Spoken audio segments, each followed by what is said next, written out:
Neil Helligers. Prologue. Gerald stood nervously in the hallway of the little flat he and Sharon had bought only a few months ago and looked around carefully, clenching and unclenching his hands to build up his courage. Darling, he started, only to be met with a humph as Sharon leaned out the lounge doorway and fixed him with a piercing glare. What? Sharon screeched, flapping a patterned doily at him before vanishing back inside. I'm busy here. Darling, we have to go, he whined. She reappeared, eyes flashing. I told you, Gerald Hasselbottom, I'm not going anywhere without my things. If you want me to move faster, then stop standing around and complaining and help me pack. I knew I should have listened to my father about you. Useless like he always said. It was her favorite topic of discussion, reciting the opinion of the terrible man who died a bare fortnight after meeting him, giving Gerald no opportunity to change the miserable old soldier's view of him. And another thing, that horrible, foreign-looking man from upstairs, Martin or whatever his name was, probably wasn't even his real name just to meet up once so he could try and fit in. Anyway, there's a terrible smell coming from up there, and my father always said... And just like that, she was off again. Gerald moved to the front windows, twitching the lace curtains aside and staring out at the silent street, fear bubbling up as he considered what they had to do, ignoring the stream of vicious invectives his wife poured out on the world. He watched the street for any sign of movement, eyes conditioned to spot the slightest infringement on a parking space, now darting from house to house, car to car, silently desperate to spot anything. He'd even accept that miserable Scot who lived below them coming back as a step up from the utter silence that filled the world these days. Silent apart from Sharon's ongoing tirade. He'd learned years ago to respond in the right way, at the right time. Sometimes a, yes, dear, or a disgraceful could be dropped in without him having to actually listen, and he'd managed to get entire hours of relative peace as she chuntered on about the neighbors' hideous manners, or the disgusting food they served in the area, or any one of 1,000 things that set her off that day. He responded by rote when his hindbrain detected a growing silence, and then she was off again. It's probably that mechanic's fault, some kind of a scam to get us to go back and spend more money, you mark my words. He stared listlessly at the car that sat in pride of place right outside their home now. The Scots car parked far too close to it, but at least he'd managed to keep the boy from upstairs, Mark, Mike, whatever. At least he'd managed to get it into the space before he could. It was ridiculous that the council only issued 2 parking passes for the street, especially when they knew the building was 3 flats. It had taken days of painstaking work to make a replica pass for his car that looked right. Then he'd gone to all the trouble of sending that letter to the boy, pretending to be from the council, informing him that his pass was rescinded for perfectly legal reasons. It should have been enough. It should have cleared the way for Gerald to then use his local councillor to get the pass issued properly, and nobody would have been any the wiser. But somehow the boy had pulled strings and found out it was fake.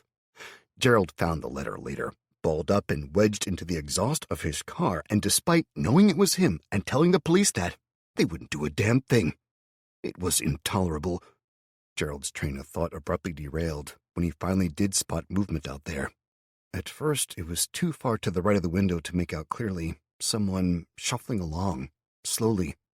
The mere sight of another figure out there, braving the silent streets, filled him with relief and caused his knees to sag. He braced himself against the windowsill, staring out hungrily for details. Perhaps it was the woman from the top of the street, Gerald wondered, the one who wore such inappropriate clothes all the time. He was always careful to make a note of her, for completely respectable reasons, of course. After all, if something happened to her, and dressed as she was, it was only a matter of time. The police would need to know when and where she'd passed by, what she was wearing, and... He pressed his face to the edge of the window frame hungrily, staring out as whoever it was moved slowly into view. Gerald internally cursed the power cut that was still ongoing for the lack of his camera's additional zoom. Then he froze. It wasn't the woman from up the street, the one that Sharon called that painted harlot. It wasn't even anyone he recognized, and he knew everyone locally, by sight at least. He stared and stared, mouth dry, as he tried to make sense of the sight before him. It was a man, an old one, and the clothes, they were filthy, clearly covered in dirt? Mud? They looked like the man had been rolling around in the dirt. utterly filthy. They'd been smart once, formal, possibly his Sunday best, but the way he walked, no, he staggered, like he was drunk at this time in the day. But Gerald's eyes flew from detail to detail. The untucked shirt, the filthy hands, and the vacant expression on the face all screamed drunk. But the other details, the gray skin, the empty eyes, the figure that was slowly making its way down the street was anything but a regular drunk.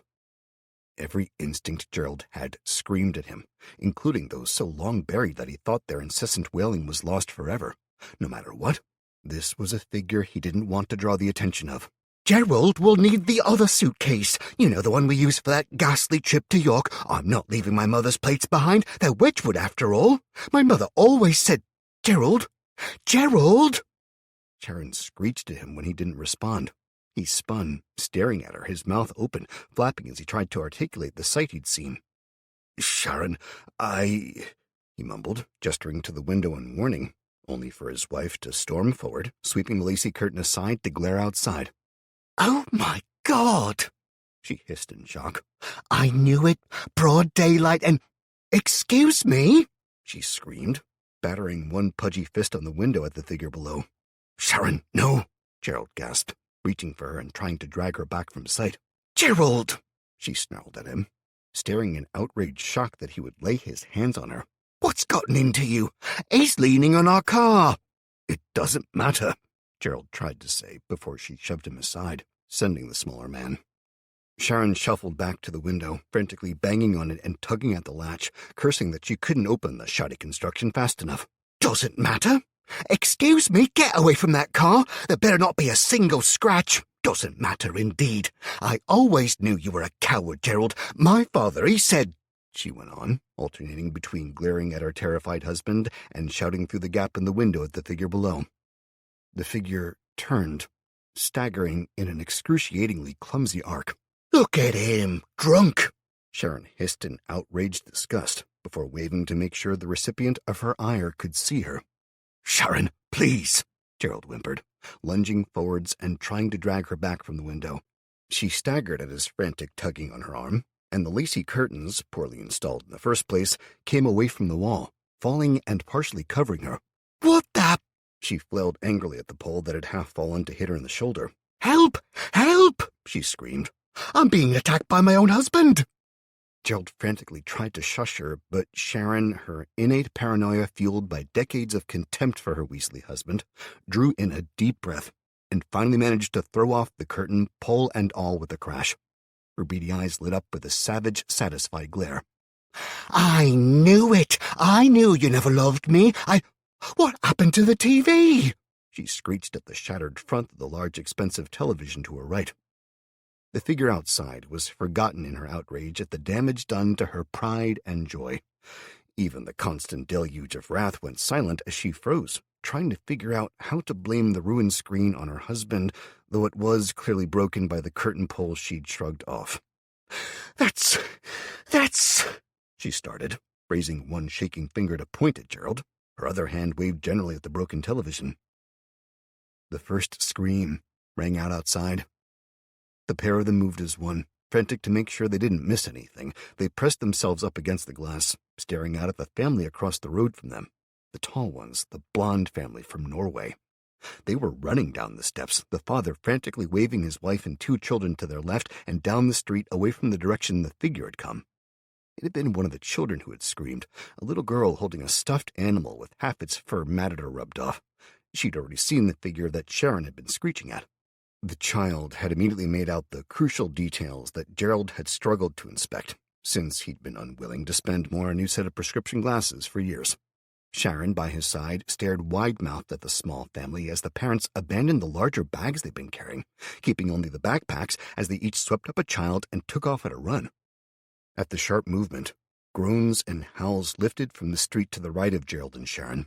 Dozens, then hundreds of figures streamed into view, following the family as they ran. The majority moved past in a slow wave, bodies shuffling and falling against each other, the mass of gray, sallow, and rotting flesh filling the street as they went, until— "Gerald! Gerald!" Sharon barked at him when he didn't respond to her first attempt. What was that? Some kind of a party? One of those dress-up things you see in America? The convention thingies? Sharon, Gerald whispered, staring wide-eyed out of the window still. A figure had frozen in the street below when Sharon had raised her voice. Sharon turned slowly. The figure hissed in recognition, homing in on warm flesh and movement. It scrambled atop their car, its gaze fixated on the two of them. Gerald reached out with shaking fingers and tugged the window closed again, twisting the key and locking it. The creature, a twisted amalgamation of man and spider with far too many legs and glowing eyes, opened its mouth wide and shrieked at them. The staggering mass of bodies that had been streaming past staggered to a halt. They all oriented on Gerald and Sharon before closing in on the house. The horrified pair backed away from the window slowly. Several seconds elapsed as the couple backed across the room, hands reaching out and unconsciously seeking the reassurance of a loved one, before the rear wall brought their retreat up short. They froze there, holding hands and trying to speak, their brains unable to reconcile the sights they'd seen with their world vision, until the first hand gripped the sill, and the glowing eyes lifted into sight, peering in at them through their second-story window. The mouth opened slowly as the creature stared at them in triumph, and a loud shriek echoed out, summoning more of its kind to their prey. Chapter 1. I stood atop the rough battlements we'd managed to cobble together, staring down at the Lich as it spoke, wondering what the ever-living fuck had gone wrong with my life, that this shit was more or less acceptable now. Surrender and join my master's army by choice. Some of you may even be graced with everlasting life, as I have been, but— I shook my head and lifted my eyes from the Lich in a fucking business suit that sat atop a makeshift throne that in turn sat on a palanquin carried by two corpse lords, and instead I looked around at the others he'd brought. Roughly 20 wraiths waited in the streets, with literally thousands, if not tens of thousands of others, the lesser zombies and skeletons that made up the rank and file of the undead armies, and that was just the ones I could make out from here. And if that wasn't bad enough, at least 6 behemoths were slowly spreading out to surround the compound, while a massive pile of bones had been simply dumped by the Lich's side, making me wonder if it was a sleeping enemy or his playset for when he got bored. We'd pushed the wall out from the corner of the building or block, in fact, that housed the dungeon itself. Ideally, we would have put the wall much further out, but as limited as our timescales were, I was damn pleased to have the wall at all, crossing Collingwood Street as it did. We'd essentially converted the lower walls of the buildings we now owned to solid rock, rather than creating a separate wall, as that was both cheaper and faster. It meant if the wall fell, we were fucked, basically, but otherwise we'd never have managed it in the time we had. So rather than complain about the slightly weaker walls we had, I praised the fact that we weren't all fucking dead already. The undead were already pressed up hard against the walls before us, literally forming a sea of bodies all around and hemming us in tight. They kept us from leaving and spread around the outer walls on all sides as the Lich went on. And so the great master has decreed— I grunted, then coughed and spat out over the side of the wall, watching as an upraised face caught the blob of phlegm, then gnashed its teeth and groaned. "Sorry, no cold callers," I eventually called out to the Lich when he showed utterly no sign of stopping on its own. that in his infinite mercy— What? The Lich responded, its voice dry and hoarse as it cocked its head to one side. "I said no cold callers. You need to have an appointment," I repeated. His irritation flared. I am the emissary of the Lord of the Dead, boy. I don't make appointments, the Lich rasped. "Oh, glad we've got that sorted out then. So do you want to leave a calling card and we'll get back to you, or—" I tried again, knowing damn well that this line of conversation was unlikely to go down well, but for the life of me having no clue what else I could do. I needed time to build, time to research, and time for the others to get back from Barry at the park. I also needed as much time as bloody possible in general, considering half of Marcus and Clarissa's people were still limping along the street behind me and heading for cover. I needed to keep him from attacking for at least the next few minutes as the others got them inside. A calling card? The Lich hissed. I warn you, boy, you need to think about your position a little more carefully. Oh, I'm fine with my position, thanks, I said, smiling and slapping a hand down on the wall between us with a loud smack, pretending that I hadn't damn well stung. Let's face it, I'm the one in the castle, you're the one in the street, and seriously, I like the suit, nice touch, that, but you do know your nose is literally rotting off, right? I am a master of magics you cannot begin to understand, you foolish boy. Be thankful my master has instructed me to hold you, rather than simply kill you all. I nodded as if I agreed. Oh, of course, makes perfect sense. I totally believe you as well, I called back, giving him the thumbs up. So, now we've established you're all-powerful, or your boss is anyway. How about you run along? I think not, the Lich said slowly, the rotting flesh of its face twitching as it tried to smile. The master wishes to deal with you personally. After all, you are the ones who killed his pet Anissa, aren't you? If I say no, what are the chances of you all fucking off? He shook his head slowly. Your walls are very pretty. However, I have an army. How long do you think you'll last when I order them to pile cars up against the wall and climb them? How long until they pour over the wall like an unholy avalanche of rotting flesh? Tell me, boy, if the only reason I have for not doing this is that the master wishes to punish you personally, would you rather gain a few days to shake and hide inside your walls, knowing that your end will be far worse? So dying now rather than dying later, right? I'll take option B, please, I called back. Then speak the truth, boy, and know that I have ways of knowing if you lie. Anissa, the Lich snarled. The crazy vampire bitch that attacked my people? I called back, figuring that he tracked us here, so he knew that much already. Yeah, I fucked her up. Why? She was a favorite of the master, although I personally shall not miss her. Thank you for the confirmation, boy, and congratulations on a few more days of life, provided you can defend your walls anyway.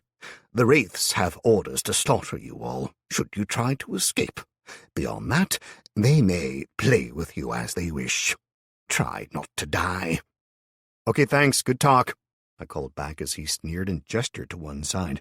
The two corpse lords holding the paws for his palanquin turned and started to walk away, carrying the Lich as the Wraiths screamed in unison, and the majority of the undead went frantic.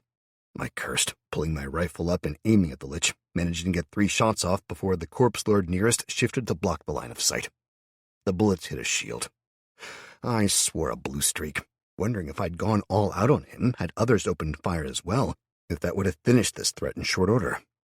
But I had no time for self-recrimination, as the Wraiths were flowing forwards already, or some of them were at least. Nearly 1 in 3 looked to be coming to visit, 6 in total, while the others were hanging back and spreading out, clearly intent on corralling us more than anything. I switched my aim as one of the Kobold Hunter squads up on the peaked roof to my right made their presence known. Another 3 of our people inside the upper floors of the dungeon leaned out of the windows and opened fire as well. The Wraiths were fast and vicious.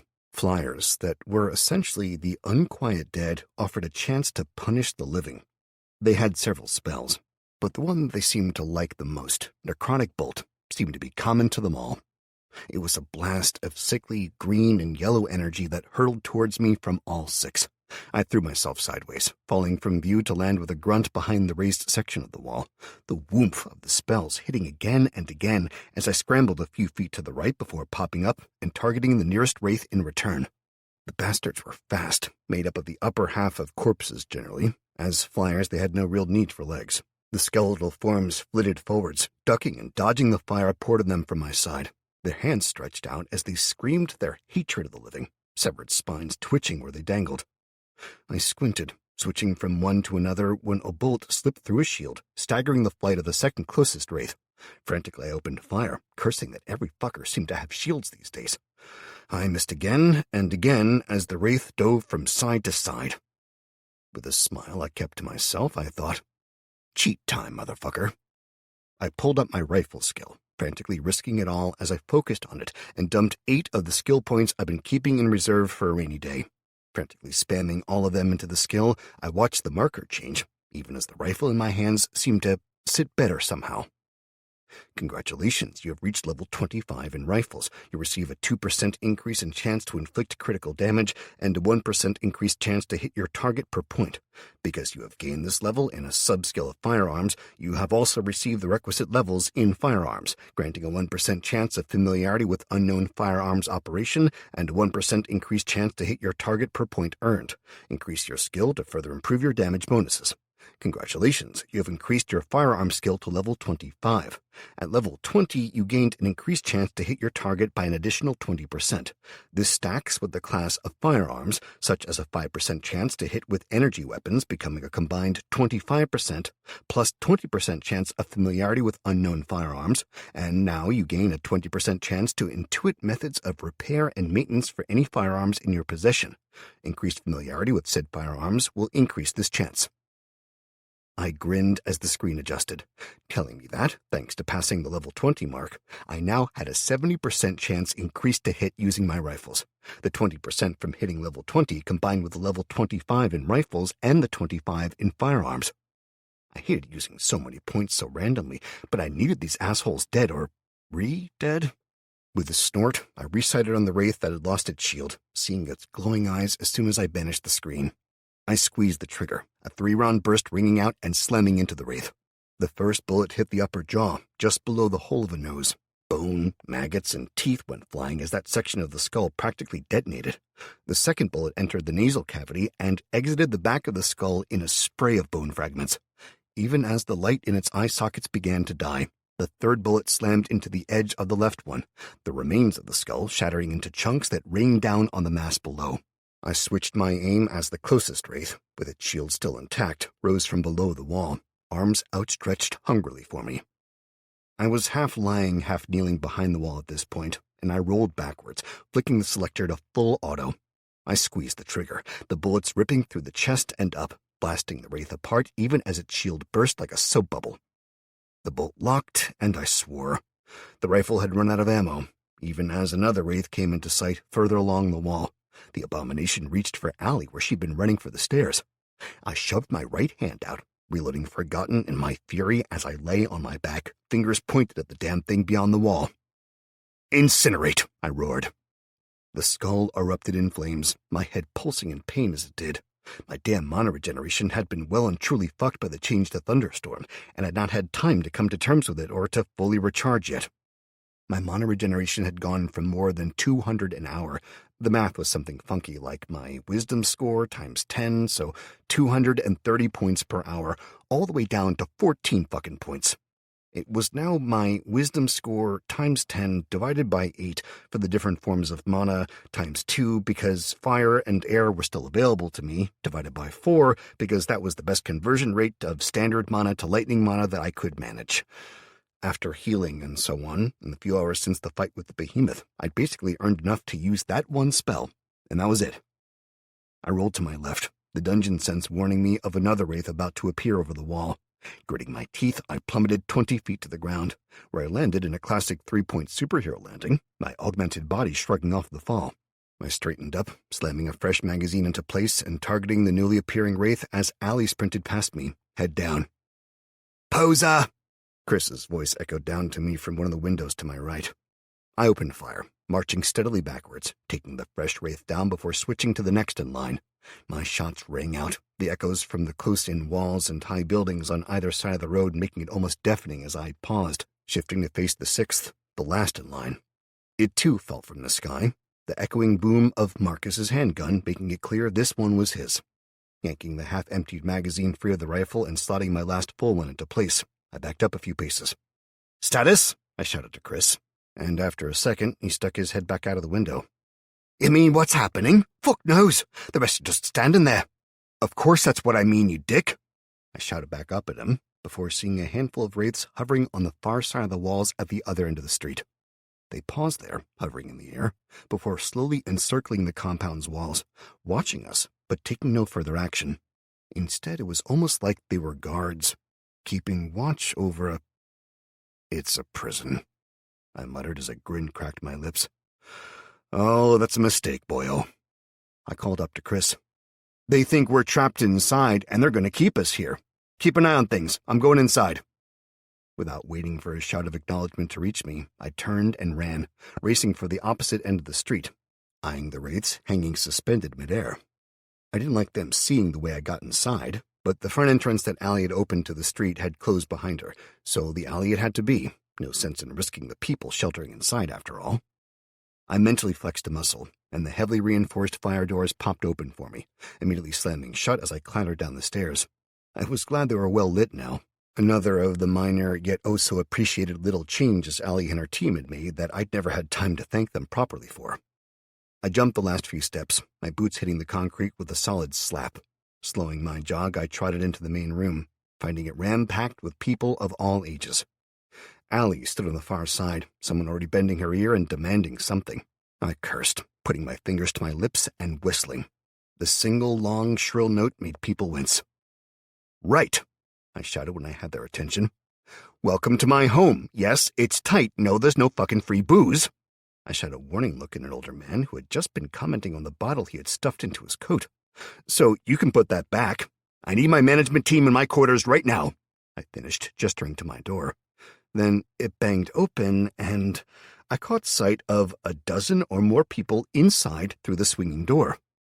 Fuck's sake. Already, even in that tiny glimpse, I saw the wardrobes being opened. Two of the men who'd been demanding weapons earlier were already helping themselves to my guns inside, while another was frantically stuffing ammunition into his pockets, all three of them bigger than average and clearly thugs. I slammed the door fully open and stood there, rifle raised to my shoulder, and barked out a single word.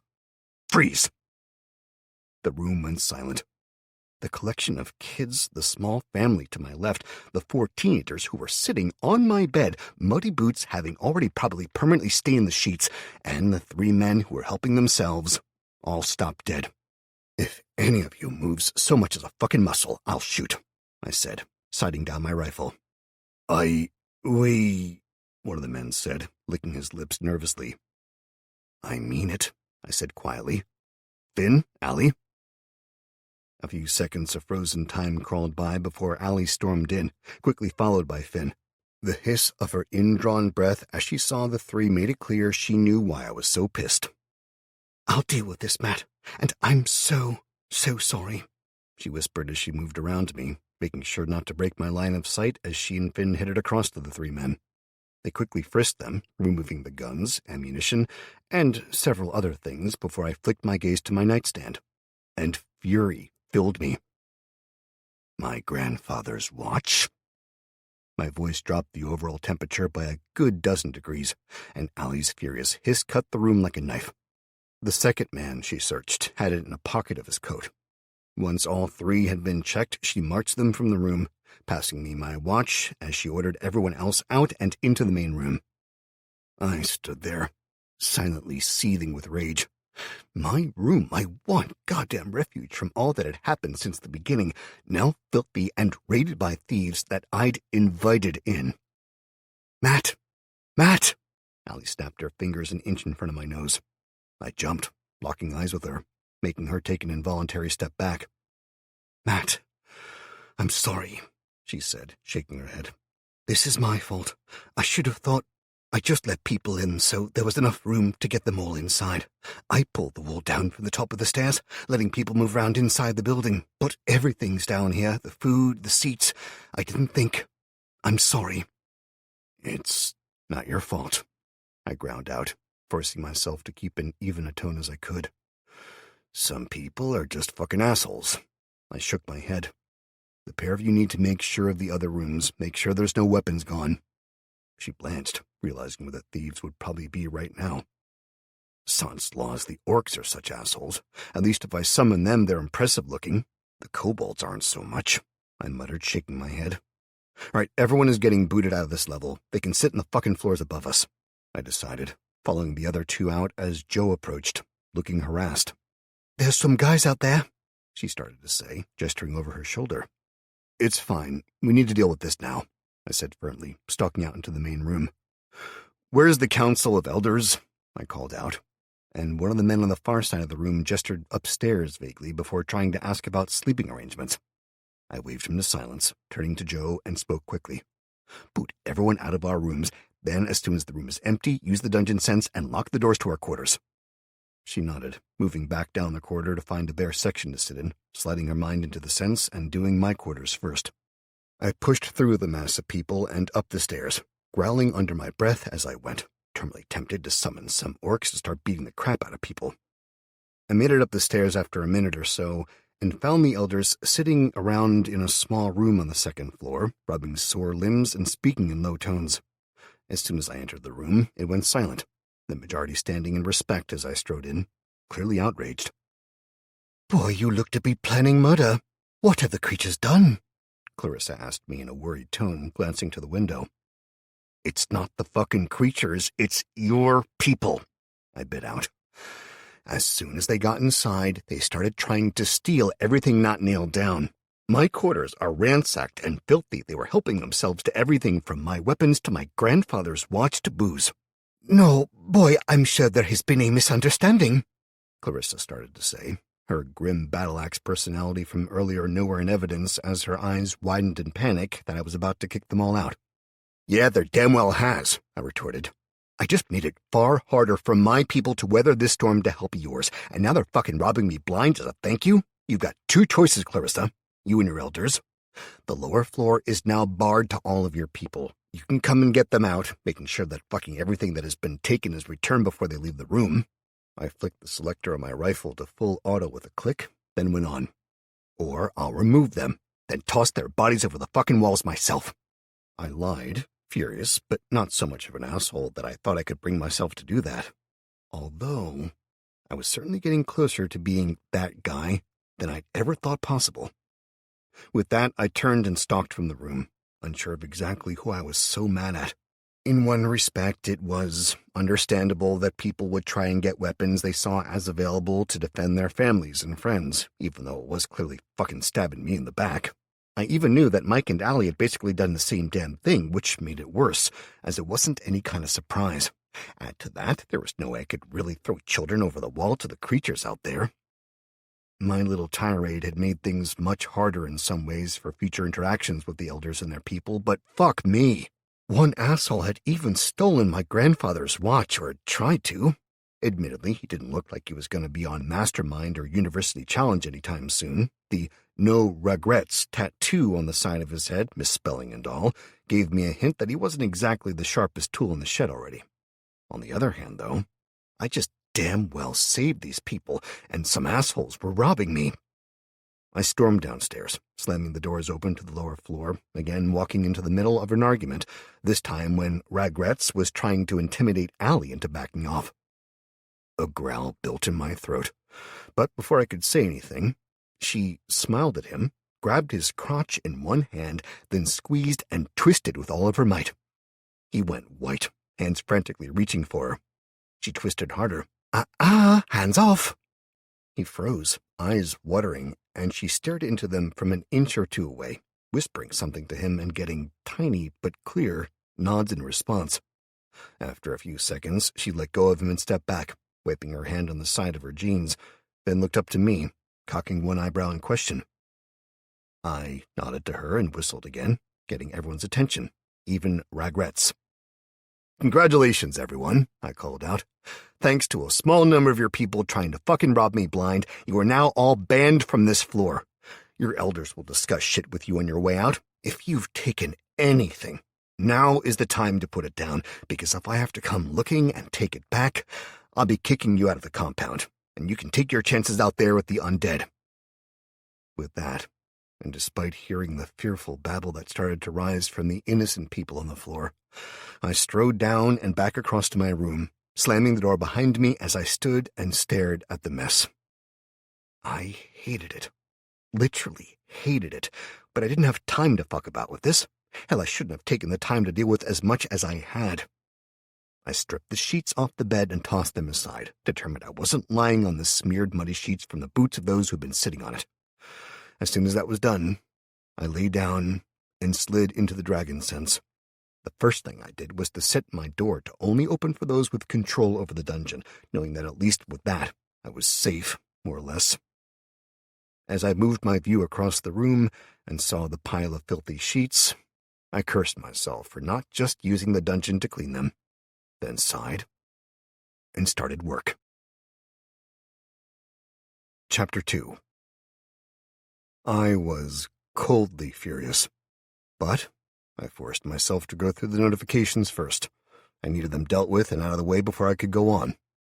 Congratulations, you have killed the following: 1-time Undead Behemoth, level 1, 500 XP, 4-times Wraith, level 2 to 4, 730 XP, total XP earned, 1,230 XP. A party under your command killed the following: 3-times Wraith, level 2 to 4, 580 XP, total party XP earned, 580 XP. As party leader, you receive 25% of all XP earned. Total XP awarded 1,230 plus 500 times 0.25 equals 145 equals 1,375 XP. Partial XP is lost to the ether. Current XP to next level stands at 4,628 of 10,000. You have 0 unspent stat points and 2 unspent skill points.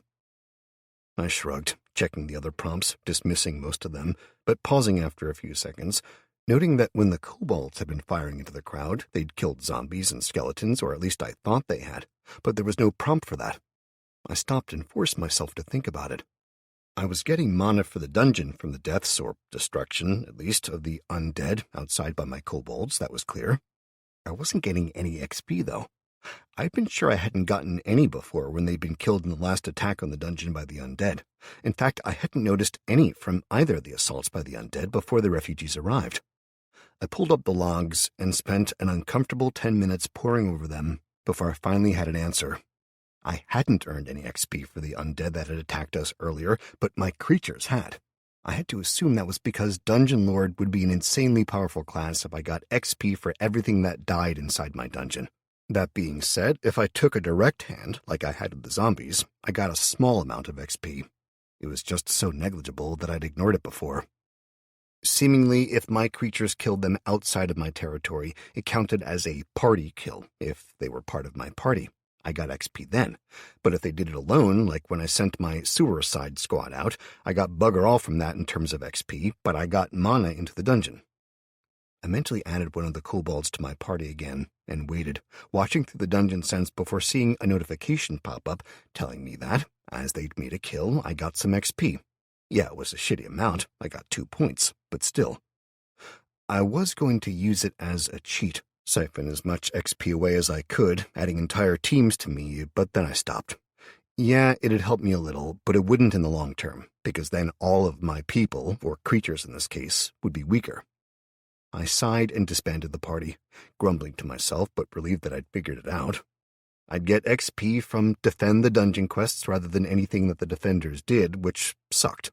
But if I took a direct hand, I'd earn some experience, so it was basically the same for me as the rest of the inhabitants of the dungeon. That felt a bit shitty, but only because I was a bit of an XP whore. I glared at the screens, trying to figure a way around them, before a wet cough sounded in the room nearby. I blinked the screens away, shaking my head and sitting up shamefacedly. I'd asked the management team to meet me in my room. With Mike, Kelly, Patrick, and John all gone, that was basically Allie, Joe, and Finn. With a grunt to myself, I asked them to gather the rest of those who had access to the dungeon systems. It only took a few minutes, but with Tulio, Alice, Becky, Kevin, Tulio's wife Anna, who was a teacher, and Ian and Michelle, a factory worker and a receptionist, respectively, I had everyone in this compound who I trusted, bar Marcus and Chris, with me. I got the meeting started, turning my back to the kids who were sitting in the corner playing games with the littlest ones. Okay, people, first of all, I'm sorry, I said, heat climbing my cheeks. I hadn't planned to bring these people in, but I couldn't leave them to die either. So for the next few days, it's going to be awkward and probably painful, but, well, shit happens. I got a round of grunts and a few slight nods. Basically, the fight we had with Anissa, the vampire, had meant that some undead master of hers, probably also a vampire, though who knows, now knows about us. Long story short, it sent a lich, that's an undead that can raise other undead, to raid the nearby graveyards. That's where the last 2 batches of undead came from, the graveyard up on top of Westgate Road. I lowered my voice before going on, as the kids had gotten quiet. Quick glance out of the corner of my eye confirmed they were listening in. The undead were basically watching over the Hillsong Church, where all these people were holed up, trying to stay safe. For whatever reason, the Lich and its creatures, including a vampire, couldn't go in. Not sure if it's the remnants of a religious upbringing, if it was all in their heads, or if there was a real reason, genuinely don't know. Anyway, they were waiting for the people to come out to kill them. I found Marcus there, the man who trained me with the sword, and I convinced him to join us. In the process, Chris, Marcus, and I killed a big bastard behemoth and another eidolon, like the one in the cathedral, if you've heard about that. Allie grimaced, and I nodded to her. Yeah, at least one of the eidolon kids got away, I'm guessing. Anyway, again, long story short, I convinced these people that they were going to get killed by the undead and brought them this way, planning to send them on to Barry, until the undead caught up with us. Now we have a hell of a lot of people in the compound who we don't know and frankly don't trust, so be careful. You like the walls? Tulio asked. I grinned at him. Mate, they are fan-fucking-tastic. Yes, I love the walls. Well done. This elicited a few smiles from those gathered. Seriously, I don't know how you managed them in such a short time, but yes, I sodding love the walls. What do we do now, then? Becky asked. Well, that's the kicker, really. I gave her a rueful shrug. The Lich wanted to find us, to be sure that we're the ones who had broken his master's favorite toy. Now it's off to report in. Given that it was all the way up at Hillsong, I'm betting that it's somewhere to the west or the north, but beyond that, no clue where. It could be back in a few hours or a few days. We have that time. Basically, it thinks we're trapped in here, so it's hopefully not in a great rush. If it was just us, well, we could have probably enacted the emergency plan and barricaded ourselves in and ignored the outside world, become dwarves or some shit, live underground if need be. It's not just us, though. And we'll have Mike, Kelly, Patrick, and John coming back in the next day at some point, hopefully with 100 people to help us and a fuck-ton of trash to break down. I looked around at them all before saying the words they didn't want to hear, but knew were coming. So, we're gonna have to kill all those fuckers outside. There was a moment of silence. Then Tulio laughed. It was a big, jovial sound, not the half-crazed laughter that I felt that proclamation had deserved, but fuck it, it spread slowly, and after a minute everyone was at least smiling as he regained control and spoke up. Oh, Matt, I love this. There are thousands of undead outside, monsters the size of cars, and your response? We'll just kill them all. He grinned, shaking his head. There is no doubt from you, just an acceptance that we need to do it, and so it will be done. Okay, my friend, tell us all your insane yet wonderful plan, Tulio offered, putting his arm around his wife's shoulders and grinning at me. I took a deep breath, then got to work. Okay, first off, we've been building the training dungeon anyway. The doors are too small for the big fuckers to get in, so we just need to figure out a way to close them off when we need to. That way we can kill as many as we can, close it, get some rest, then open it up and kill some more. Secondly, the undead clearly don't realize that this is a dungeon, and what that means is we get XP from killing the fuckers, yeah, but we also get mana. We can use that mana to make more kobolds, our own undead, or whatever. Basically, we need to get started fast and start whittling down the undead to make it so that the others can get to us safely. I couldn't help but grin as I dropped the bomb. We also have another advantage that they don't know about. The castle. I stood from where I'd been sitting on the edge of my bed and paced back and forth. We claim the castle, or at least part of it already, but it's outside of our walls. Now we're surrounded here, but the castle itself isn't. And I mean that. They've literally surrounded our walls. But they've ignored the castle as just another building, I guess. I know you've not been able to get to there yet, so it's just the training dungeon, the block, and the one across the road. So all we need to do is make space under the castle for our people to get to and put up a wall there to enclose in whatever they'll bring. That'll keep them safe, then if need be, we can make a tunnel from there to the nearest building. Tulio, you, Becky, Anna, and Alice, I want you to concentrate on that. Build a wall around it and claim the rest of the building. Then make a sign or something for the others. The fastest way from the park to here is over the bridge to the south, so that should work out. We can do this, Tulio said. His wife, Anna, who had been in charge of the children, spoke up. What about the kids? I'm sorry, Matt, but we don't know the people upstairs. I know, and I'm sorry, Anna. We can either have them sequestered away in there, the lower floor I mean, rather than with the others above, or we trust them to keep out of trouble. We can't watch over them all the time, and hopefully they've learned not to do stupid things by now. I directed that, along with a glare, at Amy and Guido, who'd snuck out of the dungeon only a few days back to get some privacy and to explore. They'd had their asses well and truly kicked by their parents when they'd been found, and were now on a much shorter leash. They went bright red and stared at the floor immediately. I gave them a little nod of acknowledgement before turning back to the others. Okay, Finn, you're on building duty. Make sure that there's things like a kitchen available for the refugees and that kind of shit. They'll need it, after all. But before you do that, can you spend an hour or two figuring out some way to open and close the entrance to the training dungeon to the undead? Then I want you to work on traps. Use the kobolds, spin up a few. I'll give you the authority and set them to make traps in the dungeon to catch the undead, then replicate them, improve on them. Allie, you're our liaison with the assholes upstairs. Keep them under control as best you can. I'm sorry to have to ask that of you, but I also know you'll take the least shit, and you'll use your weapons if need be. Plus, any and all of the dungeon creatures will obey you. So if you get into trouble, you can look after yourself best after me and summon anything you need to. If you get in trouble or think there's a threat, use maximum force. No second chances. We can't afford it.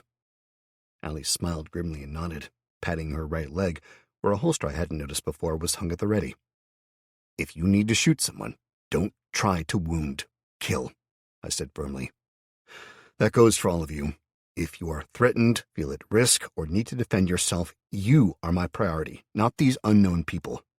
You are my family now, and I trust you. Use excessive force, and I'll deal with any consequences. That's a direct command from the Dungeon Lord, if you're wondering. I tempered my words with a smile, but they understood me. Okay, moving on. Joe, there's a lot of injured, not least of which is my old friend, Marcus. I need him. And then the fittest and healthiest, healing. Yes, I know it should be a case of the most injured get your attention first, I understand that, but I'm going to be recruiting fighters from these people. We've all got a better chance if the fittest and healthiest are healed, so I'm sorry for that. Joe nodded that she understood, and I went on. Next, Kevin, Ian, and Michelle. Sorry, people, but you get the crap job. Arranging the stripping and collecting of gear inside the block over the road. Take turns working on the expansion into the next building and the management of collecting the crap together physically before absorbing it over and over. I know it's a crap job, I really do. I'll need you to get volunteers from the refugees to do the actual collecting, and they'll need to be guided, rooms to be chosen, etc. That's on you three. I need an absolute fuck-ton of mana. They nodded their assent. Obviously, and this should go without saying, but fuck it, I'll say it anyway. Michelle, you're pregnant, so no heavy lifting, sit as much as you can, and do the mental lifting, the absorption, and so on. She smiled and nodded her thanks for my blatantly obvious instructions, before I realized exactly what I just said. Shit, sorry if that sounded patronizing. You know what you can do, just, I don't know, I don't want you to risk the baby trying to prove your worth. We know you're one of us. Okay, people, beyond that, I'm going to do a few quick jobs in the dungeon, then I'll go upstairs and start recruiting, as well as making it clear that they're guests, I guess. So if there's no questions... There were a few questions, mainly to do with the buildings to start with, and issues regarding the size of tunnels, where we should put things, and where we should allow people to congregate. We spent roughly an hour going over minor details before the last of them left the room. I sighed, lying back in my bed, staring up at the ceiling overhead, and finally letting myself stop for a second and just worry about Kelly and my friends. I hope you're okay, my love, I whispered to her in the silence of our bedroom before closing my eyes and reaching for the dungeon sense. The first thing I did was check that everything was as I'd left it above ground. Using the upgraded dungeon sense, I panned about, zooming in and out, skipping from wall to wall, and checking the entire enclosed compound now. It was intact and sealed up tight. Some of the walls had been barely finished, but they were up, and they were whole. I tried to raise the walls first, finding that, because they were in contact with the enemy, I couldn't do anything with them, not the walls themselves, nor the walkways that stood on them. I checked the outer edge of the buildings as well, finding that they were the same. I had no access to where the walls were being touched, or in this case hammered on and rubbed against by the unceasing undead. They were off-limits. But I could interact with the inside of the rooms behind the walls. That was fine. I could work with that, I decided. I examined the roofs of the buildings where they lit up to the outer walls, figuring that I could both absorb the random ducting and remnants of air conditioning units that were in reach and summon things, so that was fine as well. Basically, I could summon on the ground back from the walls, on the roofs overlooking the undead, and I could build inside the walls easy enough. It meant I had limited resources, as once they were gone, but as an experiment, I had a kobold target and shoot an undead with her crossbow. The first hit damaged the shoulder, snapping the clavicle and staggering the mobile corpse, and the kobold growled to itself before taking a second, more carefully aimed shot. This time it hit it in the top of the head and sent the now twice-dead corpse to the floor like a puppet with its strings cut. I'd been half watching its actions, but mainly I was focused on the mana stores, and I grinned when it ticked up by 10 points. Okay, we can do this, I muttered to myself. I had just over 200 mana, 207 to be exact now, and a bushel of the standard bolts, spawning in packs of 20, was 5 mana for the smallest kind, the ones that I got with the original crossbows. I checked the cost over for the various versions, finding that for the smallest crossbows for the minions to the medium-sized ones to the full-sized human version, they went from 50 to 75 to 100, and all the way to 200 for the imbued version. Bushels of bolts, on the other hand, were fairly cheap at between 5 and 30 mana for 20, depending on the size needed. I created a stack of 4 bushels for the hunters on the roof, 40 mana in all, and flitted across to the far roof. Seeing no point in wasting mana, I pulled the chimneys apart, absorbing them quickly and rebuilding the brick into a new form, an archer's platform. I quickly summoned a trio of kobold hunters, 50 points each, unfortunately. Then I waited, seemingly forever, until there was enough mana to give the first of them a crossbow. It yipped in excitement as the crossbow materialized before it, and it swept the weapon up, checking it over and loading it. Thankfully, the 75 mana cost of the medium repeater model also came with a small bushel of bolts. Over the next few minutes, it and the kobolds on the other roof gradually earned enough for the others to be equipped as well, and I dumped a massive pile of bolts on either roof for the kobolds to play with, before making sure that they understood to target the standard undead, not the wraiths. I was worried that, if I let them start picking the wraiths off, it might start the undead attacking properly, despite the orders the Lich had said it had given. Besides, I had plans for those fuckers. For now, though, and before I went upstairs, I checked the research screen over. The earth converter was nearly ready, with only the water left to go after that. I checked the mana next, with 6 kobolds all taking pot shots as quickly as they could. I was back up to 134 mana already, which was enough to make me smile. Checking back at the earth converter, it took literally only a few minutes longer, then it was done, and I queued up the lightning converter to be researched and set an air converter to be made on the roof of the dungeon. It would take about an hour at the speed the mana was currently being produced, but that was fine, as, Sod's Law, the lightning one wasn't 2,000, as I was hoping when I checked. It was 5. Unless people found an absolute shitful of stuff to break down, I wasn't getting that in the next day. 5,000 mana might be only 5 to 6 hours production if everyone went at it, breaking down as much as they could, but it was also either 125 skeletons that I could summon, or 100 hunter kobolds. I couldn't afford that right now, but at least the mana converters would also produce 10 mana per hour each, so it made sense to build them, later. I felt a hand shaking me and blinked back to awareness. It was Chris, standing over me, with Marcus standing uncertainly in the doorway. I coughed, sitting up as Chris backed away. "Chris, Marcus, what's up?" I asked, getting a snort from Chris and a slight smile from Marcus. We heard what happened, lad. I understand if you don't want me here," Marcus stated. I shook my head firmly, cutting him off. "No, don't worry about that, mate, seriously. I kicked off with the assholes, but I didn't have any way to know who was who, so—" I shrugged. "Seriously, Marcus, I offered you a place here because you can make a massive difference. Has Chris filled you in on everything?" "He has, and a strange world it has become indeed," Marcus said with a sad smile, patting the doorframe. "To think that all of this can be made with, effectively, magic? A strange, strange world indeed." "It is, mate. Okay, so what can I do for you?" I asked, shifting around to sit on the edge of the bed and twisting at the waist to crack my back, grunting as I did it. "You asked me for my help. It seems the undead outside are content to hold us here. The larger ones, the behemoths, yes? They stand there, unconcerned as your little creatures shoot the others with their crossbows." I nodded, and he went on. "Well, I am here. I understand there are restrictions on the creations you can make. No bullets." With a grimace, I rose to standing, twisting at the hip again, finally getting a proper crack from my back. "Oh, God, that feels better," I muttered. My kingdom for an orthopedic mattress. I shook my head. Basically, yeah. The easiest way to explain it is to think of the ages of technology that we evolved through. Well, we have to build up to the higher tech stuff. Basic creations like the clubs and swords, no worries. Higher tech stuff? Hell, thinking about it, we could make a shotgun if we needed one, as long as we had one to break down and create a copy from it first. The issue is we could only make it in bronze, and I doubt that would last long with the controlled explosions that are firearms at the minute.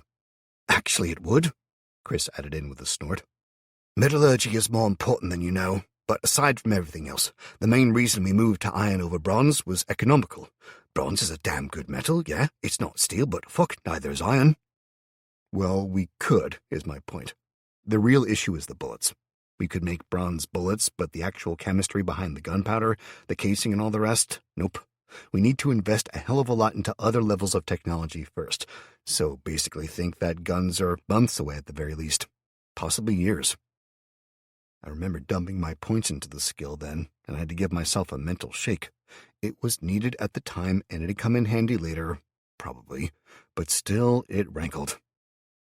I understand this, but you said bows were available, Marcus pressed. Yeah, we have a collection of bows in our storage with the guns, but we've got crossbows as well, so... A crossbow is a fine weapon, but are your enemies wearing armor out there? Marcus pressed with a smile. I had to pause to think. Well, no, but they're also made of bone, so... A recurve bow would shatter bone, if it was made properly, and the arrows would be little difference in cost, I would imagine. But more importantly, the speed of firing would be much higher. A skilled archer can hit, that's hit, not fire at, between 20 and 30 targets in a minute. This is a highly skilled person, admittedly, but your crossbows?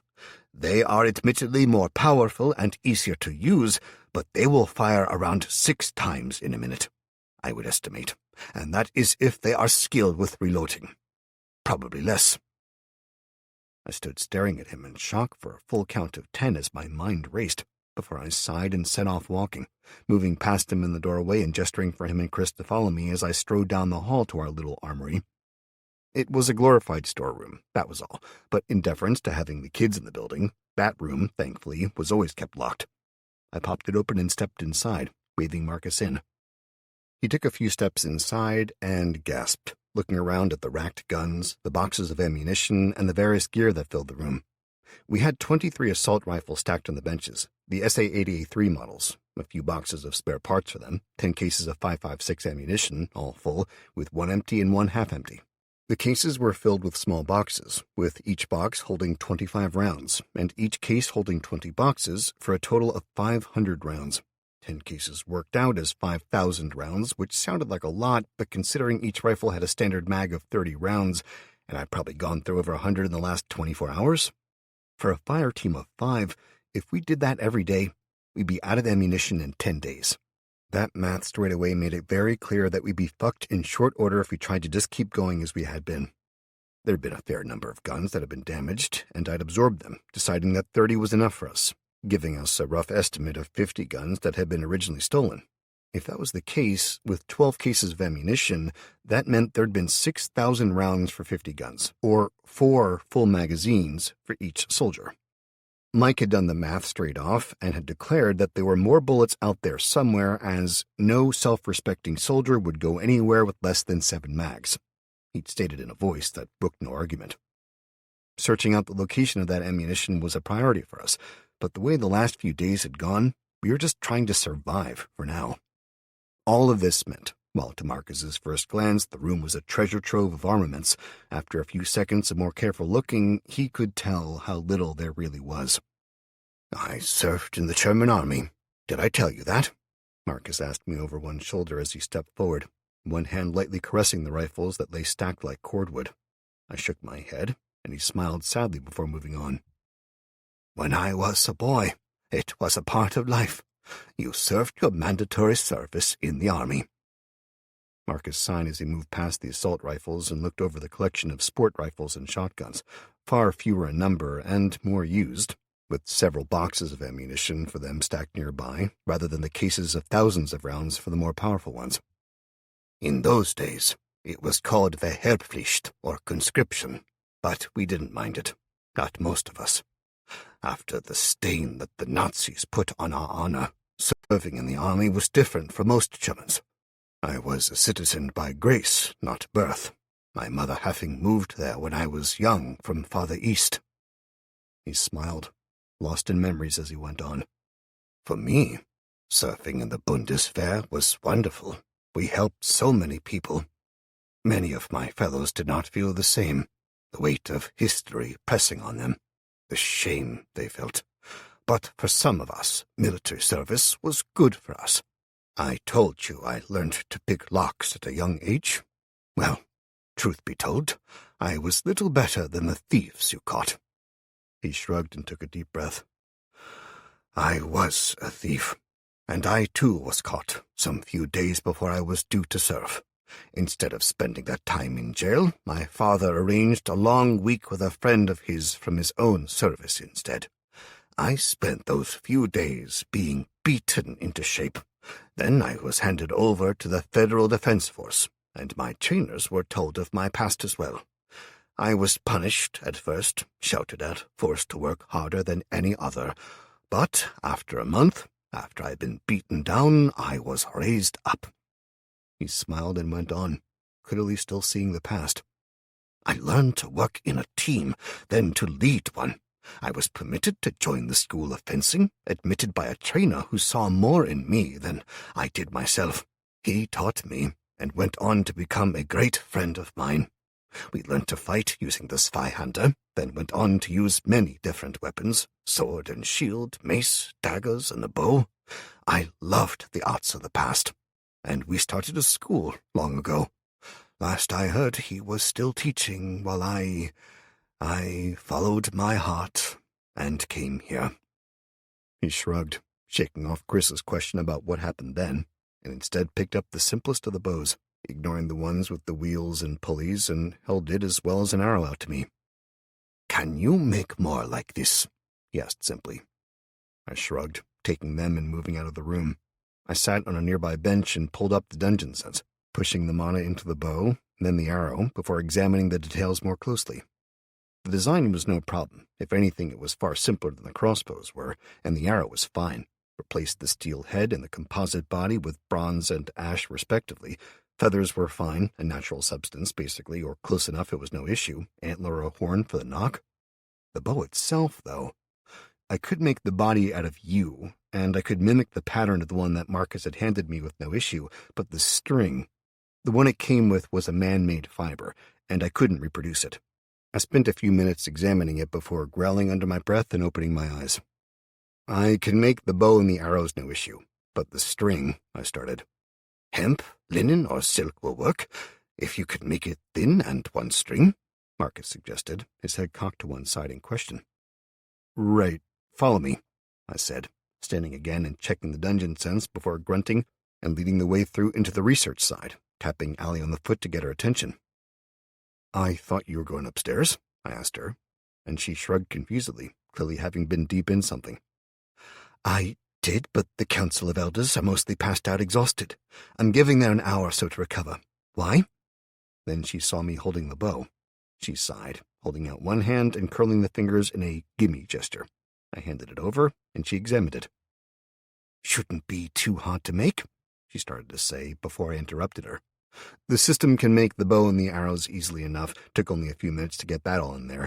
It's the string I'm having problems with. Marcus says it needs to be silk, linen, or hemp. This is Marcus, by the way, I added in, gesturing to the older man who stepped forward and grasped her hand with a smile before stepping back and waiting as we talked. Hi, Marcus. Nice to meet you. She cut herself off, looking from him to me and back. The Blade Master, Marcus? Some misunderstanding, I think, for I am no Blade Master, simply a student, Marcus said quickly. Allie looked to me, then back to him, grinning and standing up. Believe me, Marcus, you'll get a chance to make it as a Blade Master, with the way things are going. Hell, have you told him about the dungeon? Allie asked me, then before I could speak, she cut me off. The training dungeon, I mean. Not yet, I admitted, and Chris shook his head. I am curious, Marcus interjected. Basically, You know how I can make anything in here? I asked him before waving my hand quickly. Within reason, obviously. Well, we have another building that we've been working on, and we're looking to summon the simplest creatures into there, the skeletons, for example. Then we'll use them as training aids. That was the plan, anyway. So I shall teach your people, and then take my turn in the dungeon? Marcus asked. Well, you can if you want. I was thinking that you'd train people, but if you want to run the dungeon, I offered, before looking him over, seeing the badly scarred and obviously still injured Marcus again, and I cursed myself. Damn it, Chris, go get Joe, will you, man? I asked. He nodded, quickly heading off to find her. It only took a few minutes before an obviously harassed Joe was led back down to join us.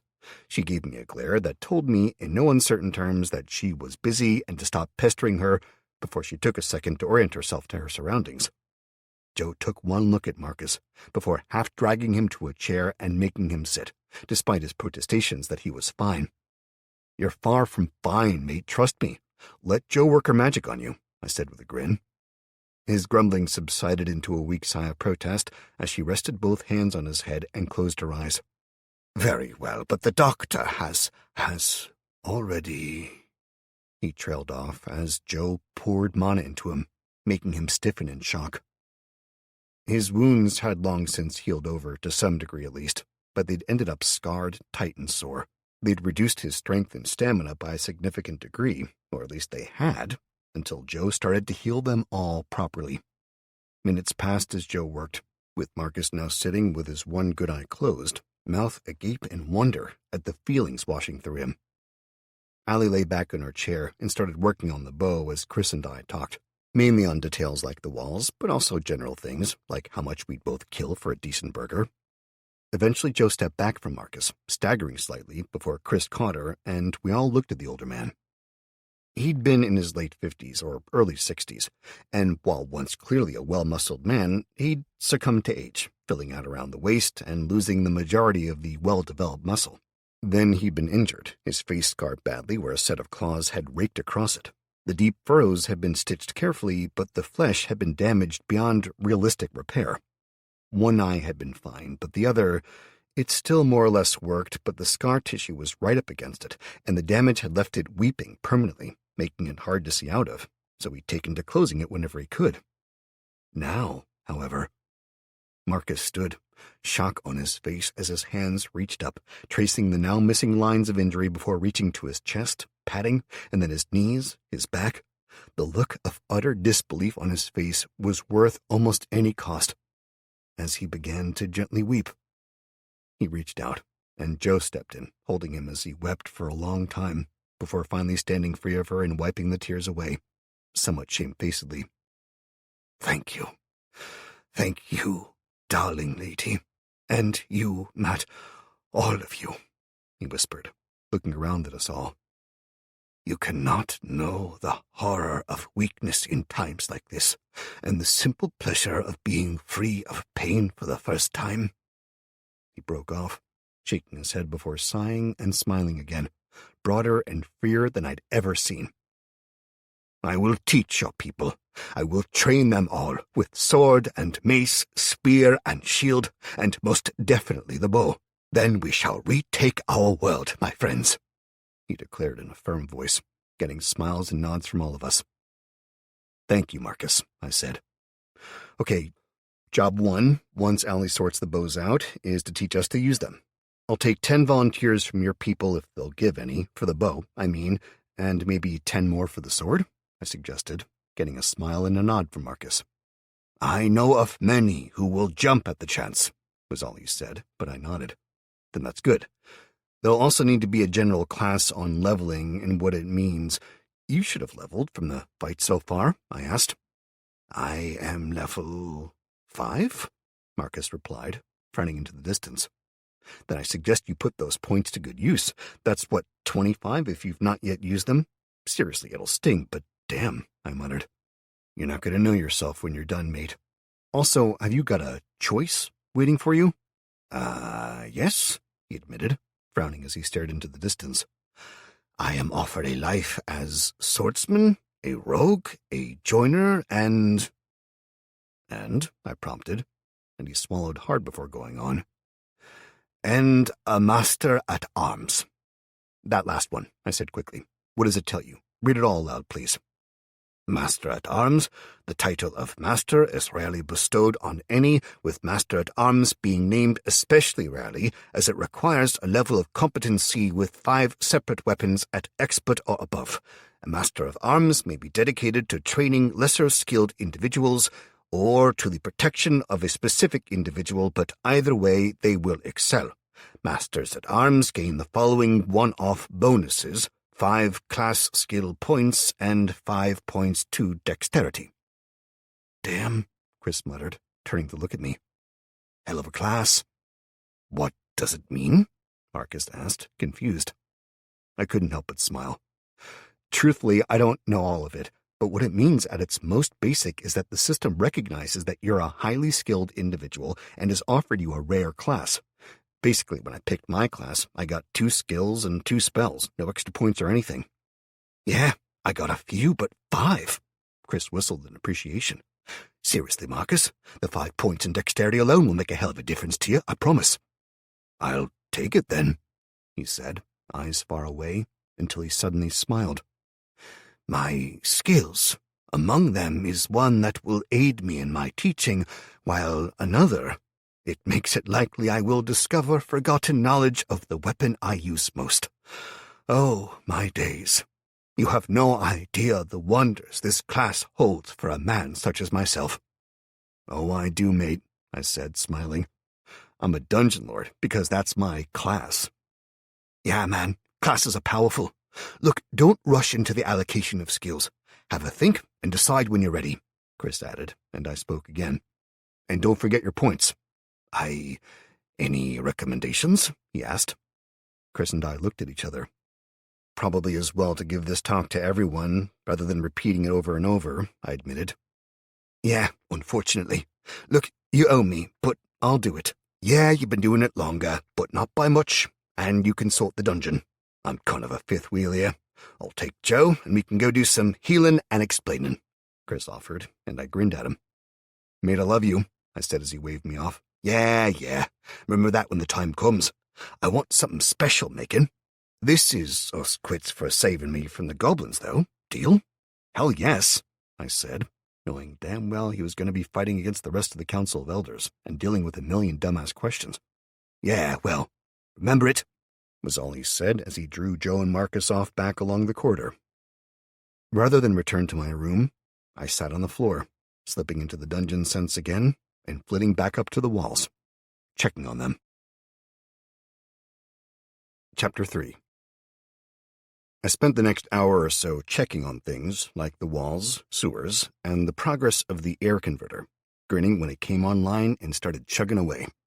My theory about the converters working better in areas that were more in line with their specific flavor or whatever was quickly being proven true, as rather than the 10 mana it was supposed to produce and the 2.5 air mana, it was producing double that thanks to the near-constant breeze. That, of course, made me change the plan for a fire mana converter, as I'd been planning on putting it next to the air converter, but logically it had best produce the 10 pure mana and 2.5 fire mana if I did that. Instead, I set another air to be produced next to it. With that, I looked about, finding the lightning converter research was only at 400 of 5,000, and I wondered if there was anything else I could do before I did what I really couldn't be bothered with and went to deal with the people upstairs. I was in the middle of arguing with myself over it when Allie kicked my foot to get me back to the land of the living. It was early evening now, and the noise from upstairs was gradually growing louder as people complained about the lack of facilities. I supposed I couldn't blame them. I suddenly realized I'd absorbed all the toilets and so on higher up in the building, not seeing the need for them, and now the only toilets in the entire compound were in the section they were all banned from, which made me wince as I thought about that and the obvious results it would have. I glared at Allie as she calmly told me that it was my issue to solve, groaning and hauling myself to my feet. Fine, give me a few minutes, then, I muttered before seeing the bow she was holding. Wait, is that our new bow? Yeah, she said with a smile. I had to do a lot of playing around with it, mainly because it being a single item rather than separate sections, it meant I could do some adjustments that weren't possible in nature. Change the wood, added in certain bits, strengthen it with bronze, She grinned as she tossed an underarm to me. I caught it, looking over the design in amazement. While you were out like a light, playing, hiding or whatever, I went and got some of the library books we recovered. There was a section in one of them about the design of a modern bow and the advantages over ancient ones, so I compared them and the theory written in there to make this. It's not perfect, but it's as close as I can make for now. I examined it carefully, grinning as I saw the bronze sections that melded almost imperceptibly into the wood, the hooks that were grown almost organically around the string, forming the perfect grip for it, and yet still able to be released. I just knew that Allie had magnified down to a microscopic level and worked on it before zooming in and out and scaling it up and down as needed. How much? I asked her, getting a sigh. 110, she replied with a grimace. I tried to make it less, but it just got weaker when I did. There's an option here, though, she said and pointed to the body of the bow. The design currently featured a slight patterning in the backward shape. What's this? I asked, fingering it and looking at her. An attachment point. You can either leave it blank as it is with this one, or... She frowned, concentrating, and a few seconds later, a new bow dropped into her hand, and she held it out to me, taking the other back in its place. The new bow was almost identical, almost. The only differences were a few more sections of bronze reinforcing here and there, and... You're shitting me, I whispered, grinning. All the way along the front of the bow, apart from the grip section, had 1,000 or more tiny blades embedded in it. They overlapped, side by side, a minuscule gap between them. I blinked, looking them over as my augmented intelligence made sense of it.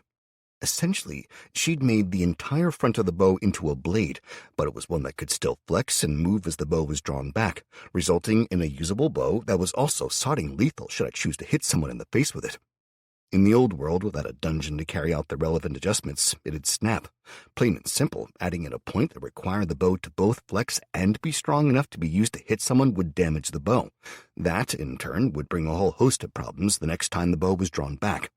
But here, with a dungeon making the minuscule adjustments that were required, as well as creating the wood as damn near perfect as it was supposed to be, not to mention the bronze being utterly without imperfections, yes, the bow would have a shorter life than a normal bow, and no, it wasn't as good as, say, a sword at cutting, but if you were going to use the bow in that manner anyway, it suggested that your day had already gone to shit, so a small amount of damage to your bow was likely the least of your problems. All in all, I loved it, especially because it only added 10 more mana in cost to the bow overall. The grip made sure your fingers were nowhere near the blades, and it looked sodding awesome. I thanked Allie, getting a grin of satisfaction as she turned and headed for the door. You want to make it up to me? All the hours I spent on another of your little projects? She called back to me over her shoulder. And just for a second, I let myself admire her ass as she walked away, before coughing and speaking up. Yeah? I asked, sure that she wasn't expecting that. Make some toilets upstairs, and a place where people can shower, she called back, stepping out of sight. I let out a long breath, shaking my head with a spreading grin. I wouldn't have, to be clear, if she'd offered, and she was a married woman anyway, but there'd been those few seconds while I admired how tight her jeans were on that ass, and I'd remembered. I shook myself again, sitting back properly, wondering how Kelly and the rest of her team were doing. I slid into the dungeon sense again, moving upwards through the building and searching for a single goddamn room that wasn't currently full. It took a few minutes, but I found a single room at the end of the corridor on the second floor, at the far end from everyone. It was empty, and when I floated into it, I knew why. It had open windows, thankfully, but it was being used as a toilet already.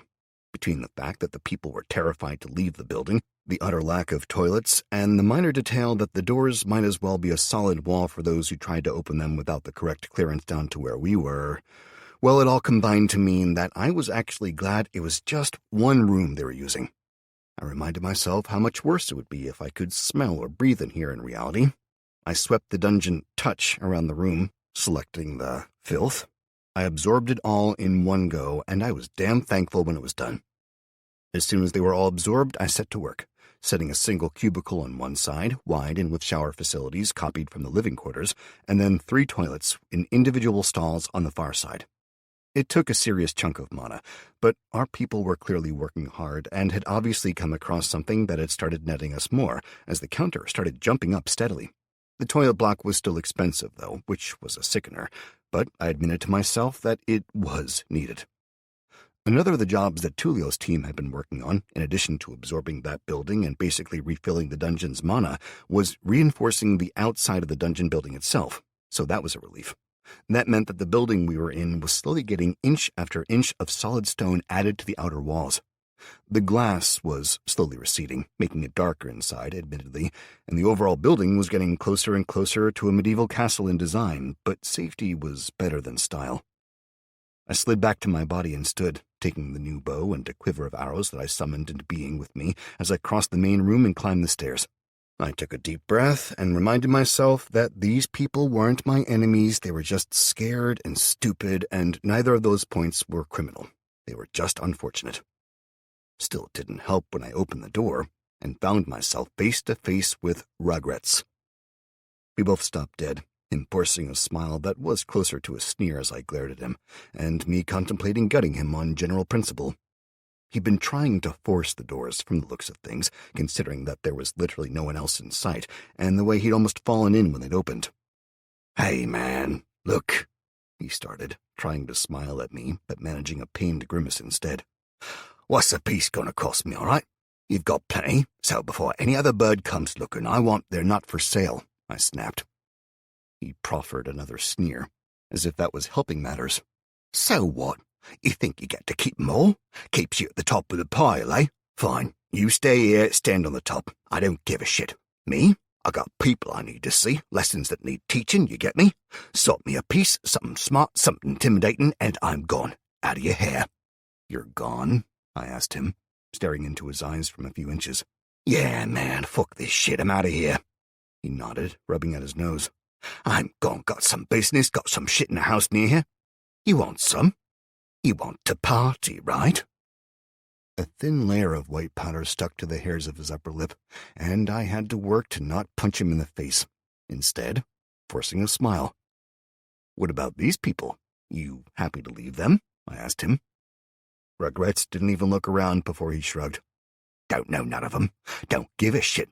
You want to be king? Go for it. I'm not playing that game, you feel me?" he asked, his head jerking around as he started to chew at something frantically, making me wonder just what the hell he'd taken. "You just sort me a piece, and I'm gone. Name your price, and I'm good for it. I'll sort you out." I remembered the white powder, cocaine I thought it was, that I'd taken from Keith, and that I'd given to the dungeon along with everything else. I'd dropped it outside, then when I'd grabbed everything back up, more than half had been lost. I'd kept it and copied it. Hell, I didn't even know why the hell I'd done it. Yeah, I did a little coke now and then at parties, but when the end of the world had hit? Nope. Last thing I needed was to be off my damn face when a creature from my nightmares came knocking. Hell, I might imagine it all and kill a friend hallucinating, or imagine a monster was a friend or anything in between. Nope, didn't need it in the dungeon, and I sure as shit didn't need a drugged-up piece of shit like this inside either.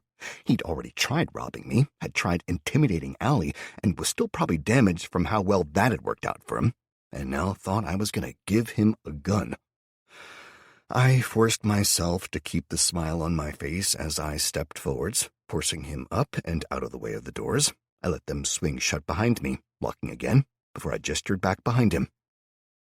"You tell Clarissa and the others you're gone, and that you're not with them, and I'll sort you out," I promised vaguely, and in his drugged-up stupor he nodded, sneering again.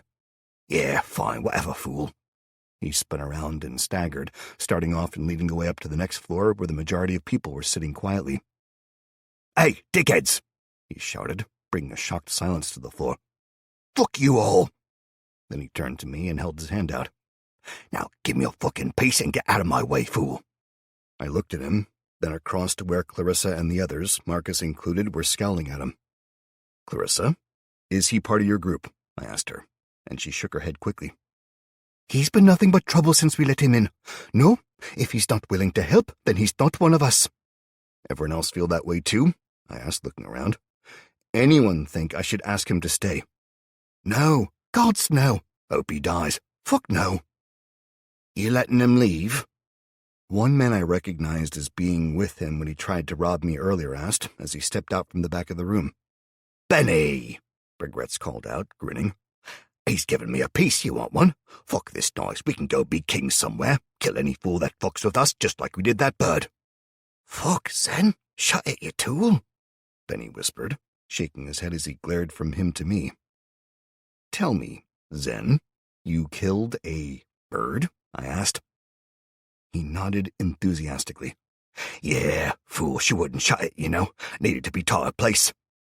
He sneered again, the look apparently his normal one as his gaze roamed around the room. Most of these, they know better. Deserve whatever shit you got planned for 'em. But her? He said, his voice dropping to a whisper as he pointed at Allie, his hand wavering as he squinted, trying to focus. Her I got beef with. Her I want. You feel me? You want her? I asked, mentally moving him from the exile to exterminate box. I bared my teeth in what was as close to a smile as I could manage, probably something similar to the last sight a swimmer saw after hearing unexpected music. Yeah, the bitch. And did Benny help you to kill the bird? I asked him loudly, getting a giggle and nod. Yeah, man, he took his turn too, just like his brother. Zen nodded amiably, then his mood shifted, something changing as he twisted and glared at me. Now give me that piece, or I'll fuck you up too. I smiled at him as he reached for the handgun on my right thigh. Then I grabbed his wrist and twisted, pulling him forwards and kicking his legs out from under him as I did, dropping the bow and arrows to the side out of the way. He fell, and I yanked his arm up and behind him, my left hand slapping down on the back of his head as I shoved him forwards, slamming him face first into the concrete, the bones in his face crunching loudly. I twisted his arm around and up his back, then grabbed the other one and did the same, lifting him easily and making sure everyone could see the utter contempt I had for the man. Okay, let's sort this out right now, Benny. Zen here accused you of being a rapist and a murderer, and your brother the same. How do you plead? I asked, almost conversationally. Fuck you, you ain't no judge, Benny replied, stepping forward and spitting on the floor between us as people moved to get out of the way. No, I'm not, I agreed. I'll take that's a guilty plea then, not denying it.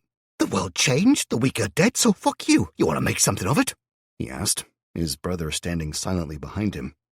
Think those guns mean you're king now? He asked, before grabbing a short woman nearby and holding her between us.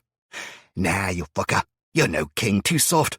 So here's what's going to happen. You slide those guns over nice and slow. We're going to go down and take what we want, then we're out of here. You want us to live? Want us to leave you some shit? You be good and quiet. Well, you've made this easier, I said with a smile, seeing that all three of the thieves from earlier were now out in the open. Clarissa, these two? Not members of our community either, Clarissa said quickly, and I nodded. Fine, I said, moving to the nearest window. I smiled at a young girl who stood nearby nervously, and I nodded to the window as I paused. Mind opening that, please? I asked her, and she shook her head quickly, struggling with the old latch for a second before getting it free and lifting the old Victorian window upwards, exposing a gap that was roughly a meter square. Perfect, thanks, I said to her with a smile. Then I pitched Regrets, or Zen, or whatever his name was, out, to fall the 2 floors to the pavement below with a scream. That done, I turned back around and started walking towards the other two, speaking over my shoulder to the girl. Don't close it yet, please. Stop right there, Benny snarled at me, and I reached down, flicking the clasps loose on my gun and pulling it free, before flipping it over and setting it down on the floor, along with the knife on my left hip. I stepped over them and stopped, facing him with about 3 meters separating the pair of them from me. If you want my weapons and my gear, then all you have to do is go through me, I offered, smiling as I looked at the pair of them, both physically big men. They looked at me, then each other, before shoving the woman aside to hit the wall, face first with a cry of pain, as the pair raced towards me. I had recovered some mana, but I wasn't going to waste it on these people. Besides, some of them had already seen what I could do with magic. The fact that these assholes were still like this meant that either they were too dumb to understand, hadn't seen and didn't believe, or thought they could still win. Either way, I decided to do this old school. Benny was slightly ahead of his brother, running at me with his right fist pulled back and practically sending me a signed letter with his intentions. He was that blatant. He growled out a curse and punched out, his right fist aimed at my face. I stepped to the left, my own right coming up and hand extended into a blade, the finger straight up. I slapped the back of my hand against the outside of his wrist, shoving hard and sending him off his line. Turning and slamming my left fist as hard as I could into his short ribs, I shattered at least 2 of them with a sickening crack, even as I rolled my right wrist, grabbing his and yanking downwards. The combination of the instinctive hunch to the right from the pain of his injury and the pull of his wrist sent him down. My right foot swept his from under him, and I pulled on the wrist again, hard. He fell fast, almost flipping over as my own augmented and stat-boosted strength came into play. His brother shifted from the far side to leap at me. I hadn't caught his name, but I certainly caught his gut with my left foot. I hopped, slamming my right down to brace and twisting at the hip to kick upwards. His attempt at a jump came to a halt with an explosive grunt as he folded around my foot, and all 3 of us went down. I rolled, releasing Benny with a last twist and a yank that made him let loose a scream as I dislocated his shoulder, before straightening up and making a "come here" gesture at the brother, who was also clambering to his feet on the far side, rubbing his gut and glaring at me. "You think you're strong, eh?" the brother gasped out, before shifting into a boxing stance and stepping forward. I fixed him with a flat glare, then stepped forwards as well, deliberately putting my right foot down on Benny's throat and leaning on it. Benny gasped, his one working arm frantically flailing at my foot but unable to move it as I smiled at the brother. He growled and moved faster, throwing a punch, then another, each of which I slapped aside. He tried again, then lunged at me, head down, and slammed into my chest, driving his fists over and over into my gut while shoving hard with both legs, trying to drive me back from his brother. I grunted, then wrapped both arms around his waist and heaved. I lifted him up into the air upside down, legs kicking as he reached out, punching at my legs. Then I dropped to one knee, slamming him head first into Benny's chest, breaking his brother's neck and Benny's ribs at the same time. Then I let go and simply stood up, grabbing the brother by the back of his neck and his belt, carrying him across to the window and flung him out. A quick trip back and I had Benny as well. With the room ominously silent behind me, I pitched him out as well, letting him fall to the ground below while he gasped and choked on his own blood from a broken rib that had seemingly pierced a lung. "You can close that now," I said quietly to the young girl, and she nodded quickly, white-faced, moving to obey. I strode across to my weapons, picking them up and holstering the gun, then the knife, then moved over and picked up the bow and arrows, before turning back to the room at large. "Okay, then, now that's sorted. Clarissa, are there any other untrustworthy fucks in your group? Any others that will try?" "No. The only troublemakers we had, you have dealt with," she replied in as strong a voice as she could manage. "Excellent. Okay then, people," I called, forcing a smile at the silent mass. "I'm aware that both the accommodations are lacking and the facilities are shit. Frankly, this is because we weren't expecting you. I invited you here because I'd not let you die on the street, but it was never intended as a home for you. That being said, you are both aware of the realities of the outside world now, and if you look out of the windows," I gestured to the street at either end and the masked undead that were screeching in the distance, "you can see the other minor detail. Namely, we're under siege." I sighed and scratched the back of my neck before going on. "Look, I know Chris has been explaining the realities of life to you, starting with the fact that this isn't the devil speaking to you to give you powers in exchange for your soul. Fuck knows exactly what's going on, but the short version is that aliens gave us access to mana and dungeons." I held up one hand at the instant buzz of questions. Sure, I could have someone else do the basic explanations, but these people had just seen me lose my ever-loving shit, then assign myself as judge, jury, and executioner all in one afternoon. The least I could do was make myself a little more relatable in their eyes, in case one of them did have a real problem they needed to come to me for. So, I walked them through the basics. What's a dungeon 101, experience, levels, and the facts of our new life, stopping to answer questions as they arose. Hell, I almost managed to do it patiently. Imagine this entire building is inside a giant 3D printer, one that can reach out to anywhere. It needs resources, hence we've been stripping the buildings to the bare bones. When we have these resources, though, we can do things like... I held my right hand out and concentrated, using a little of the mana to drop another quiver of arrows into my hand. There was an indrawn breath en masse as I performed literal magic before their eyes. Then one guy tried it, holding his hand out and clearly concentrating. I was seriously tempted to drop a turd into his hand, just for literal shits and giggles at that point, but I refrained, and instead I put the bow and arrows to the side and went on. You can't do it. Or at least you can't use the dungeon to do it, I'm afraid. First, because I'm the dungeon lord, not you. Secondly, everything we make costs resources, and we're low on them, so I'm sorry if that wasn't clear. Okay, so the room you've all been using as a toilet, sorry about that, it's now a real bathroom with toilet cubicles and a shower. Give me a little time and some more resources, and we'll sort more of those out. Next, food. I tried not to smile too much. If any of you have a particular foodstuff that you love and that you have a sample of, I asked. There was a long pause before a little girl stood up and walked forwards, shyly offering up a bag of sunflower seeds that she'd been clearly saving.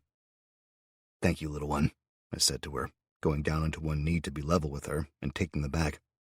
Okay, close your eyes and hold out your hand.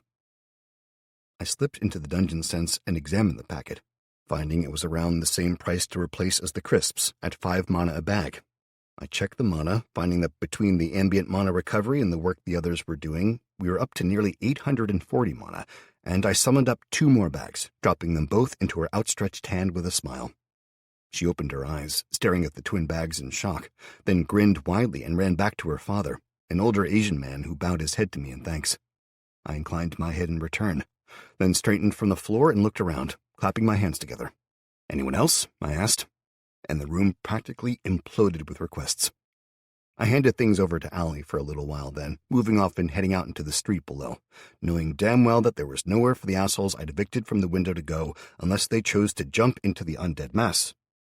It didn't take long to find them. Regrets, for a start, was dead, left on the pavement by the road, much like roadkill. Benny and his brother weren't far from him, laid slumped against the wall of a building in a doorway, shivering from the combined blood loss and the late rain falling unhindered to course down their faces. Benny was slumped over, the broken neck having robbed him of any mobility, with his brother laid next to him, wheezing as he practically drowned in his own blood. I examined the pair, finding that Benny was actually level 3, so that explained him surviving as long as he had, as well as proving he was a killer to me. That made me feel a whole lot better about how things had turned out, especially when he tried to grab me when I moved too close.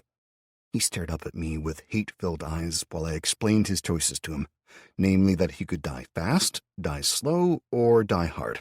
And unbeknownst to him, he chose the best for me. He lunged for me, trying to get my gun again, and I slapped my right hand over his face, shoving him back into the alcove. It had been a recessed doorway before all of this, and now it was essentially a solid stone alcove, but it was out of sight of the refugees, so I did what I had to do. I slammed the back of his head into the wall once, twice.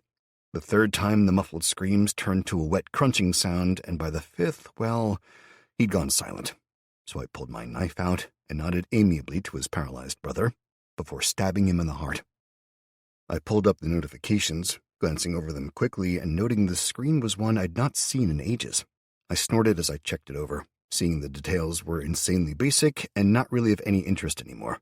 It was a relief that the dungeon had classified the assholes as combatants and had given me both a little XP and had siphoned the mana from them as well. Dungeon Update. Adventurer Death 1, Level 2, Corrupted Mana 50, Purified Mana 25, Dungeon Mana Total 587. Adventurer Death 1, Level 2, Corrupted Mana 80, Purified Mana 40, Dungeon Mana Total 627. Adventurer Death 1, Level 3, Corrupted Mana 60, Purified Mana 30, Dungeon Mana Total 657. Congratulations. 3 adventurers have made the ultimate sacrifice in your dungeon. 10% of their accumulated experience has been siphoned into you. Adventurer Level 2, accumulated experience 112, received experience 11 XP, partial XP is lost to the ether.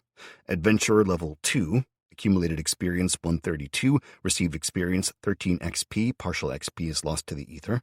Adventurer Level 3, accumulated experience 415, received experience 41 XP, partial XP is lost to the ether. Current XP to next level stands at 4,695 of 9,000. You have 0 unspent stat points and 2 unspent skill points. I dismissed the rest of the prompts, mainly dealing with minor details like an upgrade to my unarmed combat skill, and stood, dissolving the corpses into the dungeon with a bare minimum of attention as I frowned. the hint of something important just out of reach. I felt like something was missing. I definitely had a sudden spark of inspiration before, and then it had passed, like when you walked into a room to do something, then your mind went blank. I forced myself to examine the killing of the assholes and ask myself if that was it, if what I'd done was wrong, or no. I wiped my hands of it, washing the entire sorry event from my mind, ignoring the little voice inside me that screamed that what I'd just done was wrong. It might be, but this was the new world now, and leaving assholes alive that had basically just admitted to taking turns with a woman, then killing her, wasn't something I could have stomached in the old world either. This might be a new and terrible world, but that didn't mean we couldn't damn well improve on the last one as well. I returned to the group inside and helped Allie again, starting to talk to people, learn names, and to do my best to dispel the bloody image that was left in their minds from what I'd done earlier. 2 hours later, I had to take a break from copying things 3 times over to break down more materials, but between the supplies people had already brought, the magic of mana, the dungeon, and me being browbeaten by Clarissa and Allie, everyone was now eating. I'd given in to the pair in the end, and had permitted people to go downstairs again, only a few of them. They'd gone and used the kitchen, producing simple foods seasoned with what was, in many cases, the last of their herbs and so on, or rather it had been the last of them before we'd started absorbing them anyway. While they'd done that, Finn had finished building up a simple kitchen up here, 2 more shower rooms and 3 more toilets, stopping as people came back up onto the floor with the finished dishes from downstairs. I'd replicated those dishes over and over, practically flooding the floor we were on in food. The others had taken a break from stripping the other building, and a handful of people, all vouched for by Marcus, were now working in their place, stripping the collected crap in another building out. The 3 blocks we'd claimed, the one that held the dungeon, the block across the road, and the one at the end of the street that held the training dungeon, were quickly named North, South, and East, respectively, to make things easier. Their enormous size thankfully meant that we still had territory to work on, despite the undead circling us. As my people rested, and the new refugees did the same, I stood atop the roof with Marcus, taking advantage of the full moon to learn to use the bow. Frankly, I was still shit with it. The only reason I managed to kill any undead was the fact they were packed together so closely I couldn't hit the floor by accident. I clearly had little damn aptitude for the weapon, despite using it a few times in the past, and hunting the gang with it. They'd also been so close I could barely miss. We worked for nearly 2 hours more before giving up. Marcus was training a third person, Jeffrey, who was middle-aged and suffered from insomnia at the same time as me. When Marcus and I headed to our beds, Jeffrey gathered up the bows and the collection of quivers full of arrows I'd made and started to teach a few volunteers the little he'd just learned. Marcus refused the offer of quarters below, saying he would not sleep in a bed when ladies and children had none, then basically guilt-tripped me into giving my bed to another family. I made sure all the wardrobes in my shit was locked away first, though, not being that trusting after everything that had happened. I laid on the cool stone floor, arm resting on a balled-up sweatshirt, when, in the weird way that it does, my brain finally finished its reboot and idly tossed up the detail that I'd spent the entire night trying to remember. The dungeon had siphoned the mana from the dead. Chapter 4.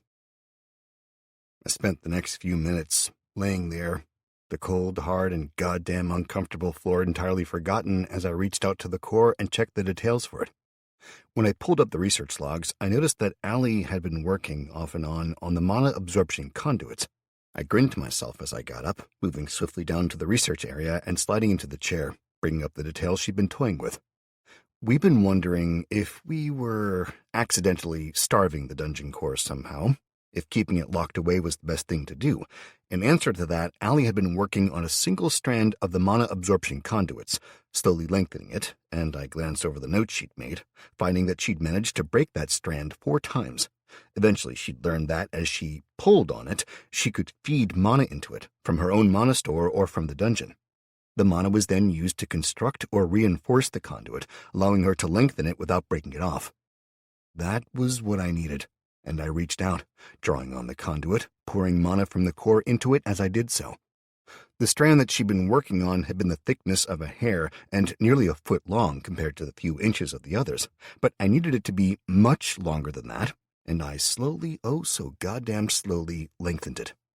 4 hours it took me.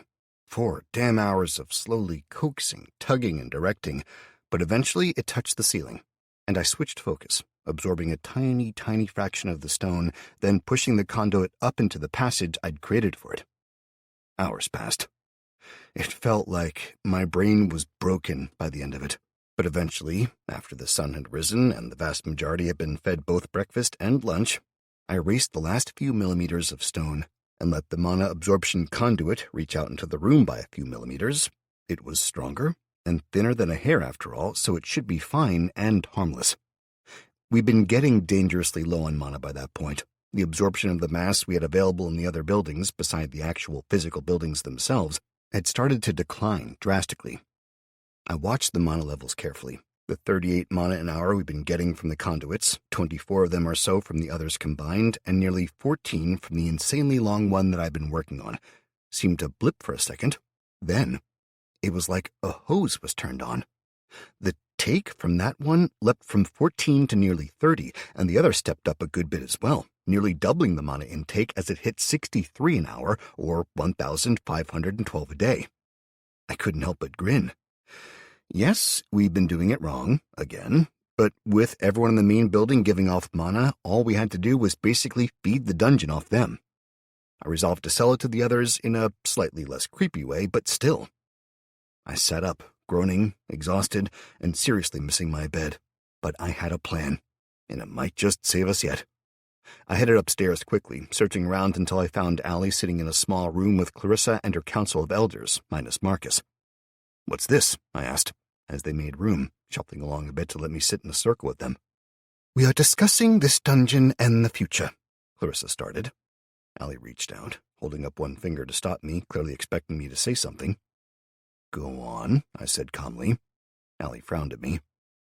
"Alyssa has explained that you have been keeping the dungeon secret, primarily because of people like those last night and because of your limited capacity. Is this correct?"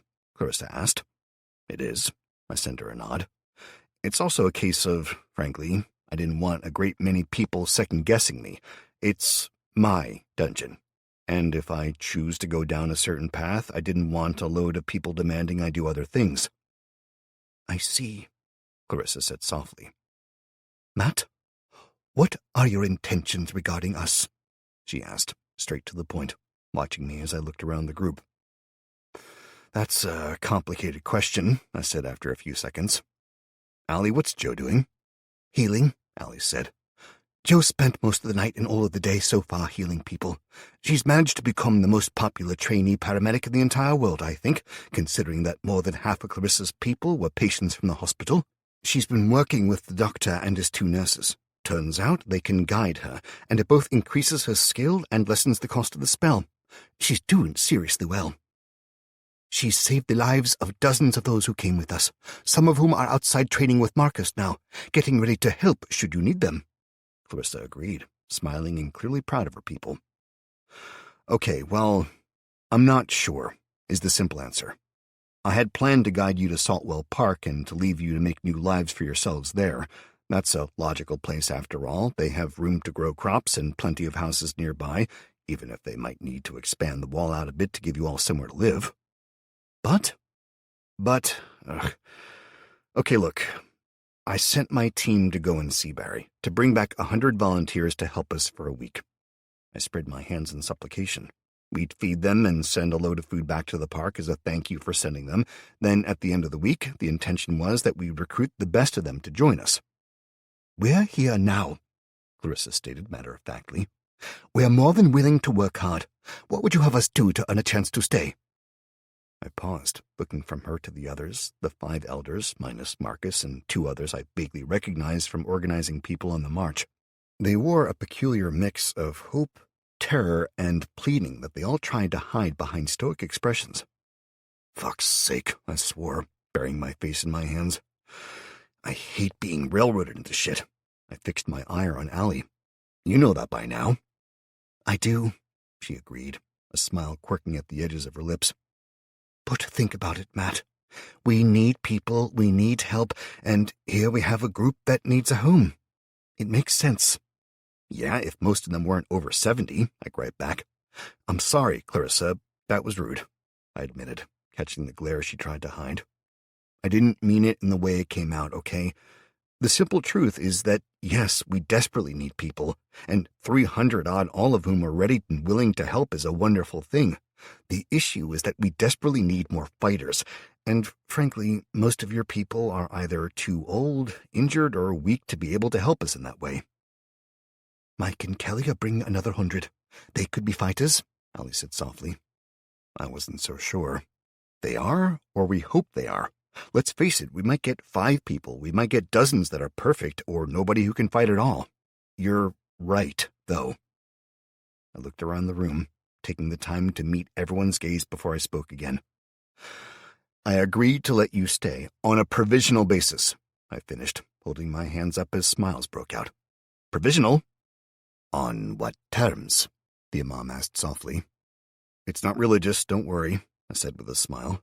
As far as I'm concerned, you can be any religion you like. It's like a cock, as far as I care. If you've got one or not, that's your business. Try ramming it down my throat, though, and you'll not like the result.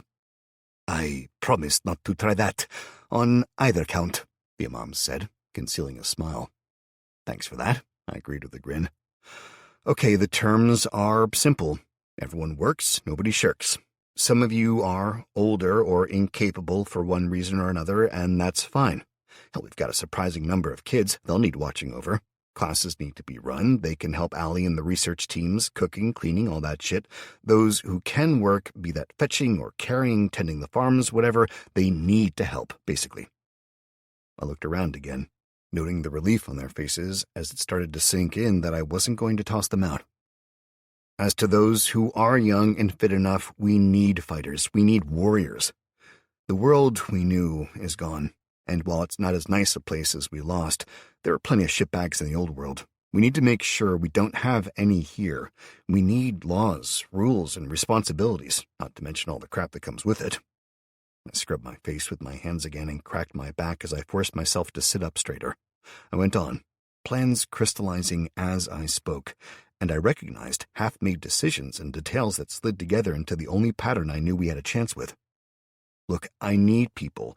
I need people who want to fight, who are willing to put themselves in harm's way to protect others, and I need them desperately.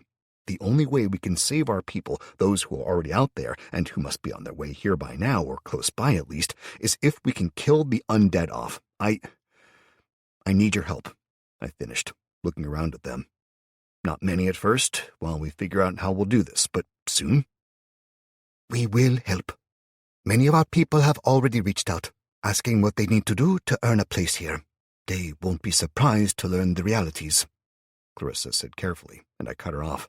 To be clear, I don't expect them to fight for me. I want them to fight with me. I'll be there alongside them. Okay, in exchange for this, I'll agree to a few weeks as a trial period while we deal with these undead.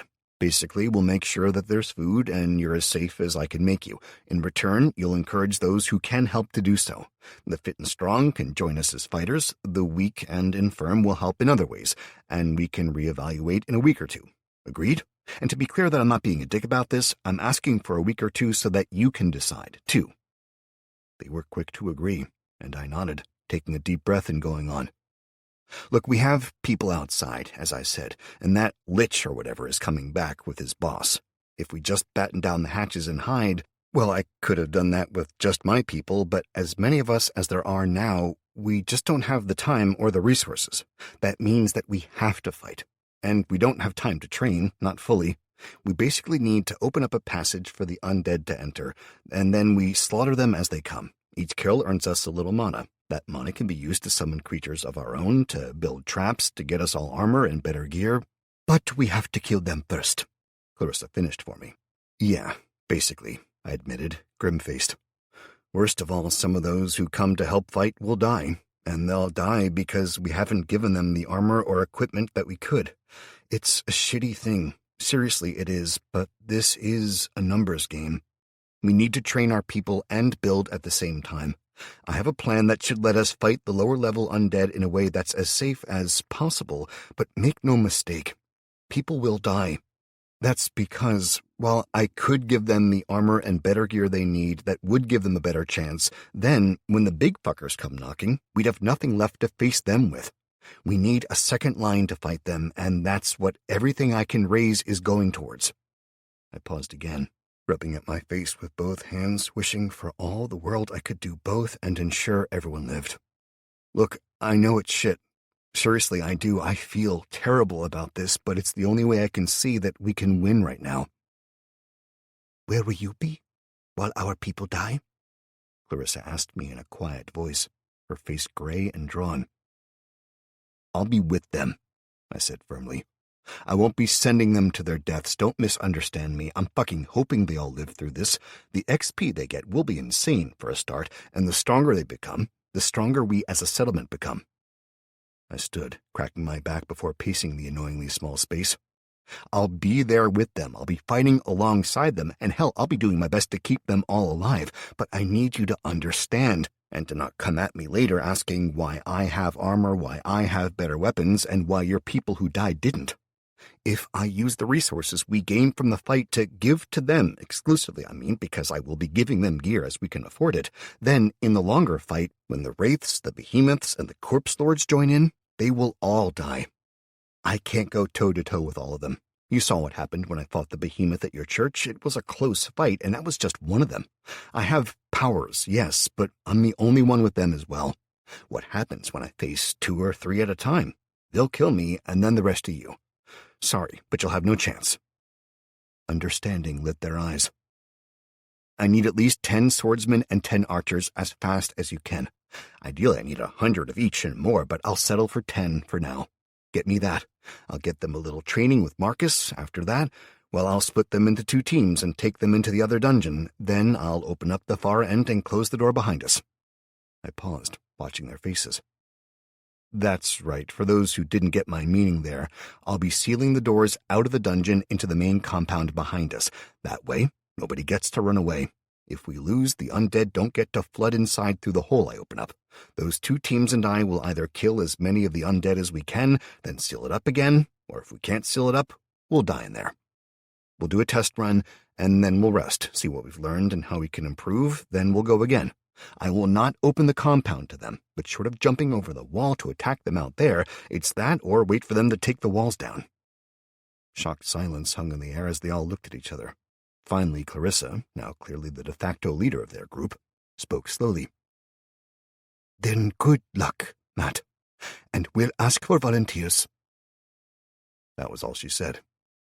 I nodded, forcing a smile and trying not to feel like they just waved me off to die, even though it was my own plan we were using. Somewhere inside, I'd really been hoping that they'd be able to say something that changed everything for me, a better plan, a solution, hell, a good old, "No, Matt, we need you." Instead, they basically told me to not let the door hit me in the ass on the way out. That's great. Okay, first off, Clarissa, get a list together of what you need, not what you'd like. What these people need from me. While you do that, I need to speak to Allie, so, I don't know, organize this shit, I guess. I finished lamely, waving to the building in general. Allie, I need you downstairs, I told her, smiling prettily before walking out of the room. As the door swung shut, I heard the elders thanking Allie and talking quietly. I grunted to myself, moving down to the lower floors and thinking that the best deal was the one where both sides walked away thinking they had the best of the bargain. Allie caught up to me on the bottom floor as I strode out into the main room, crossing what had been the dance floor and heading to the research wing. That was both a complete fucking surprise and went surprisingly easily, Allie said in a low voice. So come on then, you can tell me. First of all, what did I miss? I let out a grunt. You know when we were worrying that the conduits might get more if they were exposed to the open air rather than hidden away? I asked. I got a notification that reminded me of the adventurers when they attacked my dungeon ages ago. Well, the looters, I suppose. Anyway, the dungeon classified them as adventurers, and when they died, it absorbed a fuck-ton more mana from them than it gets from standard deaths. So I got thinking. The conduits harvest mana from the air, and we're all full of what it classes as corrupted mana, right? So you wondered if we were giving it off? She asked, her mind leaping ahead. Exactly, I agreed. Basically, I lengthened a conduit all the way up through the ceiling. It's coming out in the middle of the floor above us, and it's only a hair thick, so nobody knows it's there. And that single strand is now producing nearly 30 mana, literally a few hairs off it, so we need to extend more, spread them out through the walls and floor, surround the main living areas, basically. It'll absorb all the corrupted mana inside people, and then the core gives off pure mana in its place. Hell, we can build a life converter in the middle of the floor everyone sleeps on. Their ambient mana will make it charge at a massively increased rate. Then we use that and a death one to do an unlife converter, and it basically produces our undead armies to fight theirs, Ali whispered. Exactly. We put a few unlife converters by the walls, and they'll absorb the mana from the undead. Then we use that free mana to make our own. Then we build up an army for when the Lich comes back with all his other dickheads. Seems like a cheat, Ali said slowly. Probably would be if it was a game instead of our fucking lives, but let's face it, if it doesn't work exactly like that, at least we have some chance, and it's better than basically fortifying the building while we all starve, which is the other option. Because if we didn't do this, then we'd be fucked. Ali finished for me, nodding. Yeah, I was getting worried about that. There's only so much shit for us to break down. Sure, there's a couple of basically untouched buildings inside the compound, because we've been stripping the others, but that mass won't last forever. Exactly, I agreed. Okay, so how about you explain what the hell happened, and when you decided that setting us up for our last stand was the only solution? Her voice crept louder into a shout. Not to mention telling people we barely know in a fucking meeting before telling me. Hurt, anger, and barely hidden panic overtook her face. Simple, I explained, letting a sad smile show. Either we risk it all on a roll of the dice, or we're fucked. All I said in there is true, with the exception that they don't know about the harvesting of the ambient mana. We need to get as much mana as possible ready, then we can turn this building— I reached out and gestured around us— into a real fortress. Explain, Ali ordered. Basically, I'll take the volunteers with me, and we killed the undead, much like I had the kobolds do before. I have Finn modifying the corridors now to create choke points. That way, and with the volunteers' hopefully higher intelligence, we can bleed them dry. Then we use the mana we get. You do it in turns, alternating between summoning wraiths, creating some gear to reward those who are fighting, and, Ali asked grimly. And the ballistae. Come on, you've had some time to play. What did you manage to do? I mean, worst case scenario, build a pair of them as the blueprints suggest, and surely they can take a fucking behemoth down, right? I asked her, half hopeful, half terrified that she'd shoot my plans down. Instead, she paused, thoughtful. I did some work on them, yeah, but, well, I didn't know what we were going to face, so I basically made some scaled-down versions and integrated the fast reloading systems into them and various different bolts. She gestured to the screen, pulling it around so that we could both see, and swiped some details aside, flicking through things faster than I could identify them until she finally grunted, pulling up a plan before me. Here, she said, twisting it and zooming it in and out. Here, you see the crank and pulleys, and here the magazine. I nodded as she went on, explaining things like pressure differentials, load equations, and the various ways she'd come across to develop bronze springs. All in all, it was amazing, yet sodding terrifying as well, because it meant we needed to make a serious and massively risky commitment. The smaller units, hell, all of them, would require a gunner and a loader. We could basically produce 10 smaller ones at 5,000 each, or— That's insanely risky, I commented, looking at her plan, and she nodded. It is, but let's face it. If we make it, it's as powerful as 10 of the smaller ones combined. A single shot should take out a corpse lord, shield and all, she said, gesturing to the smaller designs. Or we make 10 smaller ones and need to hit the same target over and over for the same effect. This is the risk, Matt. If we only have one, they can destroy it easier, but if it's a single hit, single kill, we've got a better chance of using it successfully, I finished for her. Exactly. Add to that, we'd need to summon a corpse lord of our own to load it. Nothing else is big enough, but if we do the others, we need a separate gunner and loader for each. I think they'd be more expensive. So we go all out. Summon a dozen wraiths to defend it, a corpse lord to load it. We still need a gunner, I warned. She shook her head. No, I designed it. I understand it better than anyone else does. I'll be able to fix and adjust it so that the loader can be the gunner as well. Or maybe I'll be the gunner, she muttered. I don't know, I started to say before being cut off by a glare. I can do this, Matt. If I need to do this, and I am doing this, that's my husband out there and my sister-in-law. I'm not staying inside while you risk everything to save them if there's a need. I started to say, then I gave up with a nod. All her points were fair, and I was risking everything as well. Okay, fine.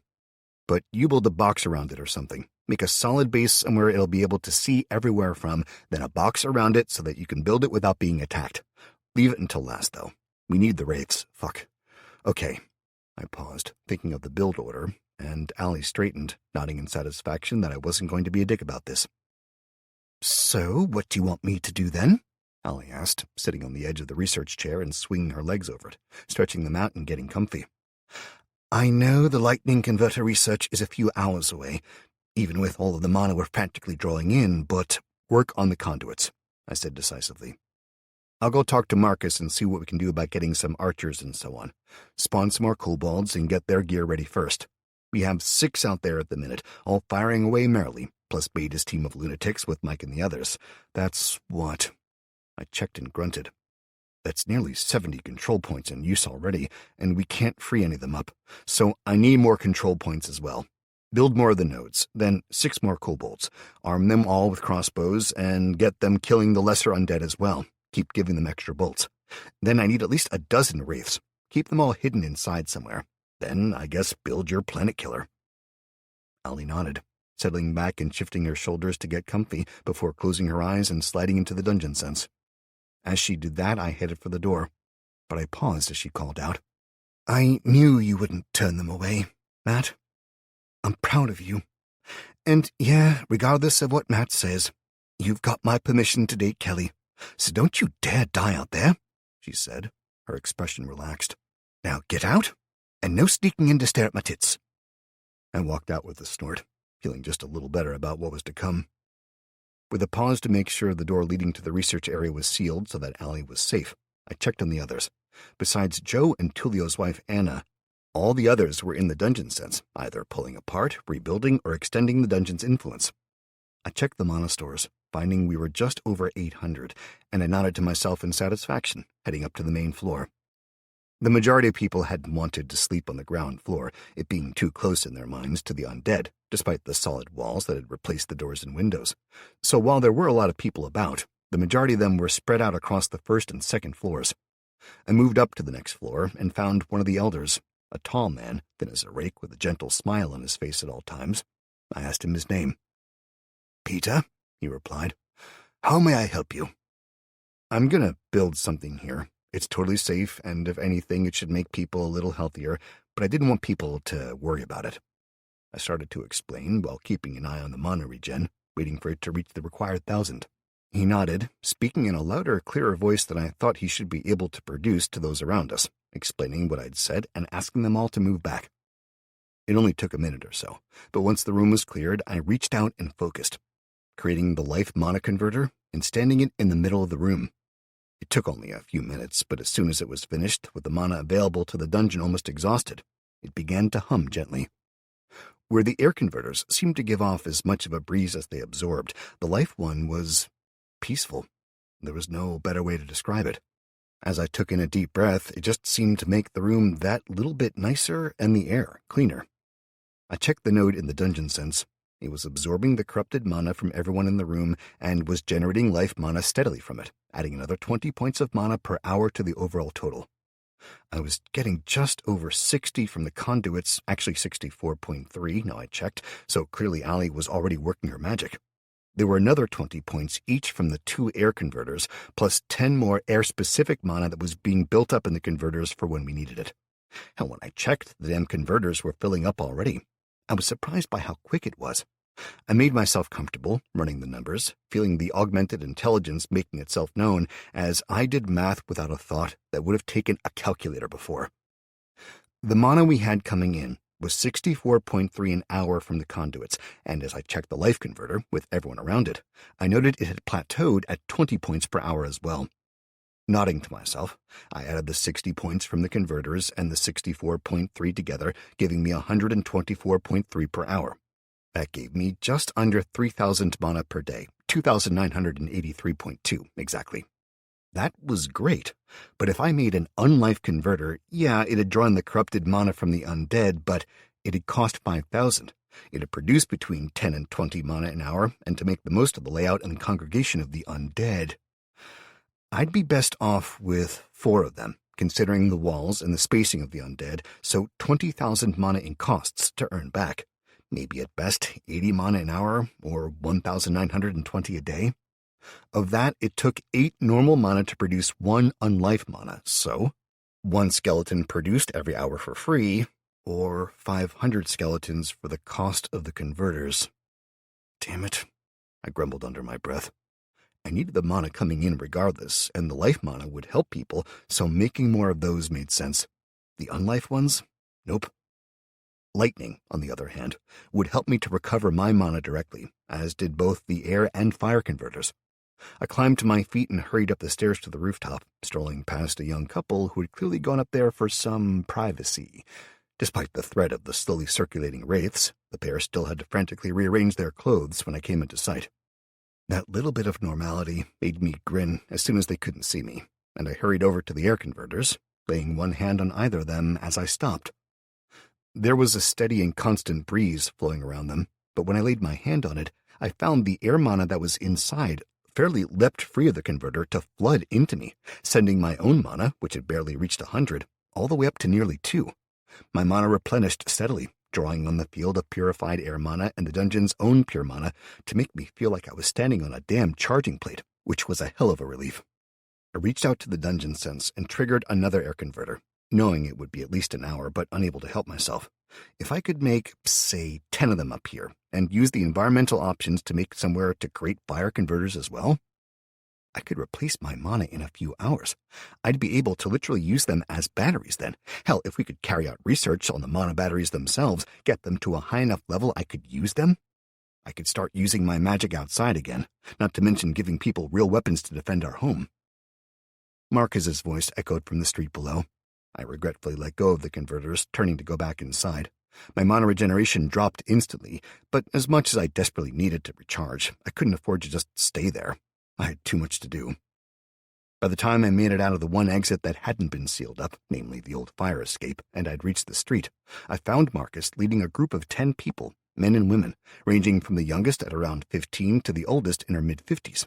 They were going through the motions of the basic longsword forms he taught me, and they each had a wooden longsword in hand. I stood for a long minute, watching them. Before checking the mana available, it was steadily jumping back up and down as the converter on the roof was made.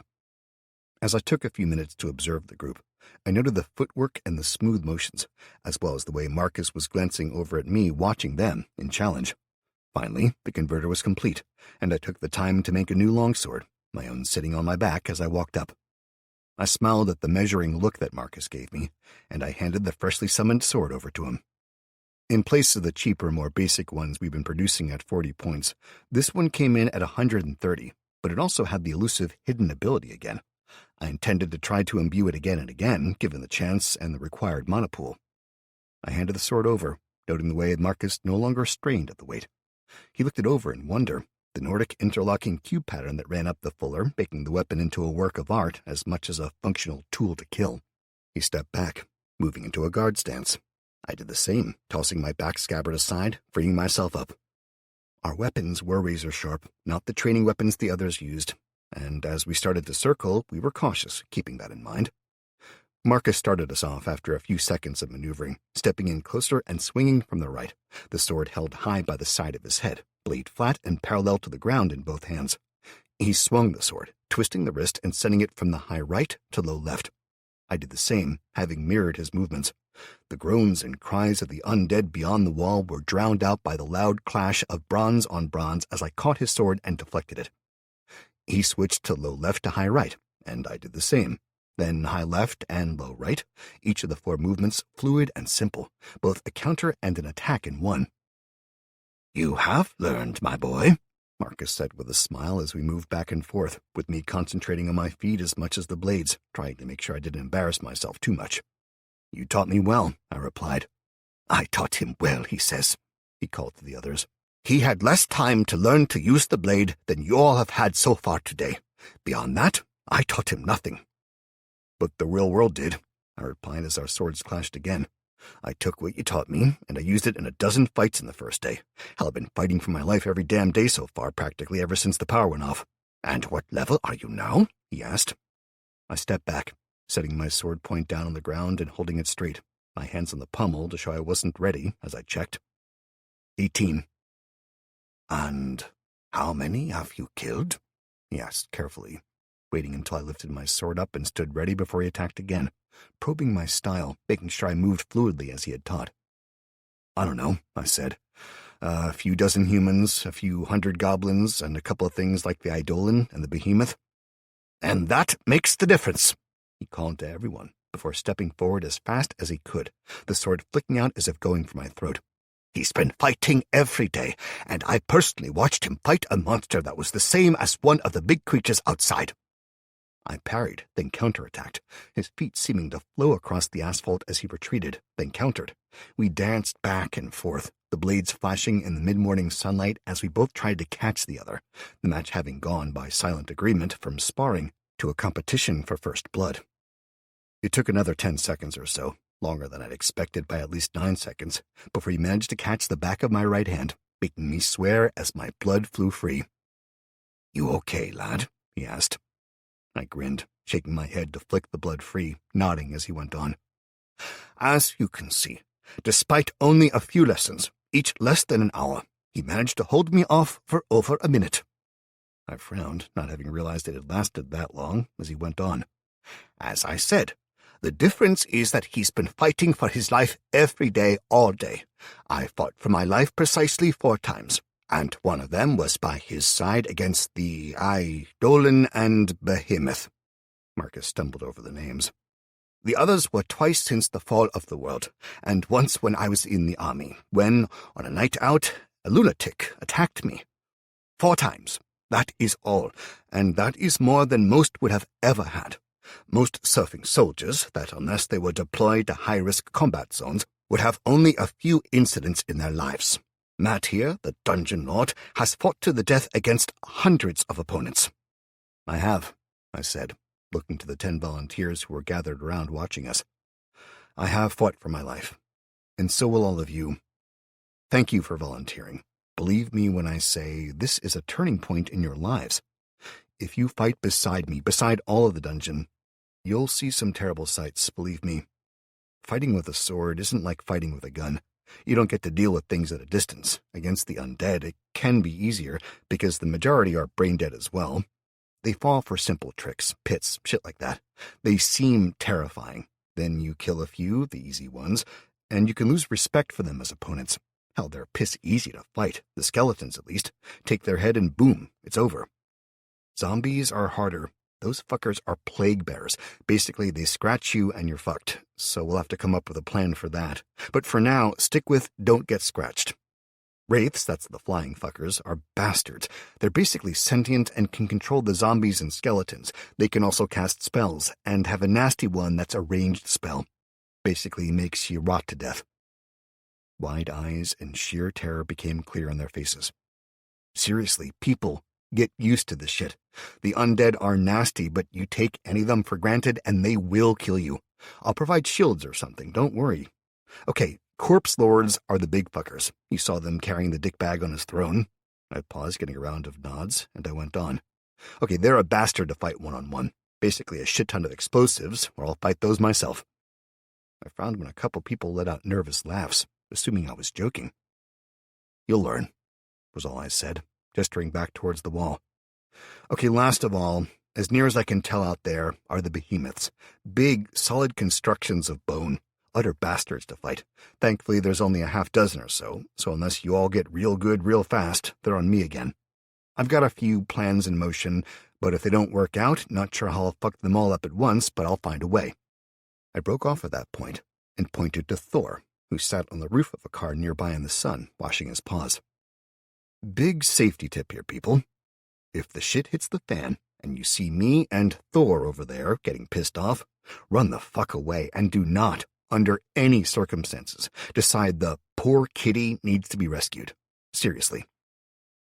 I looked at them all and shrugged, reaching out with my left and summoning a skeleton into existence, making everyone jump back.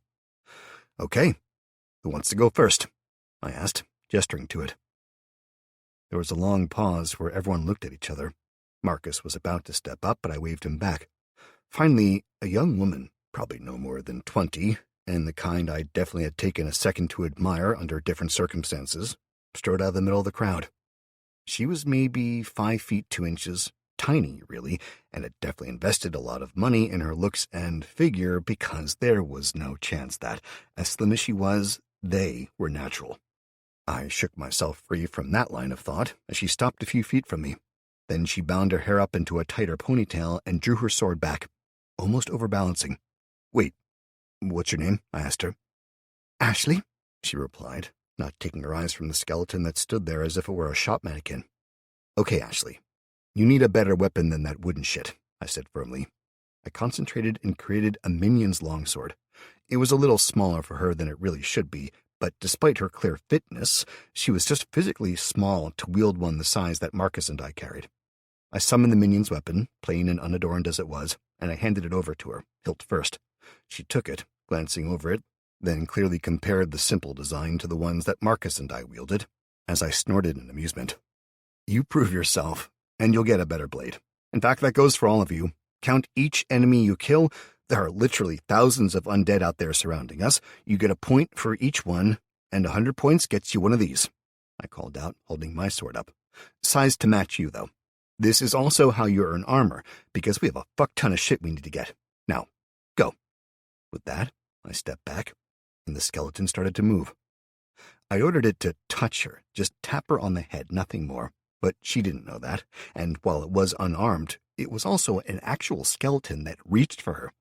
I was surprised when, with barely a second's hesitation, she swung the blade around, hard.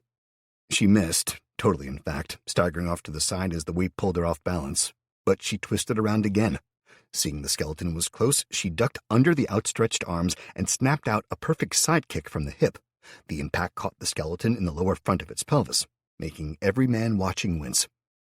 As the skeleton staggered back, she whipped the sword around and chopped both arms off at the elbow, then spun again, her ponytail streaming out behind her as she grunted with effort and took its head. The blade cut through the thin neck, comprised as it was simply of vertebrae stacked atop each other and bound together by magic, with surprising ease. As soon as the head fell off, the body collapsed. I checked the interface, knowing that it had cost me 40 pure mana to summon, or it'd have been a mere 10 unlife, but after a few seconds, the reliquary appeared. I nodded to her to reach out. She did, looking at me in confusion as she held up a packet of cheese and onion crisps, and I laughed. Sorry, people. Okay, the loot drops for all of my dungeon creatures are limited to cheese and onion crisps, magical artifacts, training manuals, or spellbooks. Believe me, I have no control over the chances for you to get one or the other, but the magic is very, very unlikely. I'll summon a skeleton for each of you to face so that you can get used to it. Then I need you to make a decision. You're either in or out, and we're going to go and face them for real in a serious fight to the death to defend our friends and family. I'm hoping you'll be in, but that's not something I'm going to force. With that, I turned to Marcus and drew him aside a few meters before focusing and summoning another 9 skeletons, one after the other. Ashley saw that she'd clearly had her turn and came to stand near us nervously. I summoned sword after sword, passing them to her to hand out. As she was the only short-ass, the others all got full-sized blades, costing me 40 mana at a time. But still, as I checked the mana input, it was still climbing steadily. The air converter on the roof was complete and producing more mana, making me want to go and draw on it again, but I refrained, instead building a 4th once the swords were done. Once Ashley was done, I gestured for her to join us, turning to Marcus. Okay, my friend, I know I asked you to teach the longbow as well. How's that going? Jeffrey has pretty much taken that over. Man took to the longbow like nothing I've ever seen. He's got a cadre of 20 all taking turns with them, Marcus said. Okay, that sounds good. Do me a favor then. I want you to drill the swordsmen and swordswomen, fuck's sake, melee fighters, sorry Ashley, for the next hour. Get them as ready as they can be.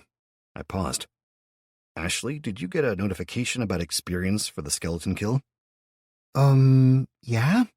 She answered, her eyes staring into the distance as she pulled it back up and read quickly. I got 5 XP for killing it. Apparently it's halved because it's a friendly dungeon creature. I frowned. wondering if that was going to be the same for everyone, and if it was because I'd accepted them as living here for now, possibly. I shrugged. Well, looks like everyone gets a second go then, unless... Have you got any levels already, Ashley? She grimaced. Yeah, 1. And your points? Did you assign them? I asked her, getting an embarrassed look. Yeah, 5 points. I put 2 into endurance so that I could run better, and 3 into charisma so that guys would be more likely to be nice to me, rather than, I looked at her for a few seconds, wondering why she'd not just put them all into strength and kick the guys' asses before shaking the thought loose. It wasn't always down to physical strength, as much as I wished it were that easy. Okay, how many points do you have in charisma? Out of curiosity, I asked. 20, she whispered, going even redder. I gawked at her in shock. That meant that she'd had 17 charisma naturally, or with her surgeries, as I had to assume. I pulled my eyes back from the cleavage and smiled in embarrassment. Sorry, I shouldn't have. It's okay. It's why I wore this top, she admitted. I frowned, wondering if she meant me or... If guys are looking at your tits, they're not watching you, not really, so... she explained, shrugging. I frowned again, having never thought about it like that, and for a split second I saw it differently, saw the world that she'd clearly moved through, where her looks weren't the blessing that everyone made them out to be. A world where she'd had to be cold and calculating. Yeah, she'd made the most of her looks, not hiding herself away. She had even had surgery to make more of them, wearing lower-cut tops and short shorts and so on. But it was all armor. It was a ruse to hide inside of, one that let her manipulate the men who thought they were getting the better of her. I watched her, really watched her for a few seconds. The slightly haggard look at the corner of her perfect makeup, the bags under her eyes, and the way she was poised to run, ready at any second, before the bright, big smile was back. It all disappeared behind the mask so fast I was almost tempted to believe it was all a mistake. Why the sword? I asked her quietly. She watched me before speaking. Because then I can defend myself, she said with a quirk of a manicured eyebrow. If I can get levels, I'll be able to keep safe, and keep my little sister safe as well. Is she like you? Hiding in plain sight? I asked. She fixed me with a glare, peeved that I'd seen through it, before smoothing the harsh look away. No, she's better at hiding than I am, so she blends in a bit more. Dresses down, Ashley replied. Do you actually want to be a frontline fighter? I asked her, truthfully. I don't know, but I'll do anything to keep us safe. The hesitation in her voice told me she was waiting to see if I was going to make a play for her based on those words. The offer was there, but it was an unhappy one. Okay, look, Ashley, don't go down that route. It's not needed here ever, okay? The world has changed, yes, it really has, but no, you don't need to do stuff like that. Okay, looking at the XP you've got, you'll level fairly quickly once we all start fighting, I'd imagine. So, Marcus, if Jeffrey is doing the archery, then yeah, you practice with them for another hour. After that, we'll get some food, and then I'll take them into the dungeon. Get them some real experience. Marcus nodded, and I turned to Ashley again. Ashley, 3 things. First of all, you stand on your own merit here.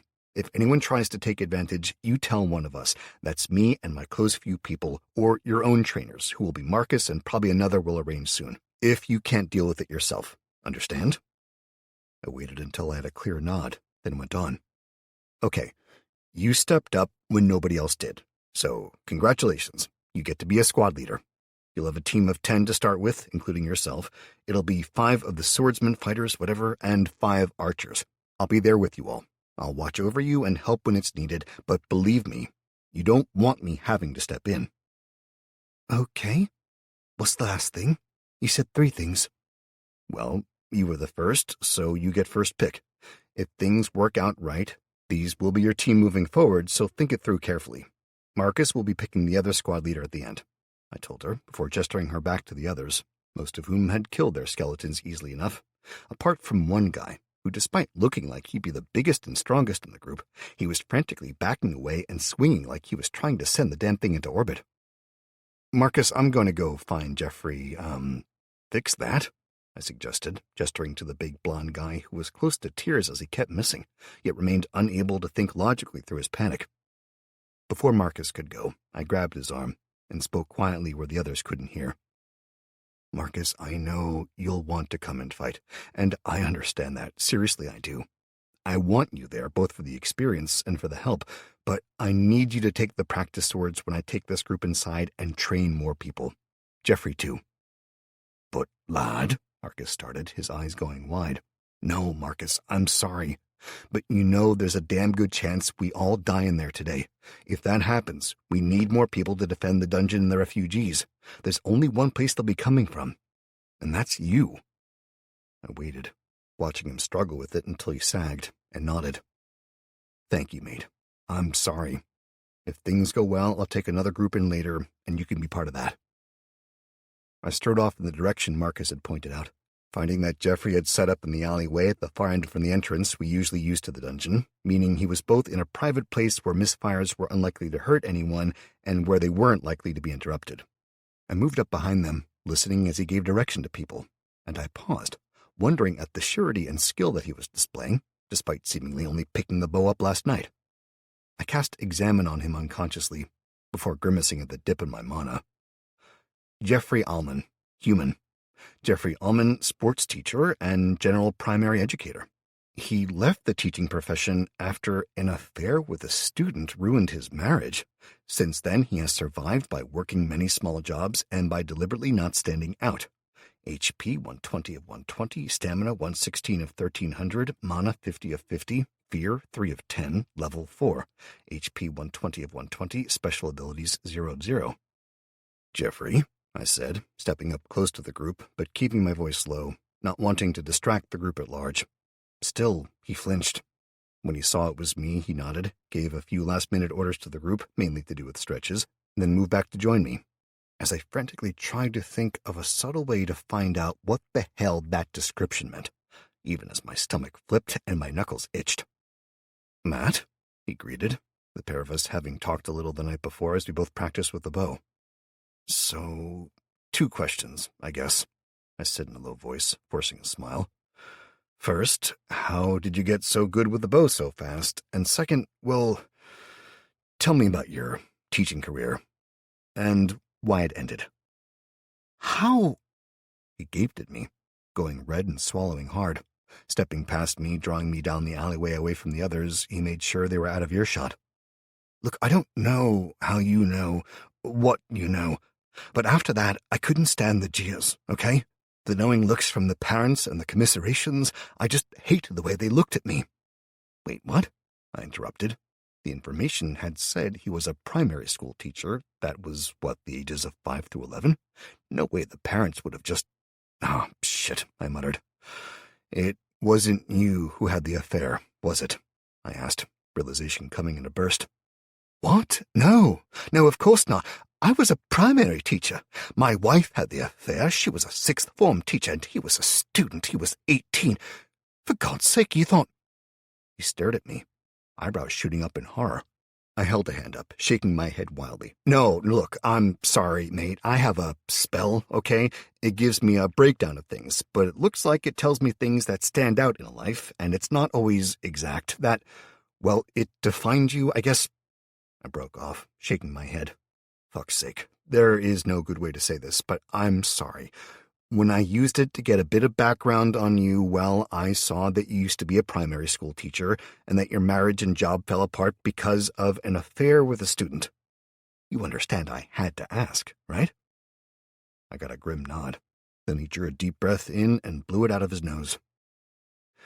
Am I allowed to keep teaching? Or do you want me to leave? He asked. Fuck yes, I nodded emphatically. You're allowed to keep teaching, and no, I want you to stay. Seriously, you're doing a great job teaching them something you just learned. Look, I ran my fingers through my hair and shook my head. Look, I'm sorry, okay? I got a grudging nod from him. Then I took a deep breath and called out to the group. Okay, everyone, attention, please. I called, and they fell silent, turning to me. Okay, there's 10 of you? That works out well. I smiled at them, checked my mana, and summoned the first 2 skeletons, getting cries of alarm as the people all backed away. It's all right, I clarified, holding my arms up and waving for their attention. Okay. So, you know by now that I'm part of the dungeon as well as its master, right? Well, what that means is I can create things, like the bows you're all using. I know you all volunteered knowing that we're going to be fighting, and damn soon, so in an hour or so, it's going to be time to make the most of the training you've had. We're going to have some lunch, and then I'm going to split you into 2 teams of 5, then pair you up with some of the sword fighters. You'll work as a team, 5 of each, and you'll get to kill these fuckers for real. I went on, explaining the various kinds of undead, the best ways to fight them, and the importance of headshots, before sending the skeletons to the far end of the alley and summoning more of them, then explaining the need to train more people to Jeffrey. He nodded, listening carefully, then clarified a few details before I left him to it. He was clearly still distressed over my invasion of privacy and the blunt way I'd addressed it, but I had a responsibility to all of my people, and I'd needed to know. I still felt a bit shit about throwing his ex-wife's affair up like that, though. Using the skeletons to help them gain XP, I made sure that those who hadn't leveled at all got to kill 2, getting their first level at least, while the others got to kill 1 at least, making them all feel a little better about things. I stayed with them, practicing a bit with a bow I summoned, before finally giving in and directing them all inside to eat, telling them to find the fighters and then to meet me in half an hour in the East Block. Then I went and got geared up, ready to fight through possibly thousands of undead, all because the woman I was steadily falling in love with was outside the walls, somewhere. With that, I set off, entering the building myself, jogging to the far side and looking down from the higher vantage point. The hill fell away, and the undead filled the road below. Finn was waiting there for me, along with a few ingenious traps and tricks. But while they were smart and would make any sensible living creature turn back, these were the undead, and I knew instinctively they were little more than delaying tactics. Until we had a better plan with the traps, it was back to the drawing board. I praised the ingenious traps, but as even he admitted, they were designed to kill 1 or 2 or cause pain, such as embedding the blades in the narrow sections. They'd cause living attackers a horrific amount of damage, but barely inconvenience the undead. There were 2 traps in place already that would work, large slabs of rock attached to chains and then to the ceiling, ready to be swung down. But apart from those, I shrugged and thanked him again. It was time to go to war. Chapter 5. The others arrived while I talked to Finn, and I made them wait, making sure I damn well understood exactly what the situation was and how to trigger the fail-safes that Finn had built in. Basically, each floor had been set up with narrow walkways and corridors, walls that jutted out here and there designed to slow the enemy, small sections that would let archers stand behind cover, firing and then backing up. Meanwhile, the undead horde could only move so fast, weaving in and out of the staggered walls and hopefully over their fully dead fellows. The doors that had been in the outer walls were sealed up, and we couldn't make physical changes to the building when the undead were in contact to it, but they were slowly damaging the walls, and a few blows from a sledgehammer in the right places would open up a narrow gap they could enter through. Then, above that area, Finn had constructed, at great fucking cost, a massive block of stone. It was held in place by wedges on the floor above. In theory, all I had to do was break down the wall a bit, let the undead break the last bit, and pour in.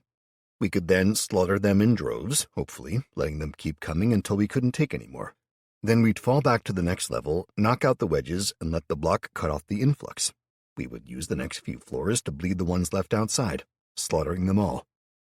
Each floor was split into 2 paths, and each path had 4 sections, places where a solid stone sheet, 6 inches thick and with a brace across its back, could be dropped into position, closing off the path. It was going to be heavy as fuck, and, like the stone over the entrance, they stood in place already, braces holding them up, just waiting to be knocked out by the hammer set there for just that purpose, letting the stones fall. The stone was much thinner. In theory, it would be strong enough. Fuck knew they'd be heavy enough to kill anything underneath when they fell. But this was all planning and no experience. The sheets of stone might fracture, becoming useless, or jam. Hell, the undead might not care that a second path opened and might keep smashing their way through the one they'd just been cut off from. For all we knew, though, just starting this off might set the behemoths charging. Then we would all be fucked anyway. It was a shitty plan, really. It relied on the undead doing exactly what we wanted, and the wraiths and bigger undead either not noticing, not caring, or actively choosing not to involve themselves long enough for us to get the second stage up and running. Add to that, it also relied on my 2 new fire teams of totally inexperienced warriors not breaking and running like fuck, which was really more likely than anything else. But if it worked, we'd get to bleed their forces. We'd get these total newbies a fuck ton of experience, and hopefully that would open up some options for us when more and more of them got to level 5. Add to that, while I'd be with them fighting, or at least ready to step in if they needed me, I'd also be using the mana that the fight generated, summoning more and more fighters ready for the next phase. All in all, it was a clusterfuck waiting to happen. But when all the choices before you were shit, it became a case of picking the slightly less shitty path. I couldn't leave it any longer than I had. Hell, I'd been getting more and more frantic as I worked, and it needed to force myself to talk to people so I didn't seem totally deranged. It had probably not worked, all things considered, but the thought of Kelly and the others walking into the middle of this terrified me. That was another reason for the entrance into the east, or training dungeon, to be opened. Sure, it let me vent my frustration on the hapless undead, but it also stood at the bottom of a great long hill and out of sight of the castle. In theory, again relying on an insane amount of luck and shaky logic, once there was a path inside, the undead should take it, drawing more and more down and in, distracting them from the castle. Meanwhile, the castle was slowly being sealed off, and a sign was being prepared to let the others know where to go. I finished talking to Finn, sending him on to help with the castle, but with an admonition to watch the fight where he could, and if need be ready with whatever help he could manage, as well as to be aware that, if Allie called for him, she was in charge. Then I pulled him in close, and made sure the others couldn't hear. Finn, if it all goes to shit, if we're getting slaughtered in there and we're not going to make it out, you damn well close it up, all right? Seal the doors with walls or whatever, but the undead can't reach the others. I watched his eyes, the slight widening as what I was saying came home, and he nodded slowly. I understand, he whispered, grabbing my arm. Patrick's out there with her as well, so you damn well make sure this works, okay? I want my man back. I'll do my best. Believe me, if this fails, it won't be for lack of effort, I told him, a slight smile covering my nervousness. Okay, you know what to do, right? He gave a tight nod. I waved him off and moved on to the new recruits. Everyone had turned up, even the ones who were clearly terrified. That in itself made me both proud and ashamed. I damn well knew that not everyone would survive what was coming, and the fact that Chris had come tooled up for a bear showed he knew it too. He brought a dozen handguns, and he spread them out, giving one to Joe, who swallowed and nodded, and keeping one himself, as well as giving all the swordsmen a gun. When I quirked an eyebrow at him, he shrugged, then turned to face them as he spoke. "These guns are a last resort only," he barked, trying his best to imitate a drill sergeant. "The archers have a ranged solution, but believe me, you use these guns when it's not a last resort and you'll regret it." Chris nodded to them, then stepped back. I grunted, not seeing any point in taking the guns back. I'd not given them guns or, hell, real armor yet, because we desperately needed to get the monostores up, or we were all fucked. Also, the cruel, cold, and logical section of me that I didn't really like was well aware that, as I'd said already, some would panic, some would run, and some would die here. I needed to armor up those who stood firm, those who didn't panic, and, coldly, those who weren't seriously fucking unlucky. They'd fall quickly, and that gear would be lost.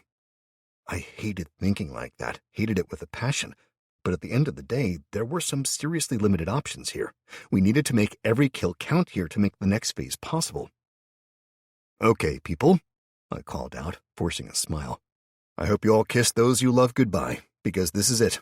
We go in there, and we fight in 2 teams. One rests, one fights. Joe is going to be our healer, until hopefully one or more of you develop the skill, so listen up. This is the last general information you get." I paused, making sure they were all paying attention. Then I went on. "Marcus is going to start teaching more volunteers out here, not because he doesn't want to come in, but because I won't let him.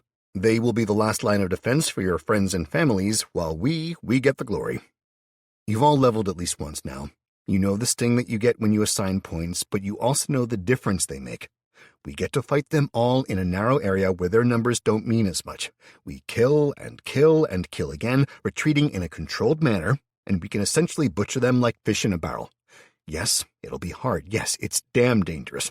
But you each need to do this, not only for the others, but for yourself. You hit level 5 and you get to pick a class. Class abilities are why we have this place. My class is Dungeon Lord, and everything you see here is because of that. So just imagine what you can achieve. I paced back and forth before them, sword held casually in one hand as I went, watching their reaction to my impromptu speech. Some of you will get the chance to stay as fighters, as adventurers, and you'll gain abilities that will make you more powerful than you can believe. All I ask is that you wait. Wait before assigning your points and making any choices until it's your turn to rest. If you're offered a rare class or anything like that, please tell me. Beyond that, good luck. What we do here will make a massive difference.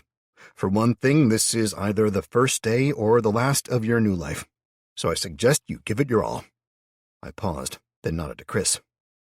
That's Chris. He's a good-for-nothing alcoholic, but he's also a hell of a lot stronger than any of you, and my good friend. As you can see, he has an assault rifle and an absolute metric fuck-ton of ammunition, as well as what looks like our entire supply of grenades. He will be with Squad 2. He's there if you get in the shit to step up and give you a break while you swap out. I'll be with Squad 1, doing the same. You fall in the shit, and I'll be there to help. As you can see, I have fuck-all grenades, and while I have my handgun, I don't need a rifle in my way today, so take what you want from that. Yeah, he's a fucking idiot, but, American, Chris added in, lifting one hand and making circular motions next to his ear. He's fucking nuts, he said in a hoarse stage whisper. As you can tell, he's a subtle guy, but who needed to save your ass again? I called back. Hey, we were holding our own in the war before you Yanks bothered to turn up, late and strolling around going, I love the smell of Europe in the morning, Chris retorted, putting on a thick American accent and pretending to be some general or other in the Second World War with a cigar, not quite doing Eddie Izzard proud with his exaggerated imitation. I was talking about saving you from the goblins, actually, I responded with a confident grin. Seriously, people, they were like knee-high. Had him chained up. They were on giant fucking dogs. You've all seen Simo, as big as he is. Oh, and I tamed one of the dogs as well. He's out with our friends right now, but when he gets back, don't be too surprised. I shot back, indicating the dog the size of a chihuahua with my hands. He's a fucking giant Rottweiler. Chris almost looked apoplectic. Of course he is, I responded with a patronizing smile. And ladies, if he tells you he's got a big one to show you later... I lifted a hand and waved my pinky finger in the air while Chris glared. Frank was indeed a giant Rottweiler and was going to put the lie to everything I just said when the others got back. But it was fun to wind each other up and took our minds off the damn stress of what was coming. It was going to be fucking hilarious when they all saw Frank, expecting a tiny dog. I led the way into the building, directing everyone into the first large room and waited as the others filled in, pulling Joe aside until the others were ahead of us before speaking. Joe? Are you sure you want to be here? I asked her. You know this is a seriously dangerous one, right? I'm going to have to seal this door. I know, she said in a low but firm voice. But I'm a healer, Matt, and these people are going to need healing. Plus, I have 2 spells, both healing, obviously. One specifically for poisons or diseases, but I'm hoping if I push it enough, it might work for the zombie plague. My mind whirled, suddenly realizing what I'd not done yet. I concentrated, fixing it very carefully in my mind before speaking. Joe, as Dungeon Lord, I need you as the dungeon's healer to heal our people through this fight. I said it really carefully, focused on it, and waited. Well, yeah, of course, but wait. Joe broke off mid-sentence, her eyes widening as she read something in her notifications. Did you get it? I asked, hoping against hope. Yeah, she whispered, her brow furrowed as she read something and reread it. Well? I asked her, and she shook herself, clearly accepting the quest as I received a notification in turn. Congratulations, you have generated your first personal quest. As the quest was generated for members of your coterie to carry out, you will not receive a share of the XP granted. However, having highly skilled minions is itself a reward. I read it quickly, grunting in disappointment but agreeing with it, and moving on to the next one. Congratulations, You have filled the role of head healer in your dungeon. Any healers or dungeon creatures under her command will now use her control points rather than yours. Remember to increase the head healer's team whenever possible." I grinned at this one, mainly because I knew that if I got in the shit, I could grant her a little extra authority to summon minions and get around the control limit now that way. I paused, wondering if I could do that with Chris, nominate him as a defensive captain or something. But then I shook my head. It'd only be a few points, and it felt wrong to mess with it. It was Mike's area, after all. "So, what did you get as a reward?" I asked her. Joe's smile was like the sun coming up. 1,000 XP, a class skill point, and a spell," she declared, a little shocked. I grinned in response, gesturing her further, then I summoned the wall over the doorway. It was thick old stone, and as soon as it was in place, the corridor dropped into blackness, save for the intermittent glowstones that a thoughtful Finn had already installed along the roof. I glanced at Joe, then gestured to the light. She leaned against the wall and started summoning more of them, spacing them along the roof between the ones that Finn had done, turning it from a gloomy night into a bright and welcoming one. "Okay, everyone, it's time to get started. As such, I hereby designate you all as dungeon soldiers, and I'm about to give you an order, so I need you to concentrate on it, okay?" I said, making sure I had their complete attention. "I hereby order you, my dungeon soldiers, to defend the dungeon. You are to kill the enemy undead, and I want each of you to kill at least 10. I waited, then grinned as I heard the gasps that echoed as they got individual quests. "Fuck, this is awesome," I said quietly to Chris, who nodded. "Think you can give me a quest too?" he started, before a wave of vertigo gripped me, and I almost fell over, staggering sideways and bracing myself against the wall. I felt sick to my stomach and coughed, gritting my teeth, barely able to keep from vomiting on the floor. "Are you okay?" Chris asked me from seemingly far away. I nodded, gripping his shoulder and closing my eyes, fighting to keep my bile down. I could hear him talking, and the others as well, as a general hubbub around me grew. Then Joe was there, and her healing was like a wash of cool water, bringing clarity and focus again. "What happened?" Joe asked me. I shook my head, unsure, as I pulled up my notification, grunting like I'd been punched in the gut. "Warning. You are suffering from XP withdrawal. The effect of donating too much XP to others in a short period of time is significant. It will fade over time, but until this XP has been re-earned, you will receive a -1 to dexterity and endurance. Donate XP regularly to reduce this effect." Donate? Donate? I hissed to myself, before pulling up my stat sheet and groaning. The XP that had gone into a pool for Joe's quest and that of the other 20 people hadn't been something that just appeared from nowhere. It was my fucking XP. I focused on the first of the fighters nearby, the pretty one, Ashley. "Ashley," I croaked. "How much XP was the reward for killing all 10? She frowned, obviously still getting used to the systems, but after a second, one of her squad spoke up for her. "It's 100, Mr. Dungeon Lord, sir," the boy said, swallowing hard. I shut my eyes. "Of course it is," I whispered, before opening my eyes, forcing myself to stand straighter, unaided. "It's okay, people. Sorry if I scared you. Giving you that much of my own personal XP was debilitating, that's all." "Personal?" Chris muttered, turning so his back was to the others. "You mean that XP they get as a reward is yours?" "Yeah, fuck," I replied, making sure that only he and Joe could hear me. I forced a smile, holding back a rant as I worked out that I just cost myself 3,000 fucking XP. How do I give it back?" Joe asked, her face white with concern and stress as I shook my head. "You can't. You get skills and spells for this, and I didn't lose any of mine," I said, checking quickly. "If the price for being able to power level you is my own XP, it's worth it," I said, forcing a definite level of confidence into my voice before turning back to Ashley. "What else did you get for the quest?" I asked her. She spoke up quickly, having clearly spent the time to get access to the quest now. 2 class skill points and +2 points to a single stat," she said quickly, glaring at the lad who'd answered before as though daring him to respond this time. He ducked his head and moved back, his cheeks bright red. She looked away from him, clearly dismissing him from her mind. I noticed that he kept shooting her sidelong puppy dog eyes, though. I thanked her and turned to Chris and Joe. "You see? It's worth sacrificing my own XP if that's what I have to do. Those other rewards don't come from me, so that's a net win. Yeah, but, Chris started to say. I shook my head again, moving past him this time as I called out to the others, wanting them to calm down, having seen the fear that was building on a few faces and how close they were to panic. Okay then, people, remember we do this in teams, I called out. So we all go down to the lowest floor together, then I'm going to go and break the wall. At my words, I could literally feel the fear spiking. Once I've done that, I'll fall back and stand with you. The archers get to play first, squad 1 goes first, and you fire until the undead clear the halfway point. That's halfway between the entrance and where you stand. At that point, you step back and move to the fallback position while the sword team and I step up.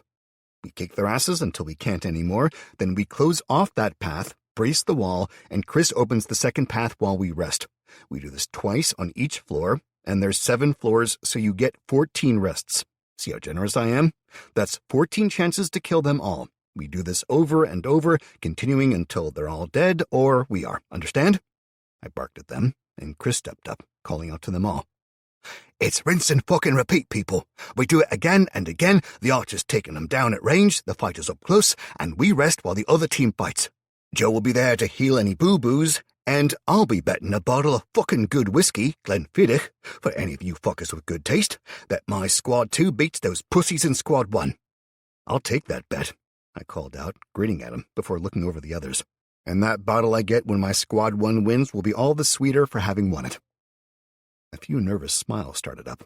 It was all I could expect to achieve for now, moving out and leading them along the corridor. Chris and Joe took the second path, all 3 of us pausing every so often to add in extra lighting. It took us 20 minutes to get to the lowest floor, each floor only being accessible through a single narrow stairwell that was placed at opposite ends each time. That ensured that each section of the dungeon had to be traveled, and that there were no shortcuts, giving us the best chance to bleed the fuckers dry. By the time we reached the far end, half of the squads were out of breath, either because they were so nervous or because they were so unfit, and I was starting to really worry. 10 minutes of rest later, and I'd left Chris and his squad at his position, with Sarah as squad leader ready to start, and got my own, with Ashley as their squad leader in position as well, and I took the opportunity while Ashley got her people ready to do a little experimentation in a side room. I quickly summoned a skeleton, examining it as it stood there. It was in slightly better condition than the ones we were fighting in general, bones and such were intact, but it was also literally bare bones and unarmed still. I nodded to myself and pulled up my Forced Evolution and Imbue Blended skill and looked the skeleton over, wondering where to start. Usually I'd go for the obvious, working to improve the living tissues, but I shrugged, seeing no alternative, and brought up the map as I'd started to think of it, seeing the Vitruvian man pose hanging in the air before me. The skeleton depicted in it was similarly bare, but as I thought about it, I decided to focus there first. I poured earth mana into the bones, nodding in satisfaction as they started to grow thicker, denser, and went all the way up to 15, the bones growing thicker without any apparent issue. I chalked it up to the difference between the living and the dead and moved on, finding that fire, water, and air each basically did bugger all, with no flesh to work with. Life mana, seemed to do nothing either, beyond sink into their bones. No difference I could see and no damage, so I reversed it and moved on again. Light made the bones glow. Unsurprising, but it did bugger all else, while darkness made them harder to see in the darkness, again, pretty obvious, but subtle use to me right now. Death, on the other hand. Death mana was definitely making a difference, but I couldn't tell how. It poured into the bones, like water into sand, literally sinking in and vanishing, but I could feel something. I shrugged, dialing it back, and tried pure mana, finding that it increased the impression of the skeleton being aware, much as it seemed to in other creatures of the dungeon. I set it to 5 for death and 5 for pure and hit accept. The skeleton started shaking, bones clattering against themselves as it shuddered, growing thicker and thicker, before it collapsed into a pile of bones. Fuck, I muttered to myself. I'd been hoping to make a basic skeleton archer, ideally, something I could mass-produce and station on the roofs all around, then have them concentrate all their fire on a behemoth and take it down, before moving on to the next. I slid into the dungeon sense again and absorbed the scattered bones, annoyed with the failure, and moved on, determined to figure it out, when I heard Ashley calling to me that she was ready. I grunted, moved out of the room, and marched up to the stone wall that had previously been the doorway out into the bottom of Dean Street. Then I hefted my warhammer, hoping that I wasn't about to murder us all. "It's time to toss the dice." I quoted my namesake's favorite line, then swung with all my might, imagining I could hear the dice tumbling in my head. Chapter 6. I slammed the warhammer into the wall. The combination of the solid mass of bronze and the Olympic level of strength I'd achieved sending chips flying. The second blow sent cracks radiating outwards from the impact point, and the groans and moans that were dimly heard through the wall picked up in volume. 2 more blows, and there was a hole I could see through. 2 more after that, one overarm and the other with an underarm into the wall, lower down, resulted in enough of a broken section that the undead would be able to get through in short order. I glanced at the battered head of my warhammer and concentrated, stepping back for a second, and it blurred into full durability again, while I grunted in amusement. "Gotta love magic," I muttered, peeking through the gaps in the wall. There were 4 undead there that I could see now, all zombies or skeletons as near as I could make out.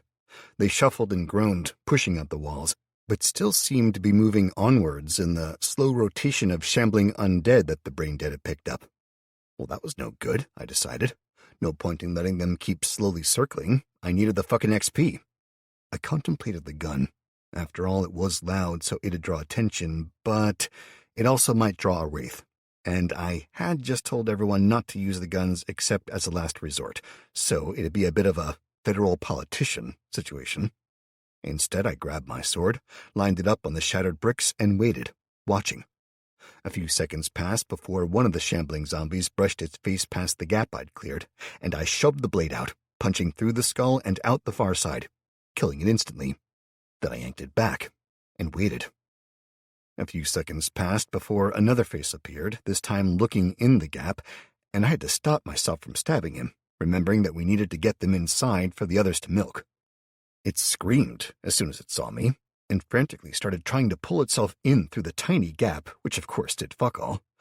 I sighed, stabbing it and stepping back to look up the corridor at the shivering group I left behind.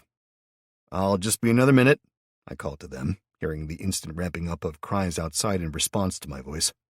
"Seems they're too dumb to pull the bricks out themselves." I sheathed the sword, setting it back over my shoulder, and tugged the hammer free of its belt loop again, before pausing and wondering if I could actually...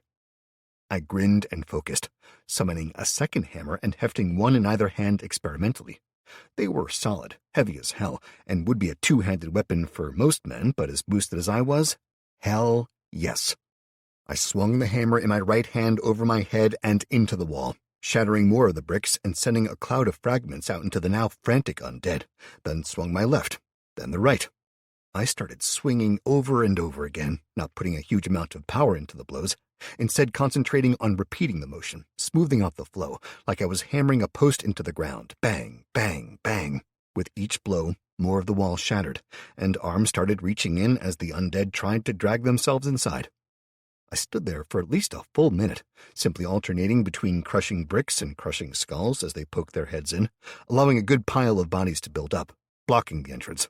Then I paused, dropped one hammer into the loop on my belt, and turned my back on the undead, casually walking back to the others.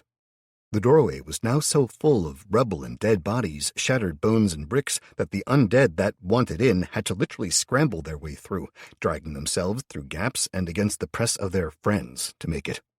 Not one of them was fully inside before I reached Squad 1, but as I got there, the first was pulling himself upright and starting to swagger towards us.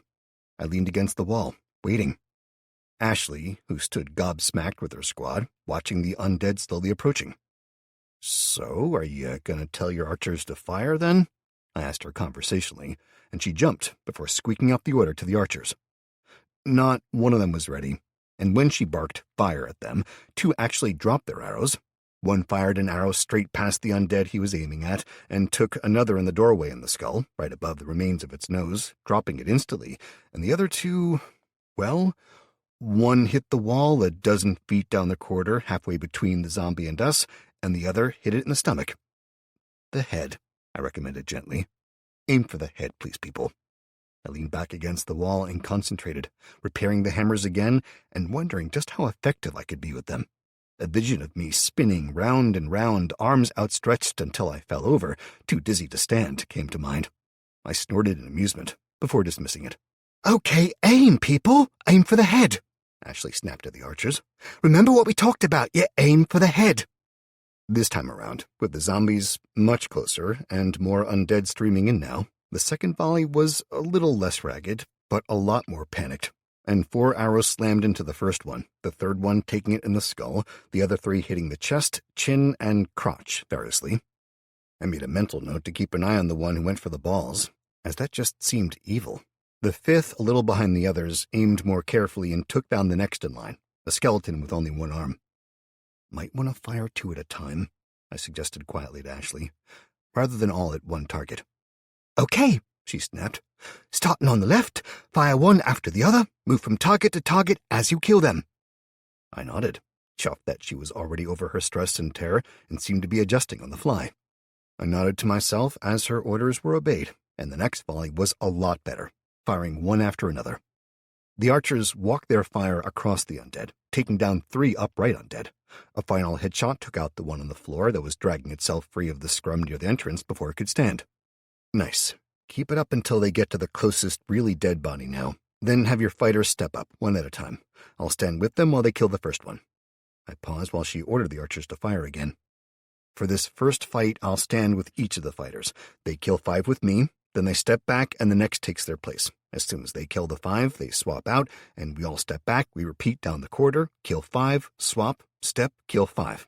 Got it? She nodded, clearly worried, but she still barked the orders out in a voice that carried well. I waited, pleasantly surprised as the squad kept killing the undead, actually having to summon more arrows before we changed over, because the undead were getting in that slowly. With their nerves more settled, the archers were killing them faster than expected. Admittedly, they were still taking multiple hits to kill each one, on average, but still the 30 arrows they had in a quiver I'd expected would last them 2 or 3 sections rather than running out before falling back from the first encounter. I summoned another full quiver for each, telling Ashley where they'd be on the next level, as I was unable to do it here. We let them get a few final shots off, finishing their quivers mostly, before I nodded to Ashley and stepped up to stand ready. I handed my second hammer to one of the archers and told him to hold on to it for me. Then I drew my sword and waited. I wasn't surprised when Ashley stepped up, taking station next to me. Okay, now remember, the corridor is narrow. You need to take their head, so stab up and out. If you need to buy yourself time, then you can back up a little, but remember, your squad is behind you. Take out hands if they get too close, legs even, but a kill is the head only.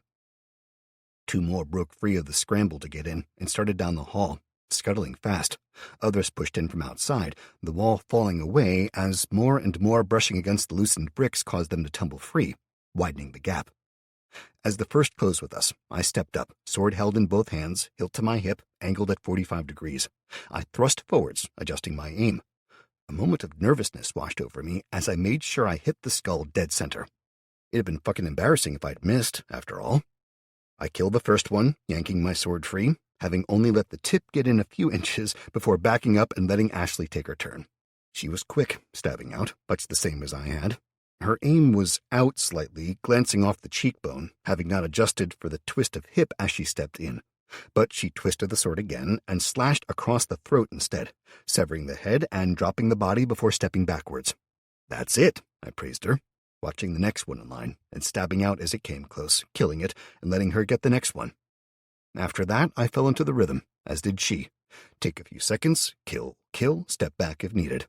Sometimes we stabbed out side by side, or she'd be first, depending on which side closed fastest, but after she killed her 4th, I called out loud enough that the others could hear.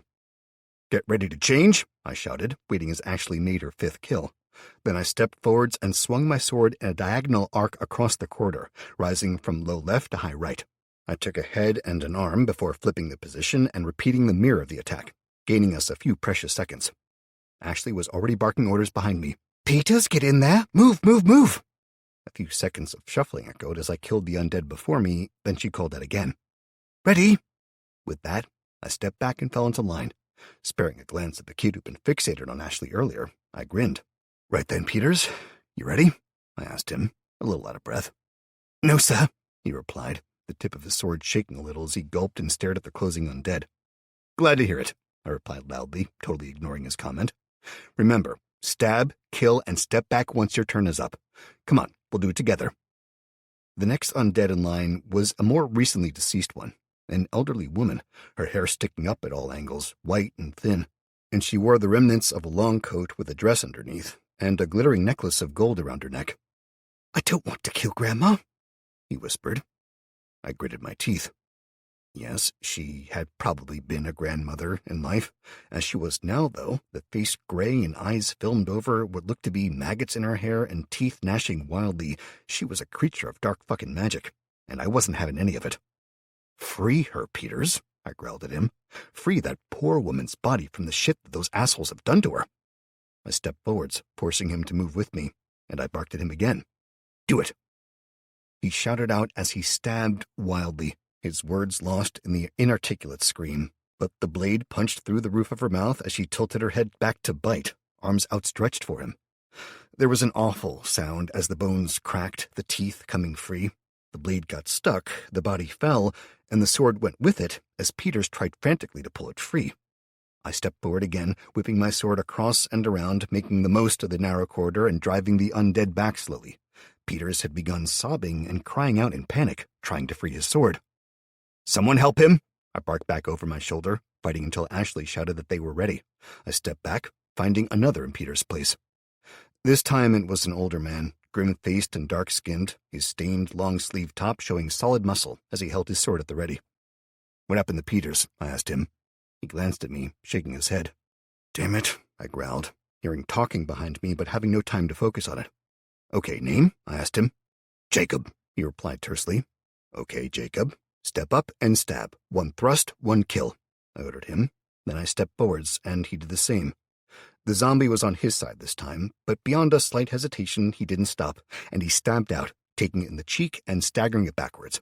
He growled to himself, yanking his sword free and tried again, this time taking it in the eye. The blade had barely sunk in when he yanked it back, and the body tumbled to the floor. Well done, I called out and took the next, the two of us falling into a rhythm, much as Ashley and I had. We shuffled back down the corridor, pausing now and then for me to step forward and clear the path while people changed over, but apart from that, it was going smoothly. Until the final changeover. I just stepped back, glancing to the right, and seeing the tall blond man that had been frantically swinging his sword to hit the moon earlier, when a scream filled the corridor. I glanced back from looking at him and swore viciously as a wraith lifted into view over the top of the mass, its mouth wide open in a leer, as it flung a necrotic bolt at us. Fall back, move, I shouted, backing up as fast as I could, straight into someone who'd frozen in place behind me. I staggered, as did they, and then it was too late, as the bolt flew straight at me. I closed my eyes at what I thought was going to be the last second, having half fallen to the floor, tangled in a mess of arms and legs with whomever had frozen behind me, the bolt growing large in my vision. I had a split second in which I thought about trying to dodge further, but if I was hit, I had a good chance of survival, despite the pain. Most of my fighters weren't so lucky, and one was underneath and behind me right now. A grunt cut through the dark. I opened my eyes, seeing the blond man slumping down to the right from where he'd clearly leapt in front of me, taking the blast that was intended for me. No, I shouted, shoving the person I was still tangled with away. I finally managed to get to my feet as Blondie started to scream, the skin over his left shoulder already beginning to rot and fester as he cried out in pain. Motherfucker, I roared, setting off sprinting down the corridor, the undead between the wraith and me forgotten in my fury. Get him to Joe, I screamed back at them all. Fall back to the barrier and hold there. With that, I gripped my sword in both hands and lost my fucking mind. I went through the shambling, low-level undead like a scythe through wheat, spinning and ducking. My blade flashed, taking head and legs, arms, and sometimes hacking through entire torsos, sending bones and rotted meat flying in all directions. There was a swift shift in the undead now that the wraith had made it inside. No longer were they the brain-dead shuffling automatons. Instead, their grasping hands and ineffectual swipes were replaced with intent, and they fell in around me. One of the largest undead I'd seen yet, natural ones anyway, leapt out of the mass. He had been a solid man in life, probably requiring a specialist coffin for the size of him, both wide and tall. He bared his teeth, hands reaching. I swept up with my blade, coming up from a low swing, and brought the blade across my body sideways, taking his outstretched right arm off at the elbow. Rather than going for me, he folded his left in around my sword and deliberately fell on it, seeking to remove my weapon. I wrenched it sideways, slicing him in half and freeing my sword through sheer physical effort alone. But it had had the desired effect. As I battled with him, the others latched onto me and bit down, teeth chewing on my armor and fingernails scratching at my skin. I screamed, my veins suddenly filling with an itching, burning sensation, like the feeling of 1,000 spiders crawling under my skin from at least a dozen wounds, the goddamn zombies infecting me. I lost my shit. I shoved backwards with a roar, slamming us all into one wall, then heaved the mass into the other, bones breaking all around me. I triggered my lightning, pulling it into me and down, filling my heart with it first, drawing more and more. The lightning coursed through my veins and filled my cells as I hunched down, then stood and threw them all off me, sending a pulse of sheer power out to fill the corridor. The closest undead were practically vaporized, rotted flesh stripped from their bones, the bones themselves blown back in a wide arc. The wraith sank back down into the mass of undead, commanding them from behind rather than exposing itself to the risk of hovering above them. The walls and ceiling were covered in a patina of cracks and arcing lightning burns from the outflooding of power, and I was free again, glaring through the staggering undead at the wraith that hissed back at me. It lifted back up into the air, rising above the undead meat shields before it. Lifting its hands, claw-like, into the air, it started building what looked like 2 more necrotic bolts. I unholstered the handgun from my left thigh and opened fire. The wraith's shield had been damaged by the outpouring of lightning already, but still, it held for the first 2 shots. The next 3 bullets took it in the left eye, then the nose, then the crown of the skull as it fell backwards. The last 2 shots missed entirely, but I didn't care, because the fucker was dead by then, and I ceased fire. The massed undead, having previously been guided by the wraith, seemed to sag, many physically collapsing, while others simply staggered, unsure. I pulled my hammer free and got to work dual-wielding, clearing the way back to the entrance in short order. The undead inside appeared to have been left brain-dead, literally, by the wraith's death. The ones outside, well, some were the same, but many were still struggling to the entrance, moaning and clearly excited. I grunted, down to the dregs of my mana. Now I'd washed the lightning back and forth inside me to cleanse the infection. I turned on my heels, starting back into the corridor, ignoring most of the notifications, but one I read. Your current evolutionary position is Thunderstorm, 1%. Increase your capacity to reach the next level of evolution. 1, 1, 1, 1, 1. Your affinity cannot rise at this time. I didn't know what that meant, only that I had a problem. Another one, and that just served to twist my anger higher as I stomped back down the corridor. The first 40 meters or so were in darkness mainly, the lightning having destroyed the lights that we'd all made. When I saw the others huddled ready to drop the barrier ahead, I saw them before they could see me. I moved closer, hearing whispered comments about glowing eyes. I made ready to reassure them, even pissed off as I was, when one of the archers drew back and fired an arrow at me. It was a fast shot, poorly aimed, and without the time taken to draw the string back fully, but still, it hit, slamming into my left shoulder about an inch in from the joint and quivering. I strode out of the darkness and paused just inside the pool of light and glared down at it, then started off again, coming to a halt before them. The archer who'd just shot me gulped and stammered out an apology. "Move," I ordered flatly, and the entire mass of the squad fled back a dozen or more steps. As I ducked under the slab of stone that would close off the passage, more and more groans and cries started to echo down the hall towards us.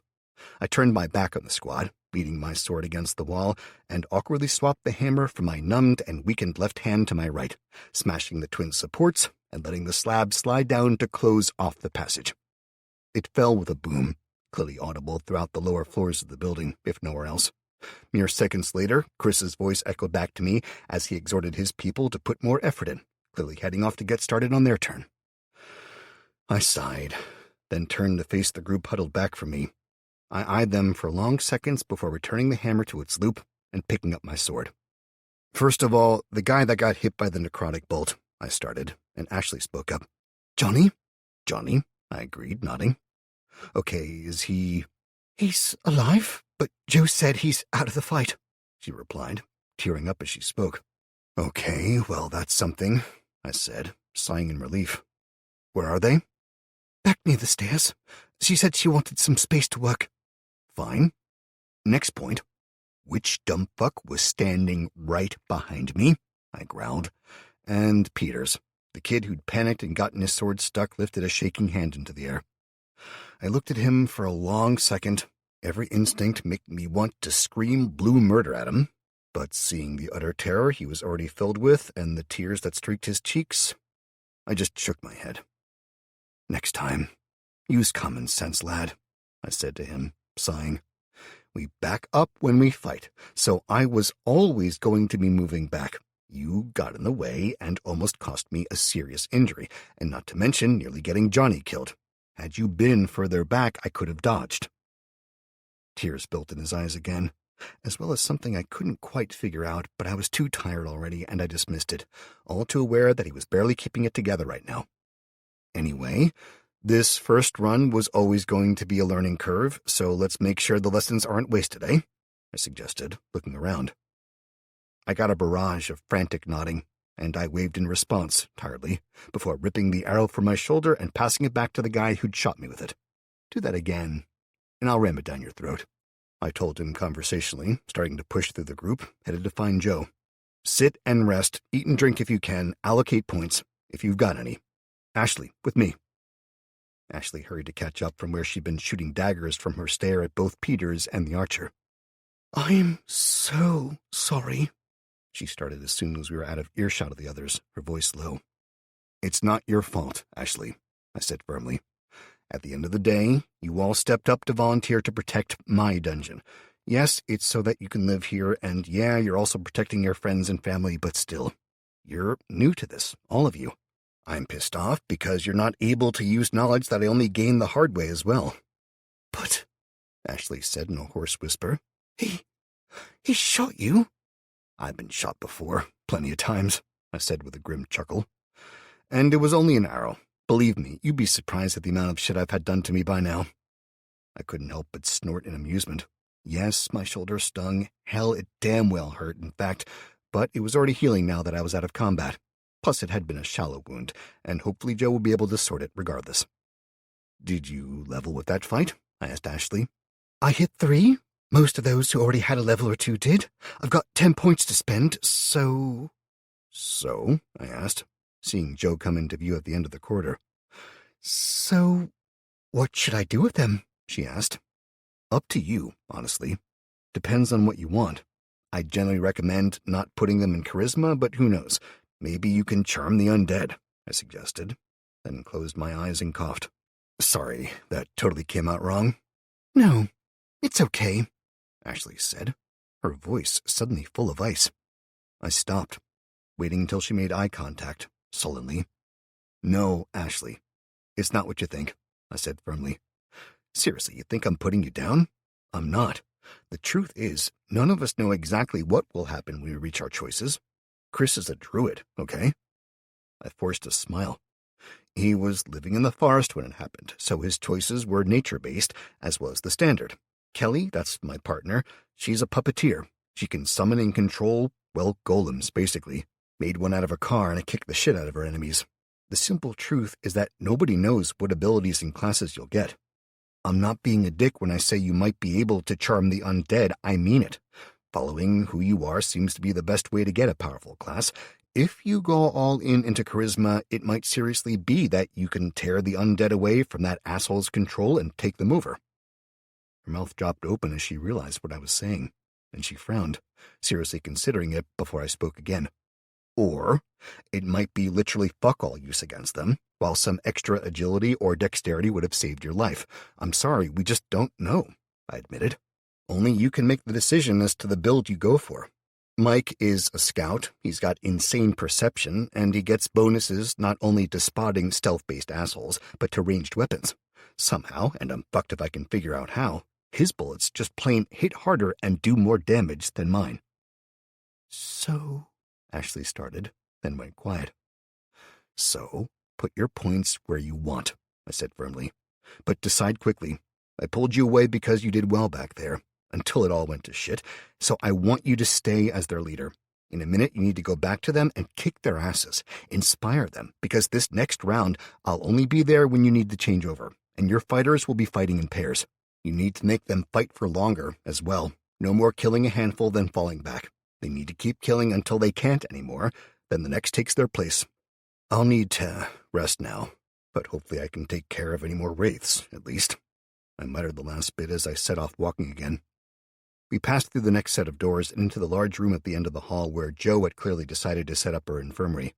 I'd have preferred it closer to the action, but I guess that, as we had to keep falling back each time per the plan, it was probably in the best place here. "How is he?" I asked her quietly. She frowned at me, keen visual scan probably noting the blood streaks, the holes, and the chewed sections of my armor. "Did he go all God of Lightning again?"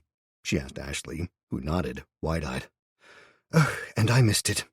So you're not been needing healing, then?" Jo asked me. "He got shot in the shoulder afterwards," Ashley said quickly. "Shot with what?" Jo asked, stepping up and fingering the tears until she found the one with slightly more blood on it and peeled it back slightly. "Aha!" she declared, grinning. "Now this I can do something with. One of my idiot archers, Francis, he shot him with an arrow," Ashley admitted darkly. "Did he kill him?" Jo half whispered to Ashley, her glance darting back and forth between us. I growled. "No, I didn't damn well kill him. He's a kid who's out of his depth, that's all. I'm not a monster." Johnny, meanwhile, pushed himself to sitting, trying to force a smile. "How you doing, mate?" I asked. "I'm okay, sir. I'll be back on my feet soon. I'm just a bit tired," he whispered, blinking in long, slow motions, clearly barely able to sit upright. "Don't be bloody stupid," I replied, shaking my head. "You saved me, Johnny, so thank you. I saw what you did in stepping into the path of the bolt. That was both incredibly brave and incredibly fucking stupid. Thank you, seriously. Now, never do it again." He smiled faintly. "No, sir," he answered, and I left it alone as to the meaning of his response. "Did you get any levels?" I asked him, ignoring the ladies as they spoke. Apparently, Jo telling Ashley about the first time I used the power, and Ashley telling her about the use she'd heard of back at the Hillsong Church. "Yeah, He started to respond, but I missed the rest when the blessed relief of Jo's magic washed through me. When I caught my breath, I shook myself and looked at her, seeing her wide eyes. "Thanks for that, but are you okay?" I asked. She nodded distractedly, waving me to get on with whatever I was doing while she read prompts. I shrugged and turned back to Johnny, checking to ensure he was all right and answering a few more questions about his levels. By the time I finished talking, Ashley had gone back to the others, and I felt a hell of a lot better. Johnny lay back, clearly exhausted by the minute or so talking. "So?" I asked Jo again. She shook her head, blinking the screens away and looking at me like she was trying to see through my ribcage to my beating heart. "So, you're not human?" she asked me, frowning gravely. "Ah, shit, yeah. Guess you weren't around for that conversation," I grunted, shaking my head and following her as she headed back along the corridor a little way. "You don't need to be with him?" I asked. "He's fine, just utterly exhausted. I need to be closer in case anyone's hurt," she said firmly. "Now explain that, Mr. Dungeon Lord." "Well, do you remember that prompt about the First Lord of the Storm from a while back?" I asked, honestly unsure of most of this myself. "Yes, something about a local human pantheon. Part of my ascension to the First Lord of the Storm is that I'm evolving. Fuck knows how or what it actually means, but basically a part of the lightning and all that shit is that I'm evolving from a, and I quote, local terrestrial human." "Into what?" "A storm titan, apparently," I replied, shrugging. "Beyond that, you fucking know as much as I do. All I know is that I'm the First Lord of the Storm. The storm and spells like that, lightning and shit, are actively helpful to me now, but, and this is a serious fucking problem," I paused, slowing and speaking to her while nobody else could hear. "My mana regeneration has been utterly nixed. Basically, I'm getting a fraction of what I was, because I now need the storm to recharge my batteries or whatever, and my evolution is stalled. Something's wrong, but I've no fucking clue what it is." "That sucks," she whispered back. For some, the knowledge that I could basically go nuclear was a massive safety blanket. "Yeah," I said, scratching my head. So thanks to having to pull the trigger and go all out already, we're basically fucked now, should something nasty get in. What are we going to do? She asked, clearly rattled. I mean, if you can't defend us, I can, I said confidently. But you just said I can't go all out storm and fury, at least not yet, that's all. I was kicking ass before I developed these skills, and I'll keep kicking ass without them, I said. My point, though, is that they can't know that. Right now, they know that if shit hits the fan, I can save them. That's hopefully going to take the edge off the panic that they had earlier and make them fight a little better now. Add to that, the wraith that got in, well, if they all come in, there's fuck all we can do about it. But if they were going to, logically, they'd have already done it. I think it went rogue, essentially. You believe that? Joe asked. Doesn't matter what I believe at this point, Joe. Seriously, all that matters is that we need to kill them all. Ollie's working on the ways we can do that right now, and we're basically charging the battery for her to use, I said with a forced smile. Now I need to check on Chris and his team. Then I need to rest, check my prompts, and get ready for round 2. Chapter 7. I left Joe in the corridor where it branched, the path to the right leading to Chris and his people. She hurried on that way, making sure she was close enough that she could step up if they needed her.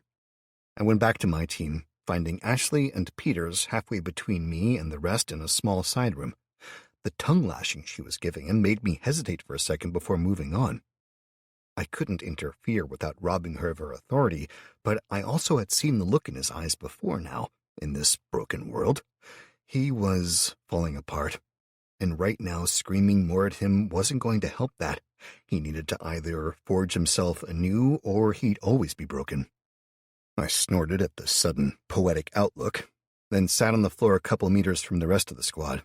I was well aware that to them I couldn't just be one of the team now because they weren't my team. I was the Lord of the Storm and the Dungeon Lord, and the best way to make sure that I didn't have issues from them in the future was to be something more than just another dude. That meant that I couldn't just shoot the shit with them, as much as I knew it'd help them and me to feel better right then. Instead, I pulled up the prompts that were waiting for me and started sorting through them.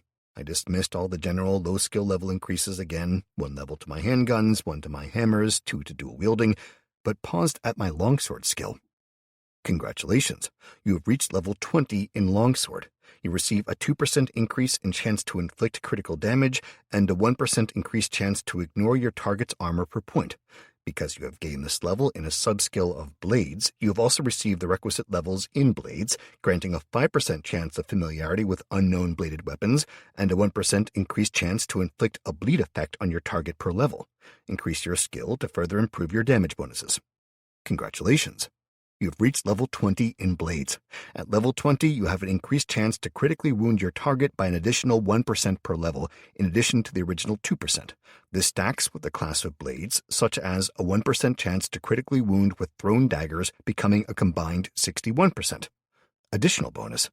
Due to actively and frequently channeling your powers through your blade, you have gained a 1% chance per second of active channeling to imbue your blade with a permanent alteration. Beware, some alterations may not be beneficial to the wielder. I nodded to myself in satisfaction as I read over it. With my level 20 in blades and longsword, I now had a 100% increase overall in my chance to inflict general hits, a 20% chance to ignore armor, and a 20% chance to inflict a bleed status. Added to that, I had a 100% chance to use any bladed weapon now. Seemed weird, but fuck it. I certainly felt comfortable with my sword and knives, that was for sure. I dismissed the screen and moved on to the juicy one, the XP earned. Congratulations, you have killed the following. 1-time Wraith, level 3, 180 XP. 148 times Undead Shamblers, level 1 to 7, 2,583 XP. Total XP earned, 2,763 XP. Current XP to next level stands at 4,458 of 10,000. You have 0 unspent stat points and 2 unspent skill points. Well, I'd nearly made up the XP deficiency I'd incurred, so that was nice, but damn, I'd hoped for more. I made myself comfortable and closed my eyes, speaking before I let myself slide into the dungeon sense. Anyone hears Chris and the others close up their passage, wake me up. Otherwise, let me sleep, I said, not being able to summon the interest in explaining what I was doing right then.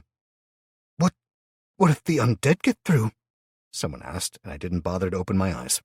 Kill them? Disturb my nap before it's our turn, though. I left it hanging and relaxed into the dungeon. Instantly, the world around us changed. I sent my point of view barreling along the corridor through the chunk of stone we dropped, letting me check on the others, unbeknownst to the squad.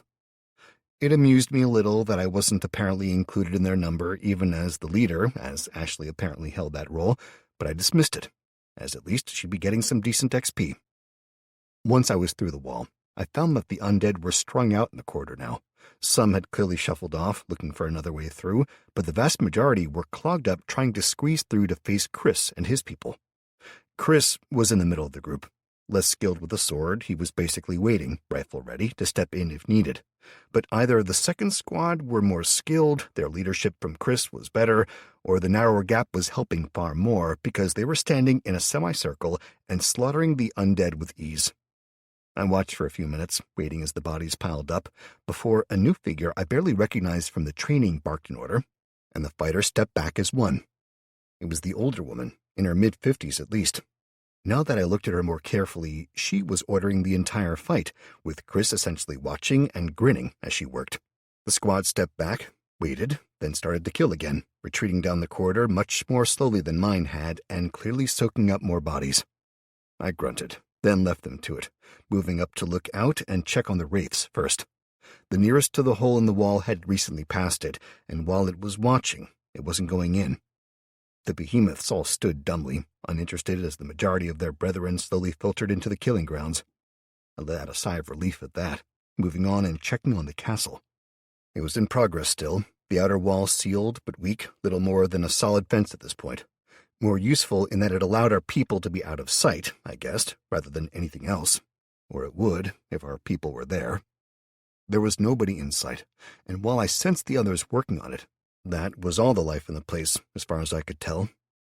I shifted back into the center of the dungeon territory and pulled up everything. The monastery was bouncing like a hooker's headboard. As soon as a point was earned, it was spent, but that was fine, as I sensed the completion of another control point node, bringing me up to a solid 120 points available now. I checked the aramonic inverters. All 4 were happily working away on the roof now. In addition to the 20 points of mana they each produced per hour, they were steadily increasing the wind as well, making me consider options for the future. I sent a message to Allie, a note really, just to remind me to discuss it with her later, and a quick outline of the plan. A solid 20 or so air converters set in a ring around the perimeter. I wasn't sure if it'd work, but that alone would bring in 400 mana an hour, so if it'd get the wind circling, well, that might actually work towards generating storms, right? Also, why the hell was it a case that I needed storm mana, which was a 2-tier form of mana, just like lightning, but where lightning needed air and fire, storm needed air and water, and I couldn't seem to just absorb that the same way. It was only an idle thought, though, and I dismissed it. The research was steadily closing on the target now, and with half of all the mana produced being dedicated to research, we'd finish the research in a few more minutes, then I went searching for a project I'd given Allie before I'd left, finding she'd managed to get the skeleton researched from basic to common, but that was as far as she'd made it. I pulled up the results that I'd ignored before and scanned over them. Skeleton. This is the first evolution of the skeleton, moving from basic to common. It begins to be capable of using simple tools and weapons, but little else. The undead's greatest strength lies in their lack of imagination. Stationed correctly, a dozen undead can do the work of 100 living mortals, for they never tire, never get bored, and never act in their own self-interest instead of their masters, or at least not when they're at their most basic. HP 40 of 40. Stamina 0 of 0, mana 0 of 0, speed 4 of 10, level 0. I tried to evolve the skeleton before and had hoped there'd be a hint here why it wasn't working, but no such luck. Maybe... I felt a hand on my shoulder gently shaking me, and I blinked, opening my eyes to see Ashley backing away. "What's up?" I asked. She gestured to the corridor as she spoke. "It sounds like the others have closed their path off." "Okay, give me a second," I muttered, checking in the dungeon sense before clambering to my feet and looking at the others. "Okay," I called out, their conversation stopping dead. Ashley is right. That was the sound of Chris and the others sealing their path off, and while there's a fuck ton of undead in there, there's no wraiths. That means it's our turn, and this time around, it's going to be down to you buggers. I'm literally here only if you get in the shit. Ashley, A word?" I gestured her into a nearby room. She nodded and followed me in, calling to the others to get ready as she did so. Once she was in the room, I explained the way that the other team had been working, and both the advantages and disadvantages of that pattern as I saw it, namely that they'd ended up falling back because their fighters were utterly exhausted, while their archers barely got any shots in. She nodded, clearly thinking. I asked her if she wanted to make changes to how her people fought, and she leapt at the chance. The next few minutes passed quickly as she shared what I told her, and they made plans to fight, then essentially leave me to hold the bag while they ran back a dozen meters. Then I'd pull back, and the archers would take down as many undead as they could. The fighters would step up and rinse and repeat. I agreed to the changes, and a few minutes later, while they all drilled over and over, I collected the hammer one of the archers had left for me by the wall. I waited until they were ready, then brought it overhead in a single powerful arc to slam into the center of the slab. It cracked with the first blow, not crumbling, fortunately, but 2 more blows and it started to fracture, with the undead on the far side drawn by the noise. Another 3 blows, and that was it. A large section fell free, clattering to the floor with a boom. I fell back, leaving the undead to make their own way along. It didn't take long, and this time the archers proved their worth, taking turns, firing from left to right in a line as targets appeared. This time, with a combination of the distance they had, the narrow gap for the undead to get through, the practice the archers had, and the lessened terror, they managed to kill over 100 before falling back. I quickly told Ashley that there were reloads upstairs again, even as I created them. When the archers started to fall back, she sent a few of them to move up to the next level and retrieve them instead of standing around here to watch. I'd thought ahead and summoned enough fresh quivers for everyone to have 4 on the next level, but swore as I realized I'd not sent word to Chris yet, and I called to one of the retreating archers to make sure Chris knew about the quivers if he needed them as well. With that done, I stepped up to the side, staying behind Ashley and her team as they spread out. Our corridor was narrower than Chris's, as he was essentially using the rooms down one side of the corridor as his path, with a section of the wall through to each one eaten away. That meant he both had more room to work and a better opportunity for them to flank him if he fucked up, so I resolved to swap with him on the next level, to give everyone a chance to learn to fight as a team as well. The change in tactics worked better, with the fighters staying in place until they were exhausted. Then I'd step up, hold the line, and then step back when the next ones were ready. It wasn't an amazing shift, but 2 at a time they managed to kill a few dozen each, then they broke off and ran back to take up station behind the archers. By the time it was just me and one of them left, I'd finally realized I'd drawn the shitty stick, as the already shaking Peters stood waiting to fight by my side. He did a little better this time. His first thrust missed, but his second was good. He took the time to aim, following the lessons Marcus had given them all. I watched him when I could, but as we slowly backed up, we'd long since cleared the choke point, and the undead were coming quicker and faster. Another few minutes passed, with the only conversation generally me warning him about things, such as reminding him to step back to get some room. Then he started to shout. It was unintelligible at first, something about his mother, and he lashed his sword overhead in a heavy swing that chopped the next undead almost in half. "Careful," I called to him, stepping up and catching a reaching hand that was close to grabbing him, taking it off at the elbow. I moved up again, holding my sword crossways, and braced my hand on the flat of the blade, slamming it into the undead mass and shoving them all back a few steps, thinking that would be enough for him to get his sword free. Instead, he stepped up again, swinging his sword overhead and chopping down into another body, again getting it stuck and having to kick it off the blade. I said, "Be careful." Then I froze at the sight of his bared teeth, the grimace of hatred and pain, and the way the veins in his face were standing out. "What the?" I grunted in shock, before a surge of the undead staggered me back. Peter screamed at them, abandoning his sword. He left it stuck in the corpse, reaching out and grabbing the head of a feebly staggering skeleton, yanking it off and using it on the next nearest in line, the sound like coconuts meeting at the fair. "Peters!" I shouted, lunging back in, stabbing another and another before dragging my sword in a rough half circle, killing several more. "Peters, you fucking idiot, back it up!" I barked at him. He screamed again, shoving some of the undead back before spinning to face me, and, screaming, he lunged at me, swinging the skull for my face. I blocked it with my right forearm, then punched him in the face with my left, the hilt of my sword clutched tight in it, sending him reeling back, only to be grabbed by hands from behind. He was dragged backwards, and the undead fell on him, hands clawing at his flesh and teeth sinking in. I swung frantically, trying to kill them all. It was no good, though. After a few seconds, Peter started convulsing as blood sprayed out of the mass of undead. I swore, then turned and ran, falling back to the others a dozen meters back, who'd all just watched Peter's die as well. I passed through the line, seeing the pale faces and hearing the muttered panic as I took up station right behind the archers, all of whom drew back on their bows and started loosing arrow after arrow into the oncoming mass. The undead surged forwards, the fresh blood seeming to wake something in them as their screams filled with a new urgency. The shambling changed into a frantic rush, and we were forced to fall back after only a handful of arrows were fired. "Fall back to the wall!" I cried out, backing up, hunching in to let the archers past me before pulling my handgun free with the left and opening fire. The bullets didn't do much, maybe 4 kills before it was empty, and that was a fresh magazine, but it thinned the hurt a little. I holstered it, tugging my hammer free and setting myself. I swung at the first one, an uppercut that literally removed the entire skull when the hammer landed. I slashed left to right with the sword, backing up and swinging again and again.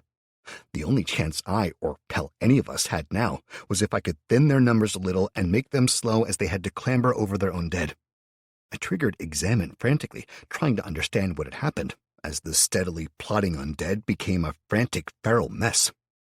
Undead Shambler, enraged, raised minion. One of the most basic undead, this creature can occur both naturally through an excess of death mana and available corpses, or be raised by more powerful undead and necromancers. Note, this Shambler has tasted living flesh and has been enraged. Enraged status. Some undead that feed upon the living will fly into a berserker rage when interrupted, frantically driven to feed again. This effect has been instilled into the Shambler deliberately. Weaknesses: fire, light, and life magics. HP 40 of 40, stamina 0 of 0, mana 0 of 0, speed 2 of 10, strikeout 7 of 10, level 1, HP 40 of 40, special abilities 0 of 0. Underneath the notification was a timer, showing a little less than 9 minutes to go, and I guessed that the original timer had probably been 10 then, judging from that. I cursed and backed up, swinging my sword over and over, frantically trying to keep them back, before I heard Chris shouting behind me. "Run, you stupid fuck!" he yelled. Something flashed past overhead, flying into the pack of frantic undead. I blanched, guessing what the mad bastard had thrown, and I swung my sword across, right to left, and my hammer in the opposite direction, left to right but lower, carving a few seconds' grace from the pack. Then I turned on my heel and ran for it, seeing Chris backing up a dozen feet ahead of me already. He ran for the choke point before turning around and raising his rifle, starting to shoot around me as I made sure to stay to my right as far as I could. He emptied a full mag, then yanked it free and slammed a second into place with a speed that spoke of recent practice, before opening up on full auto again. I made it in, almost knocking him from his feet as I barged past, only a few meters ahead of the undead, skidding to a halt and dropping my sword, taking up the hammer and swinging hard for the supports on either side. They shattered with a crunch, and the slab started moving almost instantly as Chris's rifle clicked empty again. He pulled a handgun free, firing into the onrushing mass as they slammed into the descending door. He managed 2 shots before the slab slid between him and his targets, and it hit the floor with a loud boom. The corridor was suddenly silent, or at least compared with the madness that had filled it seconds before, and we could faintly hear the screeching of the frantic undead on the other side of the barrier. I grabbed the crossbar and slotted it into place again, bracing the slab before collapsing to the floor, panting. It had been so frantic I'd missed the grenade going off entirely, which was saying something. But I supposed I had been shielded from it by possibly hundreds of undead. I had, however, been much, much closer to Chris when he was rapid-firing 2 entire magazines in a narrow corridor, so my ears were ringing like crazy. That meant I missed the first comment, and had to ask him to repeat it as I rubbed my ears. "What?" I called to him, partially deafened. "Next time wear the earplugs, you fucking nutter!" he shouted back to me, shaking his head. "What happened? Ashley came running for me, said you needed us all?"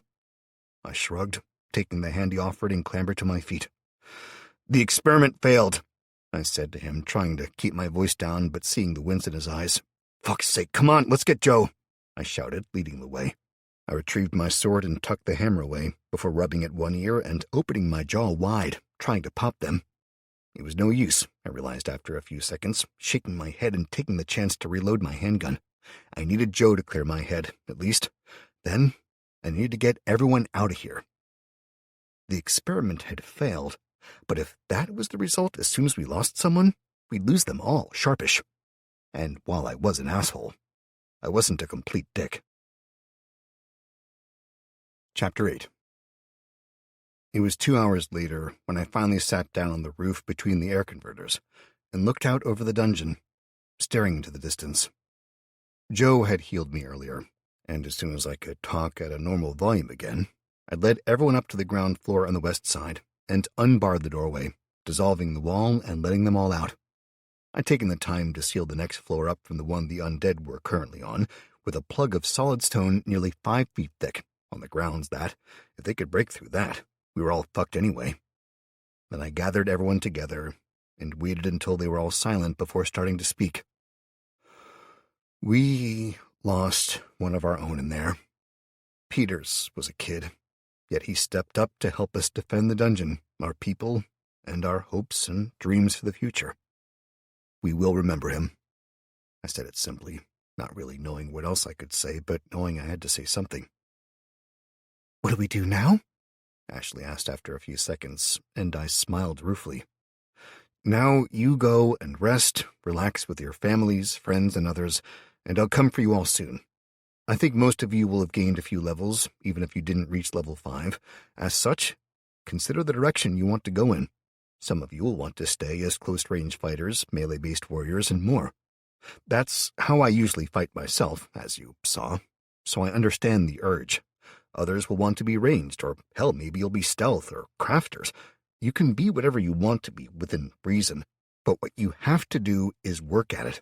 If you want to be a fighter, a crafter, a member of the support teams, I desperately need all of those things, but you need to try. In this new world, sitting and waiting for things will get you nowhere. You want to try leatherworking? Fine. Ask a member of my team, and once this is all over, they'll create some leather for you to experiment with. A blacksmith? Great. Whatever you want, though. You need to plan for it. Now, go on. Go rest. And thank you, I finished, forcing a smile, before turning and heading back into the training dungeon. What's the plan, then? Chris asked, following me in, and I shrugged. Not sure, mate, in all honesty. I just need a little time to think about things, and didn't want to walk inside with everyone else. I'm going to give them 10 minutes to fuck off, then I'm going to go have a shower. After that, probably go and try that meditation shit again while I think. I'm damn low on mana still, after all. I shrugged, leaning against the wall just inside the door and glanced out, watching the others splitting up and wandering off. Honestly, mate, I'm not the man for this, I admitted quietly, sighing as I finally said the words that had been rattling around inside my head for weeks. Really? Chris asked, grunting as he rearranged his weapons, sitting on the floor with his back to the far wall and watching me, legs stretched out between us. Could have fooled me, man. Seriously? I asked him, shocked, gesturing vaguely downwards in the direction of the fights earlier. I just got that kid killed. Hell, he wasn't that much younger than we were, a few years, that's all. Now he's dead, because of the decisions I made. Nope, Chris replied, scratching his head and glancing at the army-issue helmet we'd all been wearing as he did so. Man, these things are fucking uncomfortable. Who knew your hair could get so itchy? Anyway, you didn't kill him. Could have fooled me, I retorted grimly, glancing back out at the others as they split up, some talking, others silent as they reflected on what had just happened. Clearly, Chris agreed. Look, that kid... Shit, there's no easy or nice way to say it, so I'll just say it. He was always going to die. I snapped him a glare, and Chris shrugged. The look was water off a duck's back to him. I spoke to them all earlier, and the general consensus was he was a nice kid. But he was a kid. He wasn't a child, so let's be clear on the difference here. Child is age. He was 19, old enough to look after himself, old enough to be able to see what was going on and what had happened with the world. Yet still, he was a kid. He buried his head in the sand, mate. He earned 2 levels. You know that? I didn't. That's because he put all 10 points into intelligence. Not a bad thing. Hell, he apparently was planning on building towards a wizard build, if there is such a thing. He paused and looked at me questioningly. I got a variant of that as an option a while back. I can't remember the details, but yeah, it's possible. I mean, I have spells. Well, basically he saw Ashley out there, decided that he was going to try and prove himself to get her attention. That's why he joined the fighters, to chase her ass. No other reason. Really? I asked, and he nodded. One of the archers was a friend of his. He was telling everyone that he should have been an archer, and that he should have talked him into it better. Basically, he went into all of this thinking he'd impress a girl who was taking this far more seriously than he was as well. So when she saw that all he was doing was panting after her, she ignored him. Don't get me wrong, she tried to look out for him, but when all he was doing was staring at her, and then realized what he'd done when the fight started, I muttered. Yeah, basically. He put the bare minimum effort into the sword, and judging from what he'd been telling everyone else, he was going to drop the sword as soon as he had proved himself, and was going to concentrate on magic. Chris grunted, scratching his head and muttering in disgust as he glared at his helmet. God damn, how can I still be itching? Anyway, had he put his points in anything else, he'd probably be alive. Hell, had he paid any attention to his lessons, even, he'd probably have survived. Instead, he's dead. And I've got you blaming yourself, even though you damn well knew some of them were going to die. Unless you're a fucking idiot. I am an idiot, I grunted. But yeah, I knew some would die. But if one of them dies, and that's the result, I growled, gesturing back towards the blocked-off stairwell, they'll all be slaughtered. Yeah, fair point. After the fights we've had so far, I wasn't expecting that, I'll admit. But do we have a choice? Chris asked. A choice, I muttered, as the word sparked a memory of when I first reached level 5. Yeah? Do we have one? Chris repeated, and I looked back at him. Yeah, we fucking do, actually, I said, grinning. Okay, I need a shower, and I need to know if we have any other wannabe wizards out there. I need at least 2 of them. Okay, what's going on in that devious brain of yours? Chris asked with a frown. Remember the focal orbs? I asked, climbing to my feet. The thing you got out of the behemoth. It's the second one we found, actually. The first was the one that was used by one of the goblin mages, or a goblin thing, anyway. Remember the inferno spell that Kel used to fuck up the trolls when we were in the dungeon in Gateshead? I asked him, grinning. Oh shit, yeah, man. They stunk the place out, all crispy burnt bits and shit, Chris muttered, wrinkling his nose in disgust, until his eyes opened wide in realization. You mean... Oh yeah, man. Right, we need at least 4 wizards. Actually, 4 people that are willing to put their lives on the line to learn real fucking magic, I said with a grin. Think you can find them while I try and refill my mana a bit, check on things? Shit, yes, okay. I'll find them, bring them up to you. Where, on the roof? He asked. Yeah. Let them see if they can feel the mana up there. Either way, from up there, they can see what we're facing. Bring the 2 squad leaders as well. I'll have a quick shower, and then boom, meet you up there. I set off jogging, no longer concerned with waiting for the others to be out of sight. Chris and I wove in and out of the squads, running to the main building. Chris waved to Ashley and his squad leader, pulling them off to one side and dropping into a brisk walk, quickly talking to them and asking questions about their people while I continued out of sight. 2 hours later, I was sitting on the rooftop, focusing on my breathing. Allie had come up to see me, then vanished back into the depths as I confirmed my orders to her and the next phase of the battle for our home. Matt? A voice rang out, and I opened my eyes, glancing over to see Ashley and the older woman walking over to me. I waved them to come up, and they put their heads down against the wind and walked across, hair whipping around in the steady breeze. It's windy, Ashley called unnecessarily.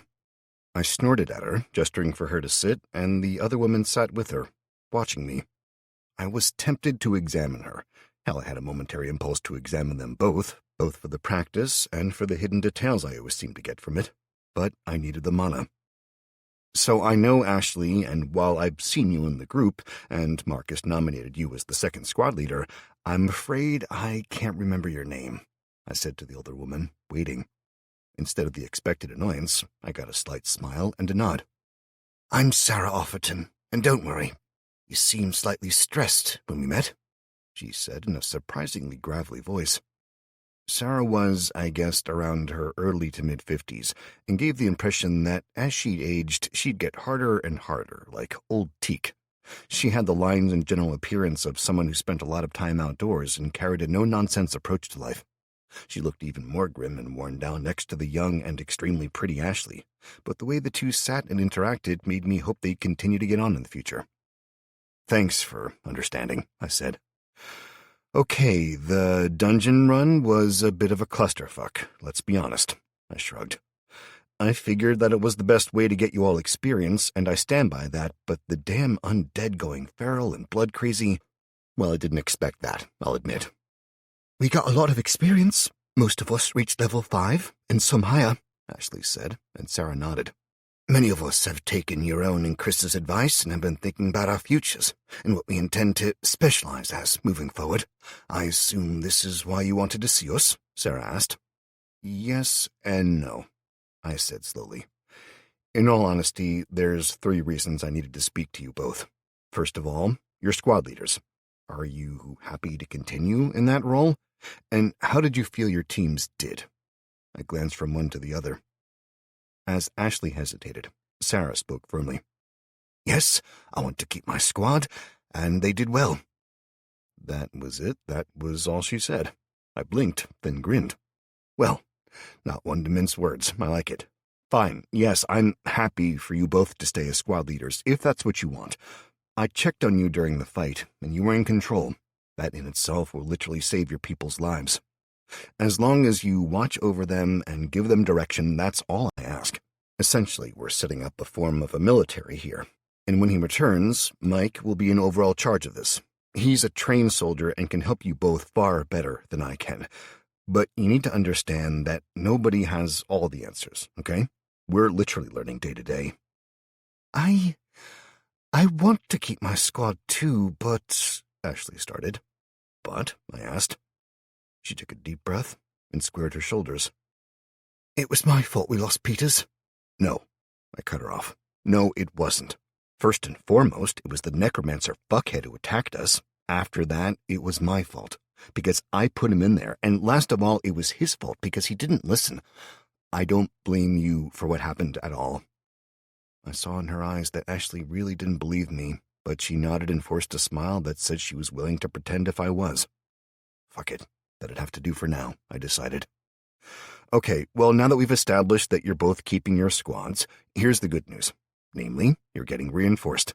Marcus and Jeffrey have been training more people, but volunteers-wise, it's massively ended up in favor of archers volunteering, not fighters. So there are now a grand total of 16 more archers and 5 more swordsmen. I paused for a second, considering exactly how I should split the groups. So you both, sort of, get to keep your squads. I'm taking your archers off you. They'll be on the rooftops under the command of Marcus and Jeffrey, respectively, while you each get 2 and 3 more fighters, bringing you up to 7 each. I looked from one to the other, noting the way they just accepted it, and I moved on, smiling. You'll also have me and Chris again, respectively, and one last surprise. I broke off as Chris led 4 people out into the rooftop and across to us. Welcome to the party, I said, smiling. Has Chris explained what you'll be doing? Magic, one of them said straight away. Basically, yeah, that's right, I agreed, nodding to the one who'd spoken and trying not to judge him, either on the massive hair that was combed over into something that resembled the most boring central parting style a civil servant could wear, while mixed with hair quantities Bob Ross would be jealous of. He was also short, seriously overweight, and wearing bright orange, like a burnt orange that had to draw the eyes of everything in a 10-mile radius. I tried not to judge him, and I totally failed. Okay, seriously, dude, I have to ask, I started to say. The hair or the clothes? He interrupted me. The clothes, definitely the clothes. I mean, yeah, the hair is weird, but that's fine. The clothes, though, I said quickly. Only things I could find that fit, he replied. Basically, as short and fat as I am, you don't get to shop in the normal places. I had this for a fancy dress outfit and was trying it on when a giant dog tore my door down and tried to eat me. I ran. He paused, then slapped his belly, causing it to jiggle a bit, and laughed in a self-deprecating way. Okay, waddled for my life. The church took me in, and I've been there ever since. I tried to help, but beyond trying to keep people's spirits up, there's not much I can do. He paused, looking a little dispirited, before perking up and forcing a smile. Then you asked for volunteers. I'd have lasted seconds with a sword. I can barely hit the ground with a bow, but my mind is the weapon I spent my life sharpening. Well, that's good, because my intention is to make you all mages, I said seriously, looking around at the 4 of them. So what are your names, then? I'm Sean Armitage, the fat little guy said quickly before turning and introducing the others. This is Dalbeer and Rumnik. He introduced a pair that I had to guess were brother and sister, Both were tall and slim, with very similar features and deep bronze skin, in full traditional Sikh dress. When they smiled and bowed their heads in greeting, I couldn't help but return the gesture and the smile. "I'm sorry, I'm not sure if I got that right." They were Indian or from that part of the world, I had to guess, by their accents, as they each offered a soft hello.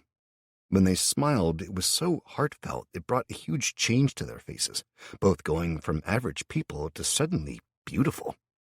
"It's fine, my friend.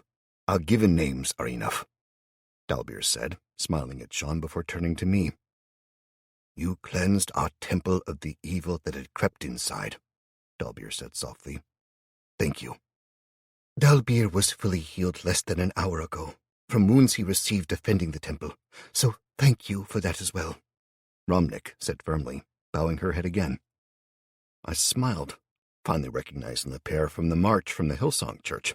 He'd been in a stretcher, covered in stained and bloody bandages, and she'd been covered in his dried blood and sobbing, expecting him to die. I assured her that he'd be healed, and she'd ignored me, thinking I was bullshitting. Now the pair of them were here, and they clearly believed they had a debt to pay. The fourth member of the group was a grim-faced and silent man who was introduced as Phil. He nodded and sat with the others, saying nothing as I looked them over. "Okay, well, thank you," I said after a few seconds, noting the way that Phil said absolutely nothing. "As I hope Chris told you, this is a strictly volunteer role, right?" All of them nodded, and I went on. "Okay, so my intention is to make all of you mages, as I said. The issue with that is that you gain spells when you gain your class, so we can either hope that you're simply offered the class when you reach that point, or we can try to game the system. I asked Chris to find the people with the highest intelligence that volunteered, because I essentially need your mana pool." I reached into the bag that I had sitting by my side and drew out the 2 focal orbs. "Okay, so first of all, these are the only 2 that we have of these, and I'll warn you, they are seriously experimental. I don't know if this will work, and what the side effects, if any, will be." I held them up, one in each hand. "This one is a fire focal orb, and it casts the spell Inferno. Basically, it creates a directed stream of fire wherever you aim. It's a bit like a fire hose, from what I could see. It also gets seriously hot, like it burns you hot. Kelly used it, and she had to be healed afterwards, as she had serious second-degree burns on her hands." I held up the orb, making sure they could all see it before going on. "It needs 150 mana to activate, and 50 mana a second to use it." "But it burns you?" Phil asked, his lip curling up. "Hard pass," he said at my nod, while the other 3 all swallowed hard or gripped hands, in the case of the siblings, and nodded that they'd accept it. "Yeah. Tell you what, Phil, these will both injure you, so if you're passing on that, it doesn't matter. Thanks for your time," I said, already gesturing towards the door. "What, so that's it? You already killed that stupid kid in there, and now you want to maim us? What do you get out of this? You suck the life out of us or something?" Phil growled. Chris stood and grabbed his arm, drawing him aside. "Oh, right, if I ask questions, I'm not welcome, eh? Well, you know what?" he went on, as Chris half led, half dragged him from the rooftop. I waited until he'd gone before turning to the others. "I don't know if these will injure you," I said. "I know that the fire one burned Kelly's hands, but I also know that they were healed easily enough by Joe and the natural enhanced regeneration we all enjoy in the dungeon. This second one is more powerful, and I imbued it with a spell called Thunderbolt." I held it up, noting the blue glow that emanated from the heart of the orb. "This one casts, surprise, surprise, Thunderbolt, and costs 250 to cast and a further 150 a second while active." I held them both out to the 3 remaining hopefuls, and I waited while they took them. "My plan is that we take you down into the training dungeon along with the fighters. We open the path up for the undead again, and you take turns using those spells. If you can manage even a few seconds of Inferno, that would clear the entire floor out. Literally, think high-pressure fire hose with napalm in it. That's the kind of power we're looking at. You do this, taking turns between the 2 orbs, and then we seal it up again. Once the corridors are clear, I can use the dungeon to seal them up again and repair the damage. If this works, and I mean if, I believe you'll then be offered a class that is appropriate to your actions. So you kill a few hundred undead with fire magic, you get offered a fire magic class. I do not know," I said very carefully. As near as we can tell, the class you're offered is very much to do with how you live your life and the way you earn your XP, but this could be totally wrong. This might damage your hands beyond healing. I don't believe that, but you need to understand the risks here. I told them, and waited. So, you told us that they both hurt, Sean said. Yeah, I don't know if this one will. I just wasn't giving that ass one of them, I said, gesturing to where Phil had been led away. What if we can't use them? Romnick asked. Then that's why the fighters and I will be there. Essentially, if you find that you're unable to use the spells, then you back off and we'll deal with them. But again, this is a volunteer situation. A question, if you don't mind, Dalbeer interrupted, and I nodded to him. I am a trained warrior, and would have joined the fighters, had I been able to at the time. Yet my sister and I were taught to use our minds as our first weapons. As such, this dungeon, the way that you ask us to fight inside... He paused, clearly looking for words. Dalbeer, just say it. I'm not easily offended, I told him with a snort. He gave a shy grin. Then it is stupid. You ask that we risk ourselves in the dungeon, yet we could stand on the walls and use these powers. If they fail, we can retreat. If they succeed, however, he said, leaving it hanging and watching me, even as he subconsciously fingered the ceremonial short blade on his hip. I agree, I said honestly.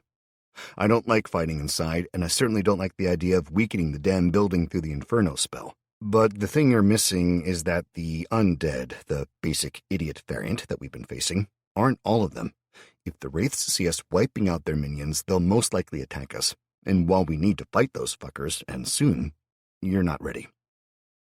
Do we have time for us to get ready? Romnick asked. We have a very little time, I hope. If you manage to cast Inferno and burn the Undead, because you'll not be in the party, you will get all the XP. You personally, I mean.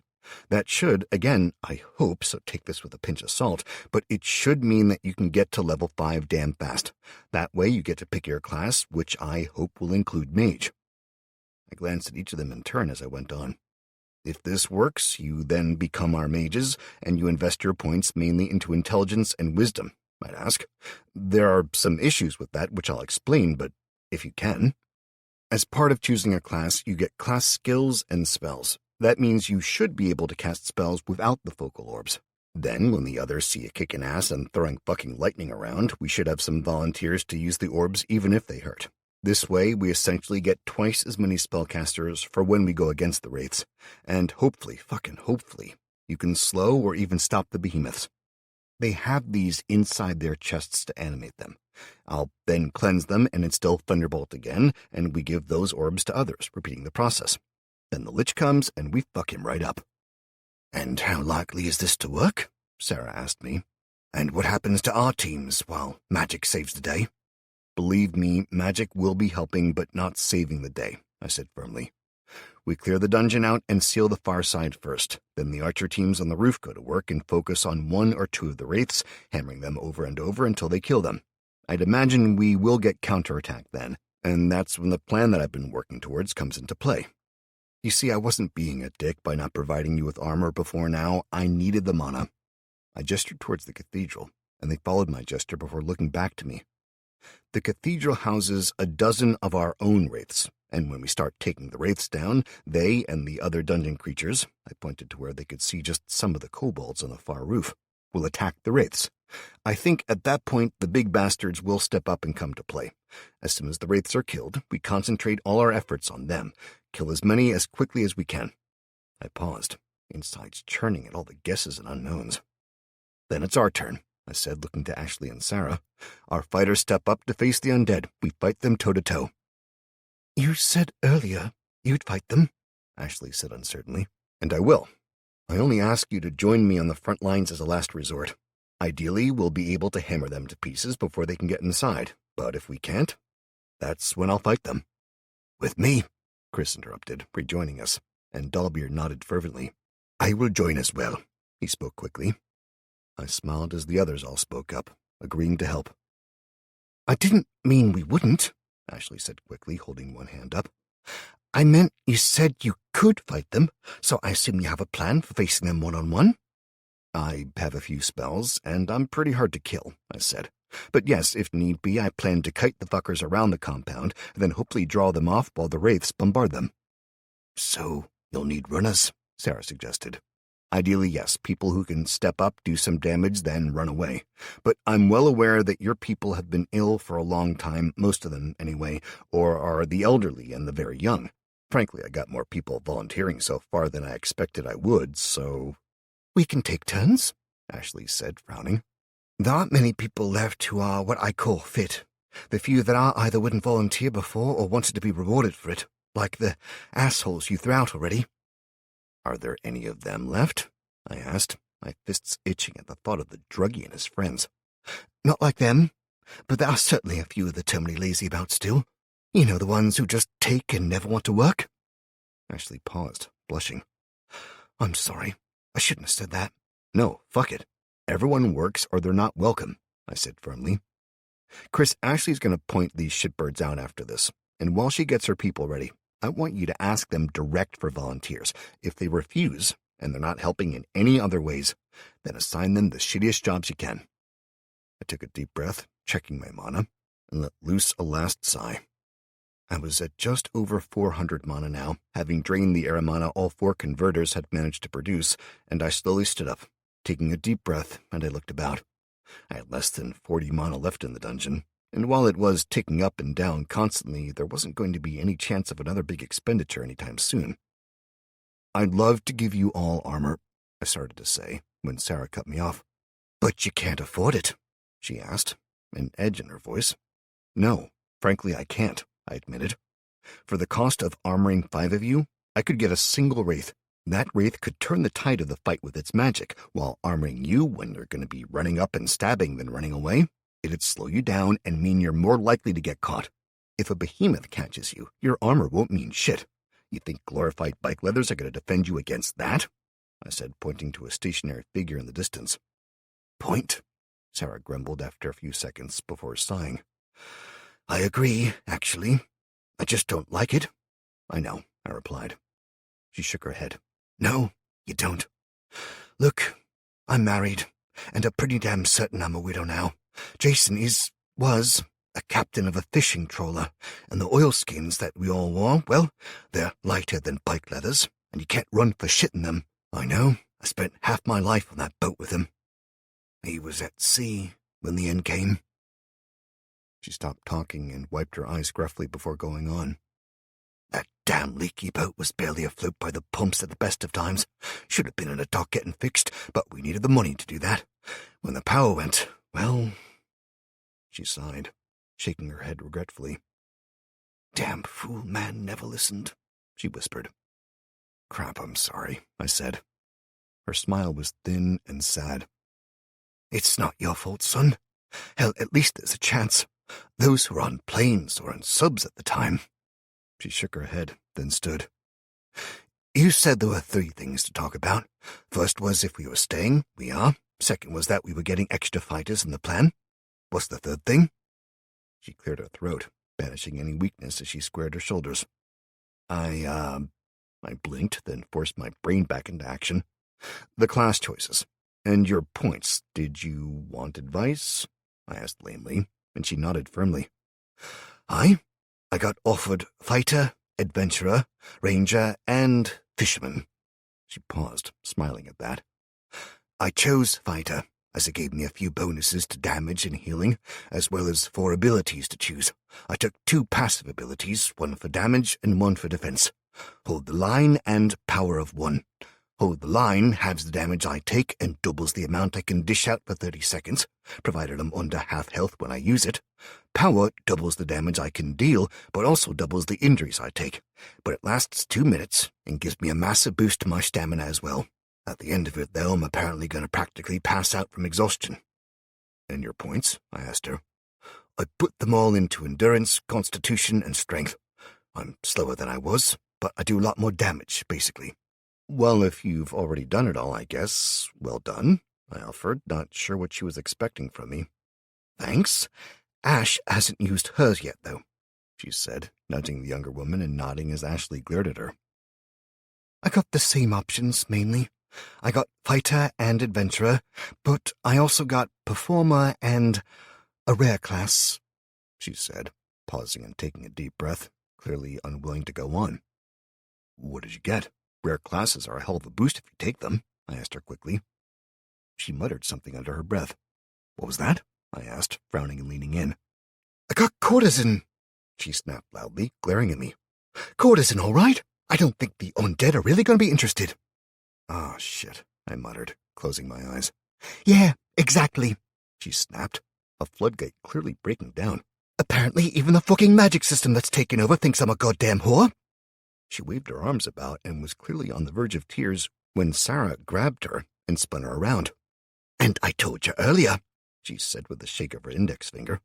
If I had tits like those, I'd be ruling the damn world by now, so stop complaining and stop making the most of your life. How? Ashley cried. By fucking everyone. Seriously, I've slept with 4 guys, that's it. Yet everyone thinks I'm a fucking whore and— Ashley, I snapped, and she spun to glare at me.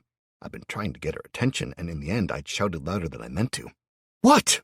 She snapped back, and I held up my hands, trying to de-escalate the situation, as I knew saying calm down to an irate person worked about as well as baptizing a cat. What does the system say about courtesans? She glared at me, and I tried again. It doesn't say whore, Ashley, it says courtesan. There's a fucking massive difference, I'll bet. From what I remember, they were diplomats and spies as well as— well, what does it say? I tried again, and she let out a long, low growl before pulling it up and reading it out. Courtesan. Courtesans are rarely spoken of in public, their skills more privately discussed, but this is rarely for the reason most expect, and the patrons prefer it that way. See? Ashley said, voice still sharp. Listen to the phrasing. Seriously, think of it as a spy class and read it again, I suggested. So what? I have to have a patron and fuck my way around for them? No, I started, trying to think of a way to say it when Sarah stepped in. Ashley, you're being a child. The older woman smacked the table. Stop and listen. You wanted advice? Take it then, or stop complaining. Ashley glared at her, then straightened up and switched the hard stare to me. Fuck, look, this is probably going to come out wrong, so just, I don't know, listen to what I mean, not the fucking words, okay? I'm shit at this kind of thing, I said to her, waiting until she nodded before going on.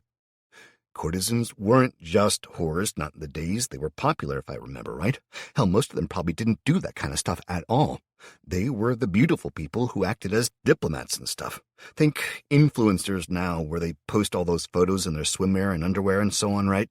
I paused, well aware I wasn't getting anywhere, when Romnick spoke up.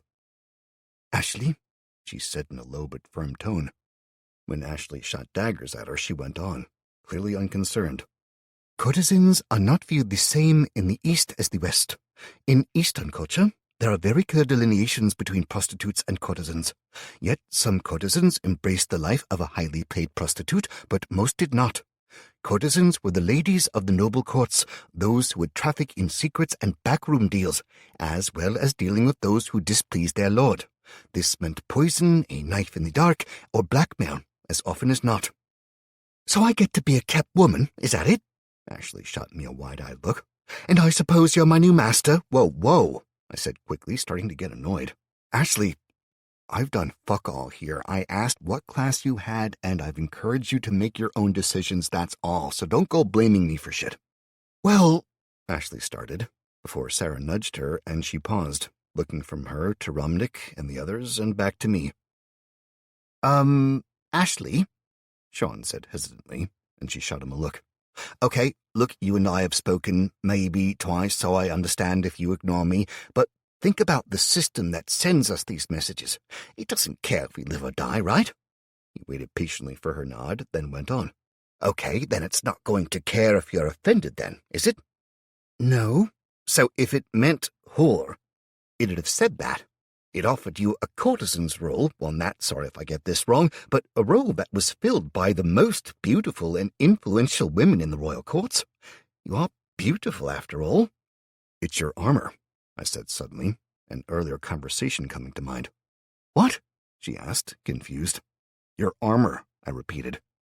You said before that you wear the low-cut tops and dress up so that people see the image, not you, and then you can manipulate them how you need to keep yourself safe. That's why it's given you an option for courtesan, because the women of the court would be showing whatever they wanted, be that their tits or just a great smile, to manipulate their target. Fuck, it's literally an assassin and spy class, I bet.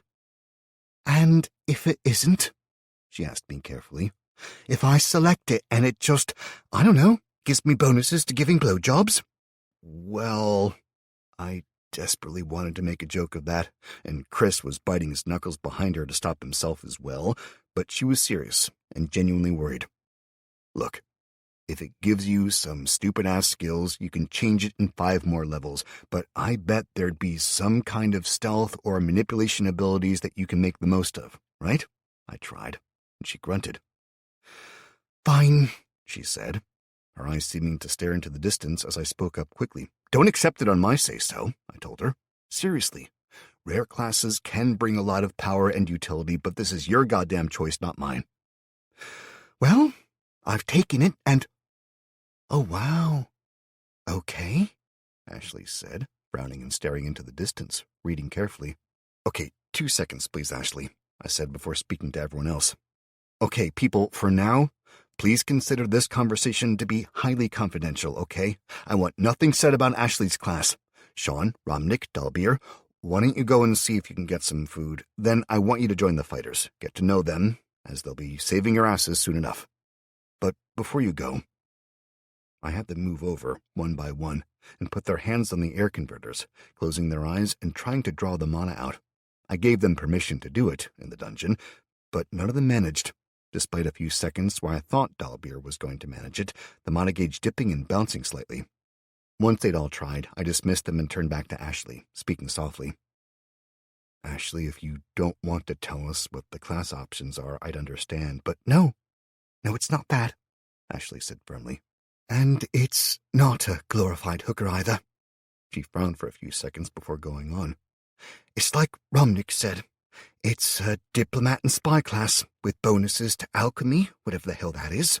Oh, she paused again, shaking her head in confusion. Okay, so I didn't know it before.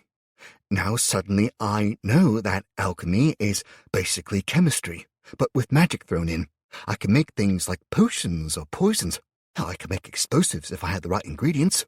Not sure how, though. I was sucked at chemistry. Healing potions? I pressed. She nodded slowly.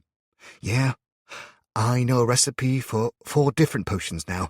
A healing potion, a potion that increases your perception for a short while, and a potion that... What? I asked. She grinned at me, looking away from the screen for the first time. A potion of inebriation. It makes the drinker susceptible to suggestions, and then 10 minutes after they drink it, they fall into a deep sleep. Hell, all of them sound useful, but a healing potion? Seriously? I asked. Yeah. She nodded absently. I need a chemistry, or actually an alchemy set, and I need the ingredients, but the potion will increase the HP of anyone that drinks it by 10 points over a minute, and if it's poured on a wound, it will speed up the healing of the wound massively. Don't get me wrong, it's not a perfect thing. You know, a single drop and boom, you're better. It's more of a gradual thing. 1 point every 6 seconds, which I know is shit. Hell, I never played the games everyone's always saying this is like now, and I know that shit, but you'll get better at it, I finished for her. Yeah, I get the feeling that the basic potion is shitty. Basically, it's aspirin in a glass, but give me some time, and I'll make real magic. Okay, that's pretty awesome then. And believe me, a healing potion, even a weak-ass one, is massively appreciated. So what else did you get? Okay, I got 3 points to my charisma and 2 to my perception, as well as 2 class skills. My class skills as well... She shook her head, and then let out a low whistle before sharing them with me. Courtesan class skills. Distract. Sometimes all that's needed to accomplish your goals is a little subtle distraction, ranging from a sound, a scent, or a blurring that draws the eye, all the way to complete domination. Distraction is a worthy skill when employed correctly. This skill ranks in levels from 0, hindered, to 5, dominated. Mistress of the Voice. Many of your targets will have various beasts and loyal employees set to guard them from your wiles, but are they as loyal as their master believes? This skill ranks in levels from 0, obedient, to 5, soul familiar. Sleight of hand. Sometimes the oldest tricks are the best, drawing the eye to one hand while the other removes, alters, or inserts something unexpected. This skill ranks in levels from 0, pickpocket, to 5. Legendary legerdemain. Appraiser. Your targets are many, their defenses legion, but what is likely to be their weakness? Skilled appraisers don't just evaluate the worth of a gem or a coin. Instead, they can find the very breaking point of a sentient with barely a glance and a handful of exchanged words. This skill ranks in levels from 0, curious, to 5. She who sees all. Diplomat. As a skilled diplomat, you glide through the world of words like a swan, always poised and elegant, never letting them see the frantic work done behind the scenes. You gain bonuses to convincing others and spotting hidden meanings. This skill ranks in levels from 0, golden tongue, to 5. The Senate. Seduction. Sometimes honeyed words can gain more than a whispered threat, and if a word can do that, well, what can lips placed just so achieve? The skill ranks in levels from 0, seducer, to 5. Goddess of love. Secret keeper. All living sentients save the Itomarine have secrets. Perhaps they'd be better kept with you. This skill helps you to convince the unwilling to share and ranks in levels from 0, nosy, to 5, confidant. Backstabber.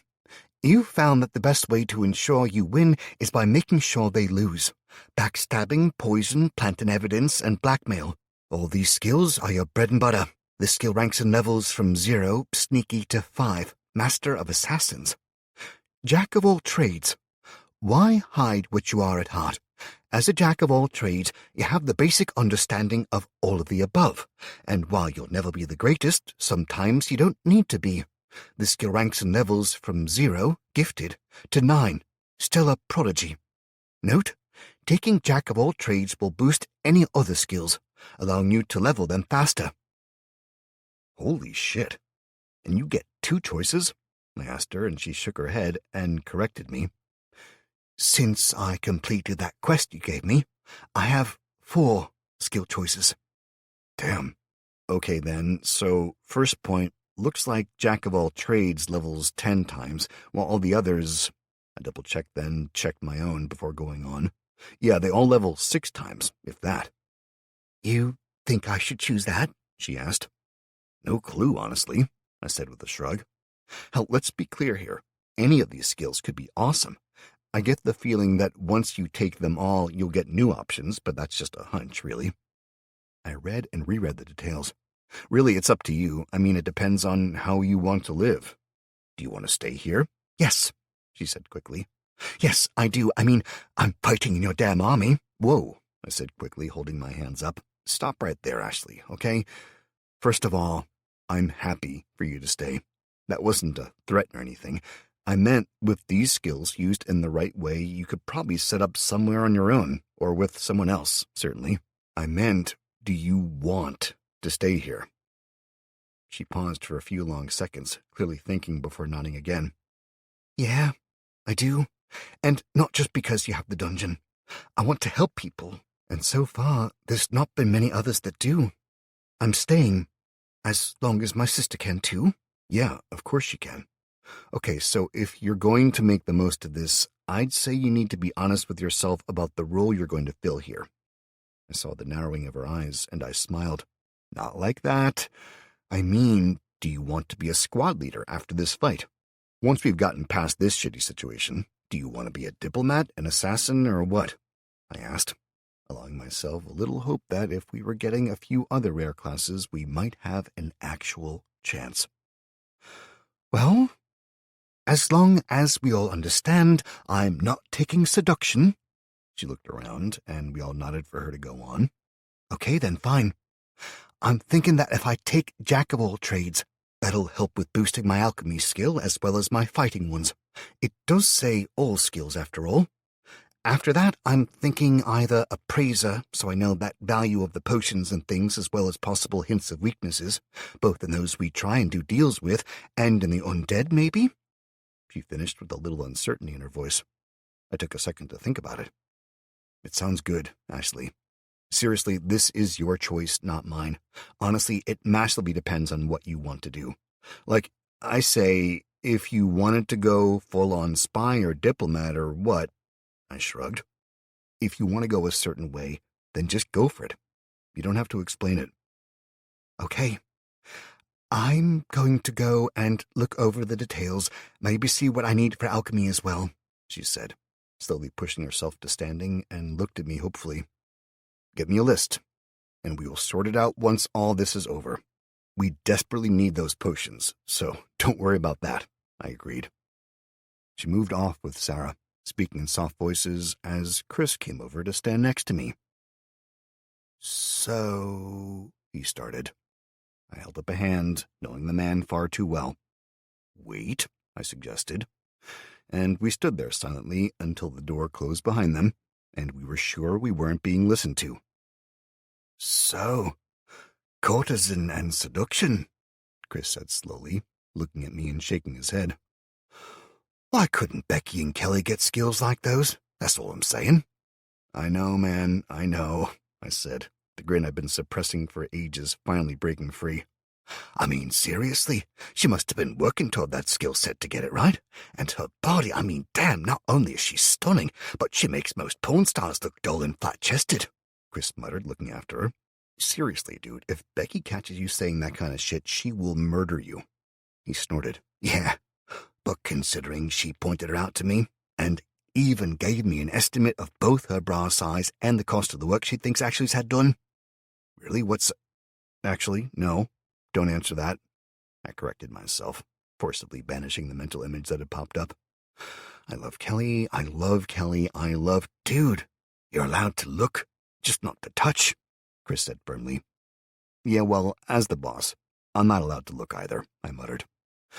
Unlucky for you, then. I planned to look. Anyway, before we get too fixated on her, what's the deal with the wind up here? He asked me, and I frowned at him. Air converters, I said, pointing to them. Remember? Yeah, they convert the ambient mana into air mana, you said. Okay, great, but seriously, it's getting damn windy up here. You're not putting more up, are you? Probably, I admitted. I plan to space them out, surround the dungeon with them, and it'll hopefully make it harder for flying assholes to attack us if there's a constant hard wind flowing around. Makes it dangerous for us as well, he pointed out. I know, but flyers have a massive advantage over us now, making it slightly more dangerous for us and a lot more for them. Even things out a little. Best I can do for now, man. Fair enough, Chris said, staring across the road and in the general direction of the park and our friends. He frowned. What the hell is taking them so long? Kelly. And I told you, Carl, you can shut up and do as you're told, or you can fuck off back to the park. Kelly snapped at the man before her. Fine, I will, but I warn you, I better still be getting paid, right? He retorted. I came here in good faith. Not my fault your boyfriend got himself killed. Carl, the loudmouthed little shit, broke off mid-sneer as Kelly rammed the barrel of her pistol into his mouth and shoved him back against the steel structural support for the bridge, filling his mouth and chipping a back tooth with the force of the unexpected move. He's not dead, you little shit, and you might not recognize me, but I remember you. 6 times you were in the court, everything from stealing underwear to setting up cameras to spy in bedroom windows, so I know you, you fucking pervert. No, you don't get paid, and no, you're not getting into the dungeon. This was your last chance, and you just fucking blew it. Kelly snarled, staring into his terrified arms as she flicked the safety off on the pistol with a practiced thumb. Kelly, Mike said, his voice calm as he stepped in to stop his baby sister from blowing someone's brains all over the wall and risking a nasty ricochet besides. You don't want to do that, he started. No, I really do. Seriously, I want to, she whispered, staring into Carl's eyes from less than 3 inches away. Mike grimaced. Kelly. She twisted around, the gun still rammed into Carl's mouth. Seriously, Kelly, think. Mike shook his head wildly. You can't just blow his head off like that. Matt would have, she muttered, pulling her gun free and turning away. You'll fucking get what's coming to you, whore, Carl snarled, spitting a little blood and a bit of broken tooth onto the floor. Just you wait and... Mike moved faster than Carl could believe, crossing the few feet between them and punching him hard in the belly, the air leaving Carl's lungs with a whoosh as he folded around the ex-soldier's fist. You're a dumb fuck, you know that? Mike snarled, shoving Carl back against the wall. That's my sister, and I didn't stop her pulling the trigger to save your life, you fucktard. I stopped her so she wouldn't get hurt by a ricochet. With that, Mike hauled back and punched Carl in the face once, twice, and then again, this time in the stomach, leaving the man to drop to the floor, wheezing and mewling in fear and pain. Mike turned to the others who were standing around on the bridge behind them. Right, Mike shouted at the nervously shifting group before them. Let's make this fucking clear. You all came on the promise of food for your families, and you were warned again and fucking again that it'd be dangerous and not all of you would be accepted. Now we get here, after losing fucking days gathering you all and the gear that Barry sent, after having to protect the damn park against beasts and asshole raiders, we get here only to find that our home is under siege now. It's under siege because we were helping you. We're out here with our friends surrounded, maybe dying, because we stayed and protected you and your families. Now we need your help, and this walking goddamn turd tries to tell us that we owe him for his time, that he's not risking himself for the likes of us. Fine. This is the line. Mike pointed to a faded, give-way painted line on the road behind him. Make your choice, people. You want to fuck off back to the park? Go. Go now. Because once you cross that fucking line, you're soldiers, and you'll damn well do what I say, or I'll kill you myself. I'm not wasting more time on you if you're not willing to do that. Mike turned and stormed over the line, turning back and folding his arms as he waited, and the others followed him. John, the ex-firearms police officer, Kelly and her puppet, a 7-foot-tall steel and plastic golem that she directed mentally, and Patrick, the monk-class unarmed fighter. The 4 humans and the puppet were joined by Beta the kobold, a sentient and now fully aware level 16 dungeon creature, and the rest of her pack. Beta had evolved considerably since her original summoning as a generic uncommon kobold, and while she was slightly shorter than the humans, standing hunched forwards in a pose more reminiscent of a hunting raptor than an upright human, she was still just under 5 feet tall and heavily scarred. Beta had survived literally dozens of near-death experiences now, and had begun allocating her own points, spreading them across the board and growing in all areas, rather than becoming a master of one. She carried a crossbow, 2 knives, a bronze club, and a spear. While she was low on bolts, she was still lethal, regardless. With her was Stumpy, a hunter variant of the same species, slightly larger than Beta, but both younger and lower-leveled. Stumpy had part of his tail melted off by a necrotic bolt from a wraith, and rather than stand around and let the necrotic damage spread, he'd torn some of the healthy tissue free, saving himself. It meant that he walked with a bobbing gait, the tail being integral to his species' balance after all. But he was a specialized hunter now, and having recently hit level 10, he had assigned his points further under Beta's watchful eye, choosing to specialize in crowd control and gaining several speed shooting skills and a single target cripple effect that lasted 10 seconds. With them were 4 other kobolds, all survivors of the battle so far, and most of these had been named by Beta, in a surprising twist. Star was a shaman, basically a crazy motherfucker totemic and crowd control variant, that had started out casting spells like Briar, creating a thick overlapping field of briars that would slow an enemy trying to pass through them. He'd reached level 10 only a few hours earlier, and was now desperate to use the 3 new class spells he'd gained. Stinking Bog created a patch of muddy ground 3 meters across and 6 meters wide. It was a hell of a crowd control spell, because inside the bog, the muddy water was filled with pits of different depths and sucking mud that actively pulled trespassers down into its depths and lasted 2 minutes. The second spell was a little more specific.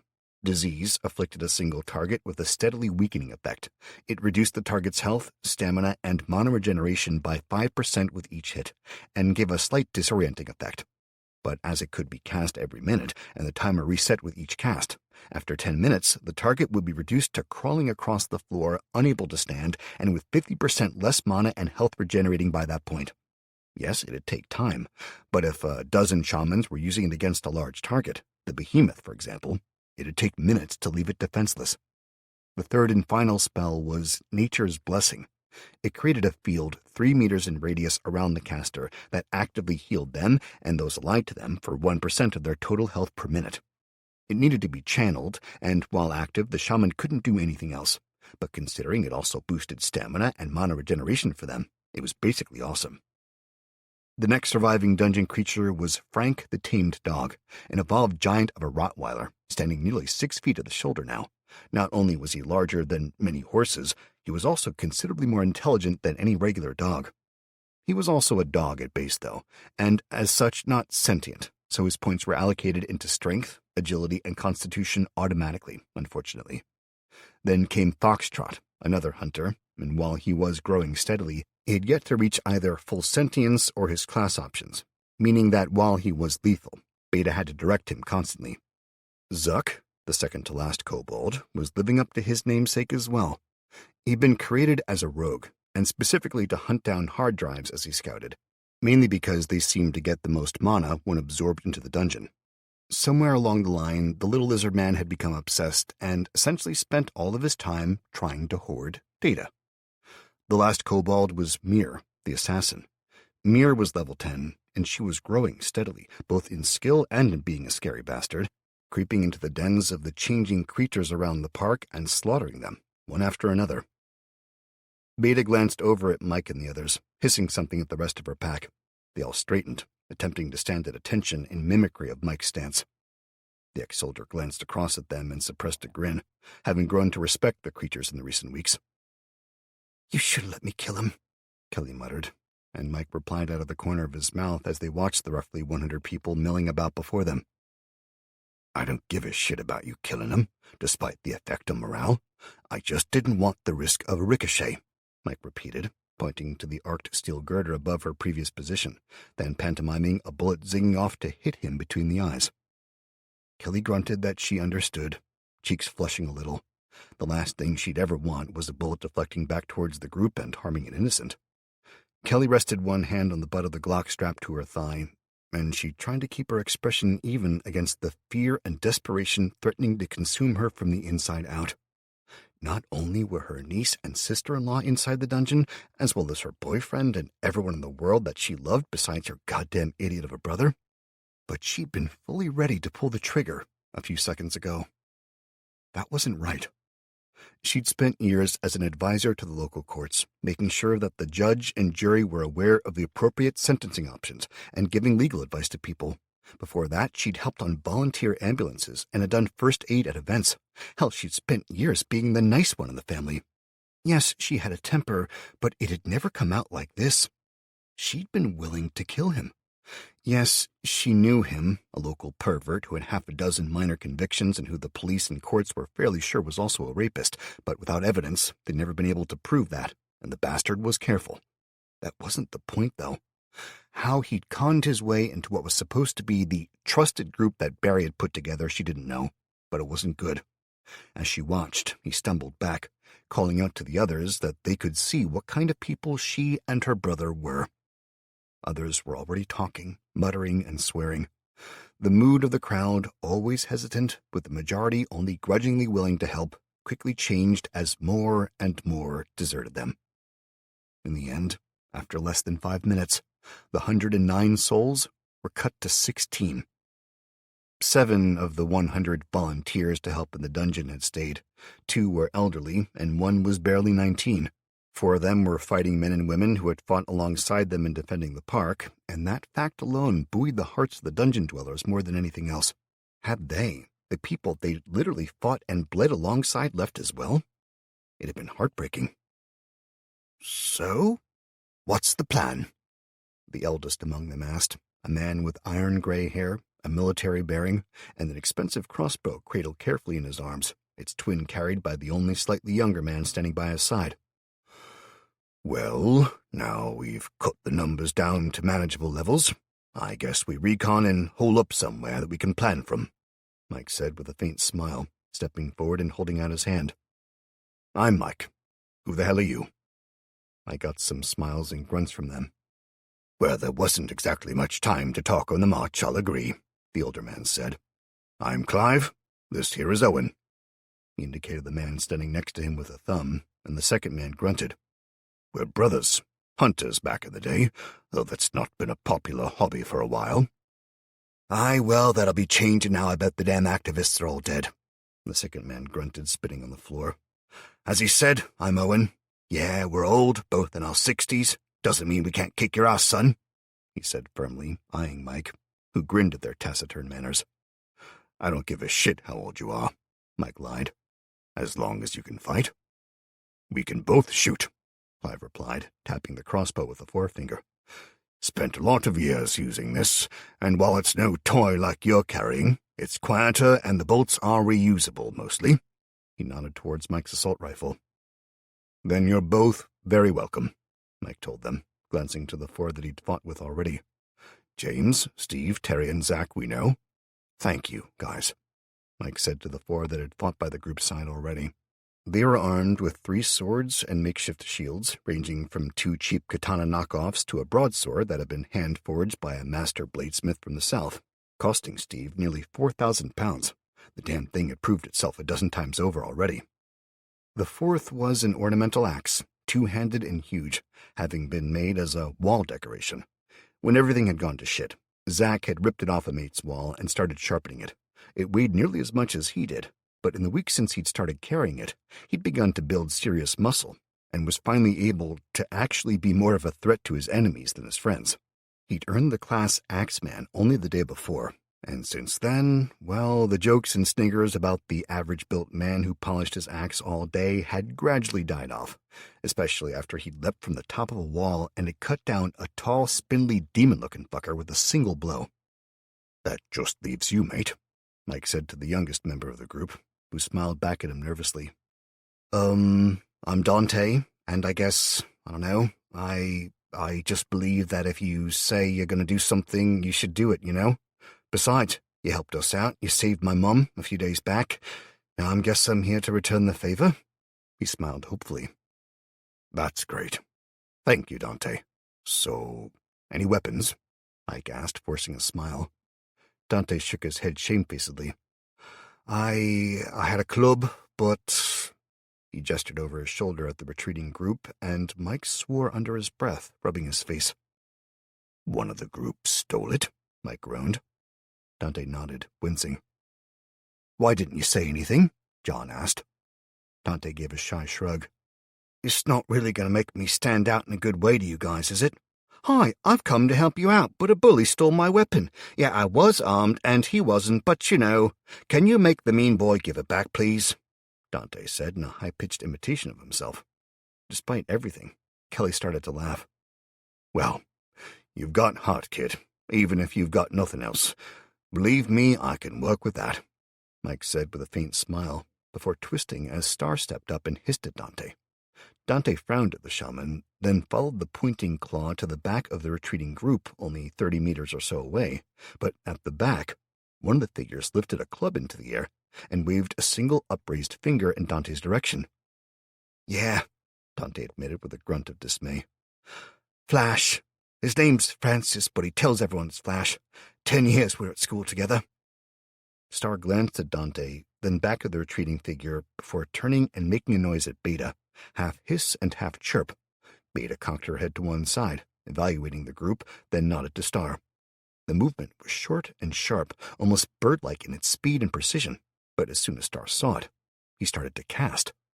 6 seconds passed, with the others looking confused, as Kelly spoke to Beta, knowing damn well by now the kobold could understand her.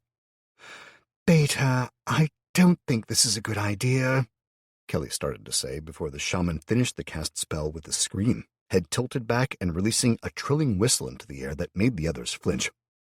Flash staggered in the distance, almost dropping the club, before lifting both hands to his head.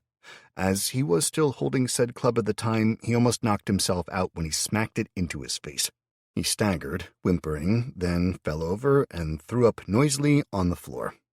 Star turned to Dante, nodding his head in satisfaction before darting back to stand with Beta. Did it just... Dante started, stammering and lifting a hesitant finger to point at Flash in the distance. "He, not it," Kelly said firmly, then smiled. "But yeah, seems the kobolds like you, kid. Thanks, Dante said hesitantly. Mike smiled, unstrapping one of his handguns from his thigh and passing it to Dante. Keep this with you for now. We'll get you one of your own later, and keep the safety on, unless it's your life on the line. I'll teach you to use it when we've got some time. Mike smiled around at his small team of 16, then nodded and turned back to the city. Well, looks like it's time to go get monster killing. The group moved to the side of the road, sneaking up to the edge of the bridge and staring up the street, clearly seeing the reinforced walls and sealed lower levels of the dungeon compound before them. Or not?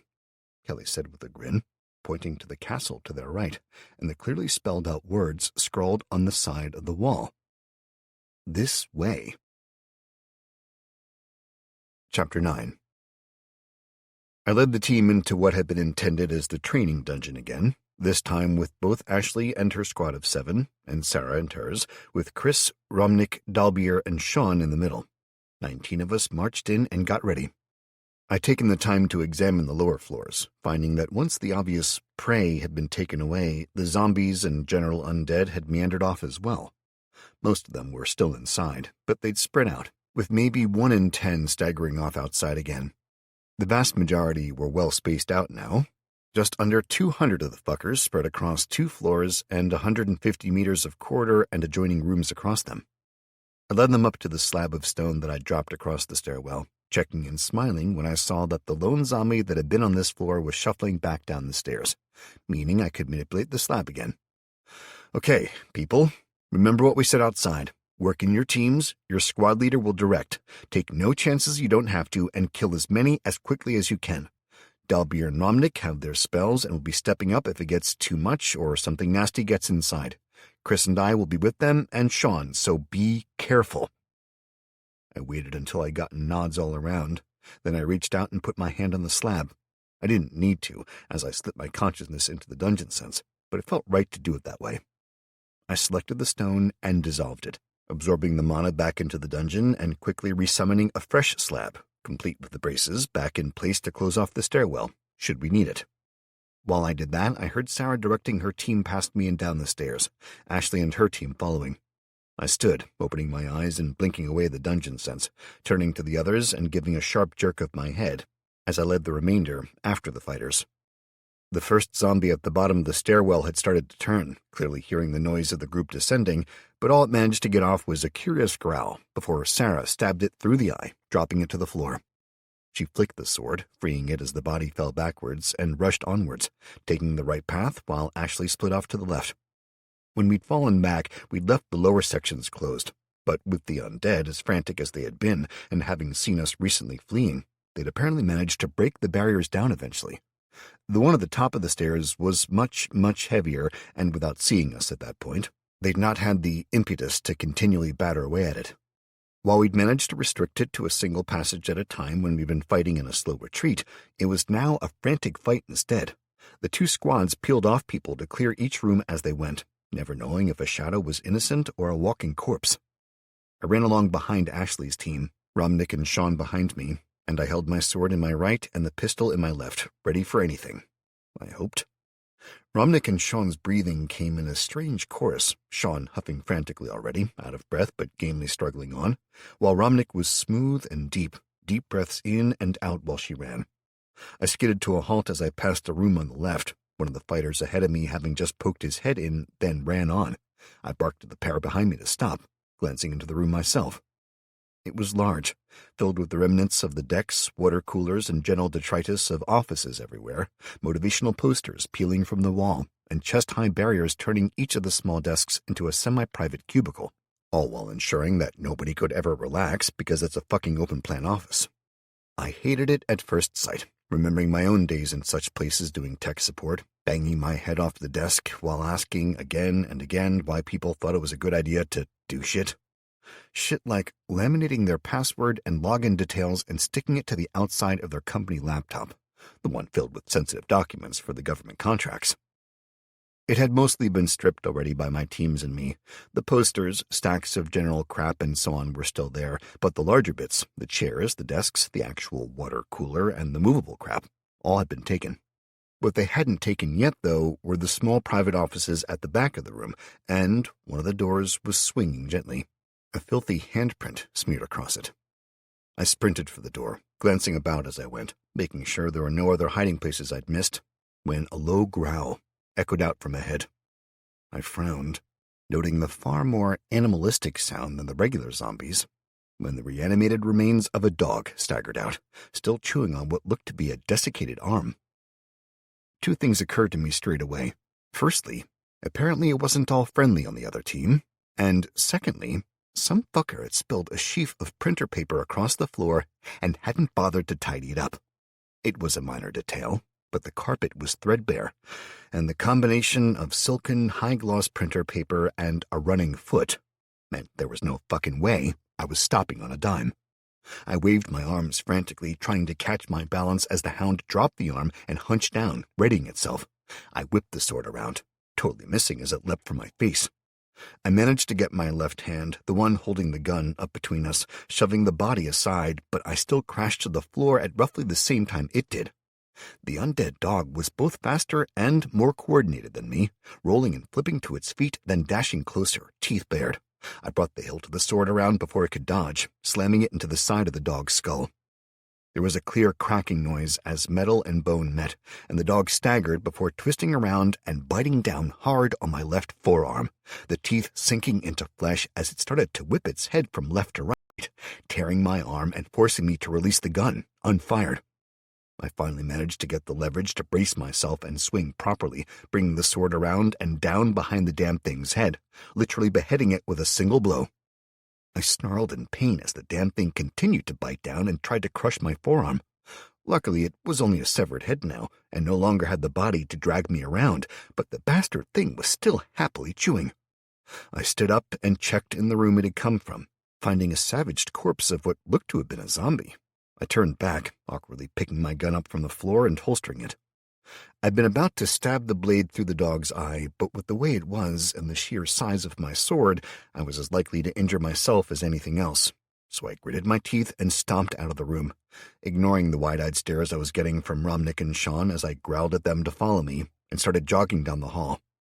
It was filled with bodies, as were the side rooms, but in less than a minute I'd caught up with Ashley as she was directing the others and dealing with one of her people who had a cut arm from some broken glass.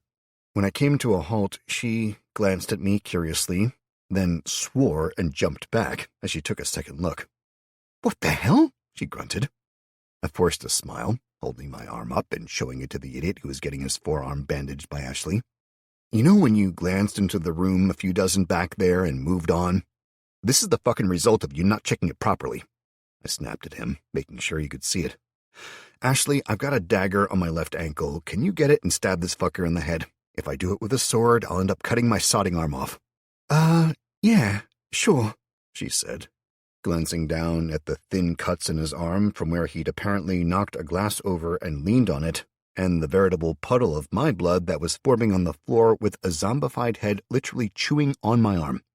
"You can fix this," she said with a hard glance at him, and slapped the bandages into his hand, crouching down before me and freeing my knife.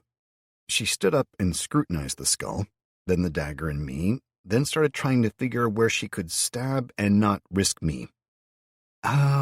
She started, and the next 2 minutes broke down into her stabbing and chipping away at the skull, trying to break through without stabbing too deep, and me swearing as it jarred the teeth around, tearing me up even more.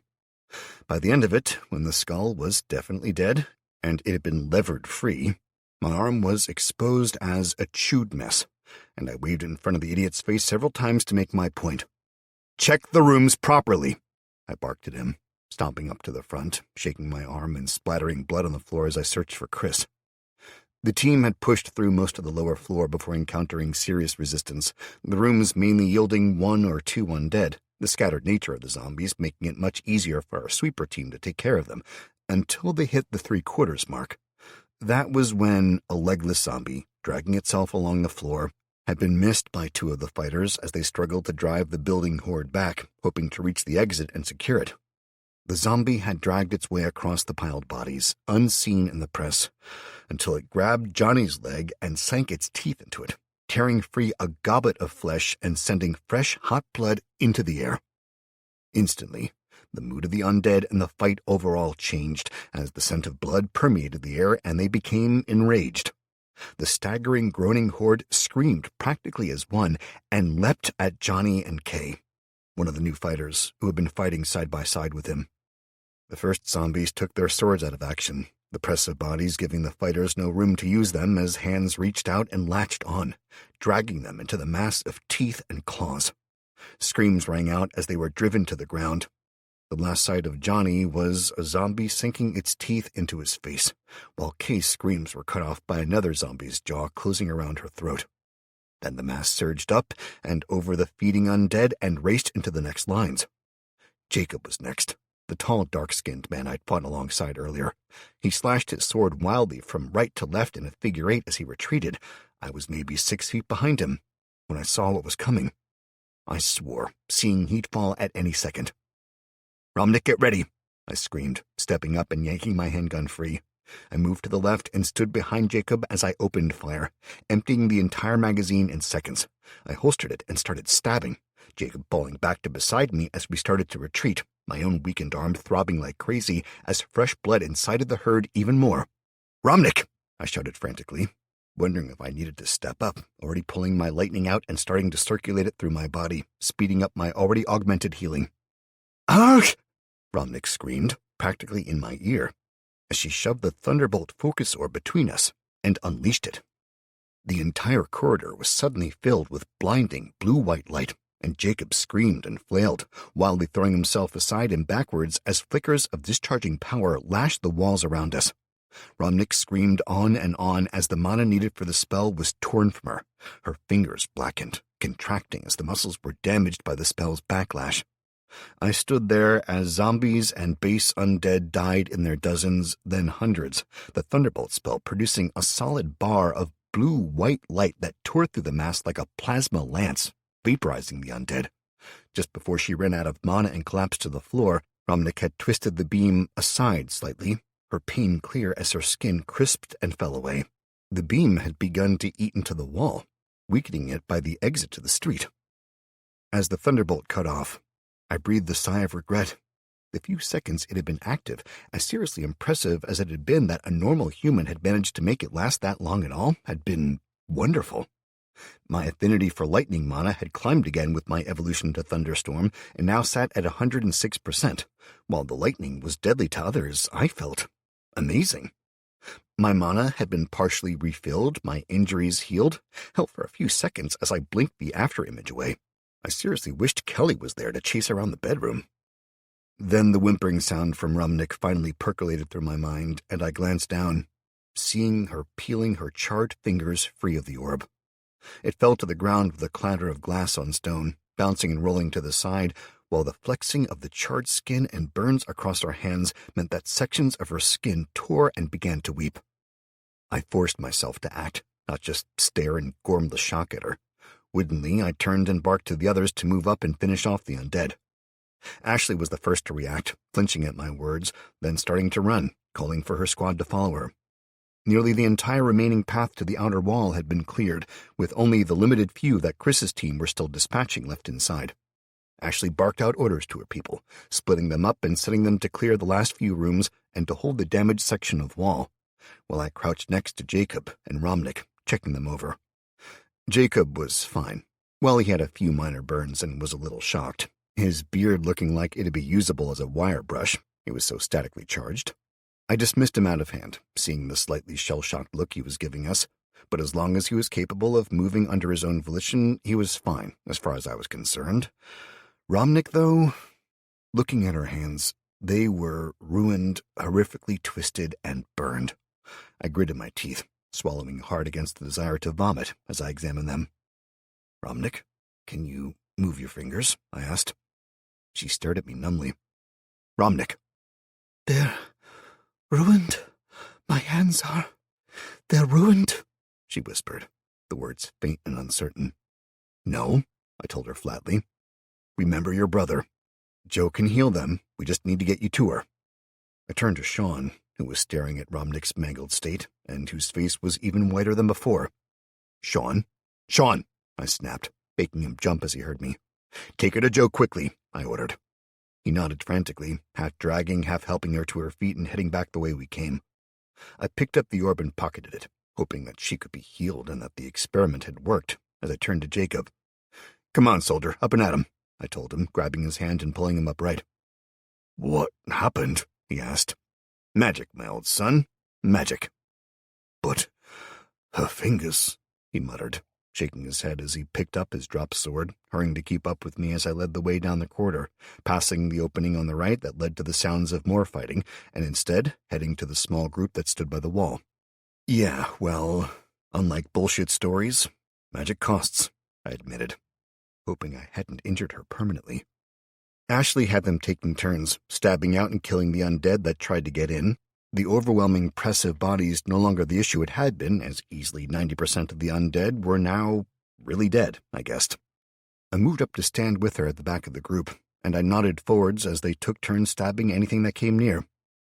"How bad is it out there?" I asked, having seen her backing away, having looked outside as I approached. "Not good," she said. "There's no wraiths in sight, but the nearest behemoth is stirring." "What?" I shouted, moving up and passing the others. They fell back and left me to step up as I glared out, just as a skeleton staggered into the gap. I slapped my palm over its face and yanked it forwards, then smashed the hilt of my sword into the side of its skull, drawing the blade back with a sawing motion. I separated the neck from the body with ease, then dropped the skull and punted it into the distance. I stepped back to the edge, even as the bones clattered to the ground, lifeless. I glared at the large construct as it seemed to shimmer and shudder, and I gritted my teeth, guessing that if it was walking, we only had a few short seconds before it either woke properly or it went on a rampage or whatever. "Fuck it," I snarled. "Stay here." I shot back over my shoulder, clambering out of the doorway and across the pile of broken bodies. The few dozen undead left in sight to the left and the right immediately perked up and started after me, but I was already in motion, sprinting across the short distance between the exit we'd made and the middle of the roundabout where the behemoth had been left on guard. It started to move, jerkily at first, as I closed the distance, and I dug deeper, running faster. As I closed the last few feet, I sucked in all of the lightning I could, spreading it out throughout my body as I sprinted at the creature. The head came up and fixed on me, a rumbling growl starting, even as a shriek in the distance spoke of a wraith spotting the fun. By then, though, it was almost too late. I closed the distance and swung my sword, now flooded with lightning, and it slammed into the left knee of the behemoth, cutting halfway through before it bounced free, and I staggered back. The behemoth staggered as well, then swung its huge bladed arm at me, making me dive aside. I rolled, then frantically rolled again as it slammed the whip arm down next, cracking the asphalt where I'd been. I twisted around, lightning still filling me, and I slashed the sword downwards, chopping one of the whips free. Rolling to my feet, I leapt over the next swing of the whips as they attempted to scour the ground clear of me. I landed, dove forward, and rolled, passing under the sweeping blade arm, and came to my feet, swinging hard at the same knee, this time cutting more than 3/4 of the way through in total. I sprinted sideways, looping around behind the behemoth. As it turned, following me, I grinned through my heavy breathing as a sound I'd normally associate with felling trees filled the air. The creaking crack that rang out before the behemoth collapsed sideways was immense, and so was the sound that followed it, as the solid bones of the creature clattered hard on the road. It thrashed wildly, unable to understand what had happened, when I changed direction, running for the head. It started to heave itself upright, arms planted to brace itself, when it slowly looked up, seeing me at the last second as I rammed the sword home through the eye socket and into the skull. It froze there for a long second before clattering to the ground, dragging my sword down. I let it go, yanking my hammer free of the belt loop and swinging it up and overhead in a fast arc. Then I brought it down hard, smashing it into one of the overlapping ribs, sending bone fragments flying as cracks radiated outwards. I did it again and again, slamming it down like I was hammering a post into the ground, until after 4 more blows, a section broke free, and an eerily green glow came into view. Instead of slowing at that, I picked up speed, slamming it over and over, well aware that the wraiths would be coming, until another section fell free, and I discarded the hammer, dropping down and ramming my hand inside the chest cavity. I dug sections of loose bone and cartilage that held it in place, wrapping my fingers around the orb and flooding it with the power that rolled through me. I felt the changes as the orb warred with itself, the green glow growing brighter, then dimmer, then brighter again. before the beautiful blue white of lightning filled it. I grinned, before being smashed into the bones before me by a terrible burning pain in my back.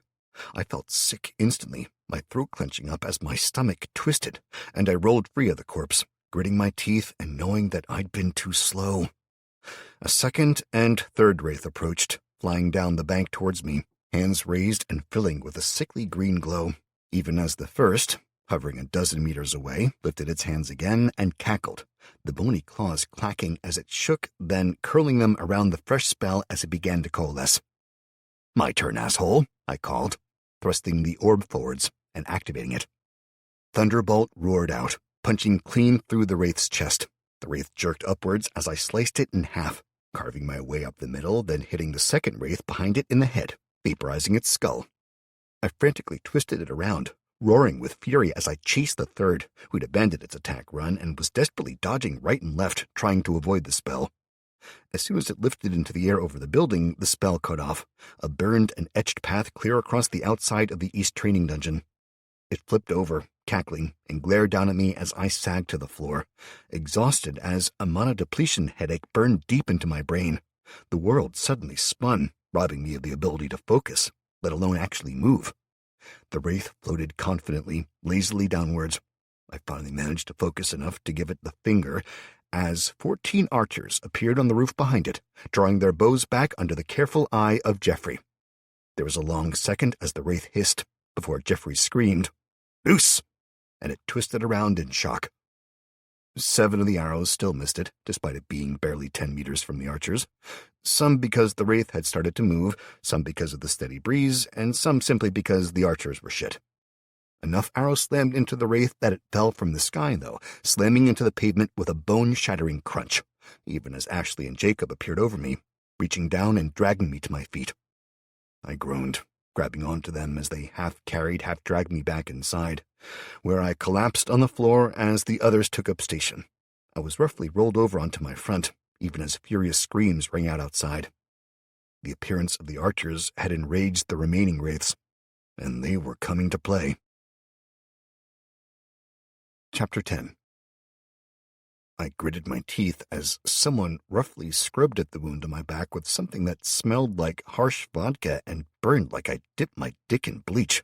"What the hell were you thinking?" Ashley asked me in a low growl, even as Chris and the rest of his team finally finished off their side of the building and jogged up. "About time," Ashley snapped at them. "Take up position at the door. Watch for anything trying to get in." "Yes, ma'am," Chris said, only half mockingly as he tapped a finger to his temple in salute. "And someone get their ass up to the ground floor and get Joe down here," Ashley barked, nodding in satisfaction as Jacob tore off, running down the corridor in the direction we'd come. "What the hell have you been doing?" Chris asked me, shaking his head and crouching down on his haunches next to me as I glared back. "Playing with a behemoth?" I grunted, hissing in pain again as Ashley scrubbed even harder. "What the hell are you doing back there?" I asked her when I could speak again. "Cleaning the wound. You don't like that? You can put up the infections you'll get instead." "Damn, girl," I muttered, hissing again as she poured actual vodka onto my back. "You done with that?" Chris asked as she put the top back on the bottle. She nodded, passing it to him with an eyebrow quirked in confusion. "Thanks," he said, unscrewing the top and taking a swig. "Seriously, you fucker?" I asked her. "Believe me, if you could see your back, you'd be drinking too. So, can you control this section of the dungeon again?" he asked. I blinked, sagging forward and slipping into the dungeon sense, grinning evilly. "Why, yes, I fucking can." I roused myself to tell him, then I started to absorb the corpses around us. The dungeon was at 37 mana when I started, but inside of a minute, it was over 100, then 3. Literally as fast as I could, I was absorbing the dead bodies, providing more and more mana by the second. It started to dip almost as fast again. I mentally flipped up as soon as I'd cleared the immediate area, passing through the lower floors and out into the air over the building, gritting my teeth at the wraiths ducking and weaving as the archers, both the new semi-trained human ones and my kobolds, fired over and over at the wraiths, diving and twisting through the air. We'd had 26 human archers at the beginning of this fight, plus Marcus and Jeffrey. Now, bare minutes after they'd shown themselves, we were down to 19. 2 had been killed with necrotic bolts, 1 had been lifted and dropped over the side of the building, and another 4 had variously died in what could only be called accidents, One had fallen from the roof, dodging the wraiths. One had been shot in the chest by a stray arrow. One had stepped in the wrong place and had broken through a rotting section of brickwork, falling to his death. And one, well, turns out that heart attack still happened, even after the end of the world. They'd also managed to take down 3 more wraiths, though. Each of them looked like a pincushion, and were definitely dead. The remaining 7 were a lot more cautious now, ducking and weaving and firing at our archers, when Allie reached out to me in the dungeon sense. "Now?" she asked. I smiled, even knowing she couldn't see it. "Fuck yes," I replied. And the cathedral rang with the sudden sound of screams as a dozen freshly released wraiths streamed out in 2 rows, all with hands full of necrotic bolts. They split to the west and the south, lifting higher into the air and firing in relays, their sudden appearance taking 4 more of the enemy out of the air before the remaining 3 realized what was happening. They turned, frantic to flee, splitting up, no sense of teamwork or anything beyond self-preservation coming from the remains of those who'd refused to pass on willingly. Instead, as they headed away, their frantic fleeing allowed the archers to line up easier, killing 2 of them, the last vanishing as it ducked down out of sight beyond the castle, before apparently meeting something that didn't agree with it, as its echoing scream of rage was cut off abruptly.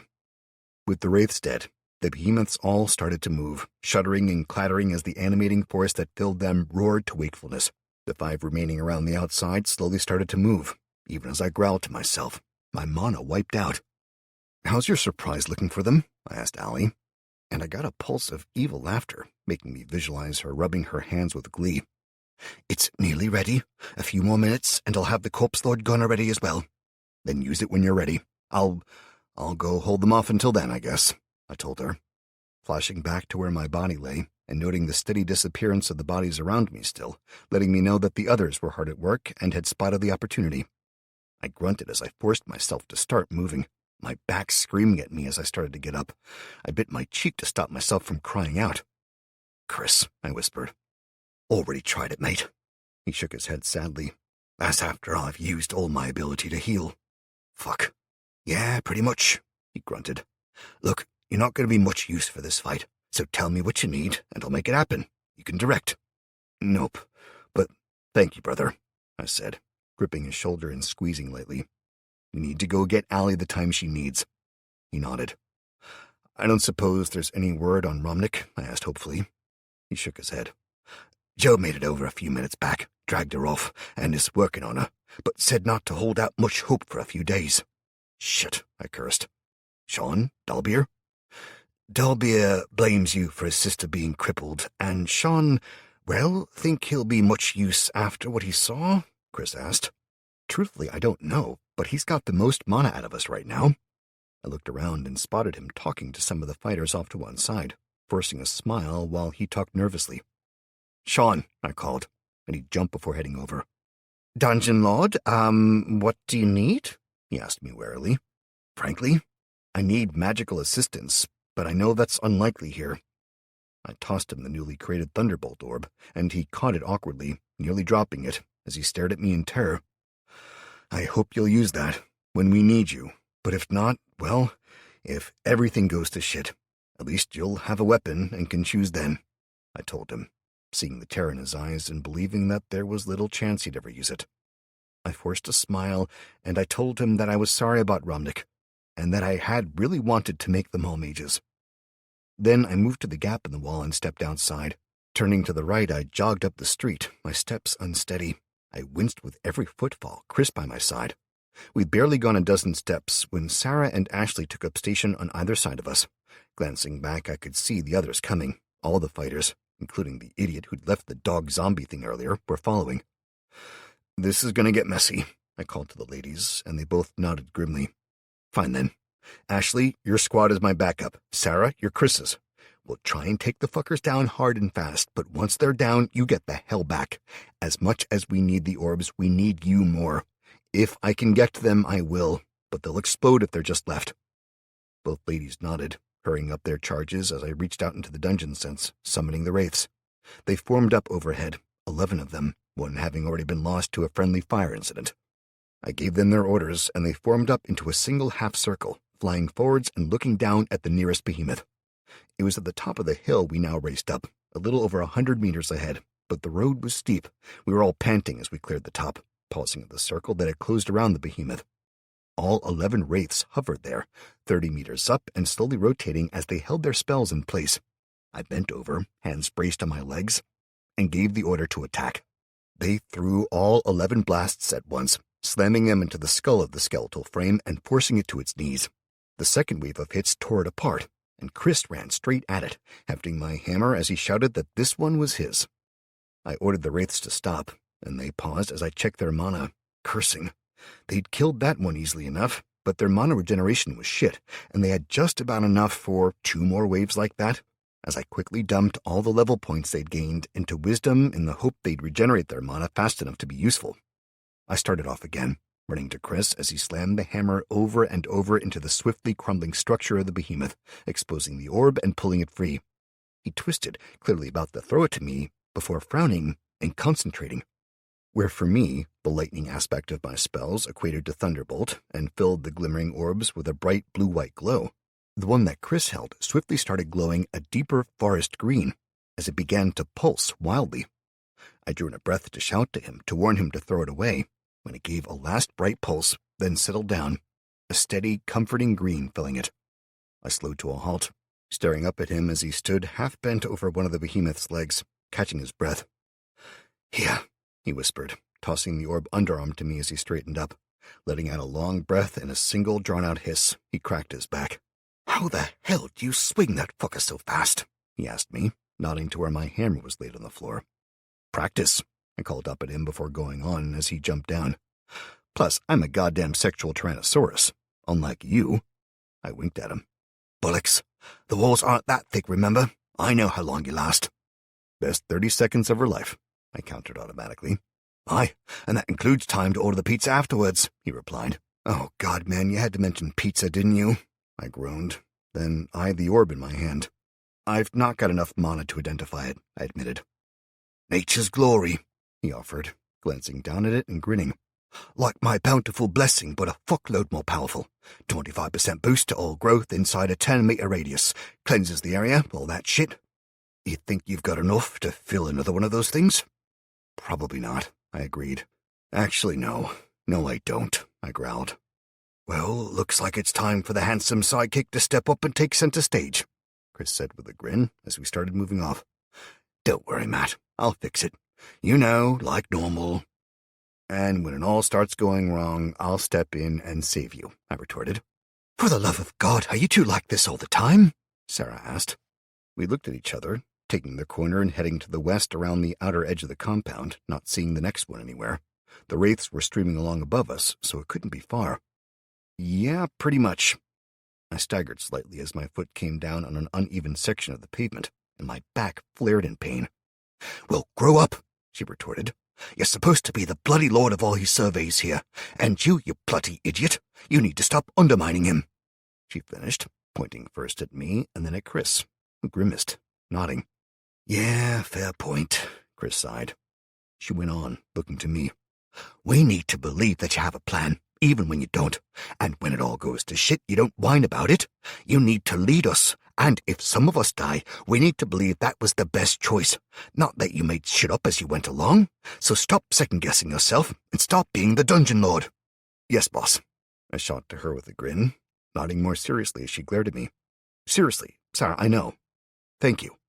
She nodded, and we slowed, taking the corner and coming practically face-to-face with a third behemoth as it reached out, slapping its tentacle whip hand down atop a parked car.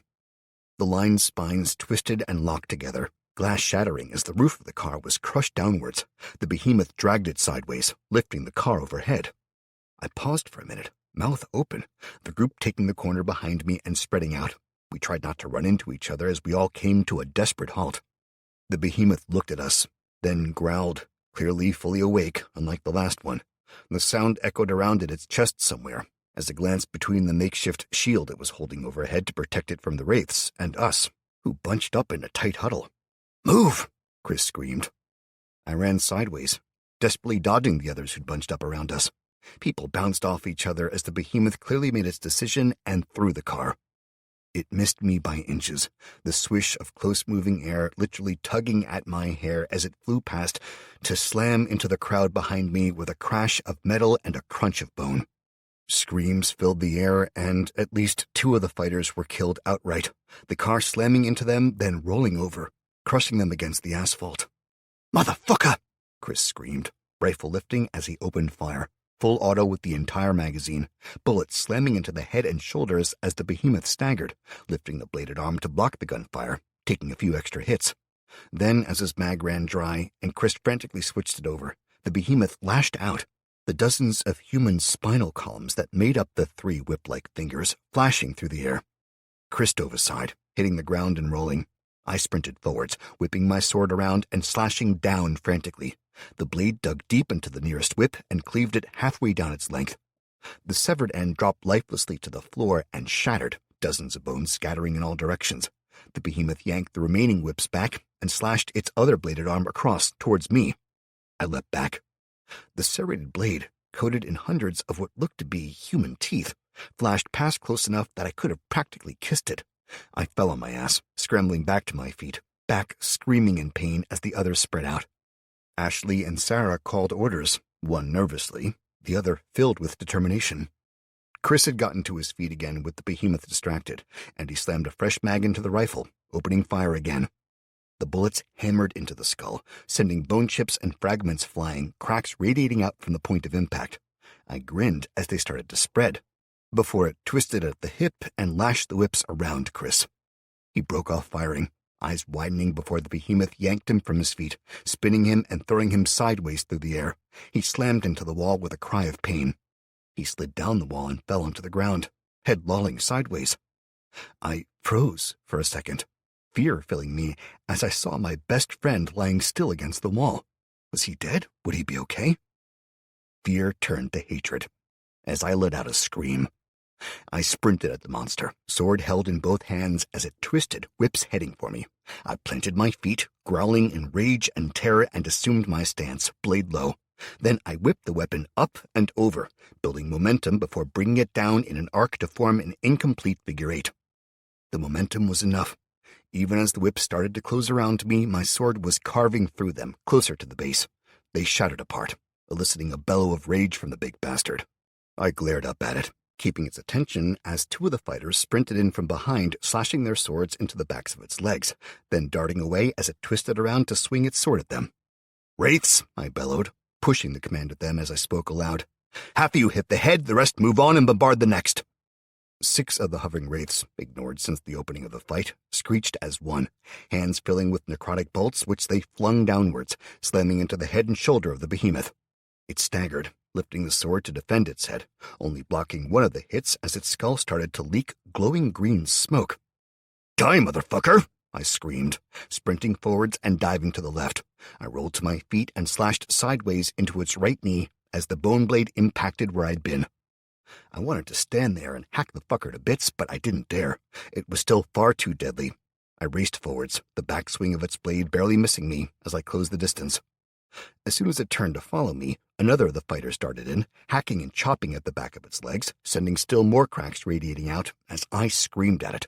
I changed direction as the behemoth turned to face the wraiths, swinging wildly to drive them back.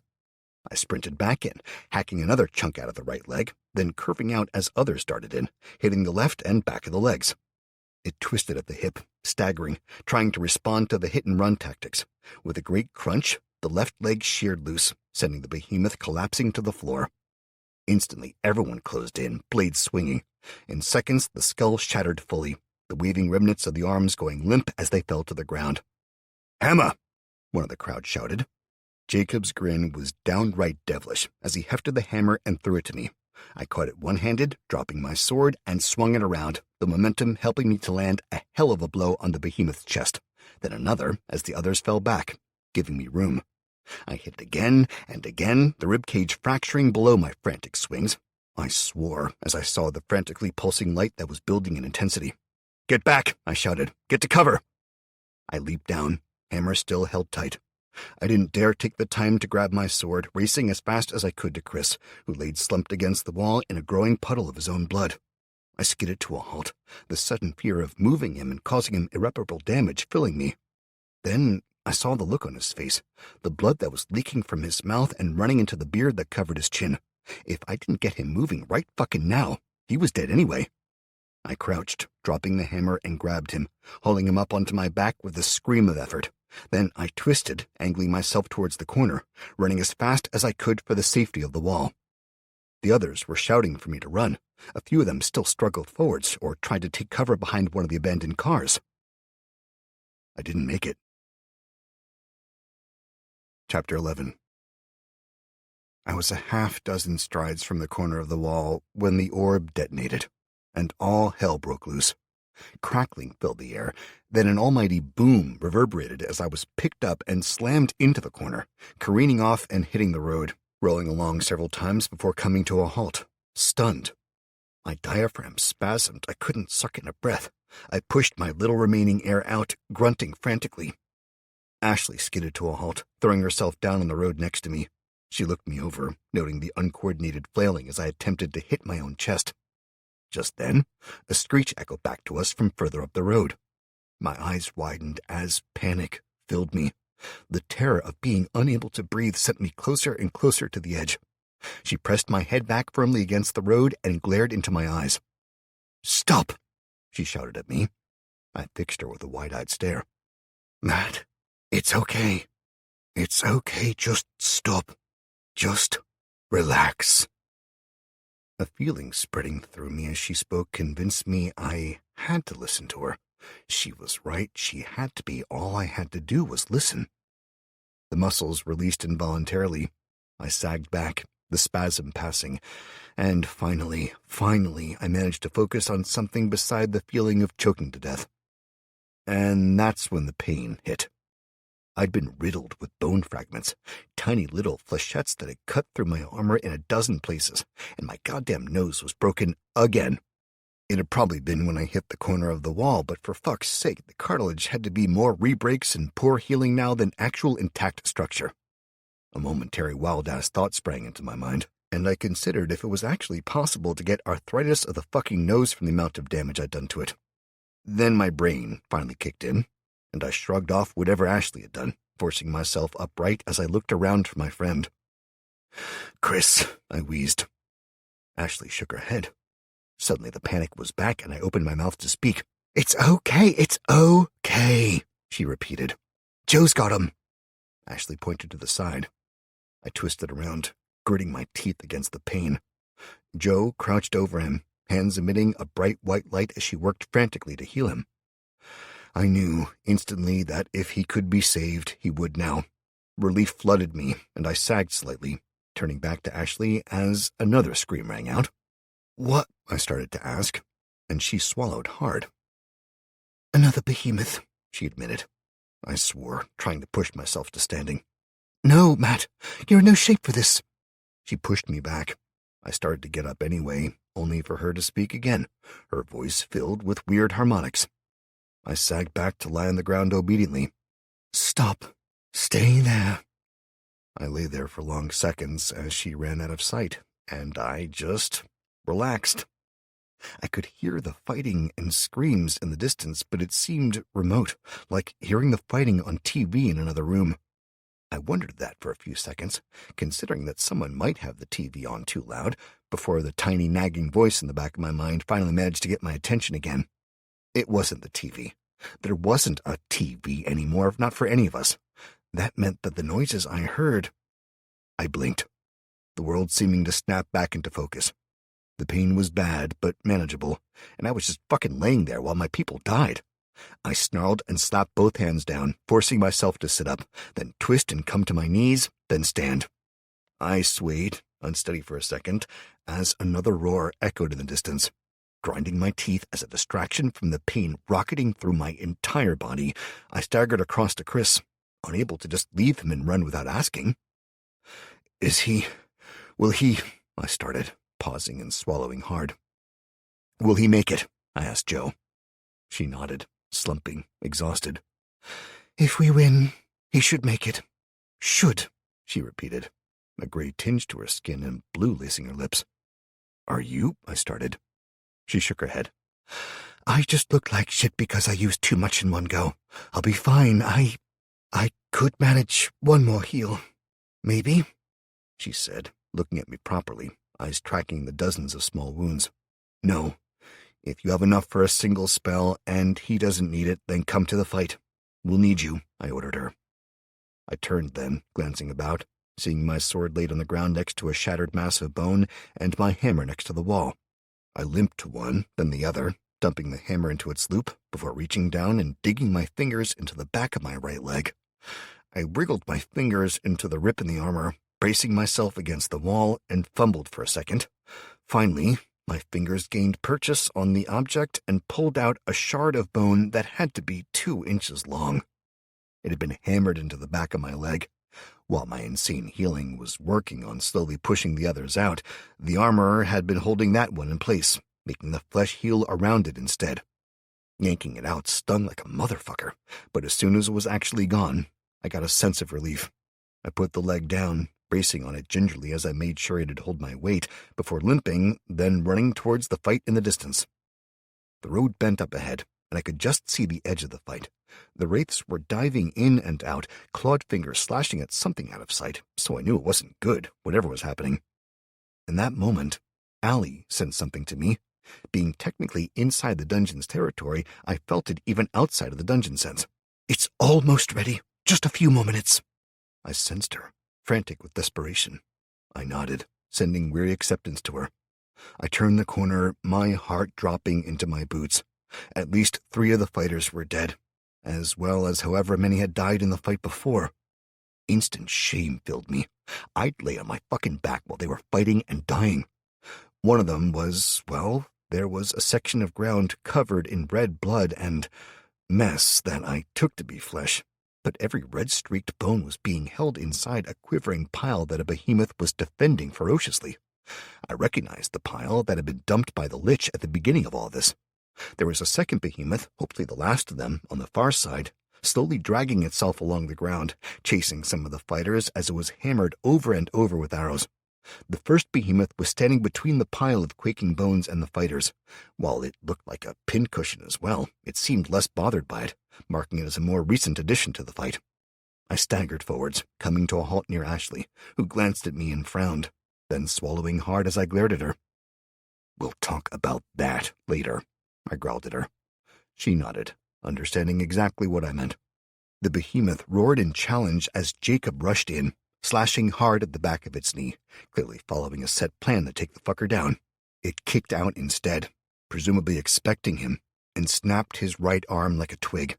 He dropped his sword, the twin bones jutting out of his right forearm as blood sprayed. Trying to run, he whimpered in agony and fright. It swung the sword arm at him, barely missing as he dove to the ground, rolling and crying out in pain as his mangled arm twisted. The sword slammed down hard, inches from him, as both Ashley and I rushed forwards. Before we could cover more than a handful of steps, a hand, attached to at least a half a dozen arms laid end to end, flashed out of the mass of quaking bones and fastened onto Jacob's ankle. There was a brief pause where he screamed and looked to us. The behemoth turned from him, apparently dismissing him and focusing on us instead. Then Jacob was dragged at tremendous speed, screaming in pain and terror, into the mass of bones. I lost sight of him for a second as the behemoth slashed its sword towards us, and I had to jump back. As the sword flashed past me, Ashley frigging limbo danced under it. She twisted, slashing her sword across the inside of the arm.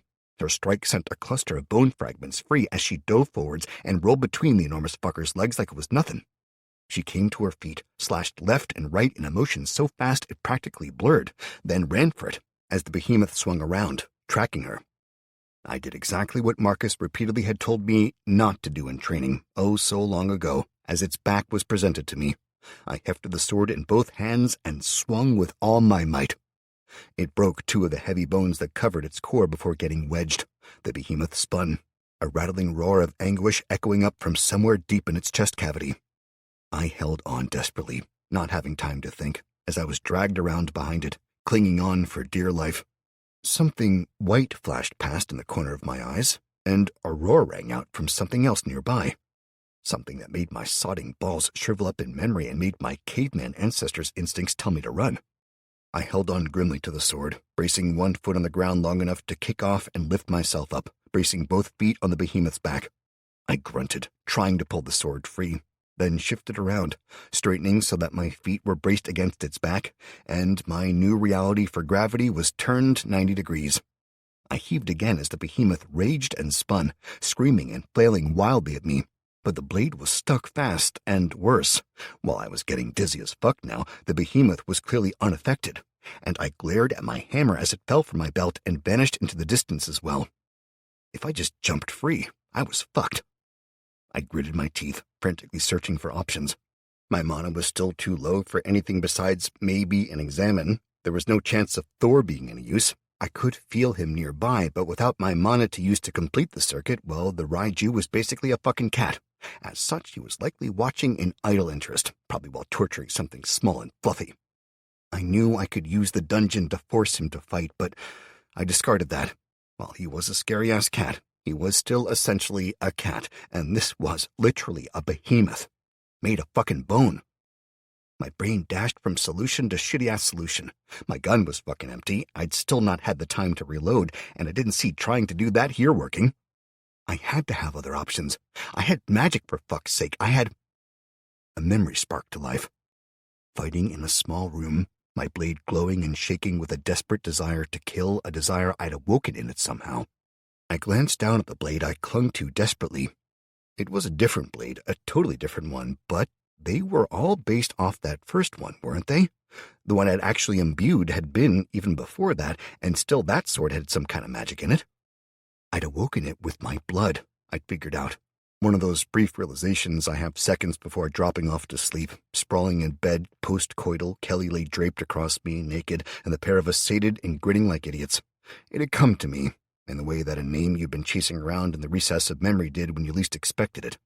Some random subsection of my brain had been chugging away on it, and had offered up that answer just then. I'd acknowledged it, remembered that the particular sword in question was destroyed, then I dismissed it as a shame I'd lost it, brain still wrapped in cotton wool as I sank into sleep. Now it all came back, and the bits, like jigsaw puzzle pieces, twisted to the next configuration. Suddenly, they fit together again. It was the original sword that was magic, and a seed of that magic had been copied. It had lain dormant in each and every damn sword, awaiting only its awakening. I released the hilt with my left hand, and, gritting my teeth, I deliberately cut the palm of that hand on the blade. Not comprehending how or why, I pulled on it. Not physically, not with my muscles, but with my mana. I had almost none, but as I pulled, something awoke. The sword began to glow, faintly at first, then brighter and brighter, as the behemoth started to scream. The sword glowed with a fierce inner light. My mana climbed, burning upwards a single point at a time. With every point of mana that I gained, the behemoth slowed. The arms that flailed wildly grew less and less frantic, and the scream grew weaker, until a second voice shouted in warning. I looked up, the world spinning crazily still, my inner ear convinced I was in a flat spin in an F-22. Finally, something smashed into me, and I was slapped from the back of the behemoth. I hit the asphalt hard, bouncing and rolling to a stop, and I trusted the instincts that screamed that immobility was death, pushing up and running blindly ahead. I hit the floor, after maybe 2 steps. I was so dizzy I couldn't tell up from down, let alone run straight. As I tried again, shouts rang out from somewhere, as someone tried to direct me, telling me to run to them. I fell over, rolling onto my back, the sky twisting in crazy directions as my eyes rolled and swam. I shook myself, trying to get up again, then fell, before something grabbed me by the leg, dragging me across the floor. My head bounced a few times, and I reached out and down, feeling smooth bone under my fingers. I tugged, trying to free my leg, and I caught sight of the bones lifting into the air instead. Then something white blurred between us. There was a roar of fury, and my leg was jarred free. Sharp teeth dug into my shoulder, making me cry out as something large and furry bit down on my armor and leapt free of the bones, carrying me like a kitten. I reached up, my arms flailing weakly until they connected with warm fur, and I was surrounded in the low vibrations from Simo's rumbling growl. I was being carried by a fucking giant white tiger. The panic really rose then, as I mentally renamed this entire area Brown fucking Trouser Hill. and prepared to die on it. Chapter 12. I reached down, dragging the handgun free by touch alone. Closing my eyes and focusing desperately on it, I fumbled the magazine free, dropping it and dragging a fresh full one out. I tried to slam it in, missed, and had to grip it even more carefully, twisting it to align correctly before pushing it in. I heard and felt the click as the magazine locked into place, and I twisted, trying to get the gun around as the tiger dropped me face first to the floor. I grunted, forcing myself to roll, only to be stunned when Chris grabbed me and pinned the gun down, shouting in my face, "Stop, you idiot!" "What?" I mumbled, eyes still rolling. "It's Simo, you idiot!" Chris shouted. I tried to lift the gun again. "Fuck's sake!" he shouted, slapping me hard enough to knock some sense into me. I grunted and rolled to the side as he let go, taking the gun with him. I shook myself, my eyes still bouncing a little, but the dizziness died away rapidly. "What happened?" I muttered. He glared at me, holding my gun up. "You thought Simo was attacking you, and you nearly shot him, you asshole," he snarled. I shook my head again, pivoting as I heard Simo's growl. I looked at the battlefield with fresh eyes as the area finally stopped spinning. Sarah was tearing the orb free of the most damaged behemoth and starting to run to us, while the other behemoth was moving sluggishly, like it had run out of fuel, while behind it. I froze as I focused on it. It was a scene from Nightmare as the bone mass finally finished shifting around. Whatever the pile of bones that the Lich had left had been originally, it was clearly intended as a final fuck you if it looked like we might escape or kill its creations. It had pulled the bodies of the dead to it as well as the piles of flesh that had been left when it had stripped the corpse of bones earlier, and now it literally lifted into the air. Like the wraiths, it had no legs, but that was where the similarities ended. It had a wide, triangular torso, with dozens of arms, some human, some animal, some were from nothing I ever wanted to see, long with massive claws and decaying webbing that stretched between the fingers. Its head was an amalgamation of Jacob's, stretched and clearly in pain, and something like a spider's with a dozen eyes poking out randomly to give it full coverage. It hovered there like a seriously fucked up, multi-armed alien deity had decided to make nightmare fuel in its own image, then gave up after drinking too much and left the project half finished. Its head swiveled slowly as it swept the field with all of its eyes, fixing on Simo as he leapt at the slowed and weakened behemoth. The giant tiger barely had time to bite down on the skull before a hand clamped down on the back of his neck and yanked him free. The floating monstrosity had seemed to shift its arms around, half of them disappearing from one side as they instead seemed to connect together. Lengthening the arm as needed to allow it to reach out. It shook the tiger in annoyance. As the abomination dragged Simo from the behemoth, he'd been unwilling or unable to release his bite, and had instead torn the head free of the monstrosity, sending the slowed behemoth tumbling to the ground, dead. It slammed into the floor, the green glowing orb giving a weak pulse of light before it went black and dull, cracking, but at least not exploding. My sword was still sticking out of its back. As Simo spat the skull out and twisted around, trying to bite the flying thing, it shook the tiger like a rag doll, showing far more strength than seemed possible in that spindly frame, then slamming him into the floor, hard. "Simo!" Chris shouted in horror as the great tiger let out a little whine of pain, shaking his head groggily. "Matt!" came a shout from my left. I looked quickly, before nodding in determination. "Joe!" I shouted, reaching out as Sarah reached up to me, dumping the orb into my hands. "What do you need?" Joe asked, running up to me. I shook my head, thrusting the orb at her instead. "No, he.This," I ordered her. She paused, confused, as it gave off a bright flare of green light. "I don't she started to say. I thrusted at her again. "No time," I snapped. "Just heal it." She hesitated for a split second. The last one had exploded, and a similar one had crippled Romnick. Still, she trusted me and reached out, taking it in her hands and pouring her healing into it. "Matt!" She gasped in amazement as it drank in the spell and began to glow with a healthy, warm white light. "Find someone with a large mana pool and get them to start healing," I ordered her as I got to my feet, glaring at the new creature. "But Romnick's hands," she started. I called back over my feet as I followed Chris towards the fight. Get her to use it. If the side effect is a carryover of the spell, then it'll heal her more, Jo gasped, getting back to her feet and running in the opposite direction. Motherfucker! Chris screamed, racing forwards, his gun roaring as he emptied his last full magazine of the thing, even as I activated Examine. Abomination Avatar. Undead Amalgamation. Abomination avatars are necromantic creations that have been gifted a sliver of their master's soul. Doing this weakens the master as it enhances the creation, but over time, should the abomination harvest enough souls, it will fully regenerate its master's soul and go on to increase its power. This abomination has been imbued with a hatred for all forms of life, resulting in an intense desire to kill any and all creatures it encounters, including those imbued with unlife. Only its master is safe when this creature hunts. Enslave. The Abomination Avatar's signature ability is to enslave all life, acting as their master's lieutenants in any large-scale conflict. An Abomination Avatar will typically act as a support caster, enhancing the spells of its slaves and enabling them to reach new heights of destructive power. Note this Abomination Avatar has been warped from its kind's intended purpose and cannot abide other sentient creatures. It will not permit others, even those it could enslave, to live. These diametrically opposed stances are driving the creature deeper into insanity. Rot.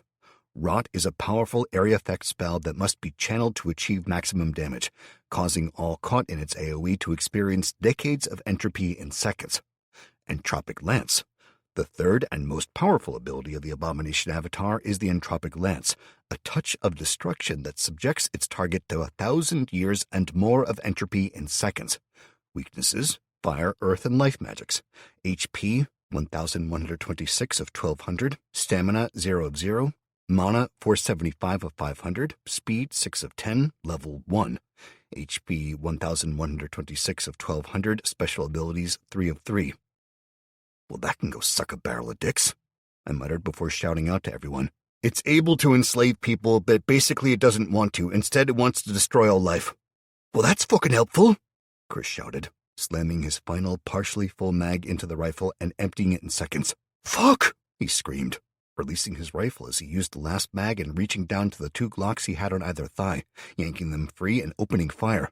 Bullets slammed into the floating abomination, doing little damage beyond blasting some small holes in it. The head turned to regard him, mouth opening wide into a hungry smile as it dragged Simo closer, the arms rearranging as the greater length was no longer needed on that side. One on the other side reached out, growing in length as new sections slotted into place at its base. It reached for my sword, where it still stuck out of the back of the dead behemoth. No, I snarled, focusing as I broadcast to all the dungeon creatures I could. Kill that fuck, I roared.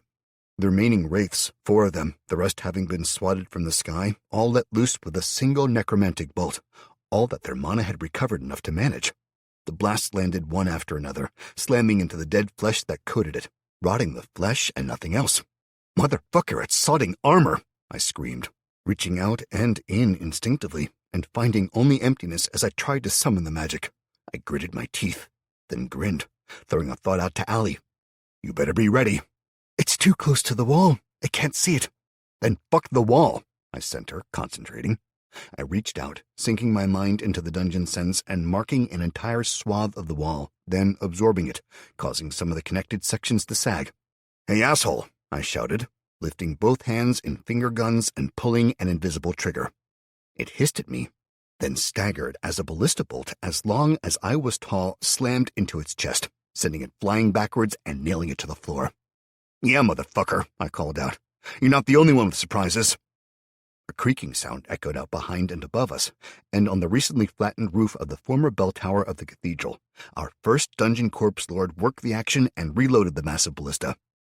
It was essentially a crossbow, but of such mammoth proportions that it could take down low-flying aircraft, if there were such things anymore, and the abomination was clearly unprepared for it. The bolt had hit hard, high in the right side, punching straight through and pitting it to the road behind. The vibration from a bolt slamming into asphalt and coming to a dead halt, a bolt 4 meters long and as thick as my thigh, meant that the abomination was getting its fillings vibrated out right now in ways that only a user of sex toys that had been badly wired into the mains would ever understand. It screeched, lifting all its hands, and they started to fill with the same blue-black glow as the necrotic bolt spell, making me curse. Before it had finished bouncing, I was firing. My gun didn't have the kind of damage that the rifles did, but that was fine. A single bullet could end this, if it was in the right place, I hoped. I ran forward, the dizziness finally wearing off fully as I pulled the trigger on an empty chamber. I rammed the gun into its holster again, racing towards the body of the behemoth, even as the kobolds that had managed to get close enough across the roofs opened fire. Crossbow bolts slammed into it, followed by arrows from the archers. Then the wraiths dropped, streaming past and reaching out, tearing at the flesh with their claw-tipped fingers. The first two made it past before a hand flashed out and grabbed the third, yanking it from the sky and pressing it to the creature's chest. The wraith started to scream, the torn black robes that it was clothed in seeming to rot from under it. Thin tendrils of flesh and bone reached up and wrapped across the wraith, pulling it into the body. "Motherfucker, it's absorbing the wraith!" Chris shouted, pointing as he sprinted up to Simo, skidding to a halt next to the massive tiger. He grabbed onto it, grimacing, and clearly used his season's mending spell. Simo roared in fury and pain before forcing himself upright and limping around, front leg curled up against his chest as he growled.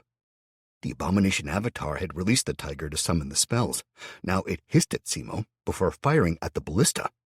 10 necrotic bolts, one after the other, flung as if they were snowballs by an elf in Central Park, flew unerringly through the air as the corpse lord finished ratcheting the next bolt into place and fired.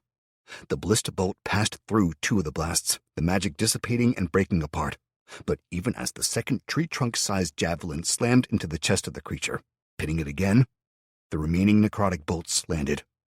They were aimed at the ballista directly, impacting the wood and metal construction over and over again, the necrotic spell eating away at the structure and causing it to sag as the corpse lord steadily cranked the windlass, reloading it.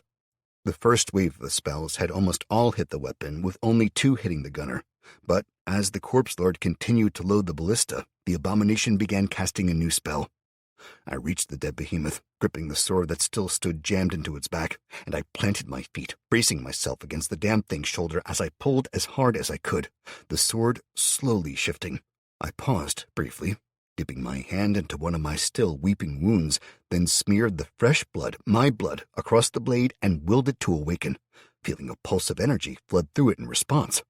The others darted forwards, their hesitation forgotten as they ran in, slashing and stabbing, then twisting away as the abomination continued its spell. It pivoted its torso, slowly working itself up along the twin bolts that had punched through it, holding it in place.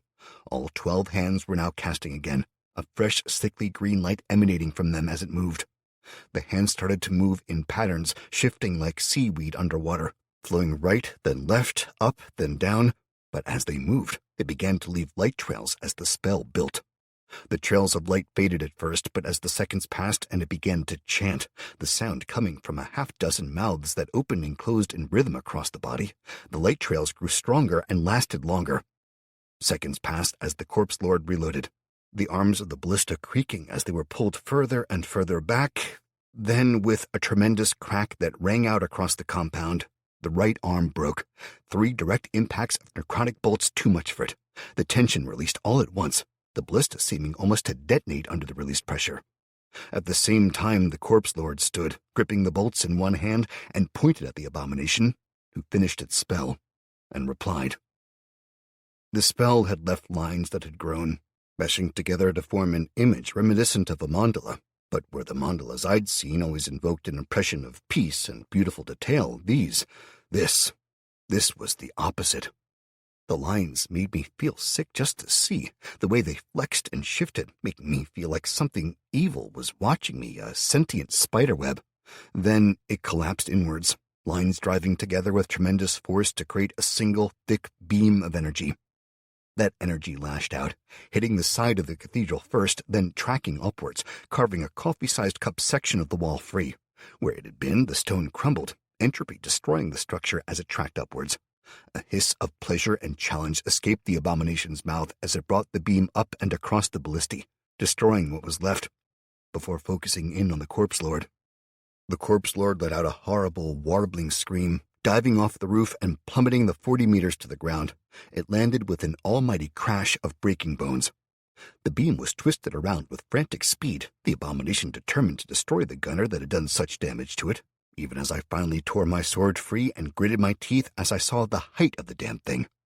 It had finally managed to lever itself off the bolts and floated upwards, ignoring the hit-and-run tactics of the others as it lifted free of them, hovering higher and out of reach as it focused in on what it clearly thought was its only real adversary. I glanced around, frantically trying to figure a way to reach it, before tearing off, running to the gap in the wall that I'd created. Skidding to the right, running to the stairs I could see carved into the edge of the wall, I leapt up them, 2 and 3 steps at a time. As I did that, Ashley and Sarah ordered their teams to fall back, fleeing inside the walls. More and more archers took up station, firing bolts and arrows into the flying monstrosity. The beam finally tracked up the corpse lord's body, hitting the skull full on as it tried to drag itself forwards across the ground, both legs broken. The beam cut off a bare fraction of a second before the skull would have disintegrated, dying away as the corpse lord sagged, stunned, and almost totally destroyed, while the abomination howled in frustration.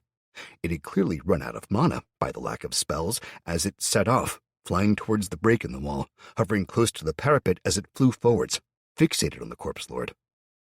I made it to the top of the wall and spun, planting one foot on the solid wall nearby and kicking off as I changed direction, moving from the stairs to the top of the parapet and sprinting forwards. 10 meters, 5 meters. At 3 meters, it saw me, twisting and glaring at me as I leaped, slashing the sword across and aiming for the neck. I missed. Well, I hit, but it lifted 3 arms to block, and the sword carved through 2, getting stuck in the upper humerus of the third, slowing me to hang for a long second. It grabbed onto me, its head, formerly that of Jacob, badly torn and misshapen, opened wide as it started to lift me closer. I did the only thing I could think of, pulling hard through the sword and yanking some of the mana that animated the creature free before slamming it outwards in a solid blast of lightning. It was weak. Barely enough mana had been gained to use it for a single bolt, and nowhere near enough to go all Lord of the Storm. But it was enough to shock it and make it drop me. Admittedly, I hadn't thought that part through as I tumbled a dozen meters and more to the floor, slamming into it and collapsing, dazed and hissing in pain. The abomination avatar snarled at me, floating forwards, arms spreading out as it descended, reaching for me, as a new voice rang out behind it. "Hey, asshole!" a familiar voice cried. "My turn!" I blinked as I looked over to my left, staring at a familiar figure in a burnt orange jogging suit with massive hair as he thrust his hands forward, cupped around a brightly glowing ball. The blast of thunderbolt that ripped free was horrific, turning the dull daylight into insignificance by its brilliance. The abomination screamed as the spell slammed into its back, batting it from the sky in a single blow and sending it tumbling end over end to rocket into the ground not far from me. I gritted my teeth, forcing myself to my feet even as the blast cut off. The rising cry of pain from Sean made it clear it had done horrific damage to his hands, even as I grabbed my sword and staggered towards the creature.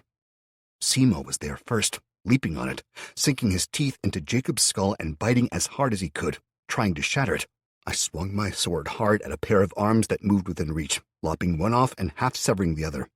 Then Chris was there, his mace rising and falling, smashing into the arms that came within reach, breaking them as quickly as he could. Simo dug in with his back legs and started tearing them outwards, carving great gashes in the fleshy, deathless form below it. I swung again and again, trying to sever more arms to do more damage, but with Simo atop it, there was so little room. I hesitated as I saw something stab upwards, a bone pinion, sinking into Simo's side, followed sharply by another and another. "Oh no," I whispered. "Chris, call him back, get him free of it." "Simo!" Chris shouted, backing up and gesturing to the right. "Here!" Simo glanced at him, seeming to make eye contact for a heartbeat, before digging in more seriously. "No!" Chris roared in denial, lunging back in and smashing the mace down again and again. More pinions stabbed out, sinking into Simo, drawing the life force out of the great creature. I stabbed out, darting forwards and driving the sword into the side of the abomination, ignoring the arms, and pulled on the mana I could feel inside. The entire creature convulsed for a few heartbeats, before even more pinions stabbed out, punching deep into Simo. The great tiger quivered, a font of blood erupting from his mouth and spilling across the abomination. More bone protrusions appeared at the edges of his maw, forcing the jaws open and moving him back. Chris slammed his mace down again and again, smashing bones as fast as he could. I pulled on the mana, draining it as much as I could. But no matter how hard we worked, Simo's brilliant white coat turned red with his own blood. Creaking, then snapping echoed from inside his body. "No!" I screamed, pulling hard on the sword and yanking it free before stabbing it at the now exposed skull. A hand flashed up, the bones flexing and solidifying in new ways as it was reinforced, the breaks repairing. It caught my sword by the blade, twisting it aside. The tip carved a narrow furrow in the side of the skull, cutting into the left cheek and out of the right side of its mouth before being yanked downwards. I grunted as I was dragged forwards, releasing the sword at the last second and diving back as two more hands flashed out to grab at me. The creature yanked the sword around, using it to drive Chris back, stabbing at him. Simo sagged, bones popping and cracking as they were torn out and added to the abomination's form. I scrambled backward on all fours, frantically casting about for more weapons, anything. I had 38 mana, too little to do anything but an examine, and that was fuck all use at this point. "Chris!" I shouted to him, spotting a dead patch of flowers and bushes nearby. They were ornamental, but maybe if he could force his spell out of there, the grasping vines or whatever they were would hold it long enough. Chris stumbled around the far side of the creature, tears streaming down his face, his skin gaunt with heartache and exertion. "The crowd control spell," I called, pointing to the patch of dead ground. "No mana," he called back, stumbling. I suddenly remembered him healing Simo, and I swore bitterly, pushing myself up to my feet as the remaining fighters closed in around us, 4 of them. That was all who had survived, or that were capable of fighting at least. Ashley was left, along with Sarah and 2 of Sarah's team that I couldn't remember the names of right now. We backed up a few steps, the fighters moving in around me instinctively. Chris stood silently by my side, tears streaming down his face, teeth clenched in hatred as he stared at the creature that was slowly rising again, badly injured, but clearly still alive. "I don't know if it'll work for you," I started, picking up the hammer from the floor nearby. "But try smearing a little of your own blood on your blades. Cut yourself if you have to," I advised the others, hefting the hammer and triggering examine. Abomination Avatar, Undead Amalgamation, HP 278 of 1200, Stamina 0 of 0, Mana 57 of 500, Speed 2 of 10, Level 3, Special Abilities 0 of 3. "The fucker's out of magic attacks, the powerful ones at least, and it's down to just over a fifth of its health, 278 points, I told them, glancing at Chris. "You ready for this?" I asked him. "That fucker dies. Now. Hard," he hissed through gritted teeth as tears tracked lines in the dirt of his cheeks. I spat on the floor as a hair from fuck knew where made itself known. "Anyone going to try or not?" I asked, glancing around at the others, who were clearly unsure and none of which had cut themselves yet. I'll try," Ashley started to say.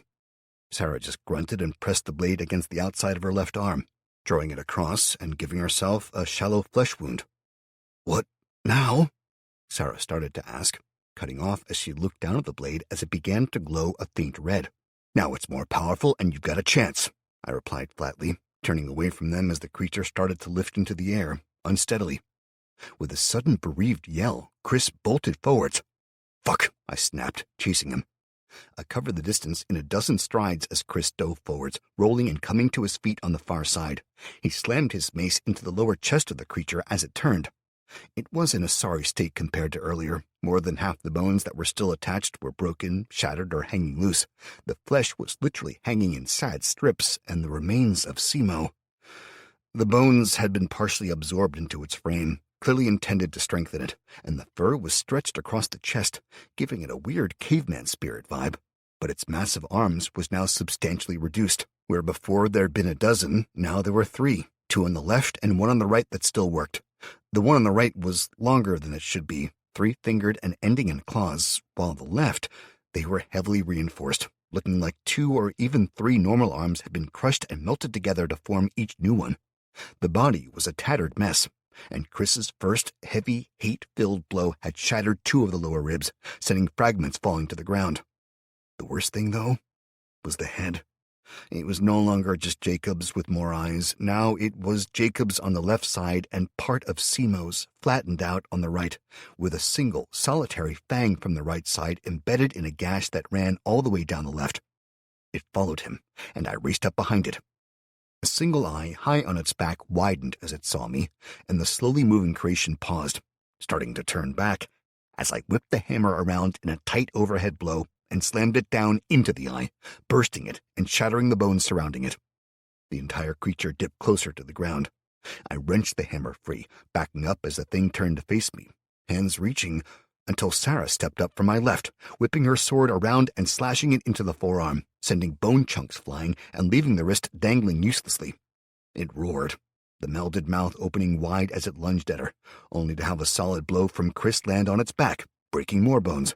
It twisted, lashing out, managing to catch his mace and ripping it free, discarding it as it reached for him. Ashley and one of the others stepped up, stabbing outwards, driving the points of their swords into the mass of bones. Ashley skittered over the solid section, deflected but leaving more cracks. The other, a skinny fucker of a man, managed to get it in deep, twisting his sword and yanking it free. I noticed both had a subtle glow to their blades as well, red on Sarah and his blades, purple on Ashley's, and the fourth. I glanced back to see him swinging for the fences, his sword trailing a strange black light like one of those weird light bulbs. But when it hit, it carved through the outer bones like a hot knife through butter. Then he grunted and collapsed on the floor, unconscious. I gaped at him, as did the others. Then I reached down to grab the sword, calling for them to get him back from the fight. I wasn't fast enough, though, as another hand closed on the hilt and dragged it free.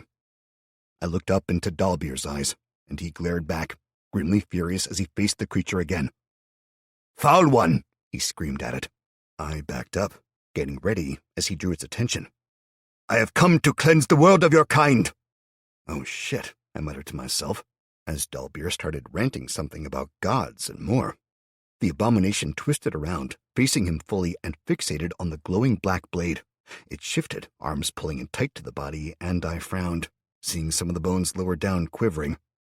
Then the fucker exploded outwards as it lunged forwards, not going from the top but acting like it was gonna fuck his brains out, thrusting forward from the lower chest, where normally there'd be a waist, and given the way it was acting, I had to assume a monster cock.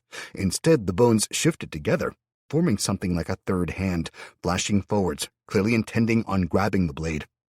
Dalbier reacted like he'd seen a giant monster cock flying at his face 1,000 times. He rolled his wrist, slashing through the bones, then flicked it forward, slicing even deeper as it tried again. But while he was distracted by doing that, the main body of the creature had closed the distance as well. Unlike Dalbier, the rest of us had paused, frozen in shock. So, when it closed, we were slow reacting. It lashed out, backhanding Ashley across the face, sending her sprawling in a spray of blood. Then it slammed the severed wrist of the other arm into Sarah's stomach, lifting her from the ground and tossing her backwards. I swung the hammer, glancing off a hastily upraised additional arm, and then I was flying backwards as the abomination underwent some kind of transformation. Its chest had been made of solid overlapping bones, looking like someone had taken two human skeletons, supersized them, then laid the rib cages atop each other. They overlapped the gaps, reinforcing each other. Then, like vacuum packing something, the bones had been sucked inwards, creating a solid overlapping mass. Now, though, with most of its arms gone and the majority of its frame cracked and damaged, it changed. The overlapping bones folded out, flinging the concealing pelt of Simo aside, shifting and reattaching. They reached out like they had always been the interlocking fingers of a giant, reaching for Dalbier. He twisted, swinging the blade to the left and to the right, sending bone flying as he backed up, carving the giant fingers free as they came for him. But his sword couldn't be everywhere, and the left hand flashed forwards, grabbing his hand where it held the hilt. He snarled, trying to swing the blade, but was unable to move it, the massive creature being far stronger than he was.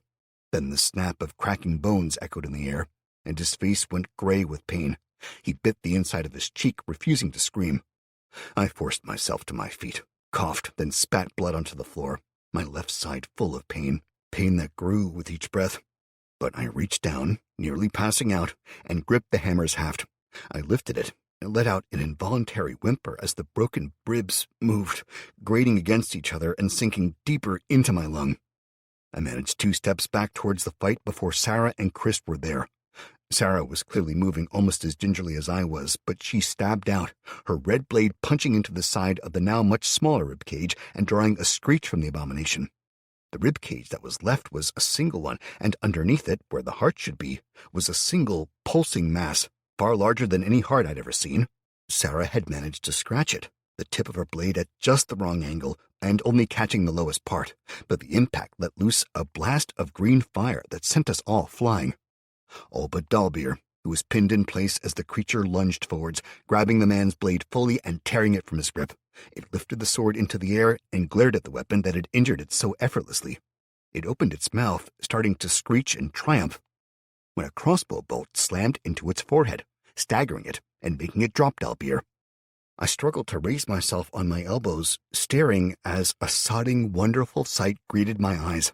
A ball of fire, looking like a basketball-sized gift of pure vengeance, slammed into the side of the creature, sending it reeling.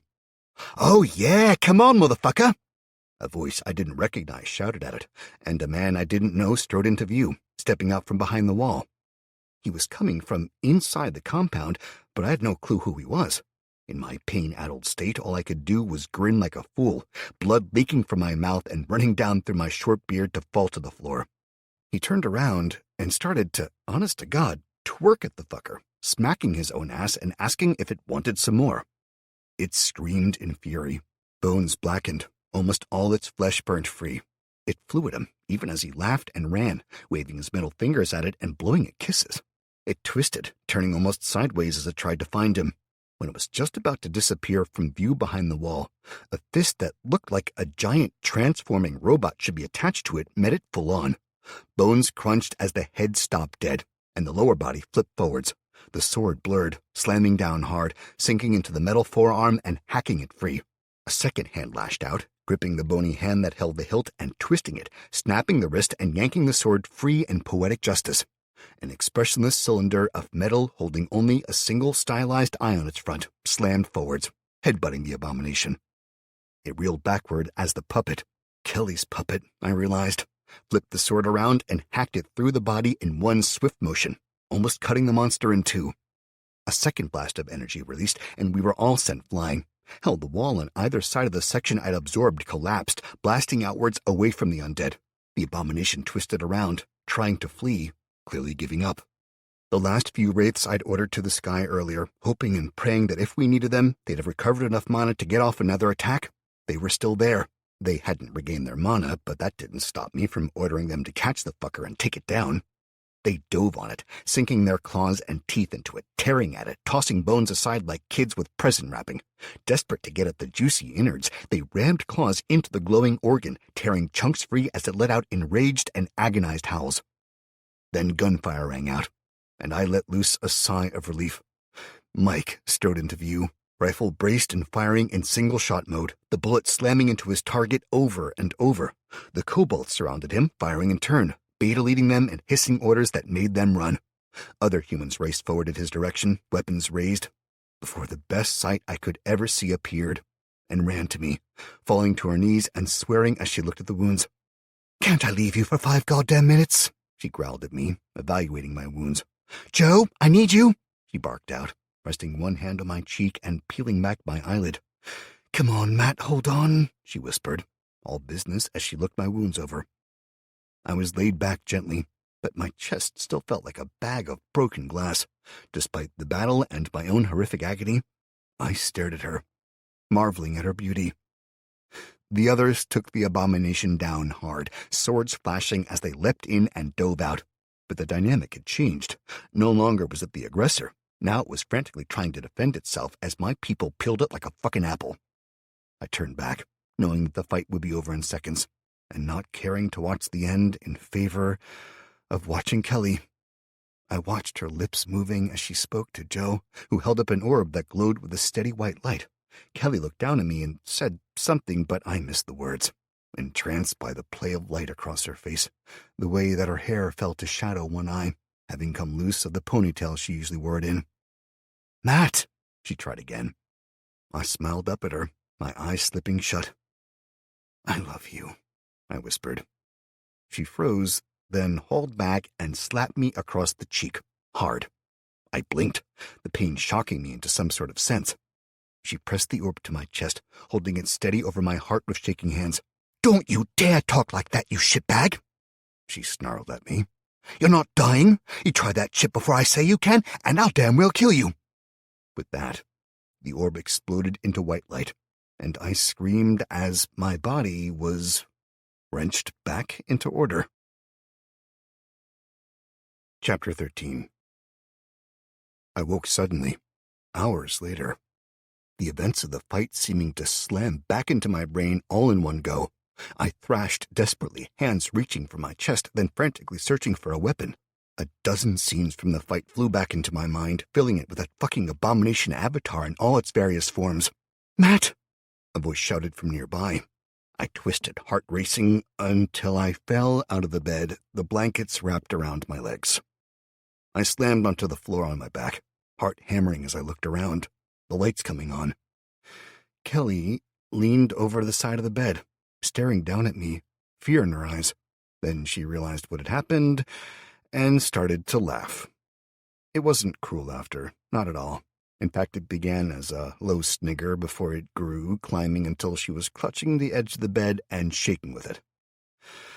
I lay there, caught between being annoyed and just so goddamn pleased to see her that it was ridiculous, as she buried her face in the edge of the bed and tried to stop laughing. I glanced about, seeing my legs were basically bound up. The pillow had somehow, no fucking idea how, but I'd managed to get my head in the opening at some point, and I was basically wearing it like a weird-ass hat. As I reached up, I found that some kind soul had found some raspberries from somewhere, and they'd presumably been on the bedside table. They were now spread about me, randomly, and I snorted, then coughed. Yep, one was half stuck up my nose. I gingerly extracted it, then set it aside. Two beautiful eyes peeked over the edge of the bed at me as I pulled the hat pillow off and rolled it up behind my head, reaching out with one hand and taking hers as she reached out as well. I braced one foot against the edge of the bed, and instead of holding her hand, I yanked her half off the bed, having her fall atop me with a squawk of displeasure. Then she was laid against me, naked, and I could feel her softness pressing against my hardness, the muscles we've both been developing over the weeks and months since the fall of the world, combining with silken skin and crushed raspberries as we kissed. I reached around, running my left hand down her back, fingertips tracing fanciful designs on her skin, making her shiver, until I reached her pert and perfect ass. I squeezed it firmly. My other hand rose to her chest, and she leaned back, maintaining a kiss that grew more passionate by the second, as I felt her rapidly hardening nipple in the palm of my hand, as well as the sharply indrawn breath as I rubbed my thumb over it, cupping her. She pushed me back as she sat more upright atop me, looking down and grinning as she pushed back the blankets, freeing me fully. "I missed you," she whispered, leaning in and kissing me hard. "Let me show you just how much." She breathed into my ear before gently trailing soft kisses down my chest and stomach.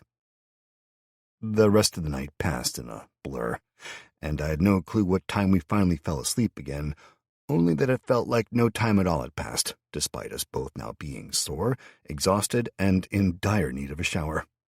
Sometime later, again no clue how long, the sound of happy voices finally filtered through to touch my slumbering brain, and I roused, bleary-eyed, to look around the room.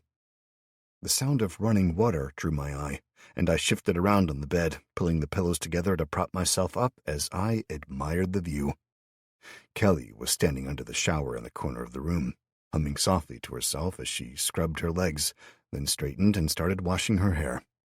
I couldn't help but watch, smiling unconsciously, until she finally finished and glanced across to where I lay there watching. "Hey, you," she called, smiling as she pulled a towel around herself, blocking my hungry eyes. "No fair," I pouted, looking forlorn. She laughed, walking over to the bed and sitting, leaning in for a kiss. It went on for a while, and I started to wake fully, standing to attention before she broke free and flicked her head, slapping me with a face full of wet hair. "Hey," I complained, drawing my hand down and wiping the hair free as she laughed and stood. "Well, next time don't just sit and watch. Get your ass in and join me," she ordered, adjusting her towel. I grinned, throwing the blanket back from the bed and reaching for her. She danced back, shaking her head playfully. "Oh, no, don't you get any ideas. I'm all clean now and need to get ready, so no making me dirty again." "You weren't complaining earlier," I grinned at her, chasing her around the room as she teasingly backed up, holding her towel in place with one hand, half-heartedly trying to fend me off with the other. "And I'd not be complaining now if you joined me instead of watching like a pervert," she laughed, backing up, then trying to dart past me. I reached out, catching the edge of the towel, and yanked it free, pulling her into my arms again and smothering her laughing protests with kisses. I picked her up in a princess carry, and she wrapped her arms around my neck, kissing me as I carried her back to the bed, sitting down on the edge and holding her as she shifted around, straddling me and kissing me more passionately. "Okay, but we need to be quick and quiet. Everyone else is up already," she agreed with a groan, reaching down between us to grip and guide me inside. A little later, both of us walked from what was definitely our room now, dressed and rewashed, as well as still a little flushed and settling our various equipment more securely as we went. "Morning, you two," Allie called from where she was eating breakfast with Amy and Mike. "Or is it afternoon?" She made a point of checking a non-existent watch and raising an eyebrow suggestively while Mike frowned at me. "Morning," he grumbled, turning back to his bacon and eggs. "Well, you're just a little ray of fucking sunshine, aren't you?"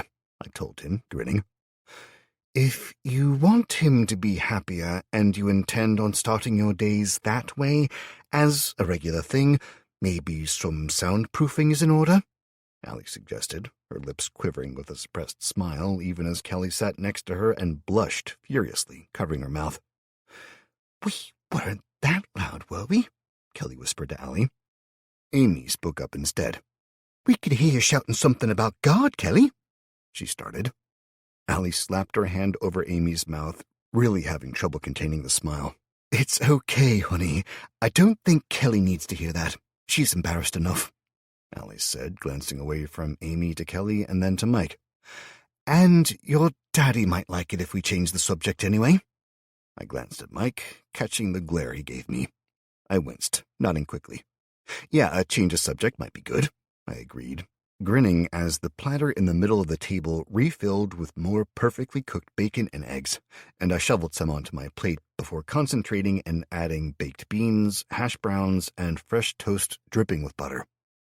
All the patterns for these and more foods had been helpfully collated into a single area in the dungeon designed by someone, and I recognized some of the food options as being of a dozen different backgrounds and more. With a pleased smile, I realized that the refugees had been taking full advantage of the system, cooking up a storm and getting some of those with access to the dungeon sense to clone it. I certainly wasn't complaining. Well, not until Mike stabbed out with his fork and stole the freshly printed sausage I'd summoned. I glared at him, then sighed and made two more, then two more, as Kelly and Amy stole the next pair. I was fast enough for the third batch, though, getting the first sausage before a fresh fork skewered the other one from over my shoulder. I glanced up, seeing Chris as he pinched the sausage, then clapped me on the back. His eyes were still dark with emotional pain as he turned and wandered over to grab a plate from the rack nearby and nudged me to move over. I shifted around a bit, then more as Becky joined us, still giving Chris uncertain looks. "How you doing, brother?" I asked him. "I'm all right," he said, the light blatant in his eyes and fleeting smile. "I'm sorry about Simo," I said.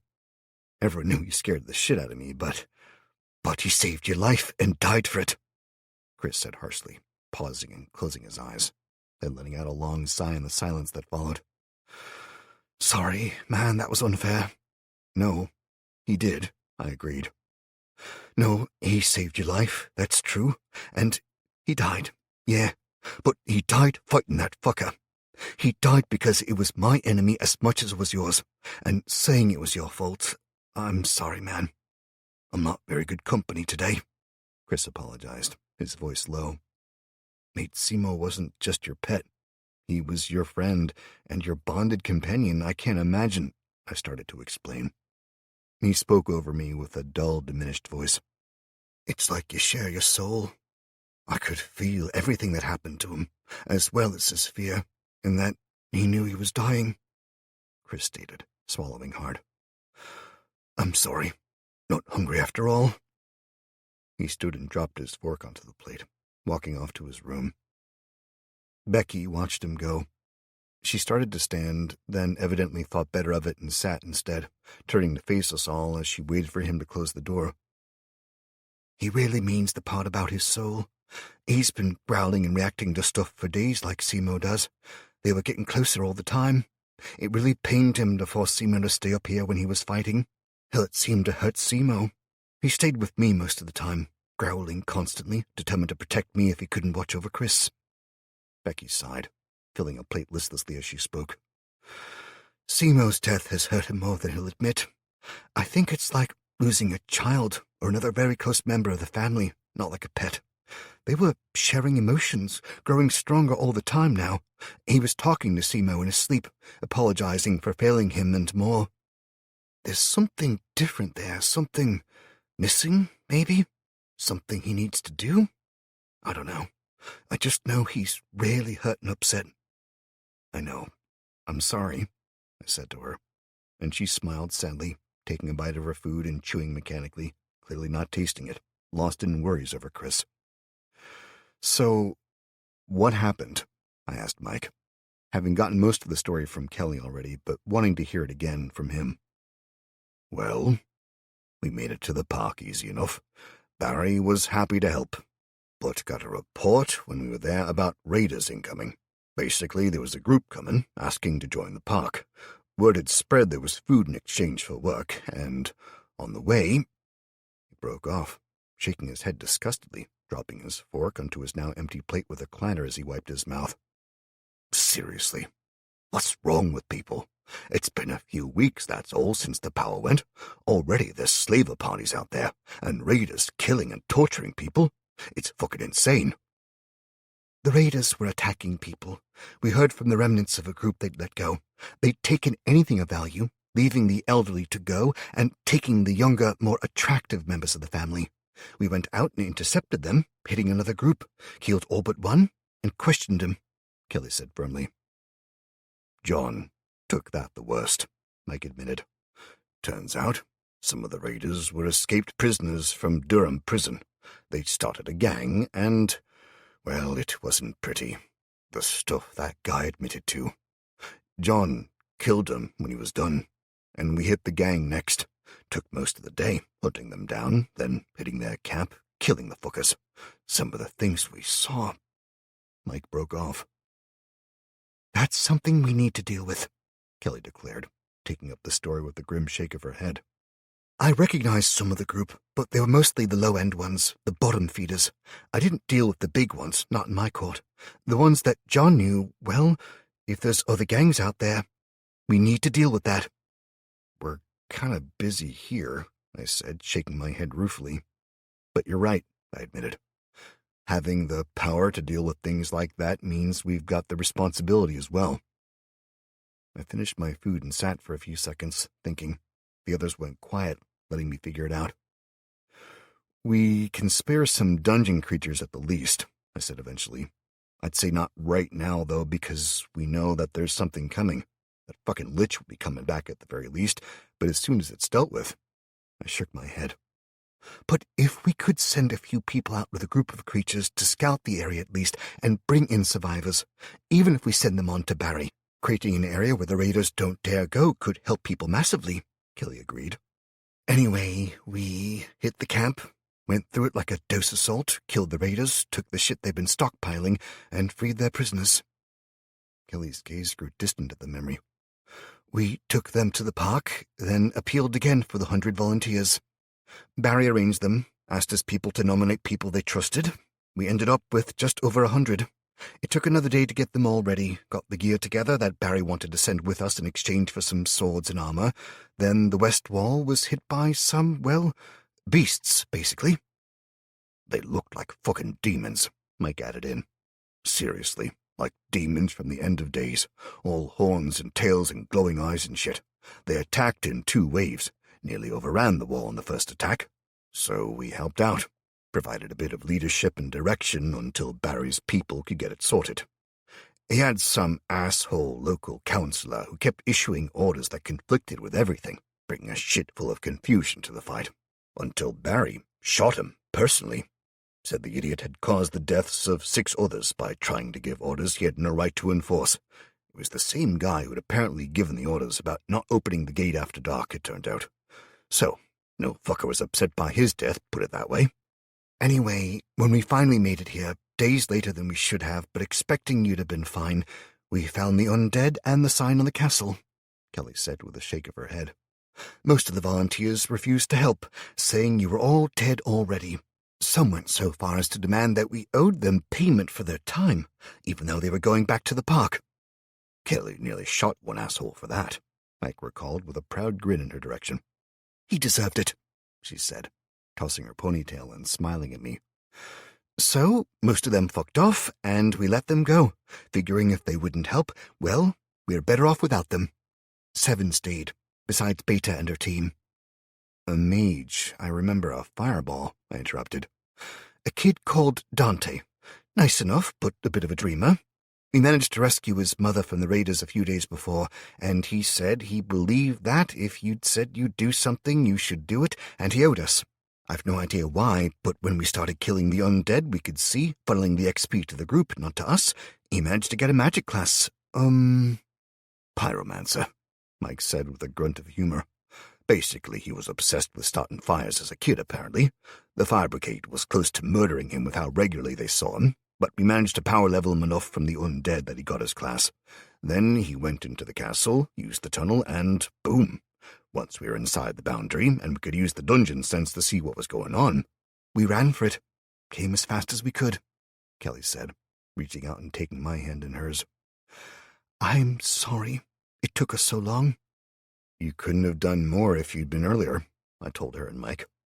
The way things were going. I shook my head. If you'd not brought another mage, and if you'd not come when you did. It wasn't good, I know, Mike said, jaw set. There were a lot of upset people upstairs when we brought you in, you and the others. Most of you were seriously wounded, but they were upset it had happened. I know, I started. No, let me finish, Matt. They were upset it had happened, not with your leadership. There was a lot of talk about how they'd all be dead if not for you, so remember that when you talk to them. Don't think you failed because of your losses. Remember them, but remember why they died. You didn't kill them, that lich or whatever is out there, that asshole did the killing. So let's get ready and fuck it up. Sounds like a plan, I whispered, straightening. Allie, I started absorbing the bodies already. The undead, I mean. I had our people brought inside, the ones that we could identify, Allie replied, knowing what I was going to ask. The abomination, I tried to copy it into the dungeon. Apparently it was a soul-bound creation, and we can't make them. So rather than leave it out there stinking the place up, I made the most of it and the others and absorbed them. We were getting close to full, and the research was close to being finished, so I made a pair of control nodes and repaired the wall.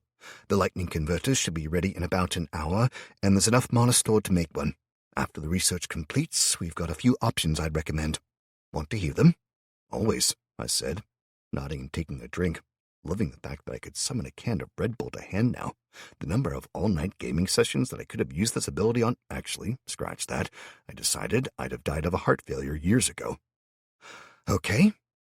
While there are literally hundreds of options, we know that the Lich is coming, and presumably with more powerful friends, so I'd suggest we go with a longer-range plan of either setting them up to be dungeon loot drops, or unlocking the orbs, the focal orbs, I mean, properly. I examine them, and to make them as loot drops, we need a half-dozen other things, namely common and uncommon loot nodes, as well as a magical artifact generator and a full set of accumulation crystals to power that at the very least. That would give the dungeon creatures a chance to drop them as loot with a much greater chance, like closer to 5%. It's fucking mind-boggling, I said, running my hands through my hair. How the hell can the dungeon drop things like that as loot and not need the things to make them, but if we want to make them ourselves, it's far, far harder? It is, but at this stage, it's like asking why water's wet or why boobs turn men into drooling idiots. They just do, Allie said with an idle shrug. So, as you guessed, if we want to make them ourselves, which we really, really need to, then we need 5 other bits of research done at least. Mostly workbenches and rooms, a glass blower, an uncommon crafting facility, which needs the common done as well to get that. Okay, so basically we need a fuck-ton of research. What are the other 2 options, as I doubt we have a week or more? I asked. Well, option 2 is much less officially needed, but if you want to improve the quality of your life, soundproofing, she suggested. I forced myself not to look at Mike. Seriously, though, it's not just for when you're playing hide the sausage. Some of the undead gathered around the outer walls in patches because the sounds from inside filtered out. If you want us to have hiding as a viable option, then we need to do it at some point soon. Okay, put it on the list of nice to have rather than desperately needed, I agreed. Well, last of all then, as much as there's a million other things to do, I'd suggest the common and uncommon loot generators again. But not for the orbs, although they're desperately needed. I'd say it because we could set the drops to armor and weapons. We could make ammunition for the crossbows, magical ones, I've heard about the swords, and that needs an explanation too. But we could make things like that, and other things we need, then use the training dungeon actually for training. As we planned earlier, we give Barry permission to use it as well for his people, but he pays in mass that we can break down. Like, we summon the creatures and let him fight them, set a tax on 50% of magical items, and give them gold as well. We restart the economy, with gold, silver, and copper as the various coins. We let them buy stuff from us, giving us an economic base to work with. Look, Allie, this sounds great, but we don't have the time, I said, sighing. Seriously. No, Matt, you need to listen to this, Kelly interrupted. Honestly. I looked at her, and she smiled ruefully. Justice Court advisor, remember? It means that I have a lot of experience in dealing with people who do things the wrong way. The issue is that, for now, everyone's pulling together, putting up with the elderly sleeping on stone floors and worse. I winced at that, remembering that I'd given up my room before, and the people who'd been in it must have been turned out by Kelly or Allie again. Yeah, I started to say. She shook her head, talking on over my interruption. People need a focus, something to work towards, a way to improve their lives. For now, it's enough that they live, but soon after the thefts will start if they haven't already. When parents see their children with nothing, and others who have spare toys and more, they'll want some for their kids as well, if those people don't give them up willingly. She winced. Then there's the other side. Because right now, these little silly things, toys for a child who loves that teddy or whatever, that becomes both a symbol of wealth and a point of conflict. After all, if one parent takes it from another, what happens to the child who loses it, and that family dealing with it? It's a minor issue, it really is, but it'll grow. It'll bring strife. If we get a coin base in place, and a way that people can spend those coins, say to buy a teddy or a bed, or hell, nice underwear and a bit of privacy, living quarters of their own? I agree. I sighed. Seriously, I do, but what if that thing arrives in an hour's time? Then we deal with it, Allie said firmly, but in a tone that said she was trying to make me understand. We deal with it. We're not saying don't rebuild our forces, don't train and equip more fighters, but we need to do this as well. Equip the fighters with the basic gear, then get the dungeon undead to defend the training dungeon and to drop coins randomly. Then people can give them to their families. They will become the new rich amongst us. When people see that fighters and people who support the dungeon can buy things, the things they want, they'll start wanting to be fighters, to work.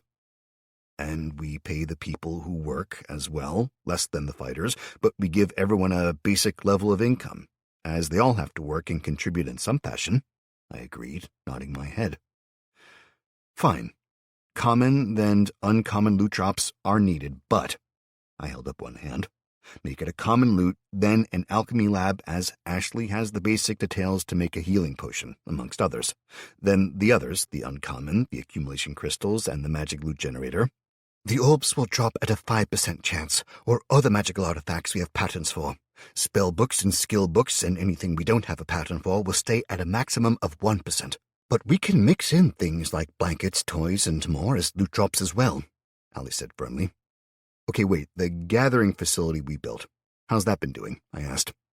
Allie frowned, before pulling up the report with her mind, then snorting. Chickens? She asked. Seriously? What? I asked, frowning. Then I remembered I'd ordered them to find some. The gathering facility is ram-packed full of chickens. Allie laughed, clearly examining it as she spoke. I groaned as what I hadn't done became clear. I didn't detail anyone to look after that place, did I? I asked, shaking my head in dismay. Are they still alive? Oh, yeah. The drones are bringing in masses of fruit and vegetables as well. Then the chickens mob the drones and eat everything. Besides, the facility is about knee-deep in chicken poop now." She paused and snorted a laugh. "Oh, and eggs." "Great," I groaned. "Fine, I'll rescind the orders on the chickens." "Oh, I've done that, believe me," Allie interrupted, just as I managed to pull up the list of targets, seeing it explode with fresh details as she added things into the targeting list. Whoa, I said, holding one hand up. "As much as I'm sure we need all this." A few items caught my eye at that point. Lipstick, various flavored lubes, a doll's house. "Okay, as much as I'm sure we need some of it," I corrected myself, eyeing her and seeing the faint blush. "Mainly, we need the ingredients for the alchemy lab." "Such as?" Kelly asked. "Not sure, but Ashley knows. I'd assume a full chemistry set would be part of it, so here's the deal. You ladies get one of the gatherers, and you can add upgrading the gathering facility to the research list, please, Allie. So you get one of the gatherers, and you can add all of the random stuff you want to that one. The rest can be repurposed to search for the alchemy ingredients and equipment, ammunition, and the stuff we really need, like, well, seeds and shit for the farm." "We've certainly got the shit," Allie muttered, grinning. "It seems the seeds were eaten by the chickens as well, so consider them already fertilized, I guess." "Fine.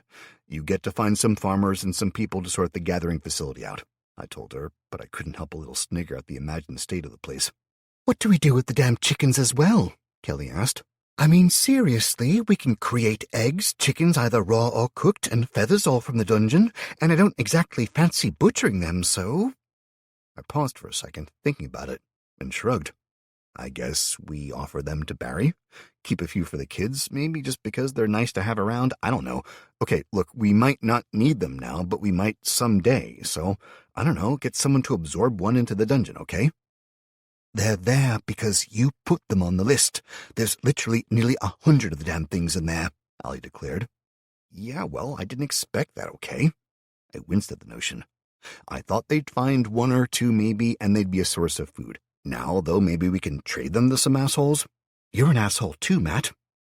The conversation went nowhere after that, and we separated out shortly after, Kelly joining me as I headed upstairs to find both Clarissa and Joe, then the leaders of my little squads. We took the stairs in contented silence, me reaching out to grab Kelly's smaller hand in mine and squeezing it, and getting a smile from her as I glanced over. We moved through the next floor.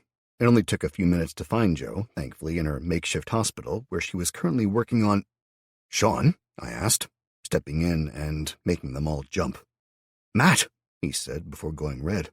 "I mean, Dungeon Lord, Matt is fine," I corrected as I stepped in, seeing the orb that the doctor from the refugees was holding. He was frowning hard with concentration, guiding a faint light that it emitted. Where the light touched, the last of the injuries that Sean had suffered were healing over. He sighed as he flexed his fingers, smiling at the lack of any pain. "Oh, my, that's better." I smiled, looking from him to the doctor, then to Jo. "I decided that, as you get XP from healing as well, it was best if they got it," Jo told me, gesturing to the doctor and the other two nurses from the hospital. They're all looking excitedly at the orb. Jo nodded to them, setting them to work on the next in line before ordering them not to push too hard. "They're not far off hitting level 5 now," Jo added as she turned back to me. "It's slower than killing things. Oh, damn, it's a lot slower. But believe me, it's also steady. And the injuries we've been healing? I'm level 19 in healing magic, Matt, and level 27 in first aid. Those two skills are synergistic, which means they both work together to boost the final effect." "And the doctor and nurses?" I asked. "Yeah, they're basically much more experienced than I am with medicine, but a lot less with magic. Whatever side effects those orbs have, we can heal them fully now. And Romnick is fine, if that's what you wanted to ask." "It is, as well as Sean, and Dalby help all of our people," I said, hope finally winning out over the knot of concern that had taken up semi-permanent residence in my gut. "I'm fine," Sean said, smiling slightly. I stepped over to him, reaching out and gripping his hand in mine. "Sean, you literally saved our lives. You knew how much the orb would hurt you, and you used it anyway, so thank you. That was incredibly brave," I told him. He swallowed, curling his fingers unconsciously as I released his hand. I couldn't not," he said shakily. I'm just sorry I didn't help earlier. No, I said. If you hadn't, then we'd have died fighting the abomination, so thank you. You helped exactly when we needed you most. Well, you're welcome, he said, smiling. I kind of don't want to do it again, but you want to be a mage, I agreed, nodding. How far did you get with your levels? I made it to level 4, and I am close to level 5, he replied.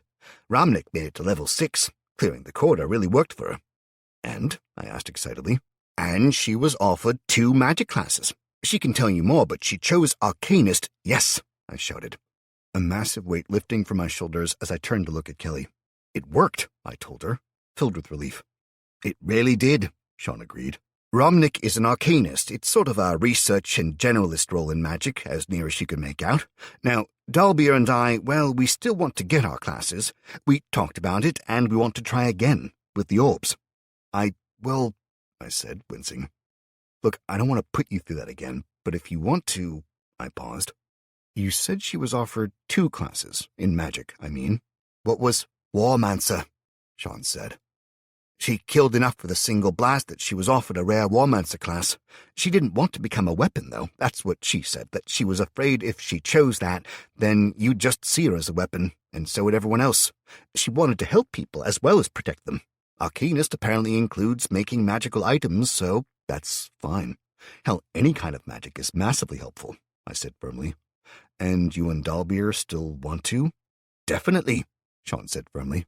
We talked about it a lot overnight, and again this morning while we were waiting for the last healing. We both would have chosen Warmancer. There's no shame in being a weapon if you protect people. I looked down at the short, pudgy man, dressed in a bright, burnt orange jumpsuit, his hair adding nearly a foot onto his height, and the earnest expression he wore. I wondered if there had ever been a less likely prospective war mage, or Warmancer, I suppose the name was, in the history of the universe. I'll do all I can to help you then, Sean, and thank you again, I said. I asked him to go and gather the survivors from the fighters, Ashley and Sarah, Dalbier and Romnik, Marcus, Jeffrey and the archers, and get them all together outside in half an hour or so. Then I went searching for Clarissa and the rest of the Council of Elders. I found them the next floor up, and sat with them as they greeted me, creating a second chair for Kelly with a wave of my hand. It was wooden, so easily done, but still it created a hell of an impression on people to remind them of my powers. Okay, first and foremost, thank you all, I said firmly. That was a hell of a fight, and your people made it possible. We'd have lost without them. Secondly, I paused, drawing a deep breath, swallowing my shame and guilt as I went on. Secondly, I'm so sorry for your losses. They saved us all, and we will remember them. This is Kelly, my partner. She and the rest of her team arrived at the end of the fight last night, bringing some much-needed supplies, as well as a few new people who fought for us, and will be also offered a place in the dungeon. There was a round of introductions at that point, including a few pointed questions as to the meaning of partner and the lack of a ring on either of our fingers. That came from a particularly old priest who glared at me and tutted under his breath, while the imam tried to conceal a smile at the hard look I shot the complainer. Yeah, okay, moving on, I said firmly, not sure when I was supposed to have married Kelly and all the shit that had been going on, nor even if either of us would want that. So, the offer is open to you all. Stay, under the terms we discussed, and everyone works, or go, and I'll help you to reach the park. I'll give you the day to consider and to ask your people. Is that fair? I got a few nods and a snort from Clarissa. You ask if we want to go and live in an armed camp that may be overrun at any time, or if we wish to stay in the magical dungeon? I paused, my mouth open as I considered her words. Close your mouth, boy, you'll catch a fly, she said, clearly amused. Answer me this. If the forces that attacked us here were to have attacked the park, would they have been defeated? The undead, or Barry's people? I asked, wincing. You know what I asked. Fine. Yeah, everyone would be dead, I replied with utmost certainty. Then I think you have our answer, but we will offer the choice, and then after tonight, they will no longer be our people. Instead, they will be your people, yes? Yeah, I guess. Then, moving forward, what need have you for us? She asked, and I frowned, so she clarified. The Council of Elders, I mean. Well, I don't know, I admitted.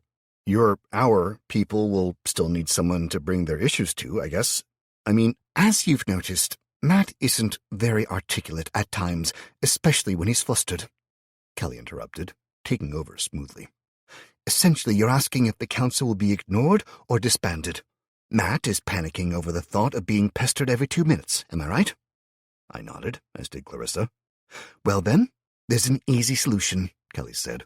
We're a team, but as we grow, there's a definite need for structure and for a council. So we keep the council, people are encouraged to take issues to you, then you can discuss them with Matt or anyone he decides would be best to deal with these things. That works. I scratched my chin musingly. We've already touched on the fact that certain people will lead certain groups. Mike, for example, will be leading the soldiers. He's not only the obvious choice, but he's also probably the most experienced fighter any of us are likely to meet, as a former member of the Special Forces. He's lethal with his damn pinky, so having him arrange military things just makes sense. Then crafting, food, all those areas will need leaders, with you all responsible primarily for the people as people, rather than as soldiers and such. Let's face it, we're all human, not just our job roles. Is that acceptable? Kelly asked. The council members nodded, with the imam speaking up with a gentle smile.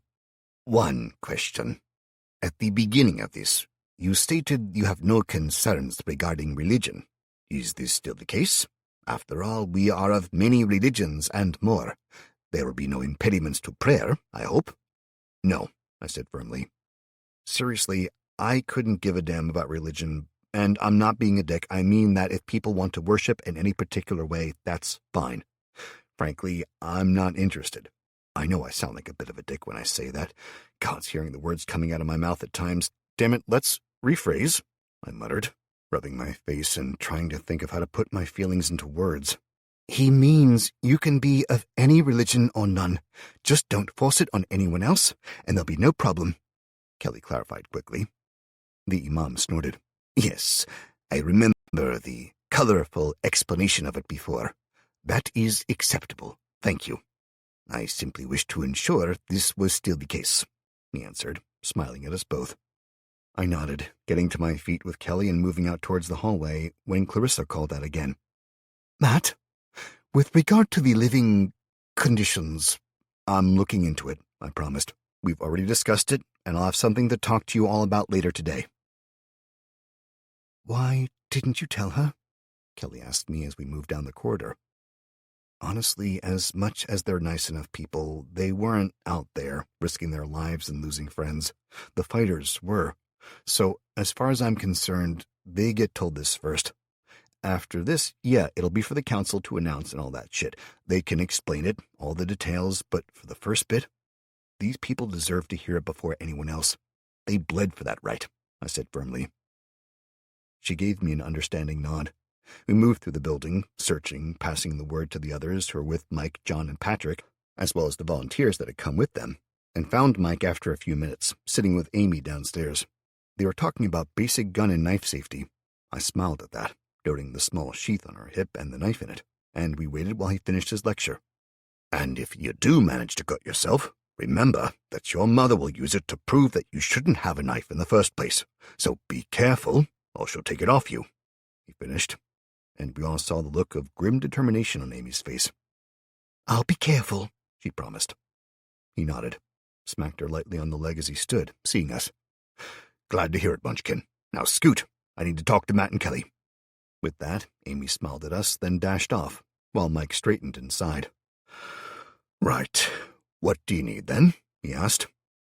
I couldn't help myself. Well, actually, we're just headed to the bedroom. Wanted to give you a chance to... I started, pointing my thumb in the direction of our room, before I was cut off by Kelly elbowing me in the gut. Oof, I grunted, rubbing where her elbow had hit. Ass, Kelly growled, looking back at her brother and shaking her head. I don't know why I bother, but it's not that, Mike, so stop giving him that look. You wind him up enough, too, and you both get on well despite the act you put on. Matt wanted you to lead the fighters for the dungeon, the human ones, I mean, so he wanted you to come and be introduced to them. Is that right? She finished, looking at me with pursed lips.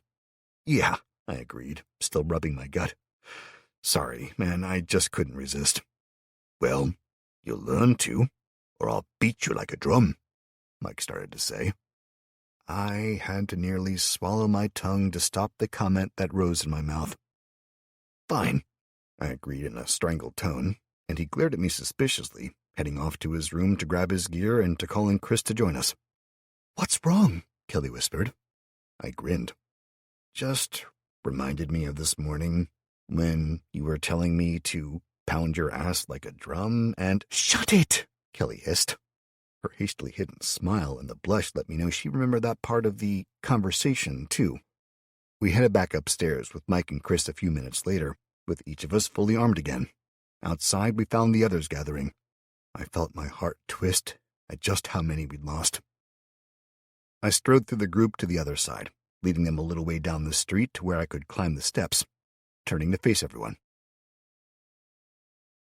Chapter 14.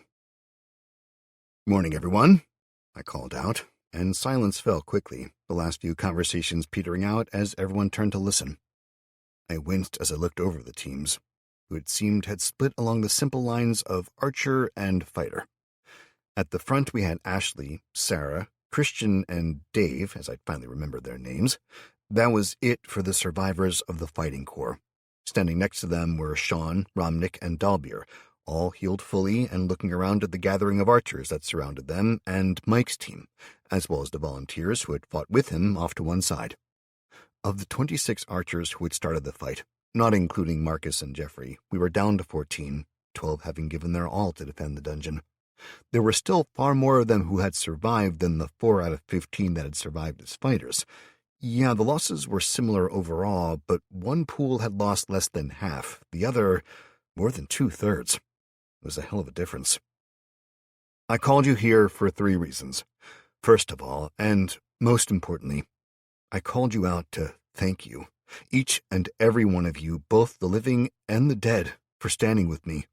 We lost people, friends, hell, we lost family over the last few days, fighting the undead. We were swamped again and again, hammered with creatures that would make nightmares at any other time. I paused, searching for the words. You stood with me. You fought for me and mine as much as you did for you and yours. That makes you family in my book. And that means you have the right to live here, under my roof. I gestured to the dungeon as I went on. Now you all have some understanding of what I'm doing here and what I've offered you and the others. I'll explain it again later to the rest, but you fought out there to defend it. So I think it's only fair I tell you first about the changes that are coming and the future, as well as our place in it. To start, you all know the world has gone to shit. The old world is gone, and as much as I wish that some of it was still here, it's not. And it won't be coming back. I looked out at the faces before me, upturned and listening as I spoke, and I felt my nervousness giving way, slightly. What that means is that we need to build a new world, one that combines the best of the old one with the potential offered by the new. That's a pretty damn tall order, I know, and that's before we consider all the weird shit that's out there, such as the giant fucking undead, the kobolds, the beasts, and, hell, me being able to do this. I summoned a gold coin into my hand and held it up for all to see. It was getting easier, doing these kinds of parlor tricks without slipping fully into the dungeon sense, but it was still something I had to concentrate hard to do. That I could do it at all without being rendered insensate was a hell of a step up in a few short weeks, and the potential of the future was frankly both terrifying and exhilarating. Now, as you all know, the fight we just had was to keep the dungeon safe, to be able to keep it as our home. But what you might not have thought much about is why we fought instead of running. Yes, it can create things like this, I said, holding the coin up, but it can also do other things. While we can't yet, one day in the none-too-distant future, we'll be able to make other things, things like medicines and weapons that make this. I pulled my handgun out and held it high for them all to see. Looked like a pop gun. Now, with weapons like that, we'll be able to protect ourselves, and we'll be able to expand our territory. Don't worry, I'm not looking to be a bandit lord or a king. I simply mean that we'll be able to extend our reach, and we'll be able to protect people better. We'll be able to summon and drop in creatures like the corpse lord that operated the massive ballista in the fight. That was an experiment, But imagine how different that fight would have been if we had dozens of those on towers around the walls. 100 of the wraiths flying Overwatch? Imagine a bunch of assholes trying to raid a farm, then a handful of fully armed and armored corpse lords suddenly get dropped between our people and them. I have to tell you, it'd make me reconsider fucking around, that's for sure. I got a little laughter for that, and I grinned. Well, that's the plan. We're going to secure the dungeon first, then we're going to grow it. We're going to make it safe and strong, then we'll let more people in, those who need us, those who will work with us, and uphold the laws. Laws that all of you will have a hand in writing. And also because, as I've had it pointed out several times, we all want a little luxury. Not only are your families welcome here, but you'll all be paid, and paid in gold from now on.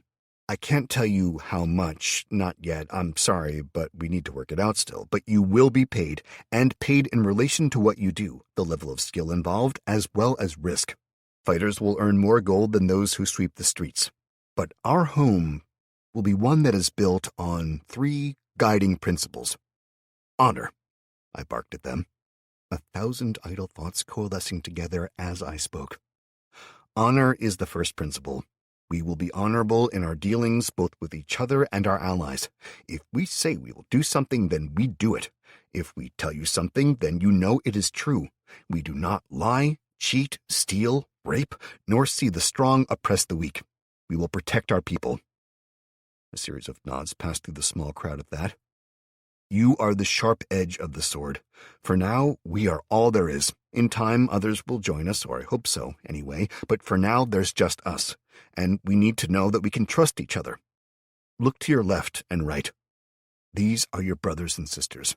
They bled, literally, for you yesterday, and so did I. I noted the looks in their faces and the way people stood a little straighter. The second principle is strength. We cannot protect our families if we are weak. I don't expect you to start every day with 100 push-ups. Don't worry, Sean, I said, grinning at him. He laughed, slapping his belly. Thank God! I'd still be doing them at bedtime, he called out, grinning and making a show of wiping his brow in relief. What I do expect is that you'll train, though. Train your weapons, train your mind, train your body. How is your choice? But we have access to a way to quantify our efforts now, and you'll each have a leader, the archers, the fighters, and the mages, one who is responsible for making sure you do that, and they in turn will answer to Mike. I gestured to him, and he climbed a few steps so that everyone could see him as he lifted a hand, then stood watching them. Mike will in turn report to me, and I'll give him direction overall. But as a Special Forces soldier, believe me, when he speaks on a strategic level, or a defensive one, I defer to his wisdom. The crowd regarded Mike with fresh respect after that, and I moved on to the third principle. If the first 2 principles are honor then strength, then the third must be glory.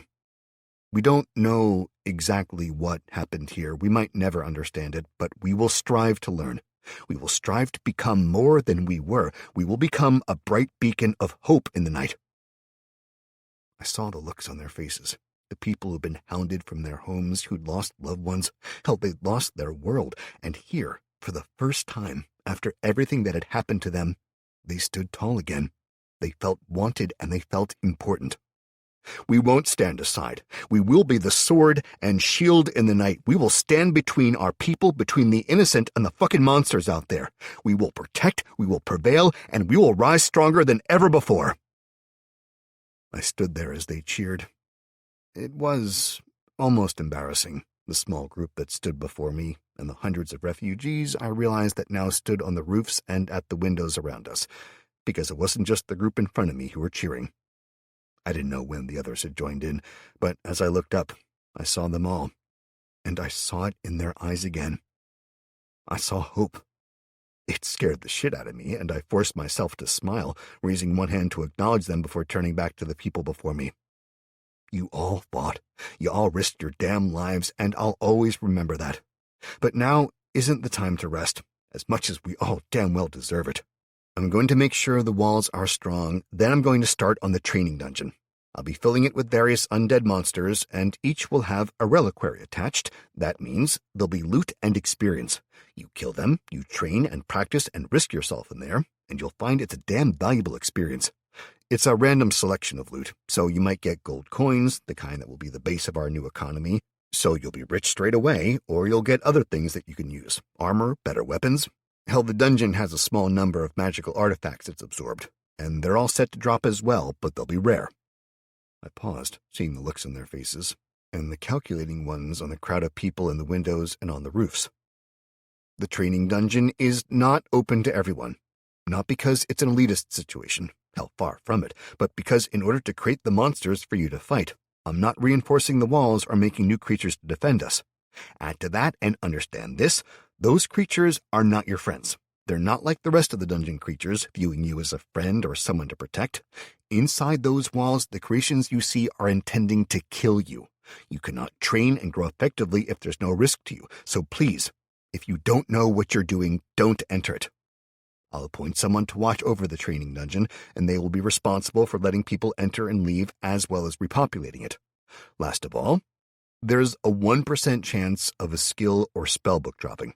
I ask that you give that to me and my team to use to its best potential. I'll pay you fairly for it, but we desperately need them. I paused, looking around and seeing the various nods in agreement, as well as a few frowns. I stepped down as I finished speaking. Thank you all again. With that, I walked down and headed across to Dalbeer, Sean, and Romnick, stopping before them first. Thank you, I said simply to them. I know how much the orbs hurt you, and I don't know exactly why it happened either. Kelly, I paused as she stepped up to stand by my side. I used the Inferno orb before, Kelly told them. I used it, and I got some nasty burns, but it was like I'd grabbed a plate out of the oven, that was all. I don't know why the other one did so much worse to you. Did anyone actually use the Inferno orb? I asked, and everyone shook their head. After seeing the damage to Romnick's hands, Dalbeer replied grimly, I refused. Okay, then I guess I'll be the first, I said simply, to immediate arguments from the others. I squashed their complaints quickly, checking my mana and seeing I had just enough, literally, for a quick blast. But before I could cast it, Kelly snatched it from my hand, shaking her head and backing up. No, we need your mana if they come back.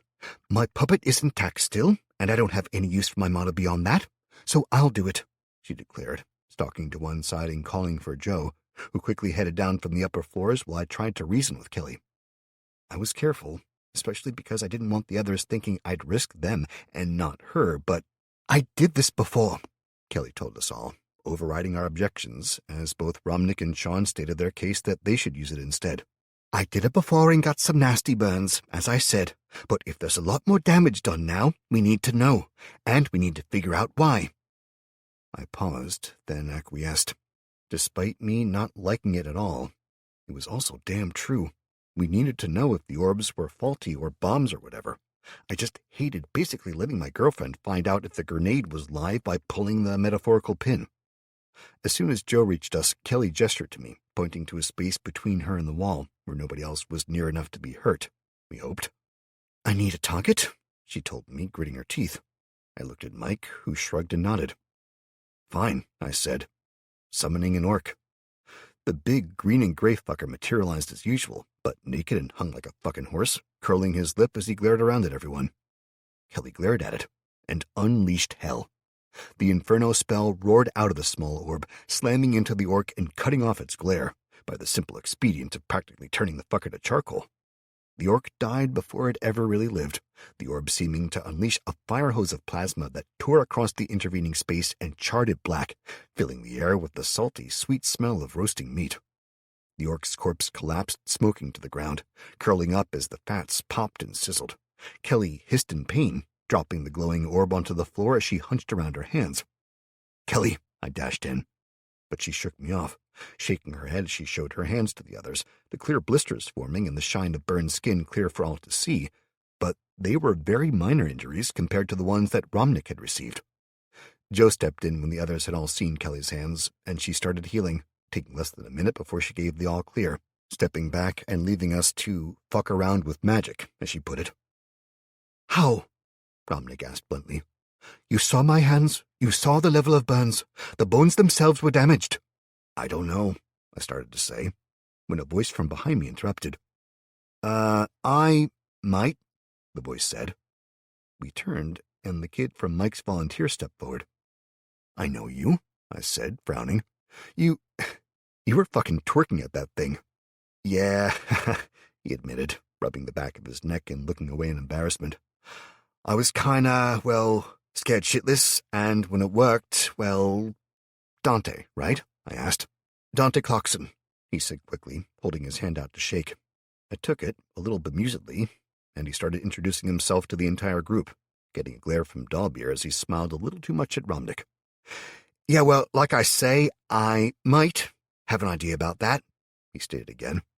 Have any of you looked at your affinities? He asked. We all looked at each other. I frowned, remembering something about mine with regard to lightning. Because I'm willing to bet that it's literally a case that Kelly here has a higher level of fire affinity than you all do, that's all. It's all in the details. If you bring up your stat sheet, then... He proceeded to guide us all through systems I had no clue even existed, bringing up additional screens that showed thousands of minor details before waxing eloquent about the system and how graceful and intuitive it was, then looking shifty as fuck when I casually asked him if he tried looking on it for porn. There was always one. I eventually found the details I needed and stared at my own affinities. There were thousands, literally thousands listed, and they went anywhere from -7 for my affinity to a form of dark magic that was named as Adramalius, and all the way to 106 for my lightning and 102% for my storm mana. Fire was sat at 76%, and when I asked the others, Romnick was at 48, while Dalbeer and Kelly were at 17 and 68. Sean and Dante, however, were both in the 70s, 72 and 78 respectively, meaning that they could probably wield the orb without any injuries. Want me to prove it? Dante offered, holding his hand out. I paused, nodding slowly and calling Jo over again from where she was discussing something with Ashley. She jogged over, forcing a smile, and at a nod of assent from me, Ashley and Sarah came with her, clearly curious. Dante grinned as I handed him the orb and gestured to the blackened patch of the wall, summoning a fresh orc to stand as a target. After a few seconds, I glanced at Dante, frowning, wondering why he couldn't use the orb, only to find him staring open-mouthed at Ashley instead. I elbowed him, and he jumped, likely having forgotten that the rest of the world existed. The poor kid panicked, slamming his mana into the orb and sending a blast that could have made the devil swear off fire forever. Whereas before what we'd essentially seen was the controlled fire hose of a blast, this was more like a plasma lance. The orc didn't just die, it practically ceased to exist. A hole the size of a barrel punched through its chest, then through the wall behind it, vanishing into the distance. Well, fuck-a-doodle-doo, I muttered in shock. So the higher the affinity, the more juice you can give a particular spell, Dante said, a little tongue-tied. You get more damage for the same amount, essentially. Okay, people, I said firmly, looking around at the others. Lightning affinity, what is it? Dante held his hands up, showing that there wasn't so much as a shiny spot. He clearly had no injuries, making us all feel a lot better looking to the future. 16%, Dalbeer said after a few seconds, with the others reporting similarly low numbers, and Romnick the highest in the group at 28. So, basically, when we search for mages in the future, we now know we need to check affinities, I groaned, shaking my head. It seems sodding obvious now, but we had no idea these details were here. How the hell did you find them? Kelly finished absently, eyes still far away as she read through details. How the hell do I have a 16% affinity for Korean cooking? I've never cooked Korean in my life. Hell, I don't even think I've ever eaten Korean. I think it's a culmination of all the things you do and the way you are on a genetic level, Dante explained. So, like, if you enjoy cooking with fish and you've got a high butchery skill and high dexterity, then even though you've never made sushi, you'll have a high affinity for it. Not sure if you can change the affinities, though. Ones like fire, I mean. You can, I said with assurance. My lightning affinity went from mid-60s all the way up to 106 after I took the Stormlord change. Wait, you've got over 100? Dante asked me, his mouth dropping open. Seriously? Yeah, I've got both Storm and Lightning over 100. Why? Because if it's over 100, I mean, that shouldn't be possible, right? I mean, you should just change into Lightning, right? I'm still me, I said with a quirk of one lip. He shook his head, eyes wide. That means you can up it further. We all can, if 100 is just how in sync you are with it. That'd make sense, I suppose. Does it heal you? he asked suddenly, frowning. Yeah, not a great deal. Well, it does, but it takes time. That's amazing, he whispered. Now, how the hell do I do that with fire? You need to use it and to rest near it in places that have really high concentrations of fire. Like the air converters on the roof? Sarah asked, and I nodded. Yeah, but obviously that'd help if you were aiming for air. And have you got a high affinity for that? I asked, getting shakes of heads from everyone except Ashley, who hesitantly raised a hand. Really? I asked, then shrugged. Okay, well, when you've got some time and you're doing nothing, I suggest you sit near the converters, Ashley, see if they help you at all. I find it massively helps my mana regeneration, but the lightning one... I broke off, checking the research, and grinned. Oh yeah, I said, sitting down and concentrating, slipping into the dungeon sense, and ordering the lightning converter be built atop the roof, not far from the air ones, but farther back. I deliberately set it away from any doors, as I didn't want people getting accidentally hurt by it in case there was a storm. Once that was done, I talked to the others for a few minutes, then passed the Inferno Orb to Sean. If you use this, in the training dungeon, to be damn clear, not just fucking about out here, but if you use this, it shouldn't hurt you at all now. But still be careful and level as quickly as you can. You'll be going in with the groups as soon as they're ready, I ordered him. He nodded, taking the orb gingerly, even as Dante barely managed to see anything except his twin fixations on the orb and Ashley. I turned to Ashley and Sarah, after asking the others to give us some time, nodding as Dalbeer asked to speak to me afterwards. Kelly, of course, stayed with me, proving that, no matter what else happened in the world, a woman seeing her man talk to another attractive woman wasn't going anywhere. Okay, you two got the shitty end of the stick there, I said to them both, and noted the looks on their faces. Sarah simply nodded, but Ashley looked like she was going to be sick. I don't want to stay as squad leader, Ashley said before I had a chance to say anything else to them. Look, you said before that you needed us, and I know you still do, but those were my people who died over and over. I don't want to do that again. Okay, so, I started to say, unsure as to where to go with that until Sarah stepped in. We were talking after the fight last night. This morning, hell, we've done little but talk, Sarah admitted. And I want to stay as squad leader, but I think Ashley would be better used elsewhere. You said you had asked for help from the Saltwell Park lot, and we spoke to some of the group that came. Basically, you got the ones who they either wanted rid of or who bluffed their way into the group expecting it to be an easy skiv or that they'd be able to steal something. Fuckers, I growled. Barry, the higher-ups probably had no clue. They basically needed to keep those they knew were good fighters and workers, so they passed the jobs down to their middle management equivalents, who got rid of the asshats they didn't want around.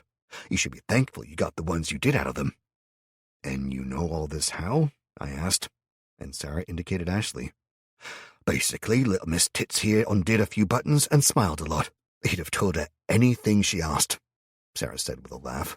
I wasn't that bad, Ashley complained, blushing. I looked at her, one eyebrow raised in question. Well, all right, yeah. I might have undone one button. Honey, when you need to get a job done, you do what you have to, Kelly said, smiling. When I've been on a night out, and it's been a few days before payday, no bra or the push-up one. Been a long time since I've played those games, but it's no different than to now, Sarah agreed. You want to try and fuck us, you can buy our dinner and drinks as well. Yeah, fair enough, Ashley said with a small smile. But generally, you know, you don't admit it in front of the enemy. She nodded towards me. I snorted. Okay, look, we needed to sort this shit out with Barry, and he needs to understand that his people abandoned us when we needed them. I need Kelly and Mike here, though, so how about we look at your courtesan class? The diplomat side, I mean. Go on, Ashley said slowly, frowning as Kelly smiled and nodded knowingly.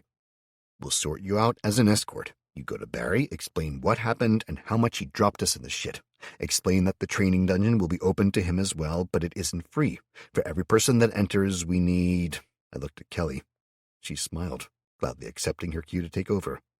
We need their weight in materials or half their weight in electronics, and we reserve the right to replace any loot they get with an equal value of weapons or gold. Moving forward, that's how things will be done between us and the park, or any other settlements, as it's been proven we can't rely on them now.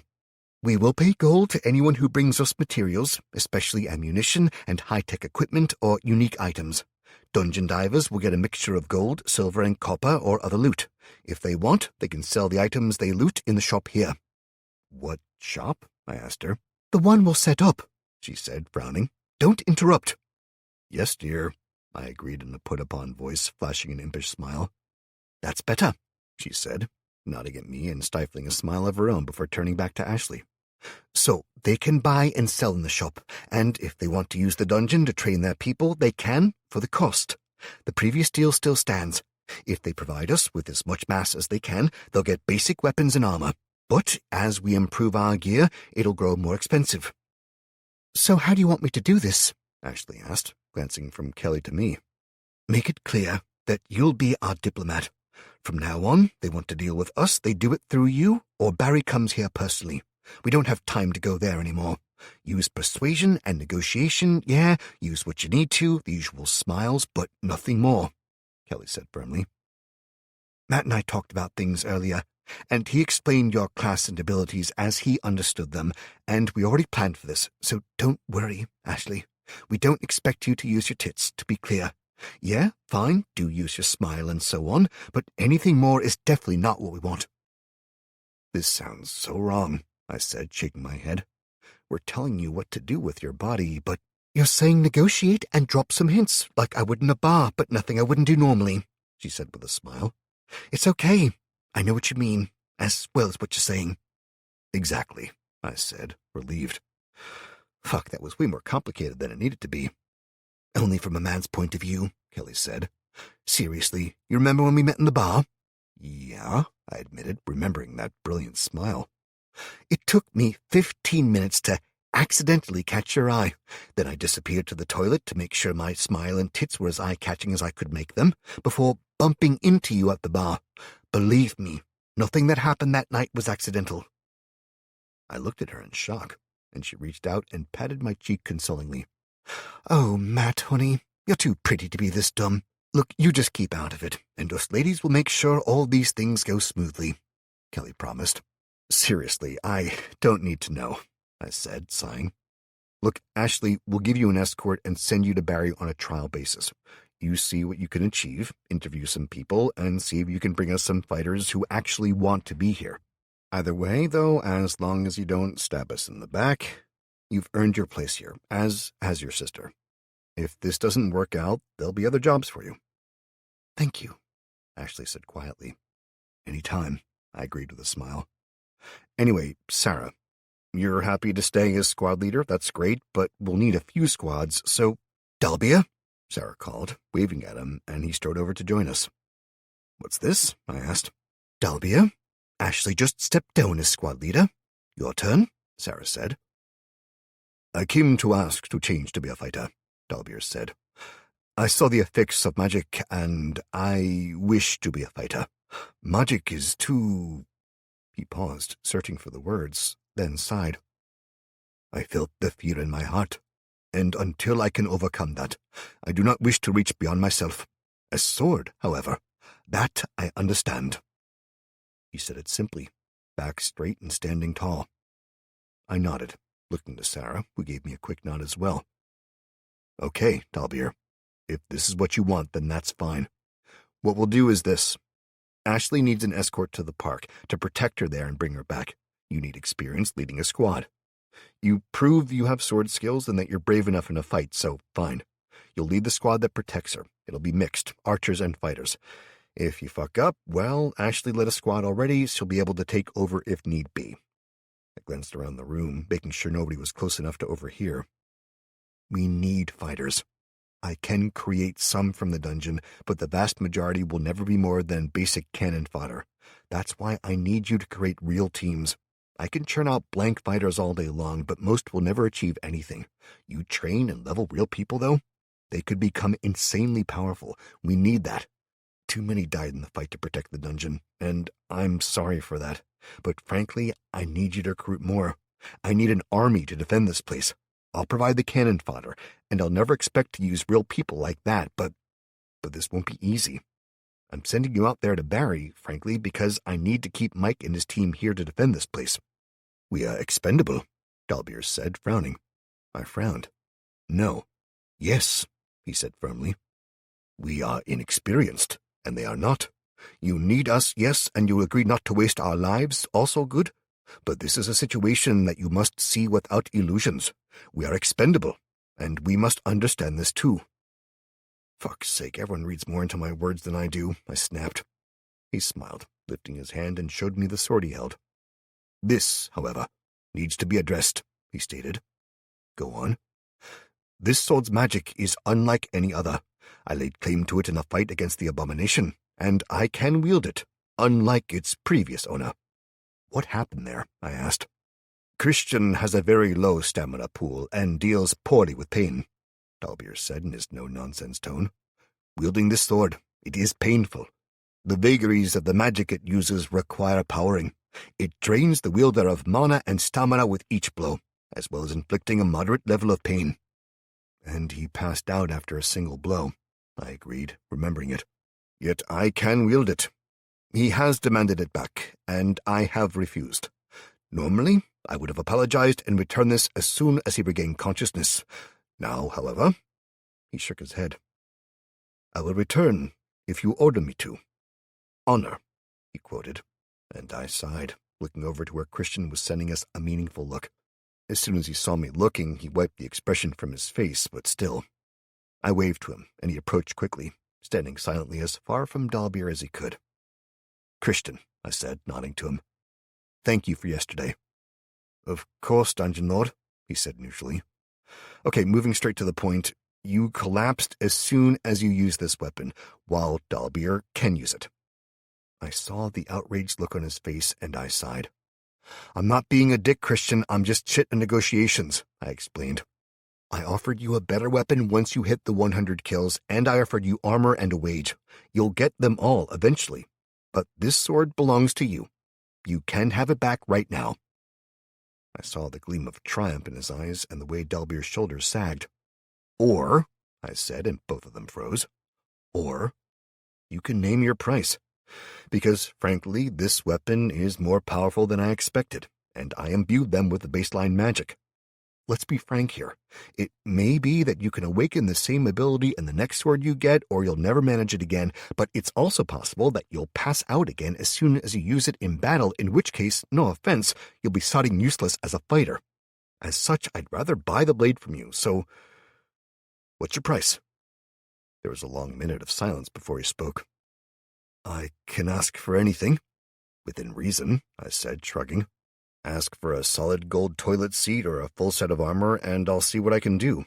Ask to be named leader of the dungeon. I'll tell you to go get fucked, and you'll have wasted my good impression of you. I want a full set of armor, a gun, and a new sword, he said after a few minutes of thought. And my family can live here. Okay, I agreed, nodding. Within reason, I agree. Your family are welcome here under the same rules as everyone who's proven themselves. Basically, don't be dicks, don't break the rules, and they're welcome. As to the sword and armor, I simply handed him my sword along with the standard military handgun from my thigh and the holster. Here, I said with a smile. I'll sort out the armor in a little bit. The dungeon needs some time to generate the mana. He nodded, smiling, and headed off back to join the others, showing the gun and sword off. Now I owe you even more, Dalbeer sighed, looking to me. Not really. You stepped up, along with your sister, and trusted me. You fought alongside me, and I'm still very sorry she was hurt, Dalbeer. If there had been another way... He flinched at the reminder of Rumnick's injuries before he forced a smile. Then we are even, and I owe her. I should have protected her better. As her big brother, it's my job, he finished with a clearly forced smile. Believe me, I understand, Mike said, stepping over to join us. I have to watch over this one, and this arsehole, he said, nodding towards Kelly, then me. You love me, really, I told him with a wink.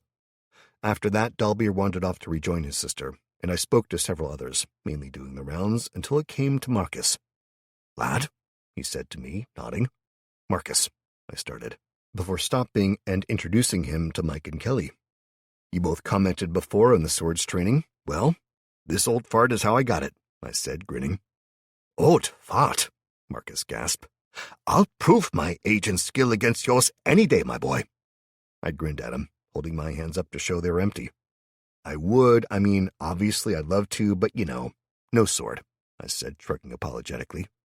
Then summon one of your magical ones and prepare to get your butt beaten, Marcus said, glaring at me, despite the twitch at the corners of his mouth. Ah, bugger you old goat, I laughed. I'm sorry, Marcus. You trained them, and I got a lot of them killed. They tried, and they succeeded. They protected their friends and family, lad. They were heroes, each and every one. They were, I agreed, before taking a deep breath. And I need more. I'm sorry, Marcus. Fuck, I hate asking this, but I need as many fighters as we can get. Jeffrey can go on with the archers, and he'll be busy as well, but I need melee fighters. The dungeon is open to you as much as you need. Weapons? Armor? He asked. You'll get both, but only the basic ones. The better, well, they can earn them and get them from loot drops. I'll make sure there's a limited number of items to drop, a few luxuries, then magical gear, coins, good weapons, and armor. Name it, and I'll make sure it's there, within reason, I promised. And the enemies? What would they face? Undead, I said straight away. Basically the low-level ones at first. We'll run a few tests on the wraiths, see if their necrotic bolts are stopped by a decent shield. If they are, then we'll supply the basic ones, put good ones in as loot, then put a few wraiths in as well. Nothing higher until they're stronger. That should be enough of a challenge. Later on, when they're stronger, we can put a corpse lord or something in as the end boss. What's the aim overall? He asked, rubbing his chin as he thought about it. That they can defend themselves and the dungeon. That they get ideally to level 10 as soon as possible, gaining a few choices for their future. If they get that, they'll be massively stronger, believe me. Ideally, we need at least 30 melee fighters, and probably double that with archers. Until recently, we've not faced many undead, and that's been great, but I have to assume that we need both kinds of warriors and... And? He asked. I let out a frustrated sigh. And swordsmen might not be the way to go with this. I know that's what we've done so far. Hell, that's because the only real experience I have is with the swords, and that's only because what you taught me, but... But there was a reason that the Spartans had a sword as a secondary weapon, wasn't there? I asked. He nodded, glancing about and leading us over to the bottom of the steps leading up to the top of the wall. He sat down, rubbing his knees and shaking his head. Ah, lad, I'm getting old, he muttered. I thought your knees were better? I asked with a frown, remembering when we'd only known each other a few days and his comments about how much better his joints were. They are, lad, but only in comparison to what they were. No painkillers now, so while they're much better, they're far from good. I am old, after all. He sighed again, straightening and going on. Okay, brief history lesson. I promise that it will be brief, he said reassuringly as I winced. The Spartans were among the greatest warriors the planet ever had, partially because they lived a life that literally gave rise to the term Spartan, meaning that there were little in the way of luxuries, but mainly through a combination of three things: discipline, indoctrination, and courage. Discipline was key. If a Spartan was told to fall on his sword to save his people, he would without pause. This wasn't because he was an idiot, but because he was taught repeatedly that he was simply a cog in the machine, that Sparta was all that mattered, not the Spartans, not the citizens, but their mother city. Indoctrination, because the entire citizenry was taught that they must support the army, that there was nothing more important than honor, and that they were all united. They weren't, as many were corrupted, but that is an argument for another day. Lastly, courage. He paused, smiling slightly. The Spartans were the bravest of people, taught from an early age that to be a coward was worse than to die 1,000 deaths. Each of them was supposedly braver than lions, but, as they say, the winners write the histories, so perhaps we will never know for sure. Okay, that's all great, but, I started. Wait, lad, just wait. So the Spartans knew that their friends on either side were the same as them, and they battled to prove that they were the best. If the sword had been the best weapon available to them, they'd have used that, and only that. The simple truth is that training a swordsman, a real swordsman, takes years. Think about how far you've come since I started teaching you. Now imagine 10 years of that. Now imagine your enemy has that, and you are as you are now. What would happen to you? I'd be slaughtered, I said faintly. You would. A swordsman could kill us all, as it's a weapon that skill matters massively with. But there were other weapons that were better suited to war. A sword takes years to learn, requires a certain situation to be useful, and is, frankly, useless against many opponents. If you face a skilled and heavily armored opponent, after all, he shrugged. Okay, so, I prompted. Spears, he said. Short, leaf-bladed spears, razor-sharp, no longer than your body is tall, and a shield. Preferably more than one spear. 2 or 3 would be ideal, as you could throw the first, then pull the second out. How the hell would I carry 3 spears? I asked, dumbfounded. The same way you carry your sword now, a back sheath or scabbard. The real issue is training. I can teach the basics of the spear, but that's all I know. The sword I know far better, but even that was more HEMA than theory than anything else. You've fought and killed with it, Matt, so you may know more than me by now. I doubt it, I disagreed. Okay, but why spears? Because if I train people to fight in small units, say teams of 3 to 6 with spears, they can then work in those small units or scale up easier. A swordsman needs room to work. How often do you stab rather than swing the blade? Lately, a lot, I admitted. But still, think of the fight in the dungeon.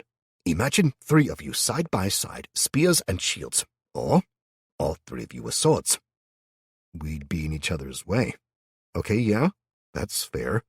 But what about out here? I asked. Simple.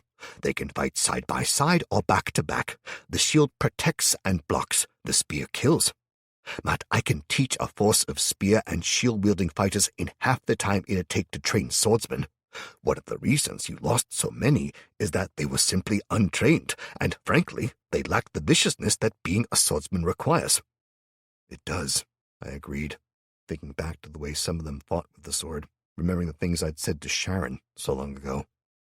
It's not a weapon, it's a tool, I muttered. Exactly. See it as a tool and yourself as the weapon, and you'll be amazed by how easily you can kill. But expect the sword to do all the work? It was a ridiculous difference. It really was. Minor in most ways, but the simple truth was that if you were bound and determined to kill something, then you could. A weakling who could barely lift a hammer could kill a fully trained soldier if they were determined enough, because unlike someone who was doing it for a job, or because they were evil or whatever justification someone had, if you were determined to accomplish the task, you'd never stop. The woman and the baby, I mumbled. What? Kelly asked. I shook myself, smiling ruefully. It's an old argument, but basically, who would you be more afraid of? A woman who has lost her baby and believes with all her heart that you killed it, or a big, strong guy who wants to steal your wallet? The woman, everyone agreed. Exactly. Because the other person can be reasoned with, negotiated with, helped distracted and fought or bought off.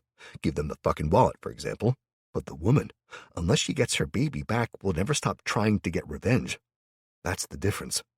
If you're the weapon, not the gun or the sword, then you're focused on that kill. It doesn't matter what tool you have on hand, you'll use it. And that is why we use the spear, Marcus said. We teach them to be weapons the rest of the time, concentrate on their footwork, on unarmed combat. Mike, as a soldier, can you teach this? I can give them some basic training. I was never a teacher, but yeah, I could do some, Mike agreed, nodding. And we don't have long, so teaching them to work as a unit and defend is more likely to keep them alive long enough to be more. Plus, against things like the Wraiths, a shield is needed. Damn it. What's wrong? Kelly asked.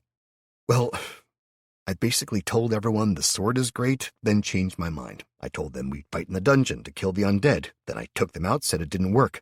Then I took them back, then out to fight again. Fuck, I really don't know what I'm doing, I groaned, running my fingers through my hair and trying not to shout that last bit. Hush, Kelly snapped. Matt, you were an IT geek, not a damn general. Of course you don't. Network engineer, I grumbled under my breath. Know what you're doing, you... What? She asked, frowning as she caught my muttered comment. I was a network engineer, not an IT geek. It's like saying he hurts people for a living or you do paperwork. You did and he did, but it's not what you actually were, I grumbled. Matt, believe me, to the rest of the world, you were an IT geek, just a sexy one, so accept that, Kelly said with a smirk. Now, look. You changed your plans because you learned new things. If the choices are stick with what's barely working or change the plans and try to save more lives, you need to change, regardless of the damage to your ego. I stopped myself just short of denying I had an ego and nodded. All right. Yes, you're right. But will people listen? If I keep changing my mind like this, as a soldier in the army most of my life, I can promise you that nobody in the lower ranks thinks the upper have a fucking clue, ever, Mike promised dryly. Believe me, even if you could see the future and wrote it all down, proving the best possible path through all this shit, each time you make a decision, some fucker would still second-guess it. Just do what you need to do and move on. Issue your orders, and we'll help. We'll make it work, mate. Thank you, I said with a sigh of relief. Okay, so what do we do with the sword fighters versus the spears? We'll teach them all together. The spear, I mean. Then we give them the option to keep learning with the sword in their free time, or once they're past the point of possibly cutting their own foot off, they can stop trading with it. The sword gets changed to a secondary weapon, and they all learn the spear. Matt, do you have any spears? Marcus asked. I shook my head, thinking. No, well, I think we have a few crappy ones, but... Can I help to develop them, then? I remember a few replica weapons. Wait, I said suddenly, eyes widening. Replicas? Yes? The fucking hoplite, I cried, face-palming. We got the hoplite from the museum. Fuck, yes, I totally forgot about that, Mike grunted. It's a full replica of a Greek hoplite. Armor, spear, shield, and so on, he explained to Marcus. You've had that all this time? He asked, shaking his head in amazement. I gave a dismissive shrug. Well, yeah, but come on. We had no people at first. Then when we did, well, none of us knew how to fight with a spear or any of that shit. It's all replica stuff, so while we can redo it in metal now, it's still old school, so it can be improved upon. Massively, Marcus agreed, eyes glittering with anticipation. Fine. Make me some of the kit, the full kit, mind you. Armor, shield, helm, spear, and sword. Don't bother with the sandals or the clothing, better to wear our own under it. But make the rest. I'll train people in that, while you work on upgrading it. Sounds like a plan, then. Okay, so you recruit and train, we'll get you the gear, and provided we're all still alive in a few days, we open the training dungeon and start running people through it, get them real experience, I agreed. We need healers, though, Kelly mused. Wait, the orbs are like storage for spells, right? Can we make them? Not yet. I tried with the Inferno one. I think it's a case of a load of steps between here and there, I sighed. I should have captured the other dungeon instead of destroying it. No, Kelly said firmly. That place was steeped in human death and misery. Nothing good would have come of keeping it. Whoever took it over would have just ended up fucked up. You did the right thing. They had to have had these things figured out, though, I growled. I mean, seriously, they had the abomination magus or whatever they called them, the massive green and black fuckers that were really powerful, the higher level of tech. They gave a few of them orbs. Not necessarily, Mike interrupted. We saw 2 orbs, didn't we? One that was in the dungeon, the other was held by that dickhead back at the police station, and then they've been inside the big undead. You think it's whoever makes the undead? I asked. It makes sense that they're coming from there, I mean. No idea what they actually are, but you can replace the spell in them by just channeling a new one. And the stored one is always a much more powerful version than yours for some reason, right? So why not make all but 2 of them into healing ones? I muttered. Mike nodded as the same thought seemed to occur to him. Keep 2 for emergencies or for training new mages. The rest, make into healing devices. Then we can recruit a dedicated healer for each squad. Build the squads along the lines of adventuring parties. I took up the idea. A healer, a mage, a handful of ranged, and then melee, but not DPS, and instead a few tanks. I paused, seeing the frown on Marcus's face. DPS is damage per strike or second, depending on who you talk to. It's people who build themselves around doing damage. rather than a tank who builds themselves around crowd control and defensive skills, taking hits and keeping going. So why no DPS? Mike asked. Better that they all live. Yeah, a fight would take longer with all tanks, but they'd survive. DPS are usually a lot squishier. If we train the melee fighters to be all tanks, then once they've got the basics down, they can expand however they want. But better that they can take a hit and keep going. It also means standard equipment, so it's cheaper to mass produce. If they lose a weapon, they can take one from a fallen friend, and it's the same rather than a swordsman who can't use a spear, etc. I muttered, deep in thought. Okay, Marcus, can you recruit as many people as you can, please? Kelly asked, and he nodded. Thank you.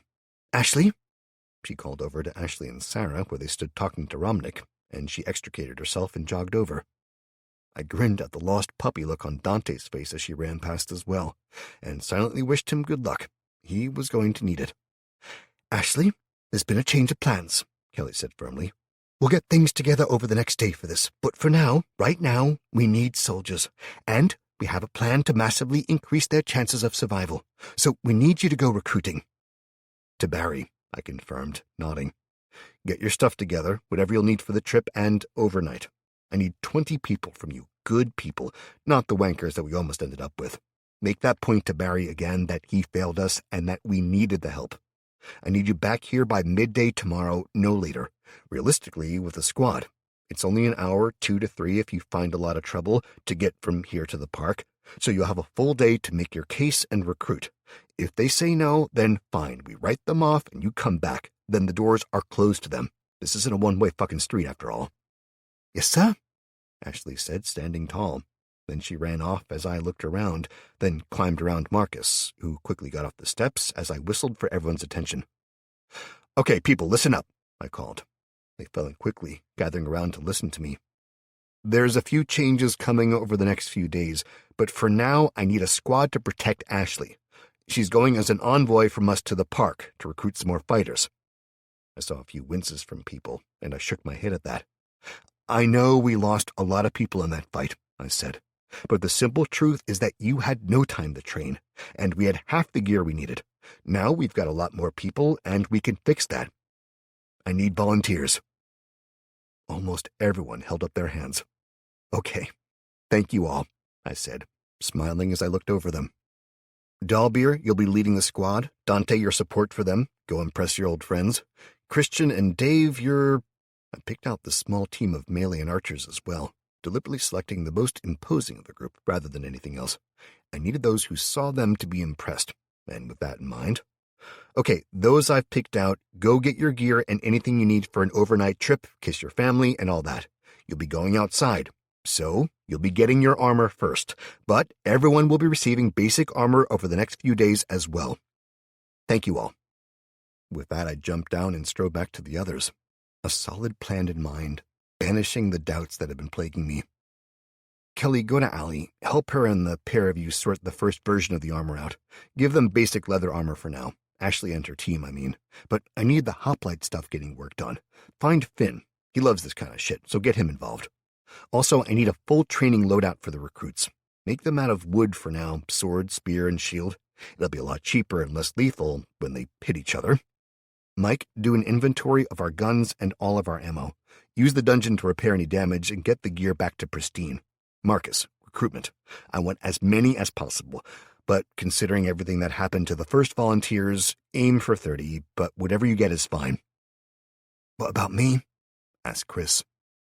I paused, eyeing him, before deciding that, yeah, a job would do him good. With Marcus, help him to train the others, and get the archers training as well. Kick Jeffrey's ass, and make sure he's making the most of his gifts as a teacher. If he can't do much with the archers now, or thinks he'll be more useful with Marcus, then fine. He's a good teacher, so he can help. I started off to the dungeon, giving orders as I went, people darting over as I called to them, then running to carry them out. I issued orders to the refugees who weren't willing to fight as well, sending Patrick and John off to get Alice, Tulio, Becky, and Kevin, and in turn arranging them to put together teams to go out and strip the surrounding area to the fucking light fittings, and to bring in the shit ton of random crap that Barry had sent to us. I'd make him some gear in exchange for it, but his people had already dropped us in the pot enough. I was looking after my own people first now. It felt good. to have a plan again. Chapter 15. Once everyone else was dispatched to do their jobs, I went to deal with mine, well aware that I'd put some things off for too long. First and foremost, Jack. I hurried upstairs, flight after flight, until I reached the roof. Then I went straight to the air converters and drained the air Mana had managed to build up before heading further down the roof. The lightning converter sat on its own, a small fence around it, thoughtfully added by Allie. As I sat down, resting my back against it, I sighed in relief. Being without Mana felt weird now that I was used to it. Basically, it was like a mix of being hungry and that feeling when you knew that you were running late. Not badly, but enough to unsettle you slightly. It was weird, but that was the best way I could describe it. Sitting next to a dedicated lightning converter, my mana regeneration jumped noticeably. I relaxed and started the next job. Jack, my robotic, cybernetic, automata thingy, was a massive boon, not just to me personally, but to the dungeon overall.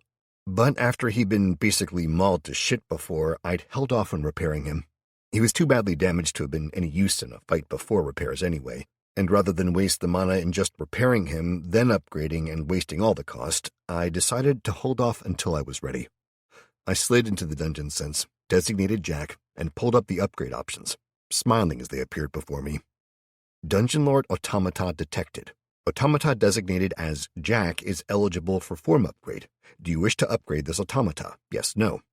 I selected yes, obviously, and was greeted with a second screen. Please choose automata physical form from the following: avian, canis, insectoid, reptilian, equus, ursus, panthera, homo, elphis, pongo. Please note these are restricted to the local species variant examples until this dungeon core has reached glass. The choices were awesome, and I had the option to build on the base canine form as well, but basically, I needed more.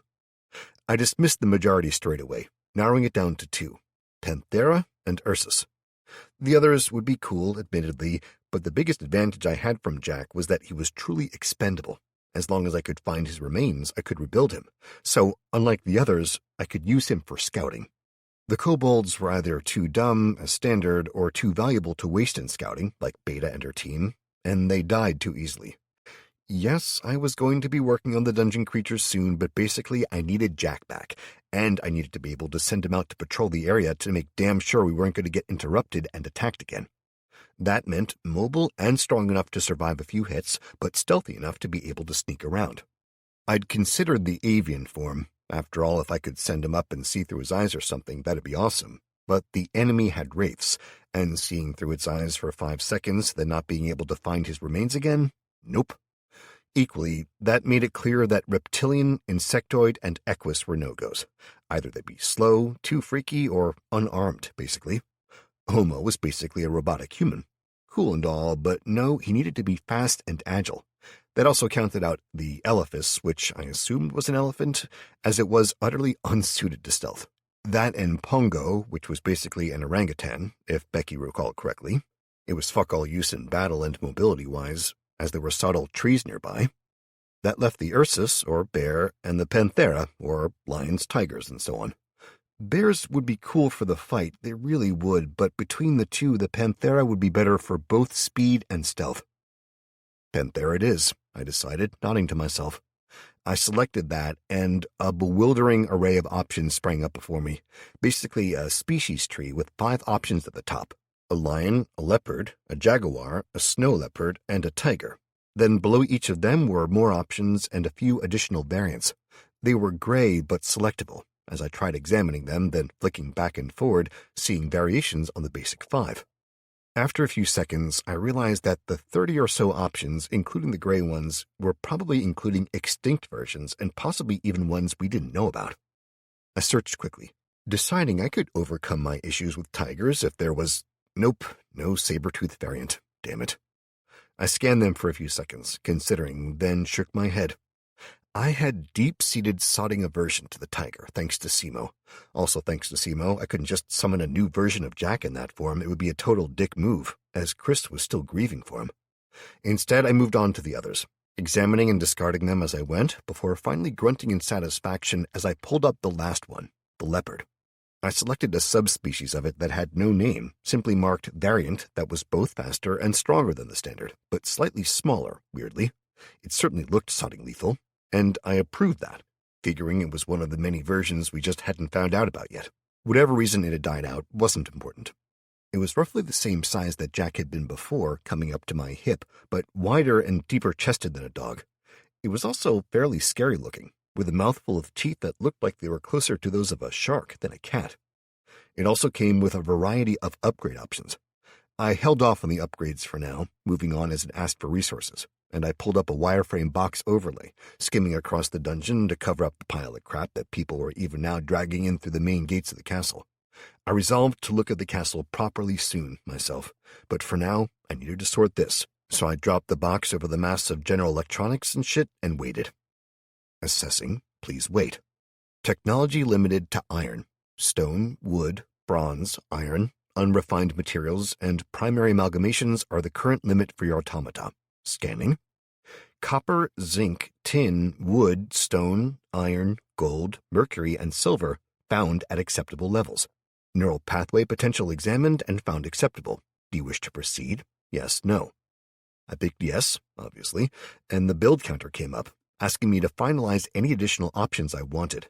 I pulled up the upgrades again, finding that most of them were grayed out still, the tech level too low for things like enhanced plasma containment and ranged weaponry or stellar class communications array. There were options for more basic things, though. Speed upgrades were restricted to levels 1 to 3, as were offensive and defensive options. I started clicking anything and everything I could, seeing a secondary list of resources appearing alongside the first as the build time extended by several hours. In the end, I'd improved his claws and muscles using an absolute shit-ton of cabling and high-quality bronze. The defensive options, well, I'd basically layered him with some overlapping bronze mixed with a little silver and some rubber. Then I darkened him with additional rubber and upgraded his neural pathways, amongst other things. By the end, it was slated for a 13-hour and 12-minute build time. I approved it, seeing it draining the required mana from the dungeon as well, making me wince. I could have nearly had another damn lightning converter for that cost. The thought made me aware of the converter by my back again, and for a second I almost tried to make another but shook myself.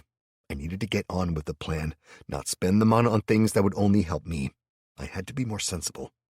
Now that I had Jack being built, and I had the lightning mana recharging me, even if it was slowly, I needed to get the dungeon sorted. I reached out to Beta and her team, feeling a little guilty that I'd not seen them properly since they'd returned, and I gave them their orders. They were to start scouting the area. I needed to know what was out there and couldn't afford to be surprised again. I designated the road that the last attack had come down as a starting point, then sent them off, moving to the next. I spawned 3 wraiths, sending them north, northeast, and northwest, ordering them to stay as high as possible and to return when they'd spotted more of their kind. That wasn't great, I knew, but the undead at this point were basically brain dead as well, so I had to give them damn simple orders.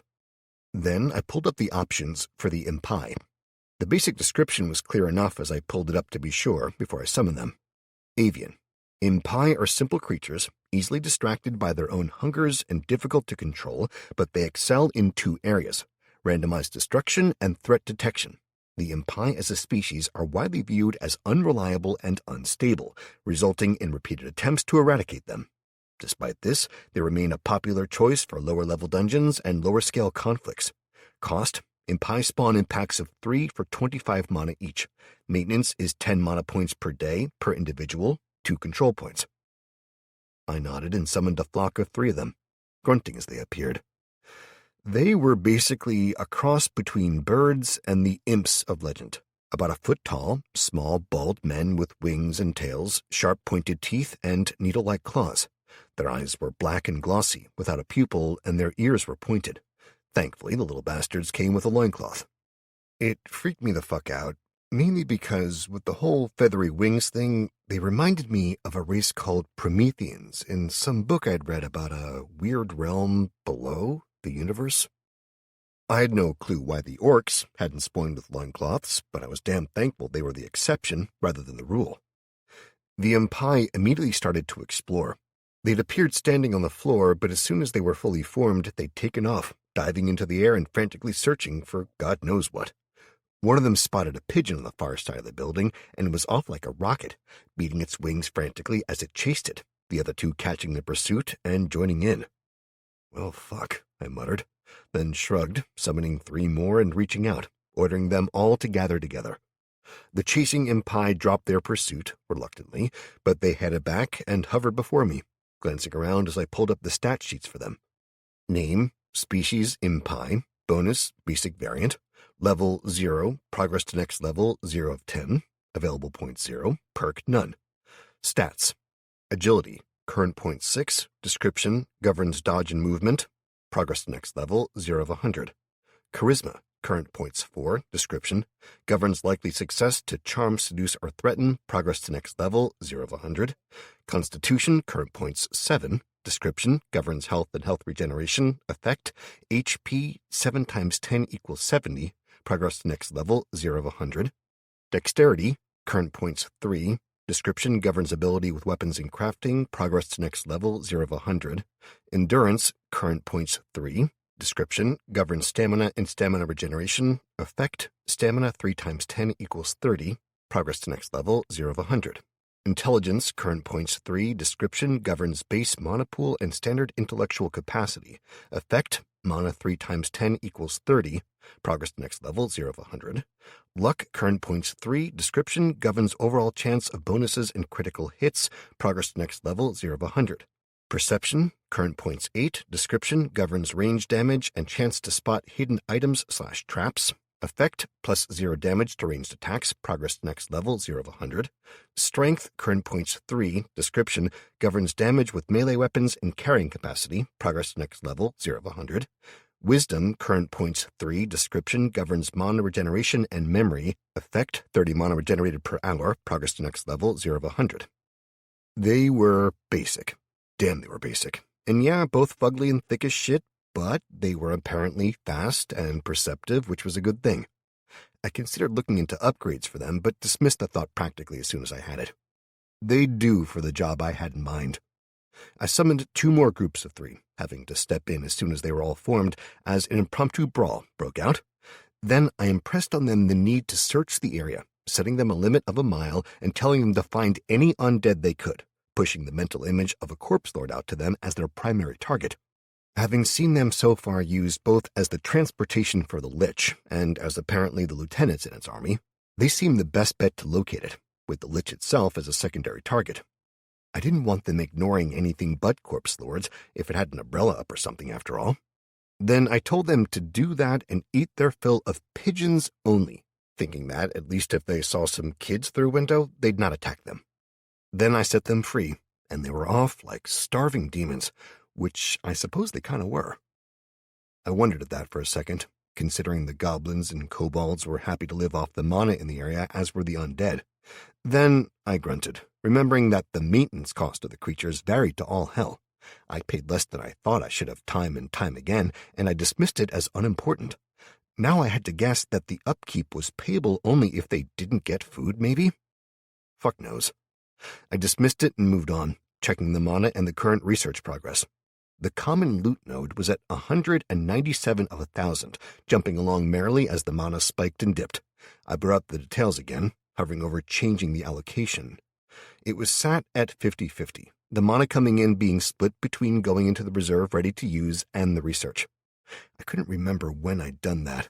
I thought it was set at 90-10, but I found a secondary option attached to the first that had never been there before, clearly as part of the head researcher role not having been allocated prior when I'd been fucking about here, and as a result, well, now anything that came in when we were full went straight to research, 100%, where before it had been lost. It was a minor detail, it really was, but I winced as I wondered just how much had been lost to the overflow since I'd started and before Allie had clearly added that. It was stupid, but it really outlined just how much I needed them, and the difference that had been made by the others joining me.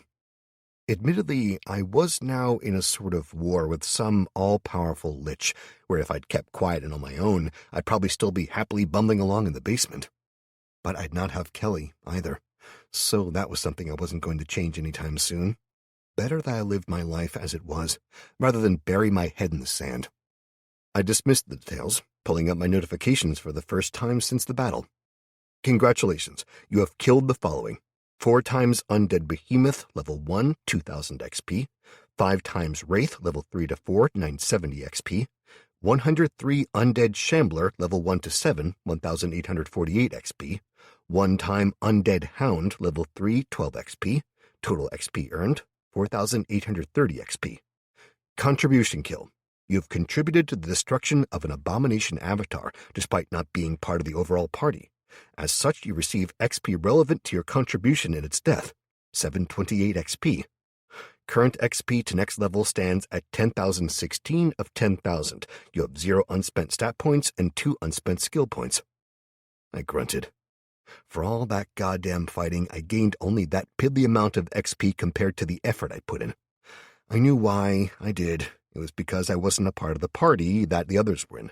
I'd made the conscious decision that I was on my own so that I didn't take the XP of the others. Yeah, the kills were mine, but still. It also meant that I got a smaller amount of XP for the death of the abomination. I didn't even get anything for the goddamn kills my creatures had gotten. That annoyed the hell out of me. But again, I called myself an XP whore and moved on. I dismissed the lesser level-ups, but grinned as I read the decent ones, saving the best till last. Congratulations, you have reached level 20 in Dodge. You have gained an additional 10% chance to mitigate damage inflicted downwards by 1 tier, now 20%. Your 1% per level increase in your chance to dodge becomes a 2% chance, meaning you now have a 40% chance to dodge an attack by a creature of identical level to your own. Note, this chance rises and lowers in direct relation to your level and that of your opponent. Increase your skill to further improve your dodge bonuses. Congratulations, you have increased your unarmed combat skill to level 10. At level 10, you have an increased chance to critically wound your target by an additional 1% per level, in addition to the original 2%. You also gain a plus 10% increased chance to learn new unarmed martial styles through simple repetition and observation. I nodded in satisfaction at those two, dismissing the majority of the others until I came to the next, and one of the most important, to my mind. Congratulations, you have gained additional stat points in the following areas through constant effort. Continue to work hard to increase these or other stats. +1 dexterity, +1 intelligence. It wasn't a massive change, but it was notable, and I felt better for that alone. Your current evolutionary position is Thunderstorm, 1%. Increase your capacity to reach the next level of evolution. 1, 1, 1, 1, 1. Your affinity cannot rise at this time. That made me grit my teeth in frustration again before dismissing it and moving on, determined not to get bogged down with it. Then I opened the best of all of them. Congratulations, you have reached level 19. Current XP to next level stands at 16 of 15,000. You have 9 unspent stat points and 2 unspent skill points. I pulled up my stats and couldn't help but grin to myself. 9 points. 9. That was almost double what I'd started out earning. Sure, I'd much prefer 40 or so, but 9 was awesome. I wanted to put them all into wisdom and maybe fix my regeneration a bit, but given the issues with having the whole body and mind out of sync before, I just didn't dare. Instead, I decided to fix a few lesser issues. Not as much fun as I'd like, but dropping 1 point into luck got it to 20, which in turn gained me access to the Luck's Favor perk. Congratulations, you have unlocked Luck's Favor. When all you need is a single chance, just a little push on the scales of cosmic balance, remember this ability. Activating Luck's Favor will boost your luck by the original amount for 10 seconds once per day. That left me with 8 points, which was one more than I needed to boost my charisma from 13 all the way to 20, getting myself out of my teens, hopefully ready to start leveling properly again. With the last point, I considered it for a second, then placed it into luck 2. It couldn't really hurt to have more luck, and it might help me get some more successful results out of the weird forced evolution and abuse energy. I moved on, checking the dungeon over, making sure all the walls were back as they should be, fixing a few sections here and there that had been missed, and repairing a few cracks in various bits. After that, well, I slid out of the dungeon sense long enough to stand and search the skies, making sure I could see the Impi, and the lack of any distress from them as they flew, chasing pigeons and generally exploring. There were 12 of them out there. Sure, I couldn't see them all, but I'd ordered them to go high first, and so if they hadn't seen anything at all yet, then I figured we had a little time at least. I settled back down, checked the mana, and slid through the building to the lower floors, waiting until there was a room completely empty. Then I reached in and started making beds. They were basic ones. The mattress was simple, the blankets small but warm, the frames solid wood, but they were cheap as well. 100 mana for each. Yes, that was a suit of armor, a basic one, but still. We had over 1,000 mana available now and climbing, and there were at least 100 people out working in relay to strip the surrounding buildings. It was insane as I looked up the piles of gear building up. Then I groaned and exited the dungeon sense, shaking my head and climbing to my feet, going looking for one of the groups. It took me a few minutes to make it to the ground level, then another 10 to find one of the team leaders, namely Kevin. The huge former traveler nodded to me as I jogged up to him. "Matt, what do you need, lad?" he asked with a grin. I smiled back, gesturing to the people with him. Well, I started creating beds and so on for everyone in the main building. I noticed the way that everyone perked up at that, and I went on hurriedly. Then I realized the cost to create them that way was horrific, basically 3 times the amount of mass we were absorbing to recreate the beds. People's expressions sagged in disappointment, and I went on. Then I remembered that there's a fucking hotel on the other side of the compound next door to the Tokyo bar, and one further up the road to the right as well. Rather than you stripping things out, for me to destroy them to make all-right beds, why don't you divert and simply strip the ready-made beds out? Saves a lot of mass. Yes, I know it's going to be tiring, and I'm sorry for that, but it's much more efficient and the beds will be much nicer. Aye, lad, good plan. Am I all right to take my full team? Yeah, go for it, mate. In fact, how about a compromise? You and your team focus on the essentials for our people for the rest of the day, rather than stripping the buildings for mass. Everything from beds to shower gel, anything like that we need, you go for. Then, from tomorrow, you and the other teams can sort it out between you on a rolling schedule. Let me know if you need an escort, or better yet, tell Mike. There's dozens of shops in the area that will have things that we all need, and it'll be far cheaper than us making them ourselves. Oh, aye, lad, that suits me, Kevin said with a smile, putting his finger in his mouth and whistling loudly. I left him explaining the plan to the others and ignored the cheers as I jogged back to the compound. Returning to my spot next to the converter, I drained the air ones in passing. This time, knowing that the basics were being taken care of, I focused on toilets and shower cubicles, making a dozen of each. Once that was done, I viewed it as I'd discharged my responsibility to the refugees enough to be getting on with it. They had much more comfortable living conditions. Yeah, privacy was an issue, but that would be dealt with over time. They had food, waste elimination, showers, and so on. Also, now that I didn't feel like I was neglecting them as much, I could focus on the important things. Defenses. I started with the walls. They were 20 feet high and 3 feet or so thick, with a walkway across the top and castle-like crenellations running their length. That was great, having been literally thrown up in short order, but we needed better than that. Massively so. Another option that I'd found in the building side of things for the dungeon was that I could alter things. I could essentially make things almost liquid and mash them together. I couldn't do that with tech, not turn an iPad into a TV by squashing 3 together. They'd just be a mass of melted components after all. Not that they'd have worked anyway, thanks to the lack of power, but for walls, fuck yes. I racked my brain for the best way to do this. I basically needed a fuck-ton of stone all piled up against the existing walls. I had the option to make it, just summon it out of nowhere, but that was inelegant, not to mention seriously fucking expensive. I pulled up the Undead designs and selected a skeleton, summoning one to experiment on. I wanted to make a Corpse Lord variant, as that'd be just plain awesome, but they were too damn expensive. Add to that, we'd not managed to copy any of the behemoths, so they were out as well, leaving me with just this. I pulled up the skeleton and triggered Forced Evolution and Imbue. I remembered the issues I'd had before, the way the damn thing had collapsed at 15% Earth and 5% Death and Pure Mana, respectively. Well, basically, I needed this one to be an absolute beast. Brains weren't important, brawn was. This was going to be the undead equivalent of a construction vehicle. And while I was sure there were better ways to do this, I had to work with what I had.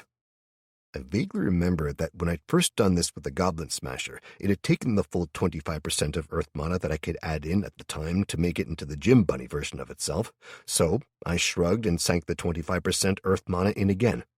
The bones shook like crazy, making me think it was going to collapse. After a long minute, the bones began to change. I had no clue why there had been a timescale difference, but this time when the change took hold, the entire thing seemed to swell like someone had put a tire pump into it and connected it to a machine. The entire skeleton grew in size, swelling upwards by only a foot or so, but widening by at least 2. The arms and legs were huge compared to the way they'd been before, and the body... barrel-chested was really a thing now, I guessed. Congratulations. You have successfully imbued a creature of your dungeon, Unnamed Skeletal Basher, with your mana. Unnamed Skeletal Basher has been altered at a fundamental level. 2 paths are now available to the minion. Skeletal Tank. Skeletal tanks are, as the name suggests, the slow but powerful warriors of the undead. While considerably smaller than the behemoths and other larger classes, they are steady and cheap, able to take considerable amounts of damage where their lesser brethren would have crumbled long since into dust. Abilities. Taunt. The skeletal tank screams a taunt into the air, imbuing it with both stamina and unlife mana, temporarily drawing the ire of all enemies in a 10-meter radius who hear it. Cost 10 unlife mana and 50 stamina per casting. Lasts 60 seconds. Stand Firm. The skeletal tank is designed to absorb damage. Reinforced with earth mana, it plants its feet and channels the earth that once birthed it. All damage inflicted is halved for the next 60 seconds. Cost 1 stamina per second active. Summoning cost 150 mana to summon, 5 mana per day, 3 control points. Skeletal Laborer. To many, the undead may be terrifying abuses of the natural order, but for some, they're merely convenient laborers. Imagine how many of your employers would have been overjoyed to replace you with an unthinking, unfeeling automaton. Skeletal laborers have 2 main sub-variants from creation. Construct. Skeletal laborers have no need of food, rest, or incessant tea breaks, making them terrifyingly effective construction workers. However, they also have no concept of common sense, set clear goals, or reap the consequences. Crafter. The skeletal laborer can be used as a basic crafter as well as a simple laborer, but gains experience at only 1/10 of the rate of a living or higher undead crafter. As such, these creations are typically relegated to menial roles, with good reason. A laborer must be led through the task painstakingly and will replicate the exact motions it had been taught. Consider these words carefully. Summoning cost 100 mana to summon, 5 mana per day, 2 control points.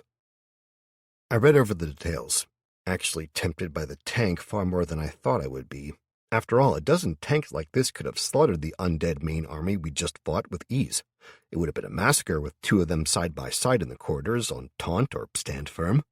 Hell, a deep pit and a few of these with taunt would have sorted them out, most likely, which in turn made me curse as I considered the obvious use of the Goblin Mage's Disgust spell. I swore at myself long and eloquently over that one, well aware that while my increased intelligence stat was making a difference, it was clearly still working with my baseline brain, meaning I was never going to be outsmarting Stephen Hawking. Well, I had the potential to now, but I still had to teach my brain to think in those circles, to learn and expand my mind. I spared a momentary thought to wonder how many Einsteins and Hawkings had died throughout history, spending their lives standing holding the yoke on a pair of oxen or stuck behind a plow, simply because the opportunity wasn't there, or that they were the wrong sex or ethnicity. I decided that I needed to work on that. I had to build on what I had, but I was going to start planning for the future as well. I couldn't afford not to, after all. I shook my head loose of those thoughts and chose the laborer over the construct. It wasn't as good as the tank, not even slightly. The tank had real potential, after all, both as a weapon and as a defensive system. That was literally awesome in our current situation. But the laborer fit both with my plans and with the needs of the dungeon, more importantly. Besides, I could always make it later on, so fuck it. The skeleton started shaking again, growing before my eyes, the entire structure shifting in ways both overt and subtle. The body grew wider and taller, the arms and legs widening significantly, giving it an appearance that was closer to a loader from those alien movies. It was wide and slow, each step seeming to take forever as it shifted around, the glow in its eyes dull and steady. Its chest was constructed similarly to the Corpse Lord and many of the higher undead I'd seen, the bones layered over and over, forming a solid cage. The flex points, wrists, elbows, neck, and ankles were all encased in much heavier interlocking sections. The legs were wide for added stability, and I just knew that maneuverability had never been a concern of the pattern, but It was clearly massively strong and designed to take serious abuse. I mean, looking at it, if it wasn't a fight with the tank variant, I couldn't imagine it being an easy kill for the tank. I spawned 2 more of them, forming them up on the far side of the wall at the point where the road the Undead had come down last met my wall. Then I sent all 3 straight at the bloody awful student accommodation building that overlooked the compound. I gave them orders to destroy it from the front, hopefully avoiding the risk of the building collapsing into ours and damaging it.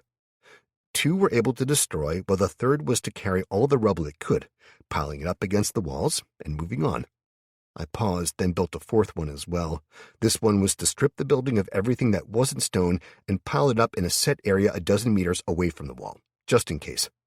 Once all 4 were working, I drained the mana that the lightning converter had accumulated again, then moved a little farther along from it, getting ready to do something I really didn't want to do. I checked the mana available, 342 points.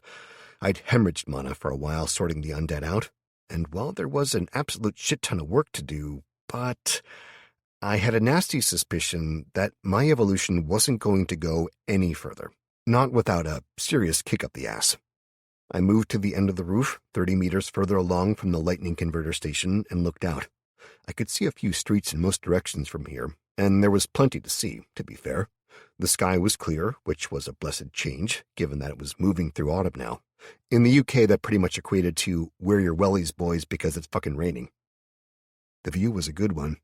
To the south and west, I could see between and over the slightly smaller buildings that made up one end of the block that Tokyo Bar was a part of. In the distance, in that direction, were the buildings Mike and I had assaulted, where the sniper had been. I remembered that I had yet to check on the damn kobold I'd sent that way at some point. He'd been searching for traps after I'd found that one, and I finally found the log. Yep, he was toast. I sighed and moved on, going back to looking around. To the west was another block, mainly hotels and a few small restaurants, with the train station next, running back behind the previous ones. That was as far as I could see to the west, so I returned to facing south, with the block that we claimed directly opposite blocking the view any further. I turned to the east, where I could see a lot farther, 4 more blocks or so on each side of the road, before the huge 55 degrees north block of flats cut off the view. I pivoted to my left, slowly rotating to the east, then the north. The added height of the building I stood atop helped me to see over most of the nearest ones to the north. A large printing press, several dozen takeaways and restaurants, a few small shops. Then the climbing hill that Newcastle was built atop of finally lifted the smaller buildings higher. To my left, the occasional buildings stood higher than ours, but mainly they were smaller and simply climbed for that reason. The largest building to the west, directly west of where I now stood and fewer than 20 meters away, was the one that the skeletal laborers were busily beginning to demolish. Behind that was the old church, the one that had held the Jiangxi. Then there were a few small roads before the next block began.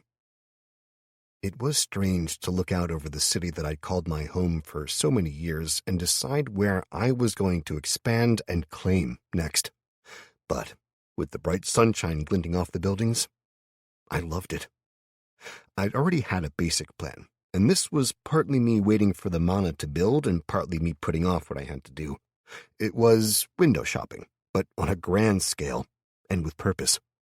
I envisaged the walls rolling outwards, the buildings being demolished to give me both mana and building materials for the walls, then space for the farms and for the redesigned dungeon.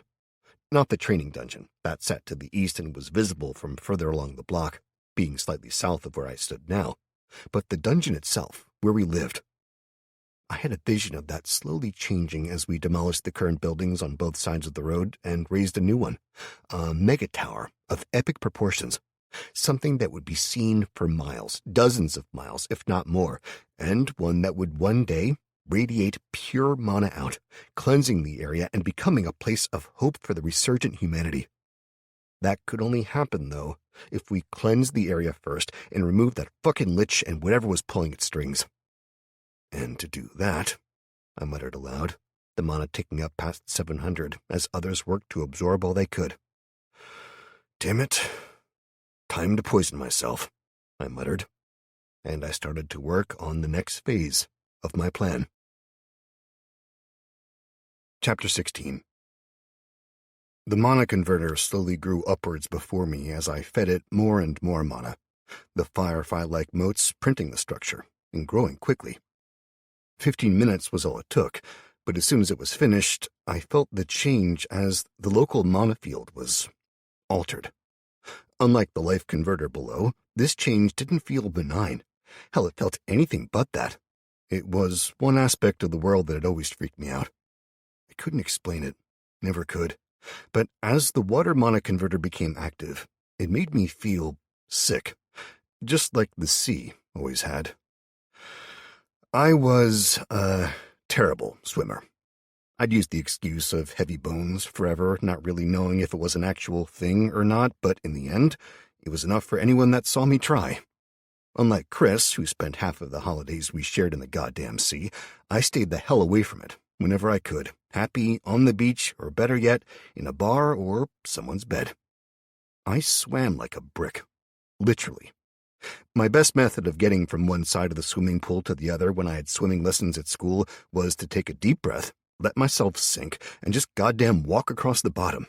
It was quicker and less painful for everyone involved. My swimming instructors, including a private one who I hired after becoming determined that I would master my fear, all universally despaired and gave up. If some people were born swimmers, I was a born brick. I couldn't stand the thought of going on a cruise either. Gods, one ex had suggested it, going so far as to bring magazines back to my apartment and wanting to watch programs about it. I'd woken up with my heart hammering, my mind full of nightmares of drowning in the deep for months. Fuck to the no. The problem was I was classed as Thunderstorm now, and my travels to Storm Titan could be permanently derailed if I didn't deal with this. And soon. I needed to protect my people, and too many times it had come down to me unleashing hell as a Stormlord so far. It had been damn well hinted that I was part of a pantheon, for fuck's sake, the first member. I had to guess that meant I had at least a chance of becoming the local equivalent of a demigod. I couldn't see me doing that if I was afraid of the fucking water. The worst part was, I knew it was irrational. I knew it. Add to this, I was a Stormlord, yet my lightning affinity was higher than my Storm one. Storm, which was a mixture of air and water, was 102, with lightning at 106. I mean, why wasn't I a lightning lord? Hell, I had no problem with rain. I'd always reveled in the storms that came in winter and spring each year, glorying in the heavy rains, the thunder and lightning, feeling like I was whole in a way that the sun never gave me. It was just the water on its own I hated. The boring, wet drizzle that went on and fucking on. The pools that stood and grew, making me skirt their edges unless I was drunk, and when I'd force myself to stomp through them, just to prove I could. I was a thunderstorm, and thunderstorms had fucking water in them. Rain. Hell, sometimes it was like stair rods coming down, it was that heavy. When it was like that, the stupidest thing was I loved it. I'd stand outside in it quite happily. And how many exes had called me mental for that? I couldn't explain it, not even slightly. Not then, anyway. Now, though?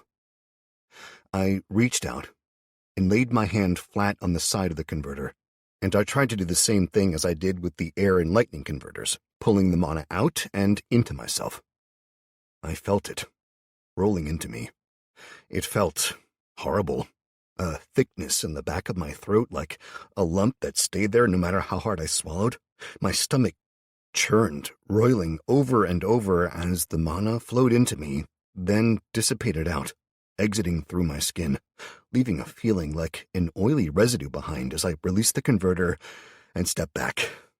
Instantly, the worst of the nausea subsided. I let out a low groan, blowing the air out through my lips in a long burst, then sucking it in and standing taller, staring at the damn thing. I reached out, fingers hesitating, before I forced myself to lay the hand flat and pull again. The same thing happened again and again. I spent 2 hours pulling the water mana into myself, occasionally literally losing control and staggering away to vomit on the gray tiles of the roof. The third time that happened, I was so furious that I stormed off. Literally.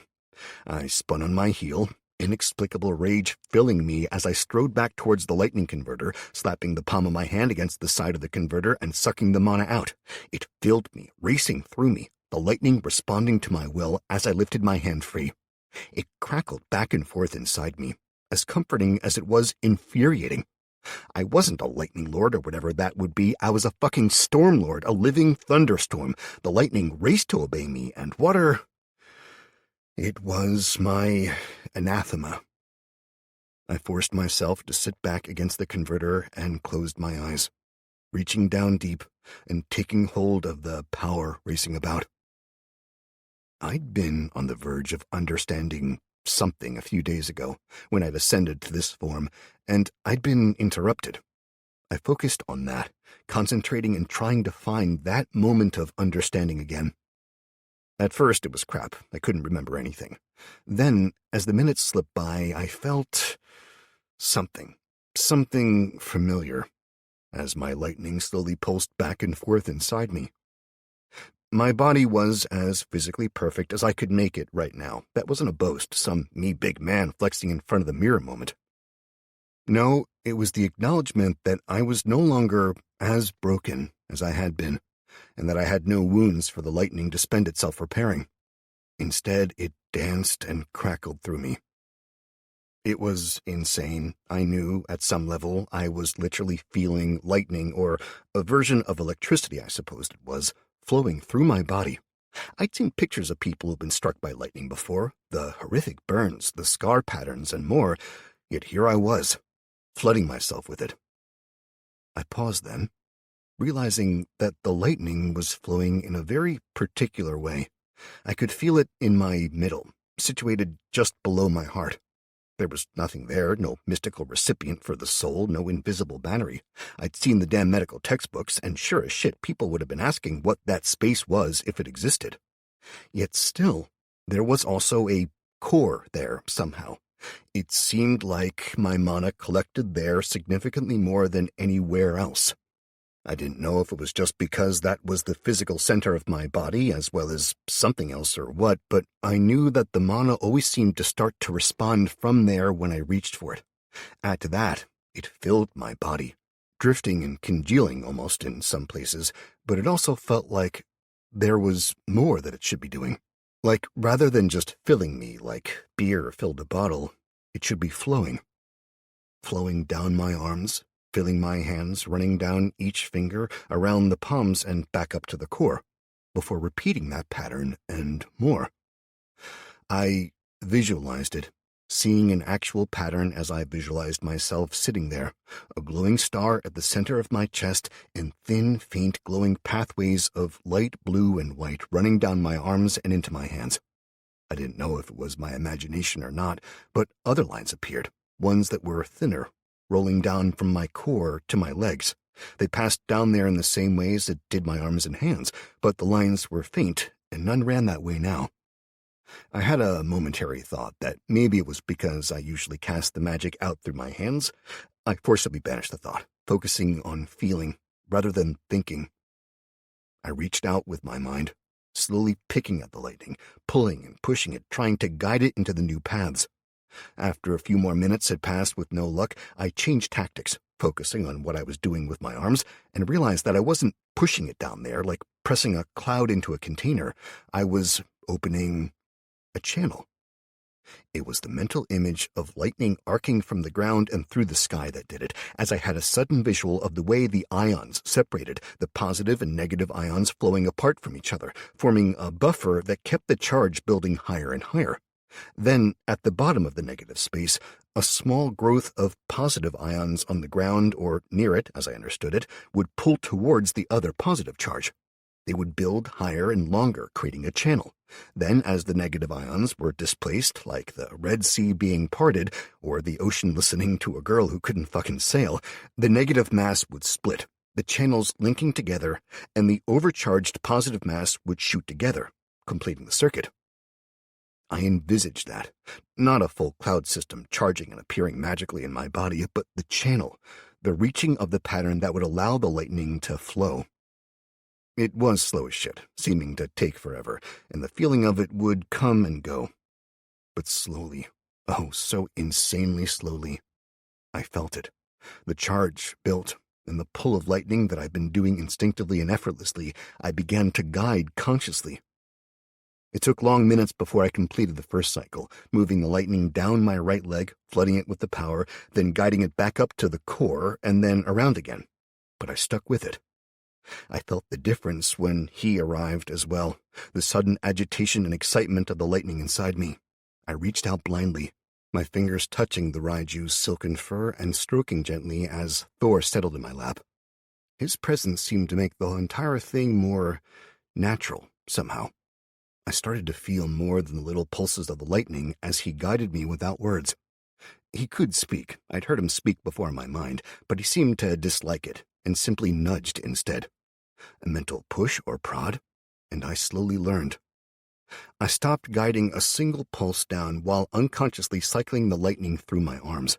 Instead, I created dedicated pathways and corralled the rest of my mana in my core.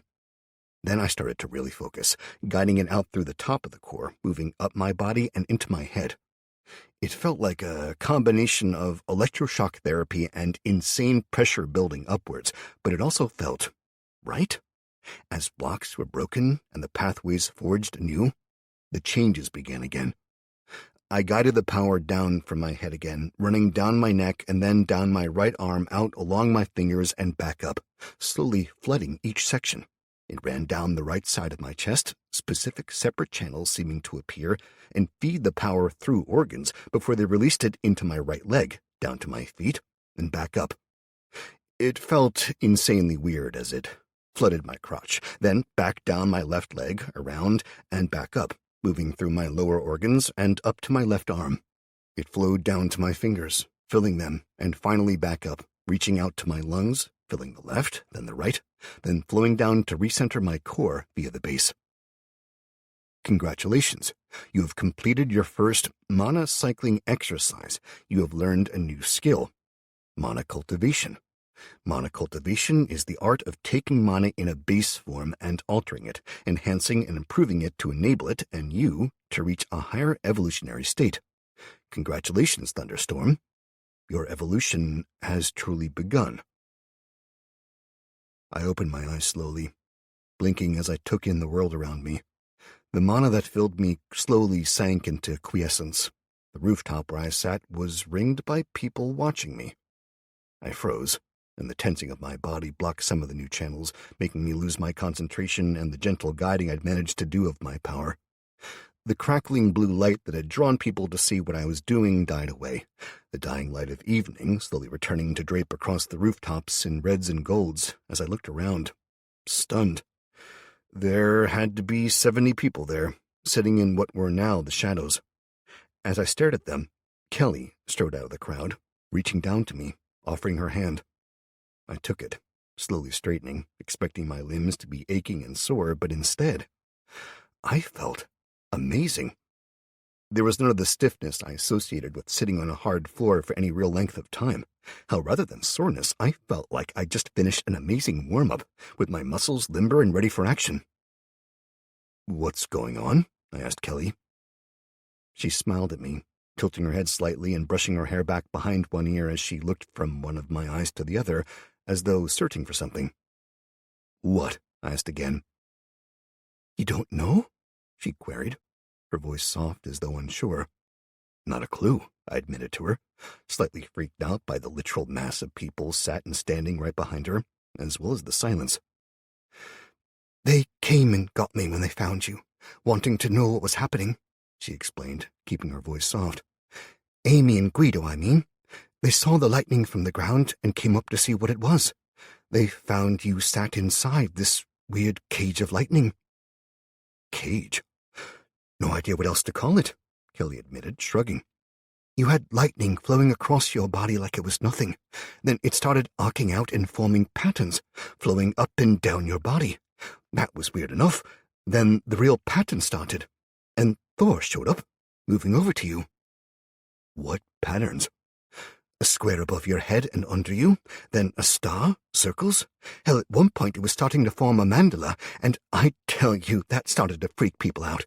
They started asking if you were human, and if you were opening a gateway to heaven or hell, depending on the asker.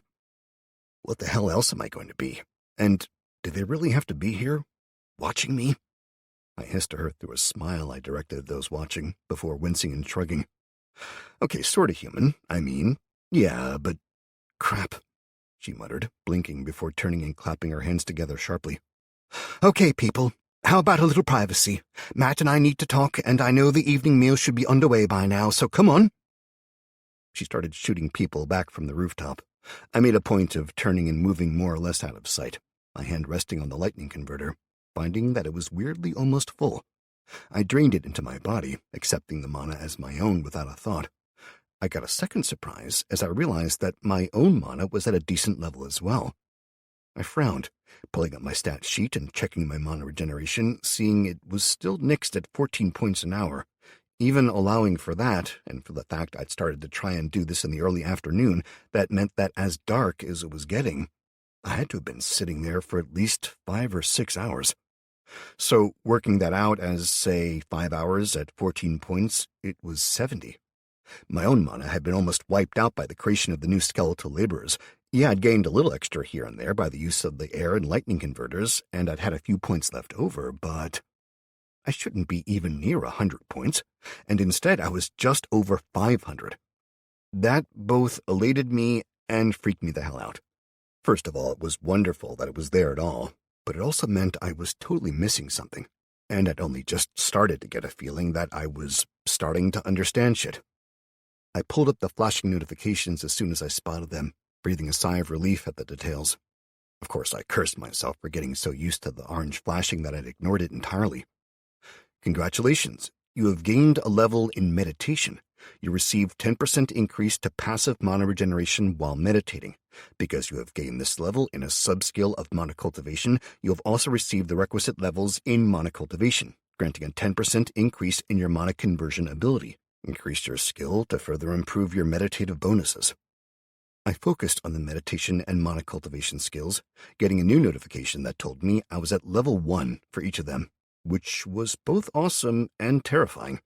First, it was awesome that I learned a new skill, definitely, but secondly, if each individual goddamn level granted a 10% boost, there could be creatures out there that had utterly insane levels of magic available to them. That meant, in turn, I had to damn well figure out what the hell was happening with this as soon as possible. If I could increase my mana cultivation, I might be able to get my evolution back on track, not to mention actually surviving the shitstorm that was incoming now. I sighed, opening my eyes and looking at Kelly as she stood nearby, waiting. Thor laid in her arms, getting stroked like it was his damn right. "Mine," the Raiju sent to me, and I glared at him. "What's that for?" Kelly asked, unable to hear the mental chain, and I quickly smoothed the glare away, forcing a smile. "Nothing, sorry," I said before sending back to him. "Fuck no. Mine." "You sure?" Kelly asked. I nodded as Thor flicked his tail at me in dismissal, before struggling out of her embrace and strolling off across the roof, his parting thought echoing back to me. "Mine? Cheeky little— yeah, I'm fine. Sorry," I said, smiling at her again. "Look, the way they're all looking at me, what? Seriously, Matt, you were freaking me the fuck out. Never mind them. And I see you naked. I know you're not really that impressive."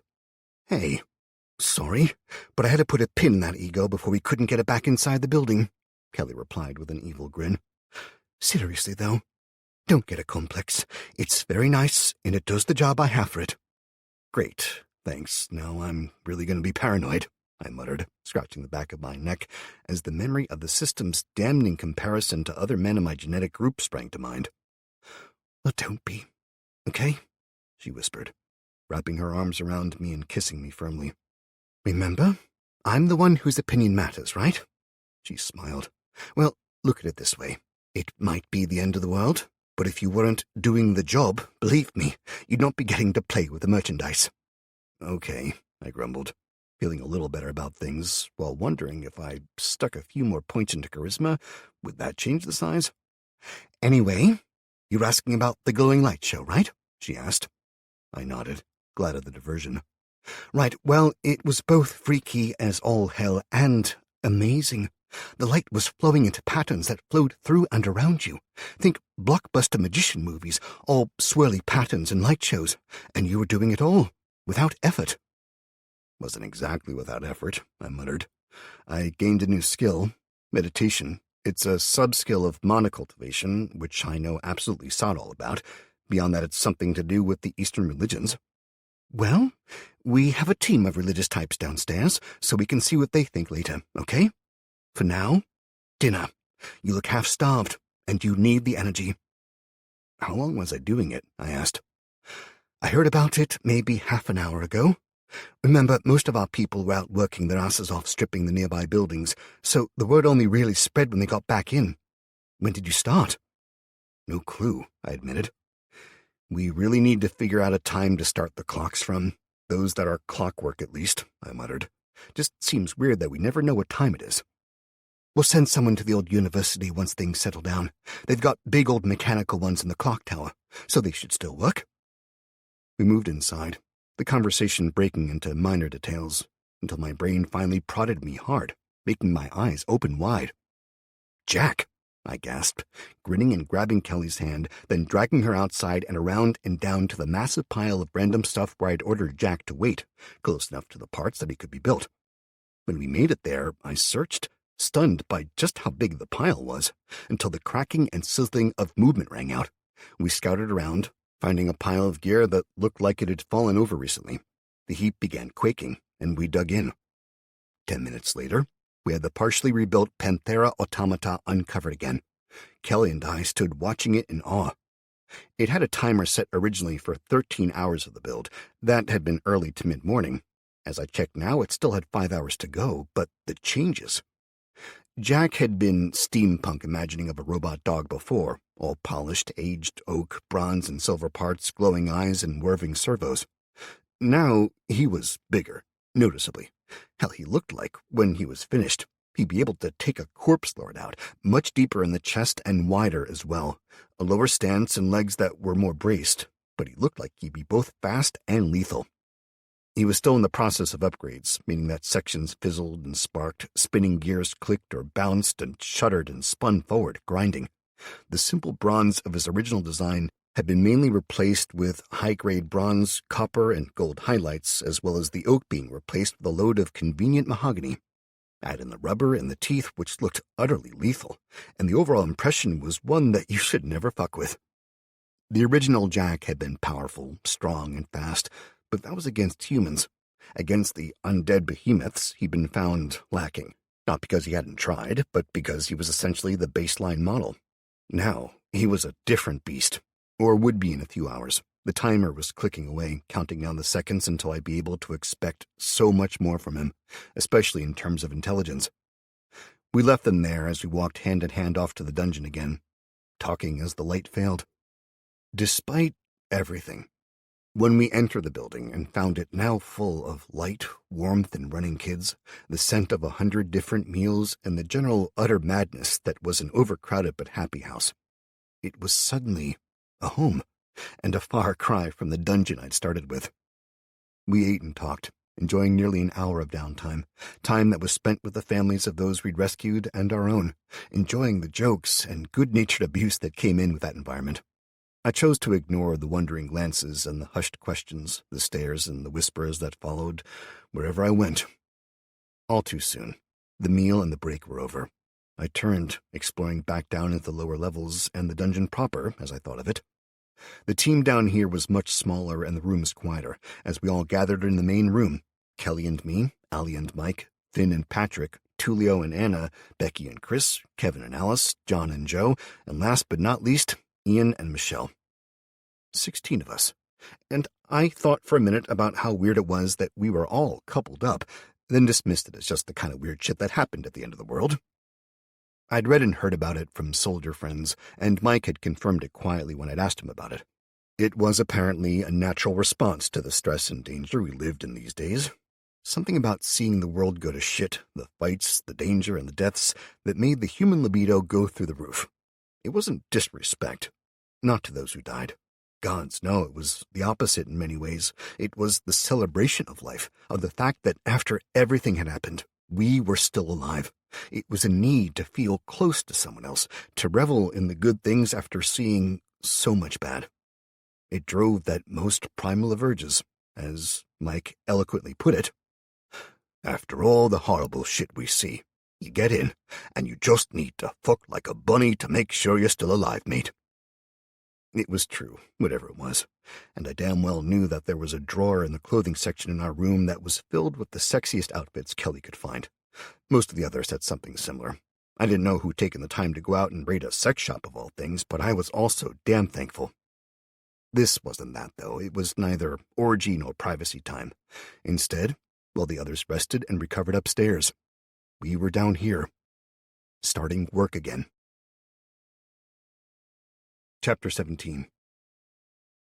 Thank you all for today, and everything you've done so far. I called out to them all, standing still while the others sat, a regrettably warm beer or glass of wine in most people's hands. Beats the hell out of being out there, Tulio joked. Patrick reached out a fist, bumping it.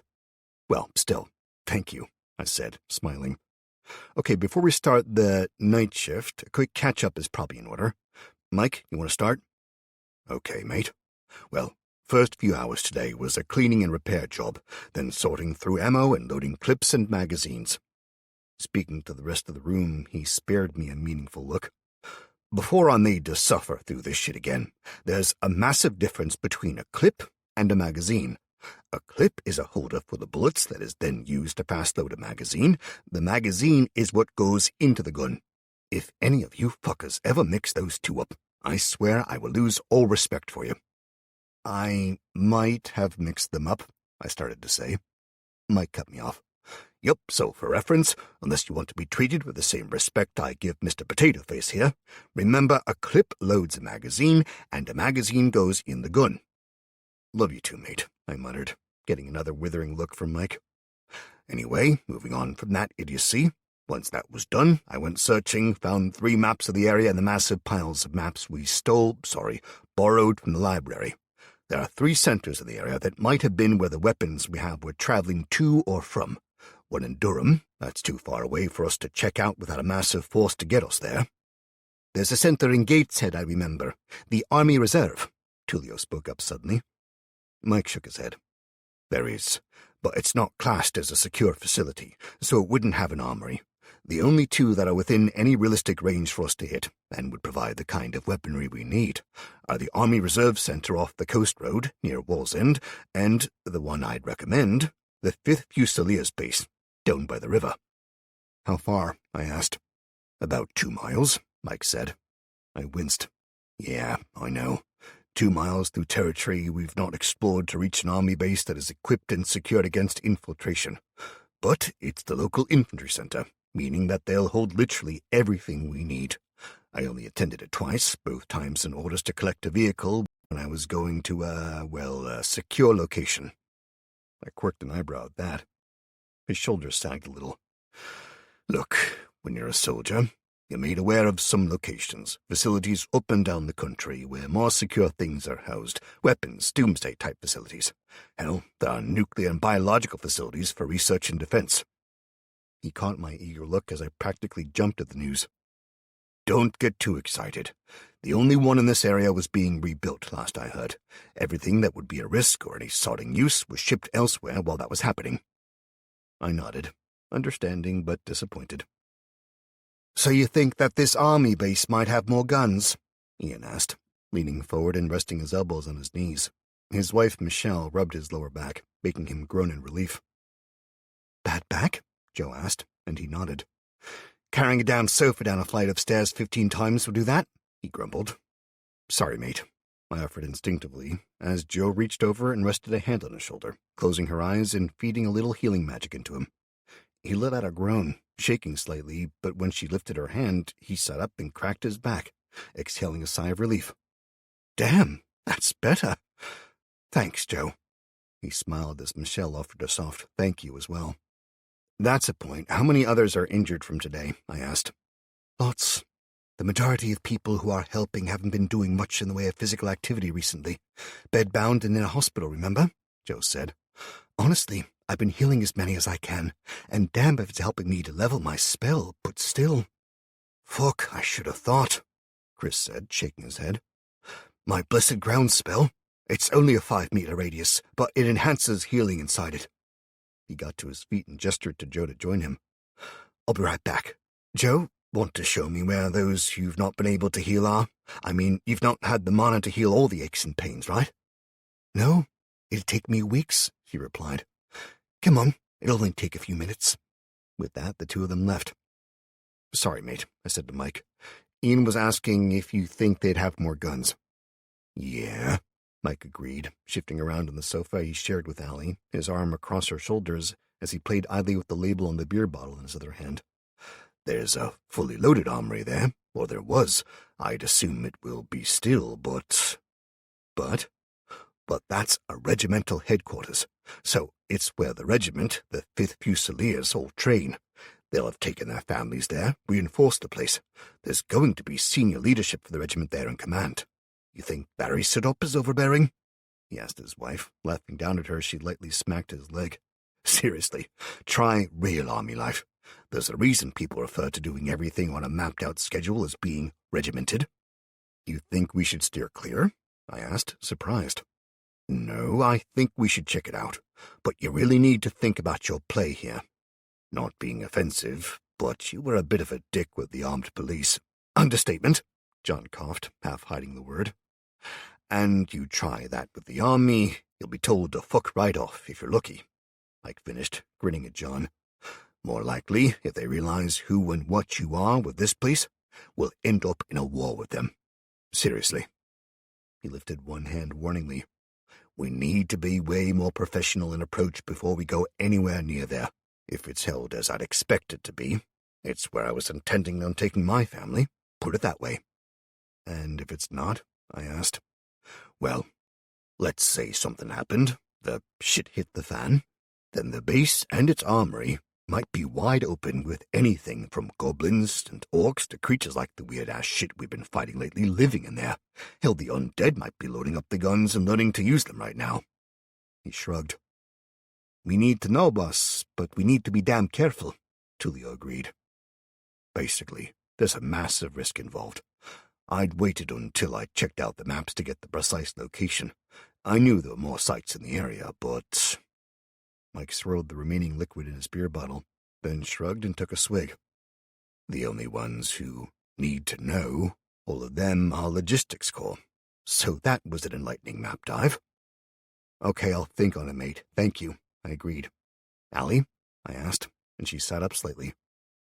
Well, before we start on the research, I know who did this, but just to be clear, if any of you do, at any point or for any reason, create giant damn creatures that look, remarkably like the enemies we've been fighting, please let people know. So there's not a panic or anything. Allie finished with a glare aimed straight at me. Yeah, okay, that's on me. I made 4 giant laborers, then sent them to demolish the student apartments next door. I paused as Chris and Joe returned, taking their seats with a smile. Why? Asked John. I frowned, glancing across at him in question. Because we need the room and the stone, but we need the apartments as well, right? That was literally an apartment block, he asked. My stomach sank. No, we thought about that, Kelly interjected, taking the heat off me. The issue is that most of the people we have here are families. The student apartments are basically cheap and small, plus the building isn't defensible. It's all glass and open areas. We need to basically rebuild it all, anyway, so better that we do it right from the start, then mash it together and make do. Yeah, what she said, I added, wincing.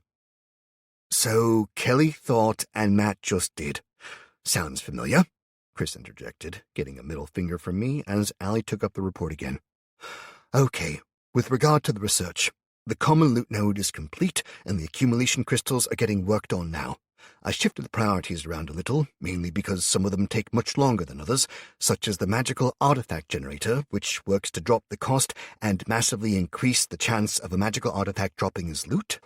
We need that to get the orbs with any real probability, but it costs 20,000 mana. The accumulation crystals are 1,000 mana, the uncommon loot generator is 5,000 as examples. So common is done, accumulation crystals are in progress, that's going to be followed by the common crafting station. She looked at Finn. Do you want to step in here and explain this? Can do, Finn said with a smile, sitting up. Okay, so Allie and I were talking, and there's a few things coming out of this, so give me a few minutes to explain it. The dungeon is wonderful, believe me. Wow, that's a sentence that would have sounded so wrong a few weeks ago. He laughed before going on. Sorry.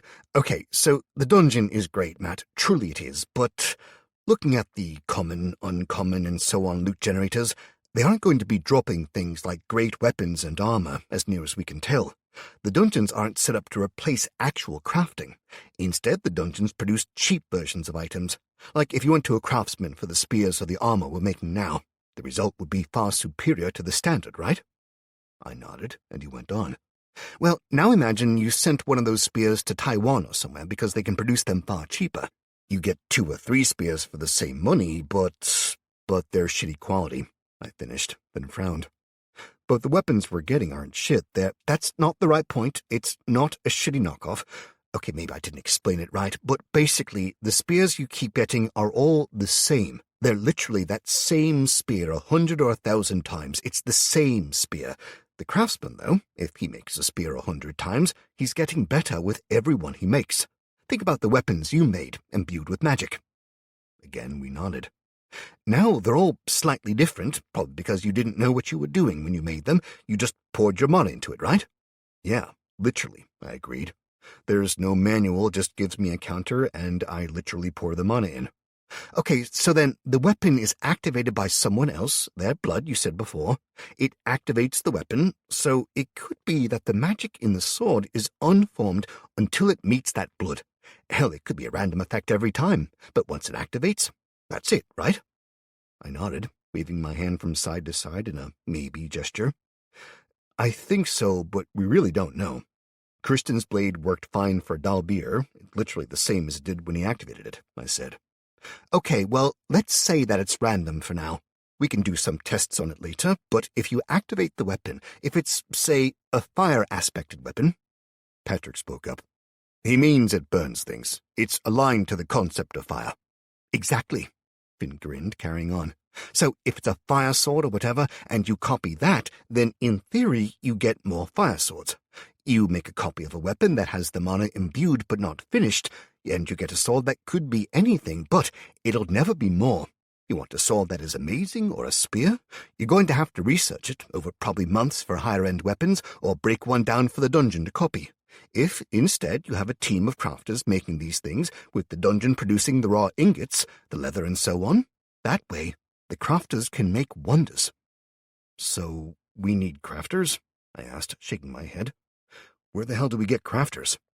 I can think of 100 or so volunteers, Kelly offered dryly. Exactly. Look, people are happy to help out however they can right now, and you've already said about the fighters' roles moving forward, but we need more. People will carry stuff up and downstairs all day for a while, Finn said, gesturing at Ian, who grunted. But that's because they're hoping it's just for now. They want hope, and a lot of people are like me. Well, they're obviously not as handsome and sexy, but you know, they like working with their hands. So you're saying we build crafting stations and just hope people can make shit? I asked. No, some people have skills already. I was already making my own clothes before you gave me the tailoring skill book. It just gave me a few new abilities with it. I start teaching a few people who are already tailors, then I move on to teaching others. You get experience for crafting things. You knew that, right? I think so, I muttered vaguely. Well, you do. So what we do is build the basic crafting setup. Then when we... Finn cut off abruptly as a prompt appeared in front of each of us simultaneously. Worldwide announcement. The First Lord of the Inferno has publicly accepted his title and is now a member of a fledgling human pantheon. Know this. The only limit on you is that which you place upon yourselves. Grow, advance, lead. There was a stunned silence for a moment, as we all read the prompt. After a few seconds, Chris spoke up. Well, Matt, looks like you're not the only god anymore. With the tension broken, everyone started speaking at once. After almost 5 minutes, Kelly shouted for everyone to calm down so we could talk rationally. Allie shifted in her seat before starting. That's the first ascension, I guess it'd be called, since yours, Matt. It won't really affect us unless we run into another god, but still, Matt, do you know anything about it? I thought about it for a second. but couldn't think of anything off the top of my head. No, I don't. I became First Lord of the Storm after I channeled a bunch of lightning, but I don't know. I'd be willing to bet that this fucker has fire powers, since he's the First Lord of the Inferno, but that's a guess. My announcement only triggered when I mentioned it personally to another group, so he likely did the same. I guess we just don't worry about it until we get more information, since there's nothing we can do about it, Ali said. We all made various noises of assent and agreement, before Finn got the conversation back on track. Continuing from where I was at, we should build the basic crafting setup, and then we can build the more advanced ones, when we are ready. I will basically teach people to make clothes or whatever as an example. Then they get that experience. If we're lucky, when they reach the level for their choices, they'll get a specific one to choose. Remember, I chose Tinker, which is a general crafter. That means I now know the basics of most crafts, from woodwork to making a sword, well, a knife, actually. So this is another of the long-term plans. Okay, I can get behind that, but maybe we do this in a month or two, I started to say, getting annoyed that the entire group seemed determined to ignore the local threat. No, Kelly said firmly. Matt, I know what you're thinking. The problem is there'll always be another threat out there. There will always be something that gives us a gain now as opposed to longer term. That's great for the very short term, and people understand that. But seriously, they need hope of a real life as well. Look at it another way. Imagine you arrived in the dungeon today. You're terrified and you don't want to be a fighter. Maybe your friend was one and died, and now they want replacements for them. I winced at that point, but she plowed on regardless. Now you're asked to volunteer in order to earn a place here, so you do. You spend all day long fetching and carrying, stripping the surrounding buildings. That's okay, though, because you saw the creatures out there. You can do this, you decide. A few days go past, and there's more work and food, but that's it. It's like a military camp, and you start hearing stories of how grim and violent the Dungeon Lord is, how he's already killed people that moved in. Yes, they were assholes and thieves, but still. More time passes, and all the dungeon seems to be gearing for is war. There's nothing else, just making the walls higher and thicker. And it starts going from a home to a prison. I finished for her, and she nodded. I'm sorry, Matt. Really I am. But without something else, without a job to do, a way to improve their lives, most people will want to move on. And if they can't, not because you won't let them, but because it's not safe, they'll start to grow discontent, then upset and angry, and it spirals, all because of something so minor. I know you think we can't afford to do this stuff, that we need to focus on the walls and on weapons, and I would normally agree. But this is how we do it. Otherwise, people will start to grow more and more unhappy. I know it slows our growth in the beginning, but it'll help us overall. I promise. It was the same thing she'd said that morning, things the others had agreed with. It was just taking it a step further than I considered, and they were right. As much as I hated to admit it, they were right. Okay, I agreed, holding my hands up. But you're in charge of this, Finn. You deal with the crafting, all of it. I'm shit with my hands, always have been, so I'm leaving this whole mess to you. Now that I've been browbeaten enough, though, is there anything else on the research side that I need to know about? Yes, okay, so after the crafting station, then I've got the glass-blowing set up, and then the alchemy station. I opened my mouth to interrupt, and Kelly put her hand over it. I shut it again, the objection left unvoiced. The reason for the odd research queue is because we need to research the crafting station first, then the other two become available. I chose glass-blowing because we're going to damn well need the vials and bottles for the alchemy station, not to mention all the equipment it needs. Yes, I'm sure the dungeon will provide the basic kit, but as we already covered, it's going to be basic or common grade. If crafters can level up, as Finn says, then not only will Ashley learn to make better potions, the glassblower will learn to make better bottles and gear for Ashley to use. Think of vials that increase the potion's strength, rather than it dying away, or glass that doesn't shatter as soon as you put it in a pocket, for fuck's sake. I winced at that, seeing the obvious flaw in the plan. I'm working on a design for a potion holder, Finn said with a sly grin. I nodded to him in thanks, choosing not to address how he'd had time to consider the problems before me, and had obviously set up to allay my fears. Okay, fine. I approve, I said grudgingly. And, Ellie finished, holding one hand up, I've been working on the designs for the armor with Finn already, as well as the rest of the hoplite gear. The spear, shield, and so on. It's mostly done. A few more hours and we'll be ready to start the main production. I gave Ashley and Dalbeer and their squad all leather armor, the standard stuff, tailored a little to fit them, obviously. Obviously, I grunted, knowing damn well that the tailoring must have been a bit of a nightmare, considering the size difference between Dalbeer and Ashley as an example straight away. One was over 6 feet tall and built like a brick shithouse. The other barely crested 5 feet and had a chest fit for a herd of cows. "So I guess it's us next, then," Patrick said, glancing across at John, who nodded, letting him continue. "We started on the stripping of the buildings, as you've asked before, but found pretty quickly that between Kevin, Alice, Michelle, and Ian, there really wasn't enough for all of us to do. So instead we took turns with the recruits Marcus and Jeffrey had. First of all, as I doubt you've had the chance to get caught up, Sarah went through the building like a missile this morning and basically grabbed anyone that, as she put it, was a lazy fucking slacker, and demanded an explanation, in front of everyone, mind you, as to why they couldn't fight to protect people." He grinned.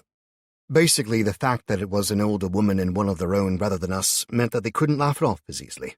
So we got 17 new fighter recruits," John added, a faint smile on his face. "Exactly. So with the ones who came to stay from the park already, that brings us to 22 fighters here. Sarah and the 4 from the park are all handy with their swords and shields, or in Zach's case, that ridiculous axe. We let them keep their personal weapons, then started training the entire group immediately as a unit," Patrick said, smiling faintly. "I do hand-to-hand. John does a simple bit of scouting training around the walls, putting close, so don't worry. Marcus does spear and shield training, while Sarah stomps around and kicks everyone's asses if they stop." "You should hear her," John said, mimicking the gravelling rough voice. "What, you've got a boo-boo?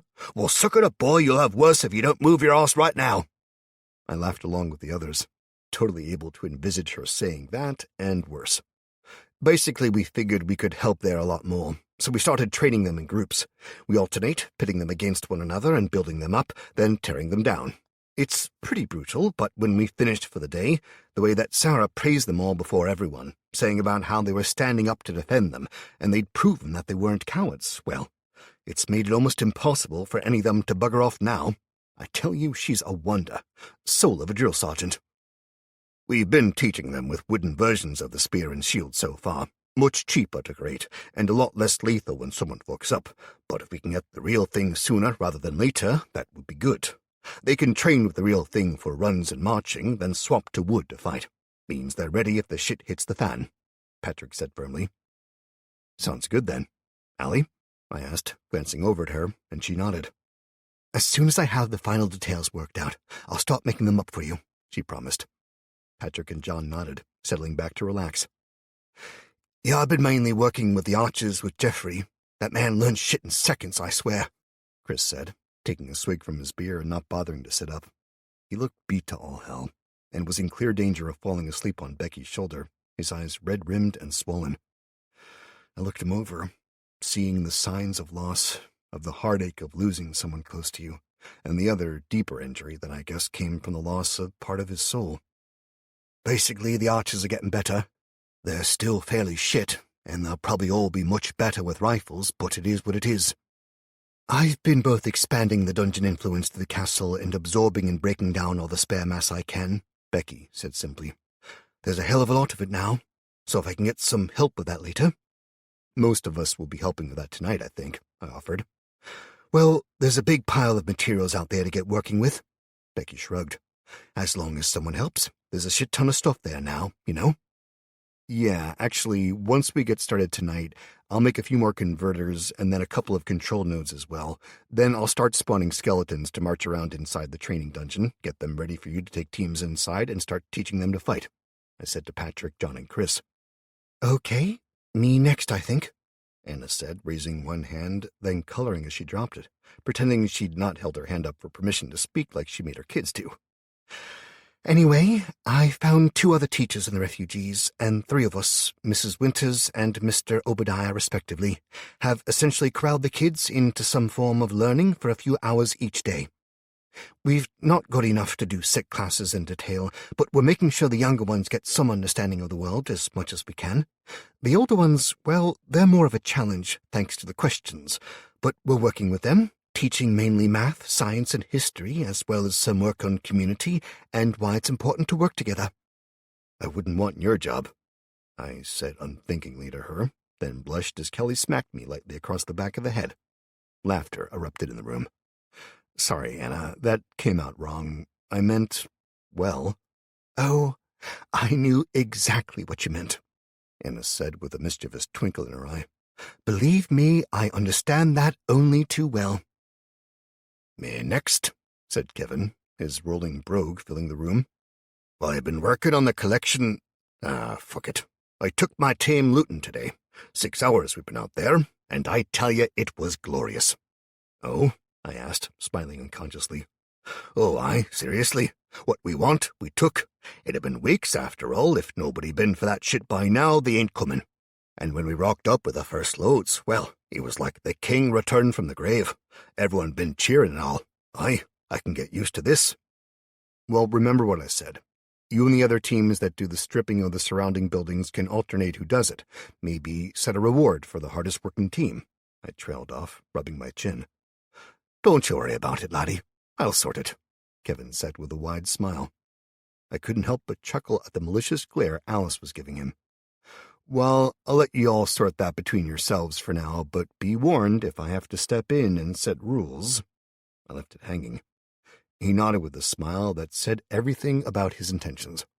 Fine, okay then. I think that's everyone, so if you lot can concentrate on stripping the piles and absorbing it all, I said, indicating roughly half the room, and you can focus on the walls. As you now know, I've created a set of skeletal laborers. There's only 4 of them, but they've been demolishing the student block. The majority of the rubble and so on is being dumped against the walls, ready to be used. The random shit that was inside is in a pile one of the laborers is making. How high do you want the walls? Alice asked. I took a second to think. The walls are about 1 meter thick and 7 meters high at the minute. 20 feet? Ian corrected. I shrugged, used to working in imperial and metric, depending on the measurements I needed. Okay, 3 feet thick and 20 high, same difference. I think we need them to be at least 10 feet thick and 40 high, being realistic. We also need them farther out, rather than using the ground floor of the buildings, but that's an argument for another day. Why not do it now? Becky asked. Ideally, if we knew we had the time, I'd say yes, but we just don't. What we'll do is continue to push out. Say 4 of the team take another block in all directions, then turn 90 degrees to the left and continue claiming as they go. That'll take a few weeks, but eventually we'll have a rough square that will link up with a decent amount of space inside it. Then we knock down the inner ring and make big walls, towers every 100 meters, ballistae, all that shit. That's the eventual goal. Hell, eventually we want to take all of Newcastle into the dungeon influence, but to get to that point, we need to survive long enough, so it'll be lots of steps. Okay, so we absorb all the crap and lift the walls, thicken them, is that it? Mike asked. That's what most of us will be doing. You and Allie, though, will be working on ballistae. Pick areas that give us the best coverage and start working on overlapping fields of fire. I want 8 of the big fuckers, preferably, each with its own corpse lord gunner, Allie. Then on either side of them, 2 more of the smaller versions ready to go with undead or kobolds, whichever you think would be best. I know we won't get all of this done in a night. Hell, it might take weeks, but let's do the best we can, and we'll keep adding to it as time passes. What about me? Kelly asked. Don't worry, I didn't forget you, I smiled. I'll be working on the training dungeon, so at first I need you to absorb what you can. Then I'll pull you in to help, and we'll rebuild that together. Sounds good. Okay, with regard to whoever, if anyone, Ashley returns with tomorrow, Mike started, laying out his plans for the next phase of training as we all listened. Eventually, at least another hour later, we were in as much agreement as we could be, and the night shift began. Okay, then let's get this done, Kelly said, climbing to her feet and pulling on my hand. Come on, up you lump. Chapter 18. I grumbled, but got to my feet, finished my beer, and waved to the others as we walked through into our rooms. I couldn't help taking the time to have a nice slow kiss with Kelly before the pair of us lay on the bed, holding hands, and slipped into the dungeon sense. It felt weird, as full as the dungeon was now, not the physical bodies, although I could certainly feel them up above us. It was more the others being inside the dungeon mentality and interface, but I shrugged it off as the others moved away quickly in all directions. I pulled up the intake details first. The dungeon was now up to 151.3 points per hour now, thanks to the additional lightning and water converters I'd put in place. They were both drawing in another 10 points each, while the life converter, set as it was in the middle of the dungeon, surrounded by people, was now producing 20, and cost 1,000, much like the air ones were atop the building. 20 per hour, that was 480 a day, so it earned back its own build cost in just over 2 days, while another lightning converter was 5,000 mana to build and would bring in 240. Yes, if I built a group of them close together, they'd work like the air ones did and saturate the area, increasing how much they generated over time, and it'd be massively more beneficial for me, but I couldn't justify it. I had just over 600 points available again, the number climbing as I watched. While it seemed sometimes like I had unlimited points, the way they were ticking up even as I used them, the reality was that sooner or later I'd run out, so I started with the life converters, placing 3 more of them about in the building, the nodes slowly mushrooming up from the floor in the corners of rooms. While they were growing, and that cost was 3,000 points, I worked with the others, absorbing as much as I could. The massive pile shrank at an almost insane rate.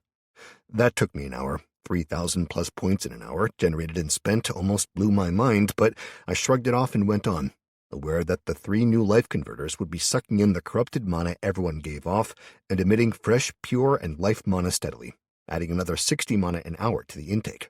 That total brought us up to 211.3 points per hour, or 5,071.2 points per day. That was enough for now, I decided, as all of that was more than enough to sustain the dungeon and its people. I continue adding a few more converters each day as time passed, because once they were made, they began powering themselves, which was fantastic. I got the feeling that eventually I'd hit a cost for this, as they weren't creating mana, they were changing it, taking the ambient mana that the dungeon was surrounded by and cleansing it, converting it to a set form. Eventually I knew I'd start stripping the corrupted mana from the area at a rate that was unsustainable for the dungeon core, as it needed that to function. I had a vague plan about the future, creating long lines of conduits radiating out into the countryside, but that was as far as I'd gotten. I checked the control capacity generators next. After asking Alloy to build more the other day, I was now up to a fantastic 138 points in total. I'd planned on producing more basic control capacity generators to bring the total up even further, but each one added 20 points and cost another 2,000 points. I settled on making 1, and that was all, as that would give me 158 points available to use. That would give me 100 points for our defenses, and 58 for the training dungeon, with the option to flush the training dungeon of the undead or monsters and send them out to face whatever came. I queued the build for the points generator, then mentally cracked my knuckles and got to work on the training dungeon. There was a real reason I'd wanted it to be Kelly who helped me with this, and that was simply because, to do this, to make structural changes to a building when none of us had any clue about that kind of thing, meant we needed to be in sync. And for both of us to be in sync to that degree, well, we needed to share an awareness of the work and each other. I pulled her to me, in the dungeon sense, feeling her amusement as I held her close mentally. I shared the overall plan for the building with her, feeling it take shape in the air between us. It was a rough plan, seen totally from my perspective. The way she thought exposed entire sections I'd never thought of, including ducting areas, plumbing, crawl spaces in the roofs. There were hundreds of details that I glossed over in my plan, and she started filling them in as we went. I spun the plan around, including more and more details. We didn't speak, our minds meshing and melding together over the image as we created the perfect dungeon, one that was literally 5 floors of killing ground, creating rooms that had hidden spots, ready for assassins, archer platforms, walls that had to be scaled or subverted. We created a virtual death trap, losing ourselves for long minutes in the beauty of the design. Then, with a mental resolution, we calmed it down, changing the pit traps to be shallower, removing the spikes, adding in rest areas and safe zones before making the very top floor accessible as a reward only to the victors. That floor would have luxury showers, baths, and beds, a place for the adventurers to actually rest after all they'd endured, along with a medical station and a shop. Then, once we were happy with it, we set to work. The training dungeon was a block that was roughly a right-angled triangle in shape, with a short side on the east and 2 long sides leading to the west, 7 floors high. The eastern side was about 60 meters long, with the other 2 around 100 each, giving me a respectable 3,000 square meters to work with. During the fight for the dungeon, when I'd essentially funneled the undead through a series of corridors, I'd only used 1 building. Admittedly, it was a long and winding one. It formed the front of the block, But now that was over, it was time to reconsider the layout entirely. Rather than leaving the building as a series of closed-off individual buildings that had essentially grown into each other over time as buildings were bought and sold and mergers took place, now we set to work to make it all one. We reinforced the ceilings on each floor massively, then started wiping out interior walls by the dozen. We worked floor by floor, and made sure to do it in logical ways, leaving reinforced support pillars alone and using the magic of the dungeon to alter the cheap bricks that had been used into solid, flawless stone as we went, with Kelly taking out section after section and me following and strengthening. That massively increased the overall strength of the building, and where I felt any weakness at all, I overcompensated, adding arches and braces. It seemed to take forever, but in reality, less than 4 hours later, the entire building was empty and ready for the next phase. I paused, my brain fuzzy with the constant strain of work, and checked the mana reserves. We were close to full, even with all the changes we'd made. The others slipped out of the dungeon sense as they fled to bed. Kelly's fatigue was like a weight next to me, so I sent her on her way with a mental kiss, shifting across to the remains of the old castle. The keep itself was small, barely a handful of large rooms on the majority of floors, and smaller rooms filling the gaps around the outside. I flitted through it, damn pleased that I could actually see now, as opposed to the wire-form diagrams I'd had at first, vaguely remembering someone commenting that they'd tried to get up to the top floor of the keep today, but hadn't been able to unlock it. I surveyed the area. I hovered over the still form that was slumped in death over a writing desk. This place had been claimed before us. 3 bodies laid in death around the top floor, one having died before the others, the small form wrapped in cloth and clearly loved. The other 2, one was in a large tub, assumedly an antique bath, and it was filled with dried blood from the body's wrists. I looked around, piecing the last days together, and wondered when it had happened. As near as I could tell, the child had died, then the woman in the bathtub, then the man slumped across the writing desk, but that was only a guess. I didn't know what to do for them, but it felt disrespectful to just absorb them into the dungeon, using their biomass for fuel. I absorbed the bar that locked the upper floor and left them. Moving down to a basement, I resolved to deal with the sad discovery later. In the basement, I found a collection of obviously fake torture devices and random crap. I quickly cleared a space at the back, making a storage node and gaining another 250 mana space. It came at a cost of another 2,000 mana, admittedly, but at least it meant I was starting to get some more redundancy.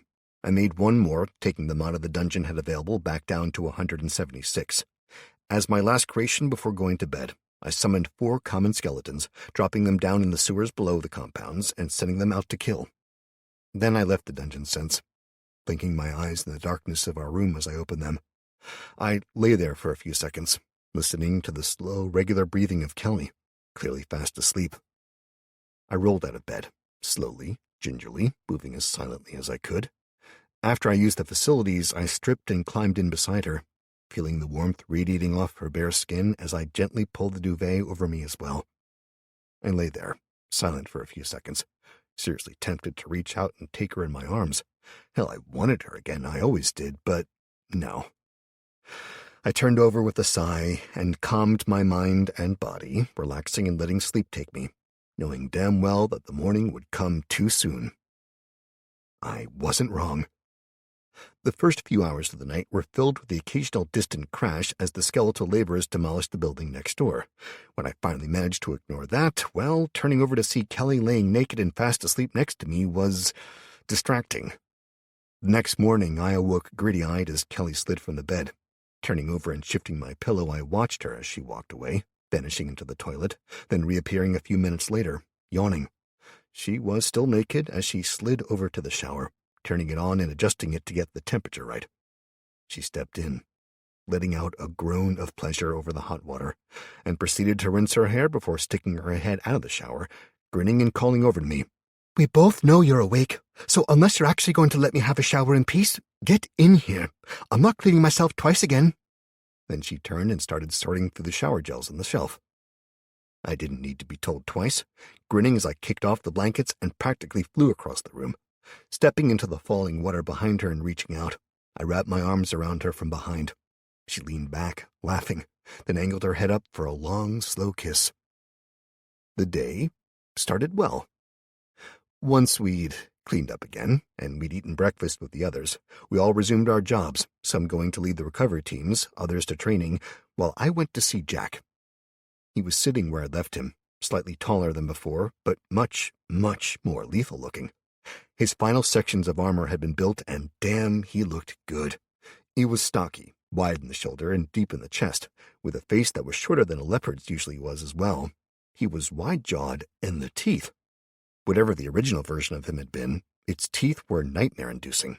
They were triangular, sharp, and jagged, looking more like those of a shark than any cat I'd ever seen. And worst of all, they moved. There were 2 rows of them, running about an inch apart. In a clear upgrade to the ancestor it was designed from, they shifted right and left, in opposite directions. The effect, I imagined, would be like a chainsaw in anything Jack bit down on. I reached out and touched them, eyes wide in shock as he opened his mouth wide, quite happy to let me do it. Then I froze as realization flooded me. I'd had to give him orders verbally at first, then I'd been able to give verbal commands and augment them by concentrating hard and giving a series of simple commands through the dungeon as well, or by focusing on him. The thing was, though, it had always been difficult or awkward, and there'd been an impression that he often didn't understand the nuances, leaving me to give him orders again and again. I was often defaulting them to the most basic do not, or ordering him to follow, and so on. The majority of the time when I've been ordering him, I've been almost remote controlling him, setting mental rally points and ordering him to go there and attack or whatever. That was also why I left him behind on occasion, both to protect the others and because, well, he'd been taking a lot of mental effort to direct. After this upgrade, though, I'd been looking at his teeth, and he'd opened his mouth, then he'd shifted them in patterns, demonstrating. As I watched, he flexed the inner ring of teeth, folding them in, then back up, making it clear that he could essentially draw things deeper into his mouth or shed the teeth with ease. He extended claws that looked like meat hooks, then folded them back in. Shifting from foot to foot, Jack demonstrated the quiet movements he was capable of. Hell, he was amazing.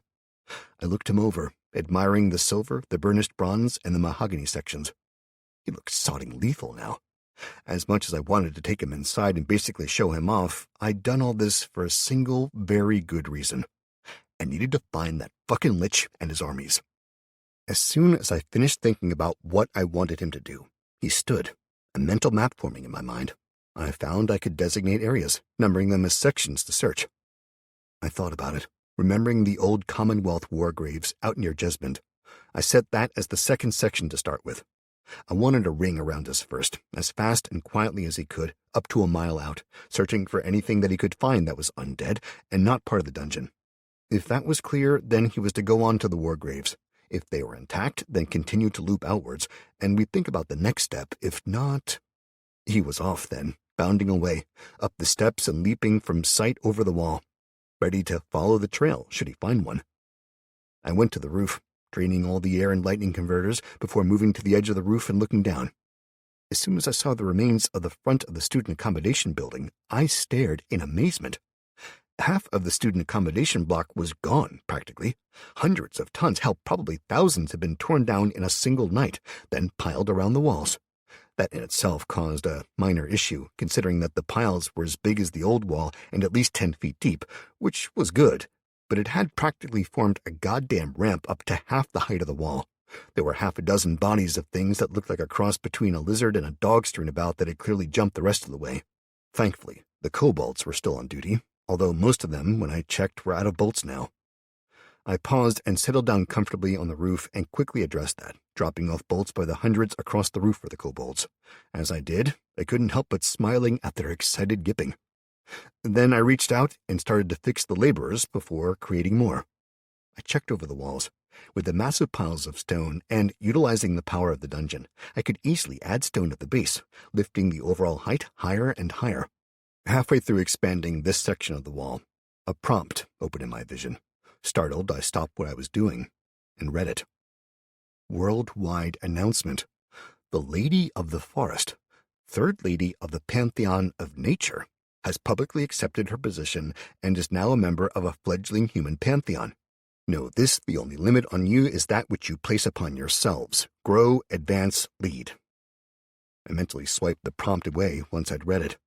It was interesting that there were now at least 3 pantheons, including my own, the Pantheon of the Inferno, the Pantheon of Nature, and the Pantheon of the Storm.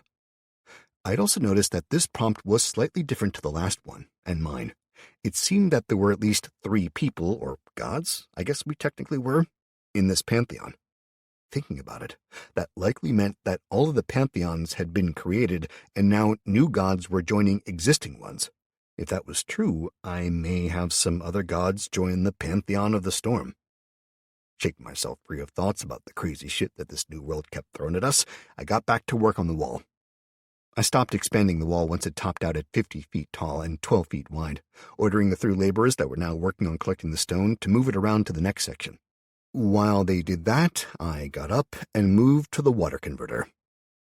Half an hour. That's all I managed to hold out for. Half an hour of trying to draw the water mana into myself, feed it into my body, and make myself accept it. I felt nothing, though. Nothing but sickness rising every time, even as the sun climbed higher above us. I moved back to the lightning converter, settling down and reaching out through the dungeon to check everything was working. Then I started to meditate again, slowly but surely increasing my mana flow. I set a reminder for the dungeon in an hour, well aware of how easy it had been to lose all track of time last time I did this, and when the alarm went off, I slid my mind sideways into the dungeon and moved back to the training dungeon. The difference that Kelly had made in just a few hours was impressive. She'd carved out 24 rooms, all built around a central core of the safe zone, along with a path that led to the safe zone from the beginning of the floor and the end of it, just before the stairwell up to the next one. The rooms were full of the basic traps we'd created last night, painful but not lethal, not unless you were terminally unlucky. That had been a discussion that we'd had seemingly ages ago, about the benefit of the traps to our people. Basically, they taught us to not assume we were safe, and to question everything. Plus, they could be used to level a rogue skill by spotting and disarming them. I also noticed Beta and her little team strolling through the rooms, and I felt the usual commands I had set in them, that they were to look for threats. I wasn't sure why they were in there, until one of the kobolds pointed to the nearest trap, and they all gathered around it, examining it, and starting to laugh. I was mesmerized. Not only were they expanding upon the basic programming I'd given them, in that they'd sensed the changes in the building, and so they'd set off to explore it, but they were laughing at the traps we'd made. Yeah, okay, they were fucking blatant, but they were supposed to be. This was a learner dungeon after all, but damn. I drew Kelly's attention to them, and we watched for a few seconds before getting back to work. We worked together well, her rebuilding and redesigning that singular level while I worked on the various buildings. While they'd grown together over the years, they weren't all the same damn height, so a hell of a lot of my time was spent taking the tops off the buildings and extending walls, putting arches in place, and copying roofing designs. It sounded far more complicated than it really was, though, as I mainly did the magical equivalent of copy and paste, filling in with stone. Sections of the building now looked like they were made by a child obsessed with a certain sandbox survival game, but at the end of the day, nobody else could see it, and I didn't give a shit. Once I'd finished, the overall floors matched. My reminder practically electroshocked me, making me curse roundly about that damn dungeon reminder system. I moved back down to find Kelly painstakingly adjusting a section of the floor so that it matched the rest. Clearly, while sexually we clicked, our design and work ethic was very different. I copied the overall design for the entire floor and floated up to the next one, shifted a little, and checked the cost, then nearly shit myself. Even at the simple cost for the rooms, little Elspar, simple walls, and so on, the cost was more than 10,000 mana, making me seriously worried about how much it had cost overall.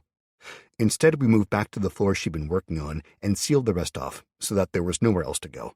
Then we opened just the floor above as well, but with access through a totally separate stairwell.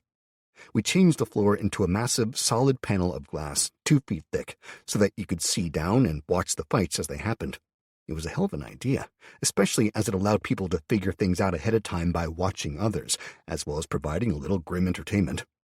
In all honesty, it had been Kelly's idea, and it was a fantastic one, if, as she pointed out, a bit morbid. There was a good chance an adventure would become snuff instead. I decided it was worth it, though, and started summoning skeletons, dropping them in 1s and 2s in the next few rooms, 5 and 6s further on, then more for the various rooms in between before spawning another 20 in the final room. I set them to stay within the rooms that were designated as theirs, and set them to be hostile to anything that went inside. Beta and her team had already moved on, so just in case, thinking about the kids we had in the compound now, I sealed the entrances to the dungeon with a stone door that required a token. The token itself was a small coin that could be attached to a cord or just put in a pocket, with a symbol we chose on one side and friend on the other. It was one of the simple designs that was included with the dungeon, but that we'd never used before simply because it cost 500 mana. When it was done, with the two of us going a little crazy with adding in the undead, we both winced at the realization of the cost overall. We'd really gone all out on creating these, taking turns absorbing mass, and the cost... Damn. We returned to our bodies individually, then headed back outside to meet up. I paused, making sure to drain the converters on the way past, though. No sense in ignoring an opportunity. Jogging down the stairs, then outside, I passed a filthy and tired Chris coming the other way. "So what, Becky caught you looking at Ashley's ass?" I asked him. "Don't be smart. You're too dumb to pull it off," he said, flicking me a withering look. "Besides, Ashley's not back yet." "But it was Becky that kicked your ass," I asked, grinning. He growled, brushing some of the smeared mud on his top into a new and interesting pattern. "Okay, because I know I won't get any peace otherwise. I've been helping Patrick and John when he's available to do some basic unarmed combat with the recruits, okay? And I got my ass kicked," he admitted in a low grumble. "Patrick is fast, man. Like, seriously fast. I've not really seen him fight much. He was good with the goblins, but they were mostly toddlers with switchblades. Scary, but not really a bad threat," Chris finished. I grunted. I seem to remember they were holding one of us prisoner when we met. Who was it? "Fuck you, asshole. I meant the generic little bastards. You know, like yours." Yeah, I said, shrugging. "So he's a bit better now he's leveled, then?" "He's a different level, all right. Like that shitty little car of yours compared to mine. Totally different level, mate." "Yeah, remind me now, where's your Mustang?" I asked, getting a glare in return before I laughed and went on. "Okay, the recruits. Where are they, and how have they been doing?" "They're good. Really good, actually.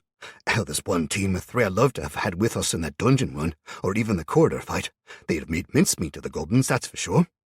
"Really?" I asked, impressed. "Seriously, mate, they're all fit and healthy. Two of them were badly injured before, and the third, well, his Ben was ill when the rest were volunteering.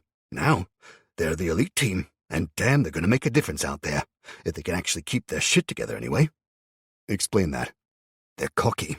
I mean, I don't blame them. We basically do the same moves over and over, more footwork than anything, and they use their shields and spears well, but it all comes down to the actual fight, you know?" "Okay, well, the first 15 rooms of the dungeon are finished," I said with an evil grin, waggling my eyebrows. Chris rose in the act of starting to walk back downstairs. "They got monsters yet?" "Just basic skeletons, but yeah." "Put a wraith in as well. Boss fight," Chris suggested. "They're pretty lethal for noobs," I said, considering it. "True, but they can back out of the fight beforehand if they think it's too much, and these asshats need a surprise.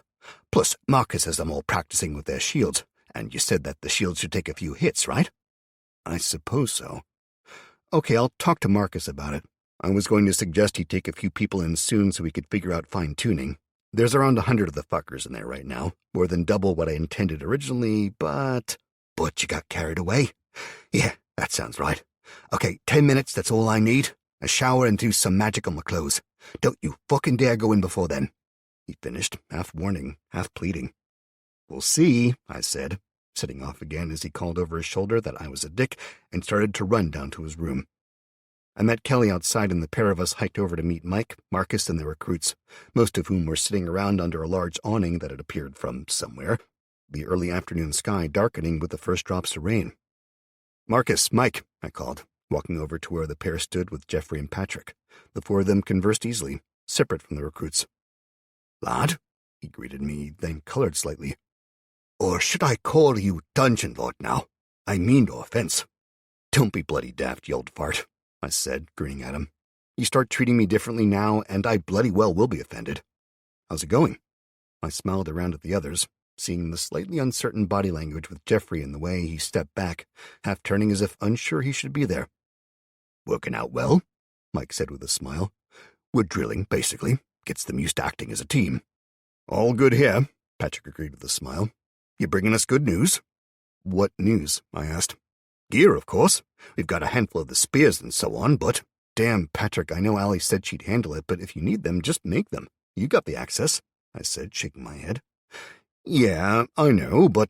He shrugged, looking embarrassed. Look, mate, and you, Jeffrey, get in here. Stop looking like you're going to wander off. The teacher froze, then stepped in, looking offended. Crap, I said, sighing. I'm sorry, Jeffrey, I didn't mean to piss you off. You're welcome here, okay? I offered him a smile. He nodded once, sharply. I relaxed, turning back to Patrick. As for you, you bugger, yes, if there's a need, you damn well do what you need to. Just send Allie me a message and explain it if we're low on mana, okay? As to armor, we need Allie or Finn for that, because they can adjust it better than we can. For the generic stuff? Here, I said, holding up my right hand and concentrating. A spear, just over a meter in length, dropped into my hand, and I passed it to him, making him smile as he hefted it. It was short. Hell, it was shorter than we were.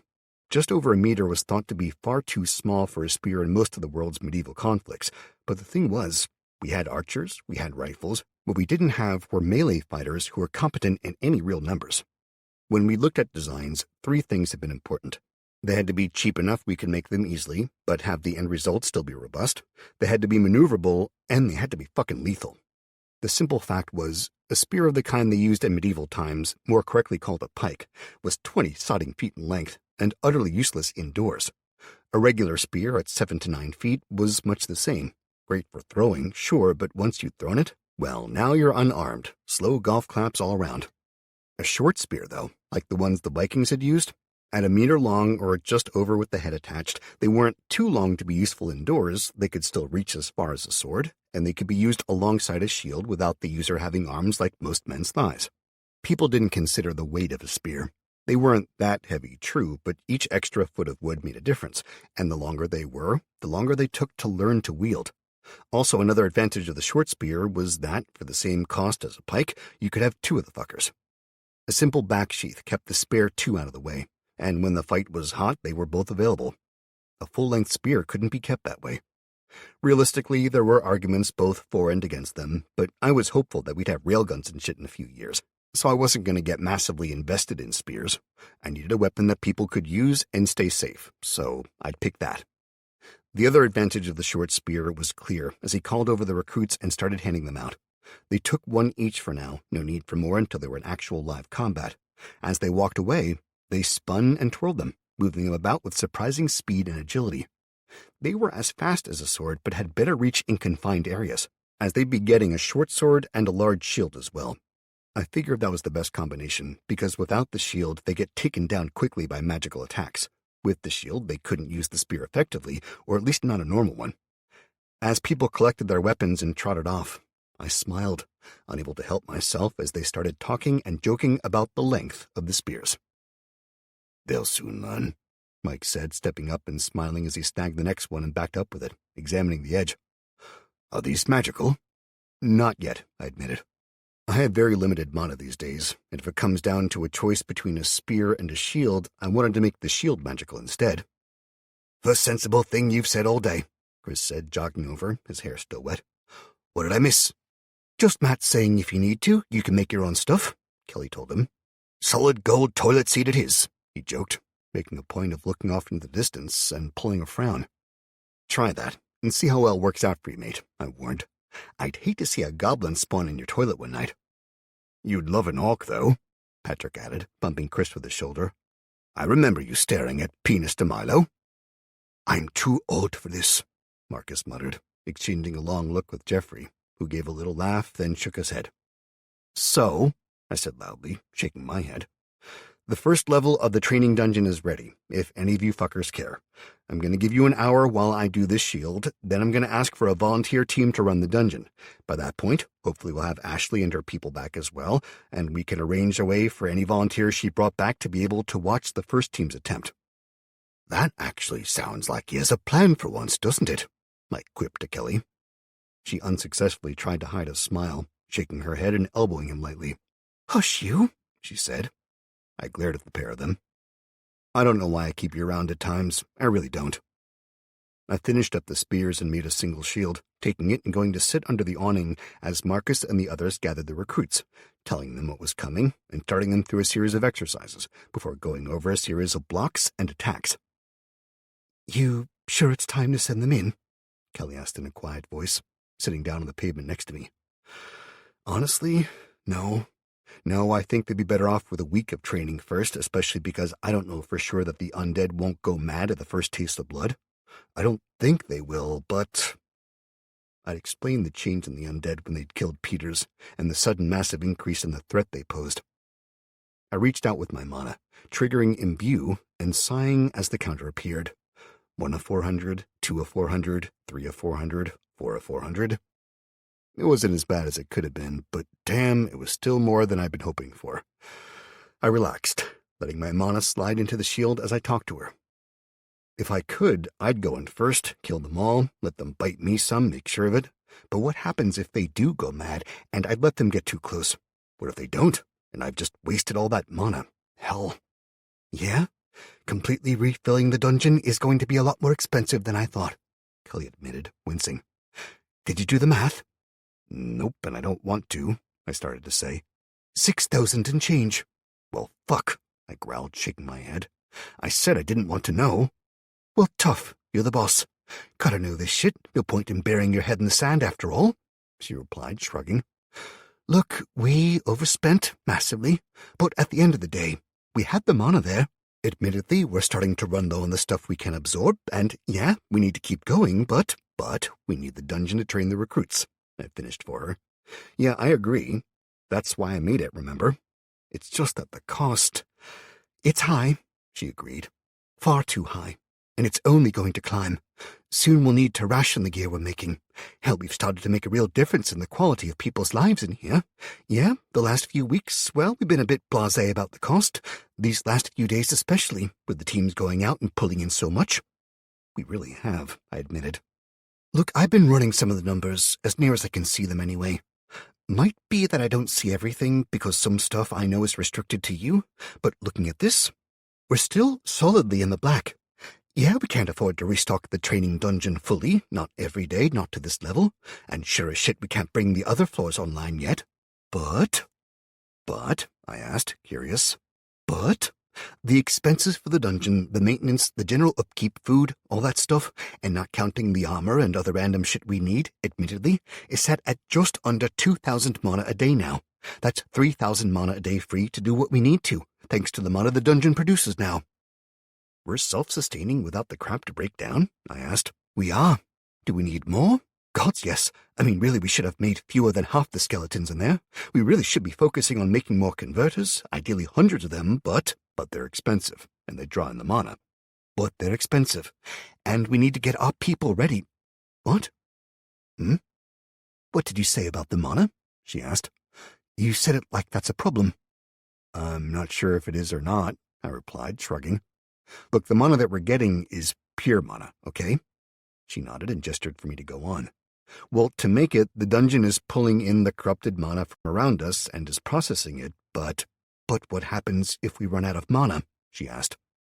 I lifted one hand, rocking it back and forth. Yes and no. I don't think we can run out of mana, not like that. All life creates mana, remember? No, I think the problem is that we might start converting all the mana in the area and hit a plateau, a point where we can't absorb more unless we generate more of that kind of mana. Explain that, Kelly demanded. Okay, the converters are supposed to pull in 10 mana an hour.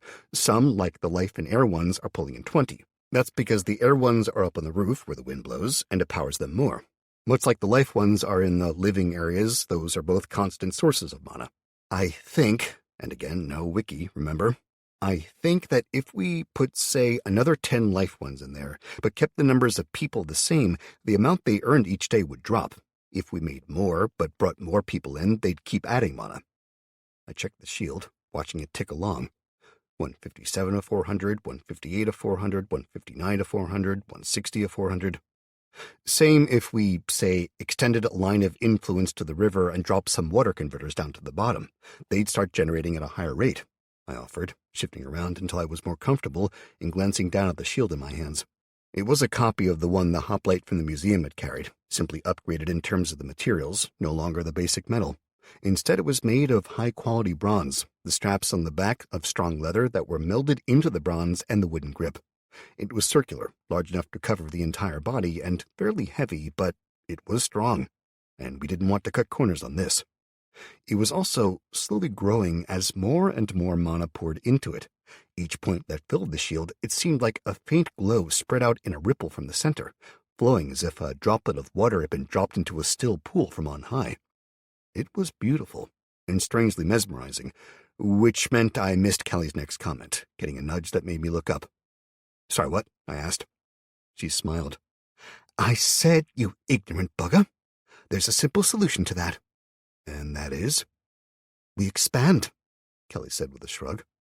"Look, we sent Ashley to Barry with a simple offer. Send us people to work in a fuck ton of trash, and we'll give you equipment or access to the dungeon or gold to form an economy. But we get the profit on this, no matter what we produce. We take a cut, and we charge enough that it's worth our while. That's the deal." She shifted in her seat. "Well, I know you gave Barry a start, so he's kinda indebted to you. But I have to think. There's got to be other settlements out there now, right?" "You want us to reach out?" I asked, wincing. "I'm thinking we expand. We make the walls higher, we get the dungeons looking all shiny, and we use Barry as a tester. Set it up and work out the kinks in the plan. Then we send out more scouts. Once we've killed the Lich anyway, obviously." "And if Barry doesn't go for it?" I asked. Kelly let out a little sigh. "Well, if he doesn't go for it, then we see what we can do. Thing is, we know it's a good deal. We just need to convince him, I guess. Let Ashley work her magic on him." "Her magic," I said thoughtfully as a memory came back. "I keep forgetting about that." "What?" "During the fight against the abomination, she used a power on me, told me to lie there and recover or something. Next thing I know, I'm laid there without a care in the world." "You think it was deliberate?" "No, not at all, if I'm honest. I think she was excited and scared and used it without realizing." "Then what's the problem?" "First, if she can do that, I need to make sure she doesn't do it again, or I need a defense against it. Maybe I could get her to do it again and again, and try and shrug it off in case we meet others that can." "And second?" "I've meant to talk to her about it a few times since, and before she left, each time it's like I totally forget about it. It could be that I'm just stressed and have no time, or it could be that she's doing that deliberately." "Okay, leave this one to me, woman to woman. I'll sort it out," Kelly said firmly. I nodded, happy to let her help. The shield took a few more minutes, around 20, all told, but when it was finished, I sensed the same slight quiver coming from it that I'd felt coming from the swords, when I'd actually paid attention. I permeated it, teaching the dungeon the design and replaced the original one with it, bringing up the cost and wincing when I did. A damn 120 points each shield was going to cost us now, but it was worth it. The swords hadn't cost that much, 40 or so if I remembered right. I didn't bother to check, but damn. The shield I'd originally summoned had been 50 points, making the magic infusion more than double the cost. I hefted the newly imbued shield and stood, making my way out from under the cover of the awning and into the steadily building drizzle. I approached the fighters where Marcus barked commands at them. I checked the shield more carefully, finding that it apparently gained a 12% reduction in damage from physical attacks, and I nodded approvingly at that. The entire cadre was spaced out, watching the group of recruits as Marcus shouted his orders. They moved in lockstep as I approached. The recruits spun as he barked an order, then dropped into stance, lifting their shields as one, their spear held halfway up the haft. The point rested lightly against the rim of the shield, ready to go. Then they all stabbed out as one at the bark command. The spearhead stabbed up and out, glistening in the rain.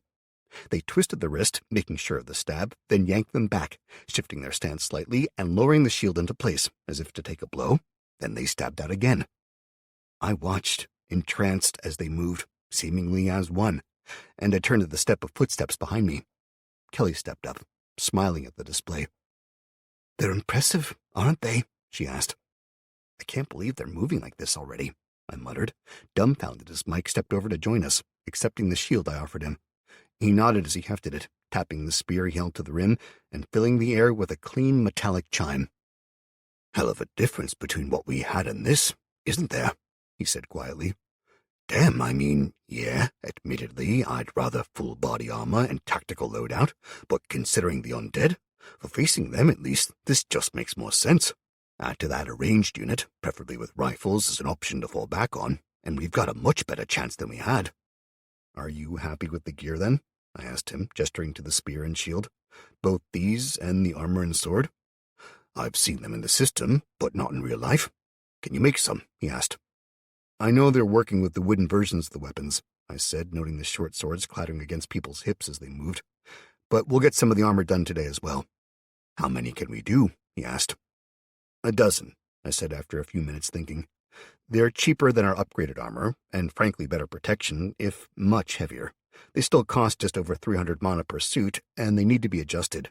Most people can wear the generic one that Allie showed me, and a few straps can be adjusted, and that'll do. But for the very big or small, they'll need to be custom fitted. Add to that, the spears are 35 mana each, even shortened as they are. For 3 of those and the sheath, you're looking at 120, another 120 for the shield, 315 for the armor, 50 for the sword. I did a little mental math and winced. 605 mana for a full loadout, and that doesn't include when we upgrade the weapons to magical. They're rewards for the dungeon, remember? Kelly pointed out. I nodded, letting out a relieved sigh. Good point. Also, these are for our people, Mike said. If Barry wants them for his, what's the cost? I paused, then looked at Kelly in question. We'll do them at 1,500 mana to him, and looking at the coinage system, we'll go with standard fantasy tropes, as that's what people will be familiar with. Using food as a base, we can summon a full proper meal, a nice one, for 10 mana per portion, so we will work out that a good meal costs 2 copper. Okay, it's a little less, but we'll set coins at so that 5 mana points is a copper coin, 50 is silver, and 500 is gold, or 10 copper to a silver, 10 silver to a gold. So we set the coins to drop in the dungeon, and we sell them stuff to get our own coins back? Mike asked, frowning. They buy access to the dungeon with their raw materials, and then they get loot drops. The loot in the dungeon is created by the seeds that are in every creature we create. The bigger the creature, the more expensive the seed is, and the more likely it is that they'll get something good. But part of the reason for all of this is to get the magical items, and the chance of a drop of one of these evens out at 5%, Kelly said. The magical items are restricted for now. Whoever gets one of them, and remember, these are the ones we've given the dungeon the plans for, can keep it or sell it to us. Outsiders get half the value that our people do. If they get one of the other artifacts, though, the ones we've not seeded the dungeon with, the ones it creates itself at a 1% chance, those are ours. That's skill books, spell books, etc. We'll make a copy, then they get a copy, I said decisively. The original gets copied so that we get the 5% chance of the dungeon spawning it, and then it goes to one of our people. So, we're loading the dice? Mike asked with a smile. Damn right we are, mate, I told him, smiling back. As much as I want to be all one for all, we asked for help, and in the process of you getting it, you got dragged into protecting them again and again. Then those who were supposed to help us, of around 100, 7 stayed when they realized they had to actually risk and work. No more free lunches. I was about to say more when I felt a warning tingle from the south, followed by a sense of reassurance. I clearly missed the feeling when the others arrived back last time, considering I was in the middle of fighting the bastard undead, but this time, I caught it and I understood it. I turned to the south and snorted in disbelief as I realized something. We'd basically made doors in the buildings for people to pass in and out, not wanting the walls weakened. We've been piling the big stuff outside or inside the smaller castle walls, bringing into the compound the smaller stuff that was more valuable and more technological. What we'd not done, though, was make a proper doorway. I focused, reaching out and putting my hand on Kelly's shoulder, bracing myself as I concentrated. I designated the middle of the wall, crossing from the bottom of the south building to the training dungeon, as a doorway. I winced as the cost came up. It was possible to do it, but it was the same as outfitting nearly 3 people at 1,500 points. I sighed and approved it. The reserve dropped from 1,700 out of 3,000 to 200 and change. It boiled my piss that every time I turned around I found something that I'd not done before that I'd forgotten, but it needed to be done. And the advantage of this door was that, like the dungeon one, it was a token door. I could open and close it mentally, as could my leadership team, but anyone else could only open it with the token, and they could be strictly controlled. I blinked my eyes open and stood, smiling at Kelly and Mike. I realized that not only had she taken my weight, but when I must have started to sag, my mind elsewhere, Mike had taken my other arm and helped to hold me upright. "Thanks, you two," I said quietly. Standing up straight, I nodded in the direction of the south wall. "Ta-da!" I said, making jazz hands in the direction of the forming new door. Even as I did it, the change became more obvious, the light of the doorway's alteration growing. It was like watching a laser printer work, or a 3D printer built with a massive arm. The changes started beneath the ground, climbing as the seconds passed, leaving behind a single huge arch doorway seemingly made of 2 slabs of onyx. There was a design printed in the center, a pair of glowing red lines that swept upwards with a third laid diagonally across them, with a series of small symbols and dots beneath. It looked like a cross between Aztec and Chinese to me, with maybe a dash of Sumerian, whatever it was. It was cool. It took less than a minute for the doors to finish printing, and while they did, I confirmed that the group outside was friendly, essentially reaching out and examining them from all angles, seeing the way that Ashley sat on a horse, along with her escort, all still fully armed and ready, enjoying the looks of surprise and awe as Barry, and a good 100 people with him, stared open-mouthed in shock. I took it, as either it was a hell of a setup, or it was about to be a war, or it was safe. Considering my already rising paranoia of late, I decided to force myself to take it at face value, despite the pervasive mixture of fear and annoyance I felt. I strode forwards, the others falling in around me. Marcus split off to form the recruits into 3 smart lines, the fighters in one and the archers in another 2. I reached out and took Kelly's hand in mine, feeling her fingers' reassuring squeeze. Mike and Chris, followed by Patrick, flanked us, Jeffrey falling in with his archers. I reached out in the dungeon sense and triggered the massive doors. They slowly parted, and I was glad that the team had already managed to get this section of the wall worked on. It had been fucking embarrassing to have stood on the top of the wall and called down that we had been blocked in by my own stupidity. As it was, I managed to march out of the doors looking pretty fucking awesome, judging from the expression on Barry's face. "Hey, Barry. Welcome to my home," I said, voice flat. Chapter 19. "I still don't understand how you managed to do all of this," Barry admitted to me some 2 hours later. We sat in the shade of the awning, the others having drifted off or been sent to do other tasks, leaving the 2 of us to talk. He'd apologized. Massively. Basically, Ashley had made it to the park easily enough and, using my name, had gotten in to see Barry. Then she'd torn him a new asshole, fully believing that it was thanks to his people's cowardice and being self-serving shitbags, as well as their lack of organization, that so many of her team had died. It was pretty circular logic, admittedly, but had Barry's people been more competent, then Mike and Kelly and the others wouldn't have needed to stay and repel the attacks, nor would they have been elsewhere when the Lich attacked. Had Barry's people stood and fought, or even been willing to stay and help, rather than the vast majority being the lower management's choice of shitbirds they wanted rid of, despite me warning them not to do that? Well, Barry had gone from pissed at her temerity to realizing that we were literally his best chance at keeping his people alive, and that after all we'd done for them, they'd failed us on all fronts. Then she'd appealed to his honor, both as a soldier and a leader, and his personal sense of indebtedness to me, and used a little persuasive magic. The end result was that Barry had decided to come personally to make this right and to renegotiate the deal for the future. Magic, mate. Magic. Also a lot of violence, even more luck, and a fuck-ton of effort, but, mainly magic, I grumbled. I'd found that, despite all of this, I was actually seriously pissed at Barry. I kept telling myself it wasn't his fault, the things that had happened, but that little voice inside just kept pointing out that had he been there, had he come when I needed him, as opposed to the way I'd bled to help him, then I'd remind myself that it wasn't his fault, and we did the dance again. "So, look, I'm sorry," Barry said slowly, sitting forward. "I dropped the ball with the help I sent before, and I know that, so I'm here to make it right, basically." "Thanks, man," I muttered, for about the 15th time, before straightening up, forcing myself to be a grown-up rather than answering with meaningless phrases. "Barry, you're right. You did drop me in it, and, frankly, people died." I paused, holding my hand up as he went to speak. "No, let me finish. You dropped the ball, and some of my people died. That's not your fault, though. At the end of the day, there's one person responsible for that, and that's me. This is my compound, my settlement, my fucking dungeon. That means it's my responsibility, the good and the bad. I reached out, picking up a pebble and added it to the one I already held, rolling them round and round in my right palm as I talked, and absently wondering what happened to the Chinese worry balls I'd had as a kid.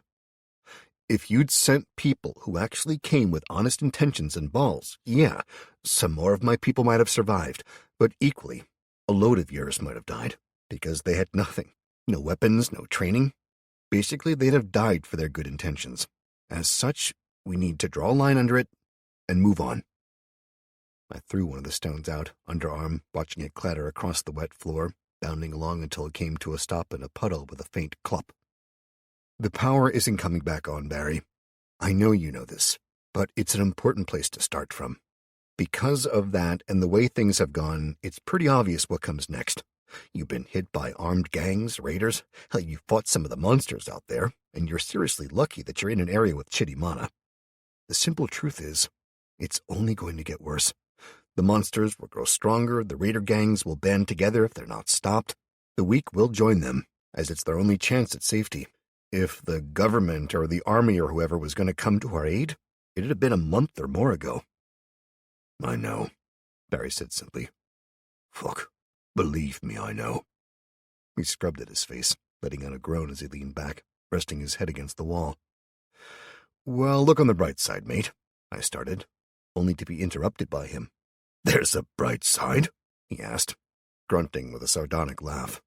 Damn right, I said, holding my left hand out over the pavement between us and clicking my fingers theatrically. Alakazam, I declared in a deep voice, and summoned 2 large bottles of beer.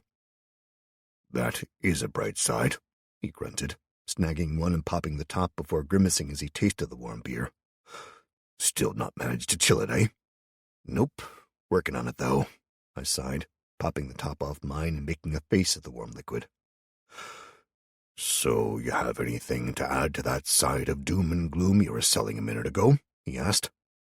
Fucker, you made me lose my train of thought, I grumbled, thinking. Okay, yeah. Bright side, I repeated, taking a swig, then pointing at him. Okay, look. We can talk here quietly, without all the chest beating and big boss shit. You've brought a lot of people. Said they'll help me for a few weeks, and another, what? How many to be fighters?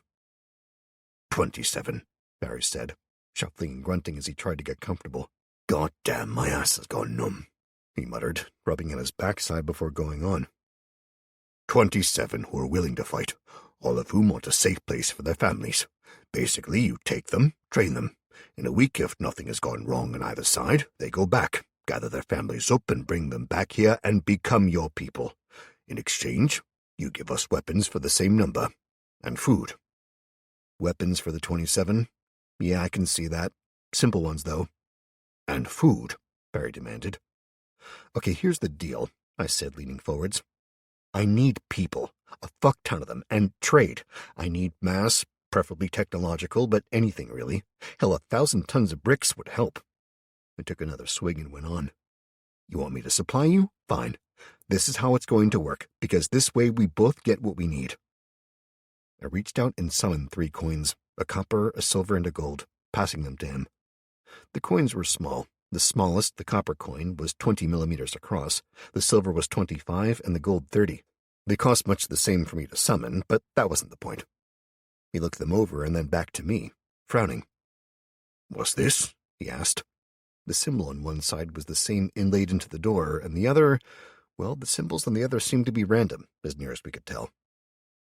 That's our new currency, I said with a proud smile. You want stuff from us? You pay in sheer tonnage of materials, or you pay in these. For materials, it's simple. You give me a ton of tablets or 100 tons of bricks, it's the same value.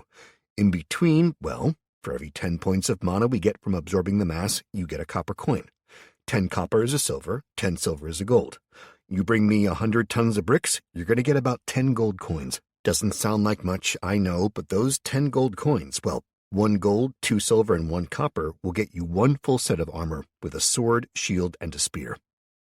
I need a hell of a lot more than that, Barry growled. Then don't bring me 100 tons of bricks, Barry, basically. Also, the added advantage of this is the same for both of us. When my people told me that I needed to create an economy, it seemed daft. Make coins and pay people with them? But that's the thing. Then people can pay for stuff. They can pay me and mine to make them luxuries, and they earn these coins from grafting. You know the exchange if you want to buy shit now. Alternatively, you can spend that to send a group into the dungeon. This training dungeon? He asked. Yep. Your team, up to 6, goes in and kills what they can. Each room is a standalone instance, so they kill everything in there, then they decide they've had enough or don't want to continue. If so, fine, go home. They don't have to fight their way all the way through to the other side. Each creature they kill will drop some loot. That loot is random, and here's where it gets good.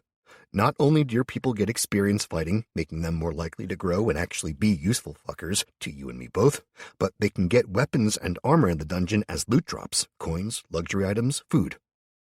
What do you get out of this? He asked suspiciously. I grinned. Part of the magic is that the loot drop has a 5% chance to drop a magical artifact that I fed into the dungeon, and they are massively important to us. You get the choice of keeping it or selling it if it's one of our items, unless it's a focal orb, which I fucking need. With the other things, you get them as a drop and can choose to sell it to me or walk away with it. If it's an orb, we pay you its worth, and you pretend to be happy about it. What do they do? They hold spells. Fuck no, then I need them. Not a negotiation, Barry. You need a mage to put the spell in anyway. You got any of those yet? Well, there you go. Plus, it's only a 5% chance. There's also a 1% chance of a new artifact, spell, or skill book dropping. If that happens, I take it, sacrifice it to the dungeon, and either pay you what it's worth if we can't reproduce it, or if we can, we reproduce it and give you a copy as well as a finder's fee. Sounds like I get the shitty end of the deal here, he growled. I couldn't help but snort. Again, no. It costs me to make the dungeon, to populate it, to generate the loot, all of it. Cards on the table, setting up just the undead that are in there now, ready to be killed. If we use the coin base as an example, it cost me the equivalent of 12 gold. Let's say your guys go in and kill everything. They walk out with coins, loot, all of it. I paid for all of that, not to mention getting them experience in a much, much safer place than they'd normally get. I'm willing to take that loss in exchange for the chance at loot, because we need it. That's the first deal. You want shit, you come and buy it. You want access, you pay for it. You want a crack at the dungeon without abiding by those rules, where you get to keep anything at all? Fine. The entrance fee is 1 gold per person rather than 2 for a team of 6. Oh, think about it, he grunted, non-commitment clear in his voice. What's the other choice? You become a subsidiary of the dungeon, I said slowly. We'll do it over time, take groups in, train them, give them homes as we expand. You essentially operate as part of the dungeon, which means you use your people to strip the area around the park, bring it all to us here. We train your fighters, raise an army, conquer the area and hold it, develop it. You walked away from the park. Now you want me to just give it over to you after all I've done? He asked incredulously. Not really, I said with a shrug. The first option is my preferred one. The second I'd take, but not happily. No offense, Barry, but there's a massive amount of extra work involved if we absorb you. Ideally, trading partners and allies. That's what I want, but no more free meals. I called for help, Barry, and I got practically fuck all. My people ended up protecting your base again, losing more of our limited ammo and our time. People here died because my people were defending you instead of their home. No more. You want our protection or help in food, you buy it either with mass, coins, or with help, but you burn the goodwill. So it's time to earn that back. You choose, mate. But in an hour, I'm sending the first team into the dungeon.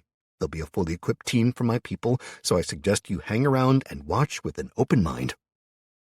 With that, I got up, stretching and cracking my back, before letting loose a sigh, forcing a smile to him and walking off. I headed into the dungeon. Barry's people had been given space in the block over the road from the dungeon proper, and were alternatively staring around wide-eyed at the kobolds and so on, or lined up desperately waiting for one of the showers to free up in the 5 cubicles that Kelly had created.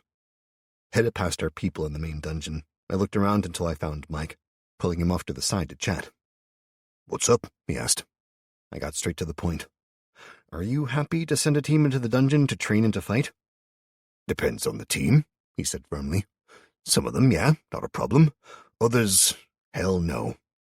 Your choice of team. I want a squad of 6, no more. Beyond that, you choose. How experienced? Up to you. The recruits, though. They'll be outfitted fully before the fight. We're going to make them be our example to Barry, so... Mainly recruits, or all? Again, up to you.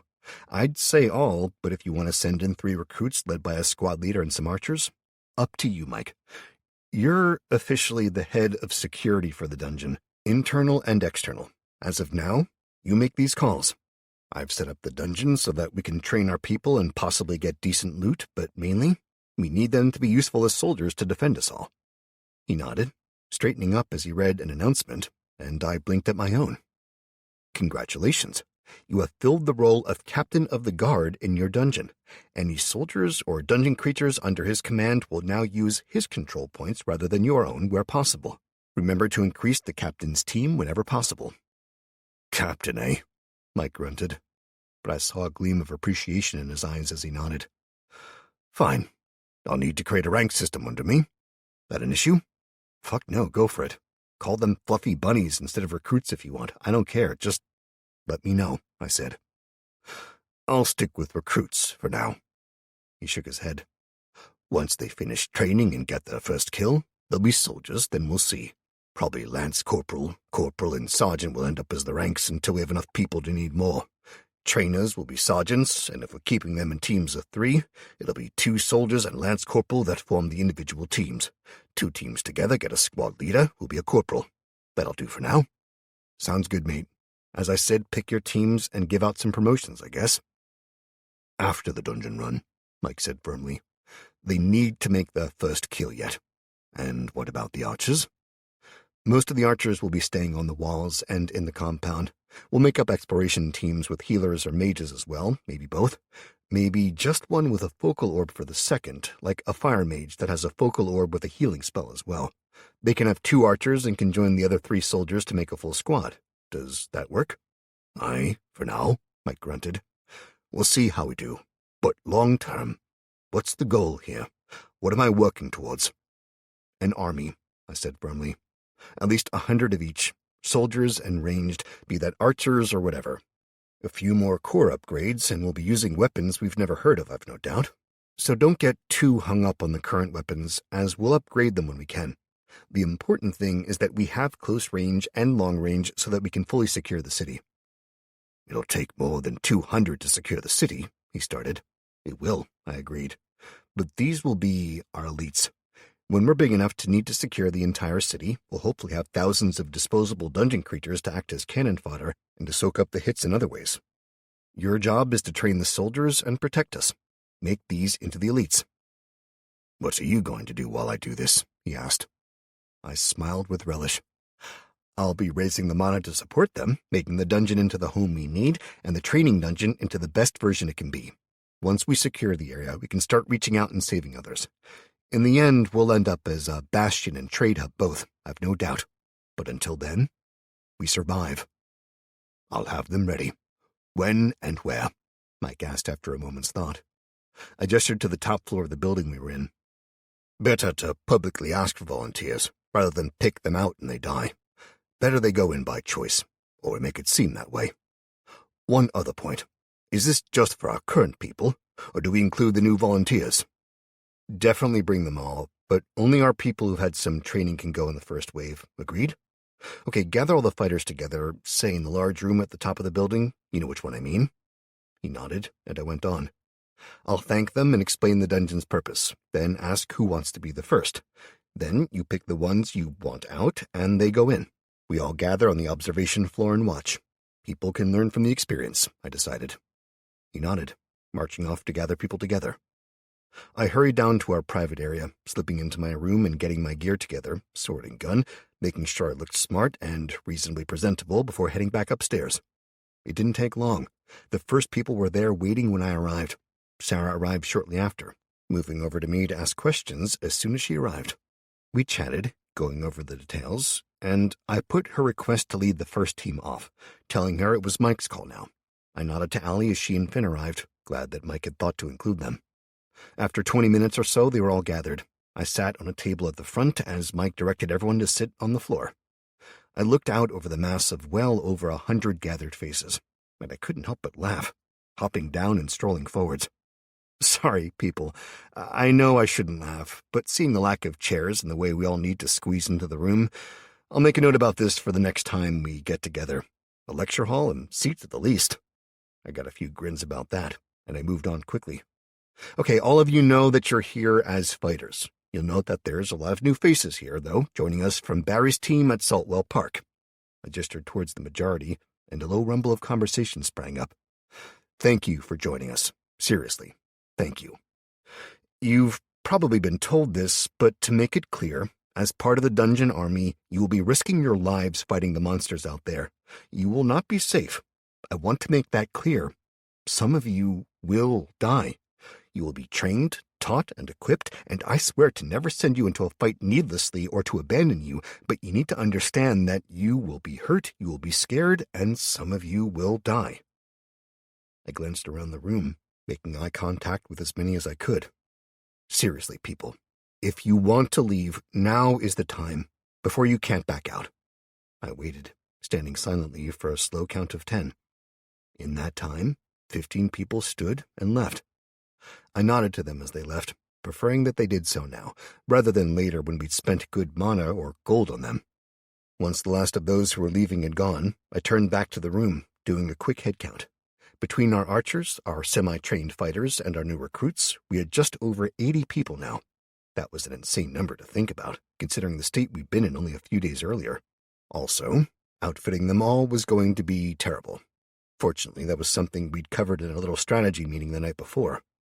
So now that those who would have dropped out early have left, welcome.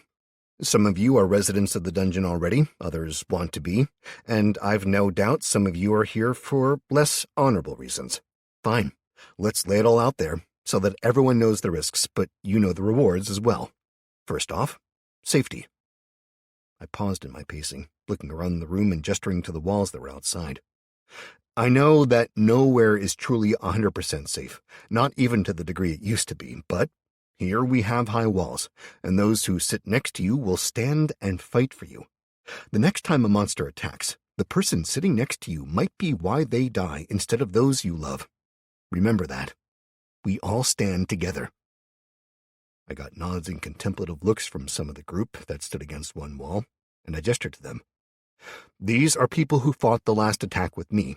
Mike, who is now the captain of the guard, and who will lead you all, as well as his teams. Mike stepped forwards from the wall at that point, leading them all to the front where people could see them. Good afternoon, he boomed, clearly making an effort to project his voice as he addressed them. I am Mike Jefferson, ex-Special Forces soldier for the British Army, and the captain of the guard in charge of all forces of this dungeon. I will lead you, I will teach you, and I will sweat and bleed beside you, as will my people. He went on, calling up Marcus and Jeffrey, identifying them and naming them each as training sergeants. Then he named the others. Sarah, Chris, and Patrick were named as sergeants as well, but for leadership during fights. Dalbeer was named as the first corporal, and the crowd were assured there would be more. He explained the rank structure, training, and a basic repetition of the details I'd already explained to Barry. Mike stepped back and rejoined the others by the wall, giving me a subtle wink when I looked over. I smiled my thanks, looking back out to the people sitting there, waiting. Each of you will start with wooden weapons and gear, but... I paused, holding my right hand out, and I created a spear. The bright white light of the spear as it was printed drew every eye, and I smiled as it finished. Yes, that's magic, and before you ask, this is the most important fact of life in the dungeon.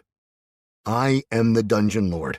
This isn't a fanciful tile that I've named myself. Understand that I am part of the dungeon. For those who might be thinking of leading a revolt and overthrowing me, let this be your warning. First, it wouldn't work, as I am the dungeon. Second, if you somehow managed it, the dungeon itself would die, and you'd be left with nothing. I smiled wryly, lifting my hands in an oh well gesture. So, yeah, not really worth it, when you could rise through the ranks much easier by working your ass off. You're joining us at the beginning of our expansion.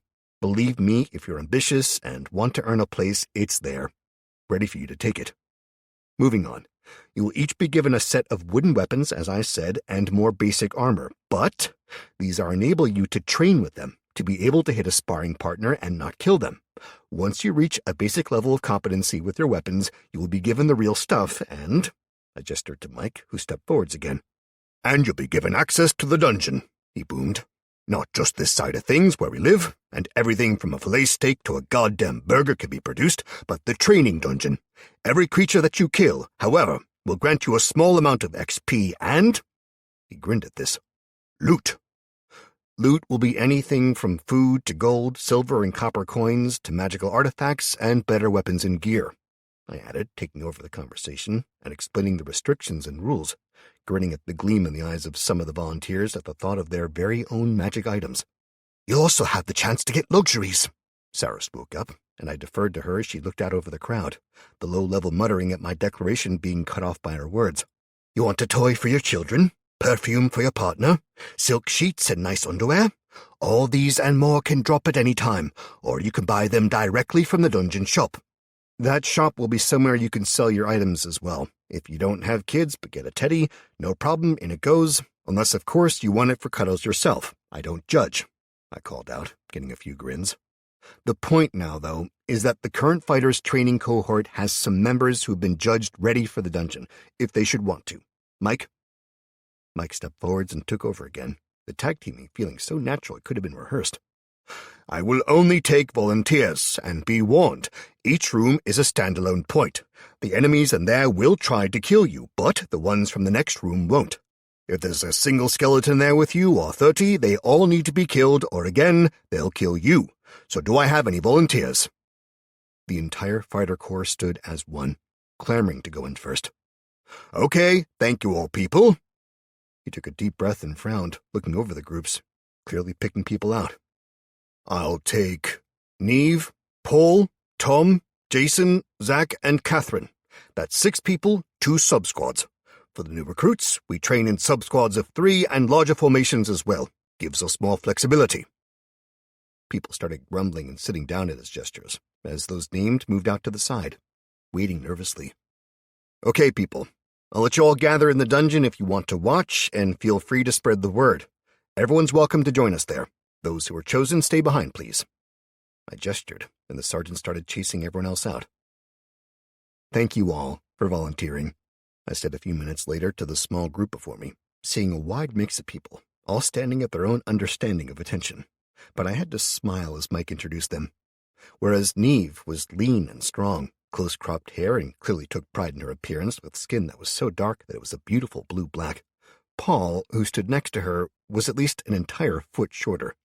He stood with a protruding pot-belly that sagged, pants that seemed on the verge of falling down, and pasty-white skin that seemed to be allergic to the sun. And his hair, it was both bright ginger and in an afro. I had no clue how he'd wear a helmet, and I loved it. The group before me seemed to be representative of most of the country, if not the planet, from the North African-descended Neve to the tall and blonde Nordic Tom, to pale-skinned and dark-haired Catherine and the wide-smiling Jason, who looked like a short, skinny islander from the South Pacific, and finally to Zach, the fucking crazy Aussie bastard that I've nearly been run over twice already as he tried to skate down the stairs on a serving platter. This was the first team to run the dungeon, and I didn't know if it had been, as Mike had promised, to be all on merit, or if he decided at the last minute to stick 2 fingers up to any racists out there. Either way, the team was about as diverse as it was possible to get, without demanding personal sexual details. Now, Captain Jefferson has picked you all out for a reason, and that's because you're some of the best we have. As such, we want to see how far you can get, but, and I really fucking mean this, I want you to learn from this, to grow, to become the core of an elite force. You can only do this if you damn well live. So push only as far as you feel you can. Don't take stupid risks, and for the love of the gods, help each other. Allie and Finn are here to size you up and make adjustments to your armor, so get ready, because you'll be the first to get the new gear. You will, Finn said, stepping up and grinning. So while I've made it as good as I can, I need feedback. If it pinches, tweaks, or hell cuts off the blood flow to your nuts, tell me, he said, getting grins and nods. I left them to it, moving outside with Mike and the others, Allie and Finn helping the team into their gear one at a time and teaching them to fit and adjust it. We walked up to the roof, Mike and me, while the rest went down. We ambled along, Mike giving me the time to draw on each of the converters, refilling my mana again. After a few minutes, we reached the far end of the roof, and we stared down at the wall and the rapidly vanishing building next door. "How long do you think we've got?" Mike asked. "No clue, mate, honestly." I shook my head to keep the shudder at bay. I expected that we'd been hit before now. I mean, they're literally giving us time to fortify against them. Who does that? I blew out a long breath, staring up the road in the direction the last attack had come from. In the distance, I could see the impi, flying lazily in all directions. When I concentrated, Jack was out there too. I couldn't make out much, but the feeling of him loping along, searching for a trail, was clear. "There's no sign of them, as near as I can tell," I replied. "I can feel Jack searching, the Empire out. Hell." I pointed to a rooftop in the distance, the figures just visible. "There's Beta and her team. Even she can't find them." "Scares the shit out of me," Mike said firmly. I couldn't help but agree. Me too. Makes me wonder what the hell they're doing. Aaron. With a final boom, the courtyard gate was smashed from its hinges, the ornamental steel and fake golden scrollwork falling inwards to crash to the floor. The sound rang out as the residents backed away, slamming their doors and dragging furniture and more to block the corridors. Aaron clambered across the top of the sofa, landing on the far side next to his parents and squeezing in between them. His younger muscles made enough of a difference that the three of them managed to get the old oak frame to move again. Its feet scoured deep gashes in the expensive wood floor that, on any other occasion, would have had his mother alternately weeping and swearing eternal vendetta. They managed to wedge the far end against the door to the private courtyard, then tilted the other end against the ornamental plinth at the bottom of the stairwell. Wedging it in tight, they made sure that, no matter what, nobody would be coming in through that door. As soon as that was in place, they moved into the lounge as one. The heavy Victorian cabinet that had been part of his mother's inheritance, once proudly polished and displayed, now stood ready by the window, and they shifted it into place as well. "My friends, there is no need for this," came the voice of the creature that now called itself Daedalus. Aaron froze, the hairs on the back of his neck lifting and sweat breaking out across his body as the voice went on.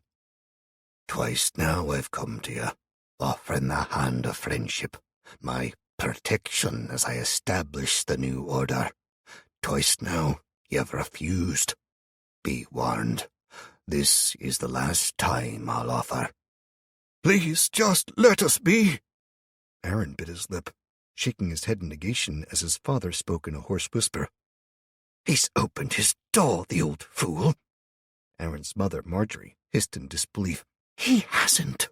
"He has.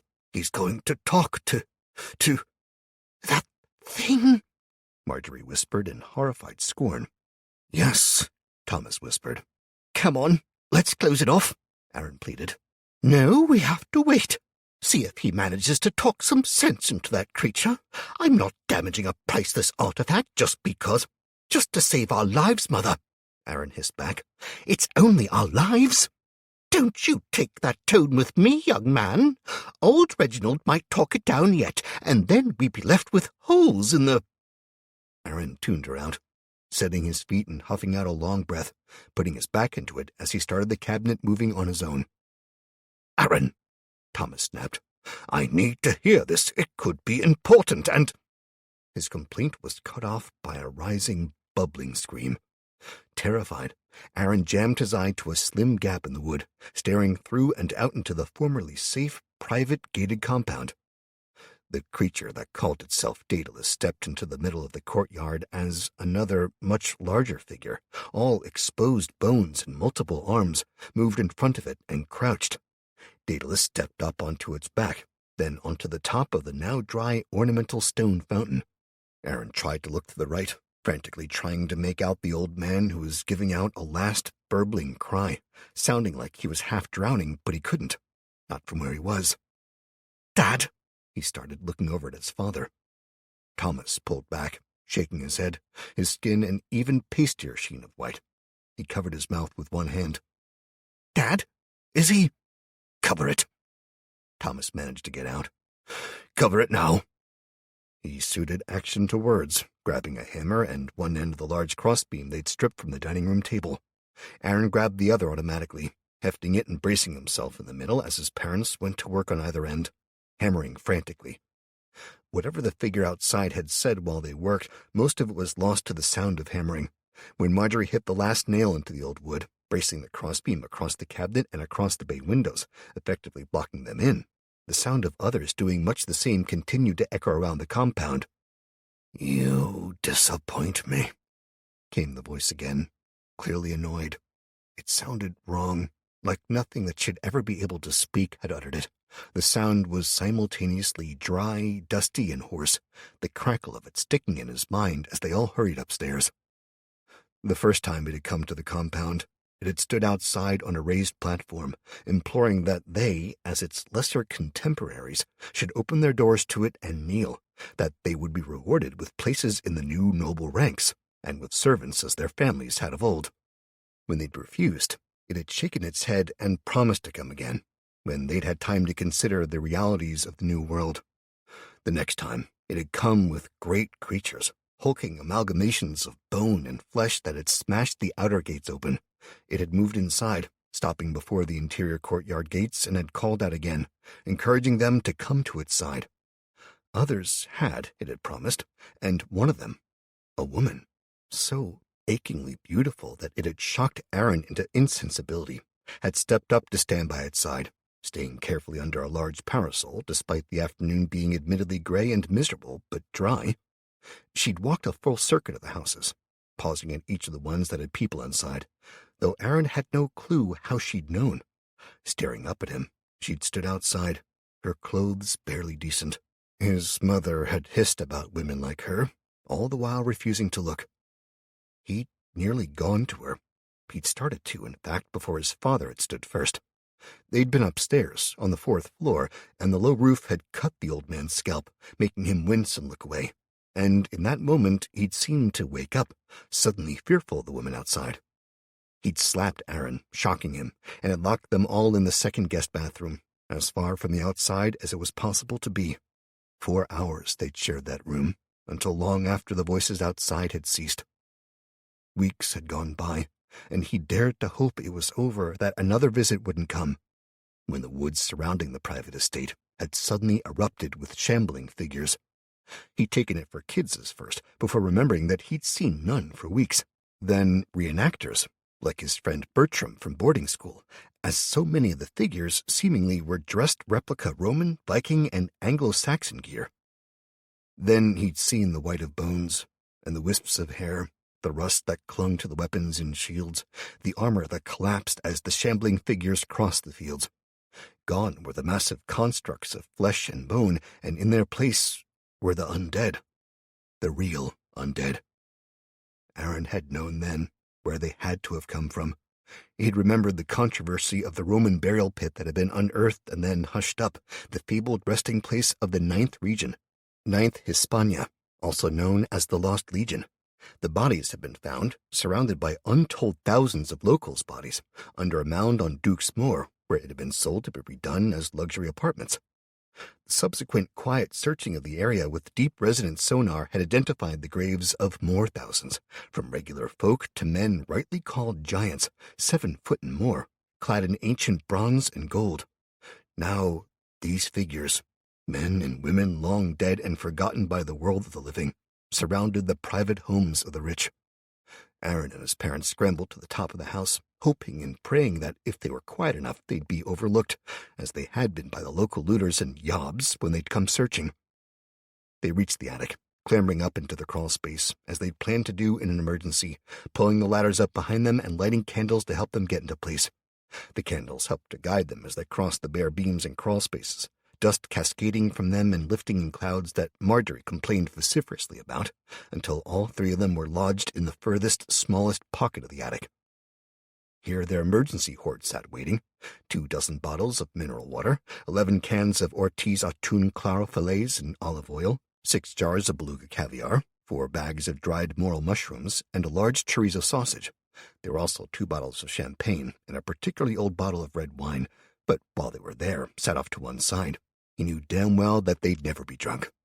The retail price of the wine alone could buy a good house in most civilized cities, after all. As soon as they were all in place, Aaron edged out into a small beam and crept along it, wedging himself into a space against the wall, and started to slowly unscrew one of the recessed exterior downlights. It was one of a set of 4 installed a few months earlier to provide better lighting for their annual garden party. Even now, months later, he felt a twinge of embarrassment and fury at the thought of how Clarice had stood him up. Well, she had been flying to Paris when the end of the world happened and was either trapped there or lost somewhere over the English Channel now, so she'd gotten what she deserved. The light housing popped free with a final twist, and he froze, fear filling him as he watched the housing fall away, even as he held the mounting ring. He winced as it crashed into the wall-mounted light 2 stories below. It bounced off, the glass of the ornate antique carriage lantern below exploding in all directions as it was hit with the falling object. "What was that?" Marjorie demanded, her voice a shrill mix of panic and accusation. "Nothing," Aaron shot back reflexively, like he had done untold times. "Hush, dear," Thomas hissed. "We must be silent." "I'll be silent when he tells me what he just did," Marjorie hissed back at her husband. Aaron turned from them, shaking his head in disbelief that not even the end of the world could stop his parents' incessant bickering. He put his eye back to the hole and stared down, freezing in place at the upturned face that stared at him from far below. "Found ya," Daedalus hissed in pleasure. The crash of doors being broken in and glass being shattered rose from their home downstairs, as well as the houses all around them. Screams rose as well, and as Aaron stared fixedly, unable to look away, struggling bodies were dragged from the houses surrounding his own. "Time to say who has potential and who is waste meat," the creature hissed up at him. His parents' voices rose, shrill and panicking, questioning him as fresh sounds rose to the attic from the house below. All the time, Aaron hunched there still, frozen in place by the will of his new master. Chapter 20. "What's this?" Barry asked, stepping up beside me. "Hey, Barry, thanks for joining us," I said, gesturing at the thick, see-through glass floor beneath us. "This, mate, is the training dungeon." Where I'd been concentrating on the population, Kelly had been creating the rooms and the ambiance. The glass we stood over was one way and tinted, somehow. To those beneath, it looked as though they were alone, with only the faintest distant sound making it through to them. The 6 of them stood in the entrance, checking their gear over, with Tom clearly moving from one to the other, checking their armor as they all talked. They were clad in a modern version of the Hoplites armor, what was essentially a mix of full motorbike leathers with bronze scale mail covering the more sensitive sections like the throat, underarms, and groin. Then the good stuff was added, high-quality bronze plates that matched the hoplites' greaves and bracers, a set of pauldrons, and a cuirass with a helm to finish. The helm was the only part that wasn't essentially just a mimicry of the original gear. Allie had started with it, then had improved on it massively. It was similar in looks to the original, with the sweeping cheek guards that came to a point about an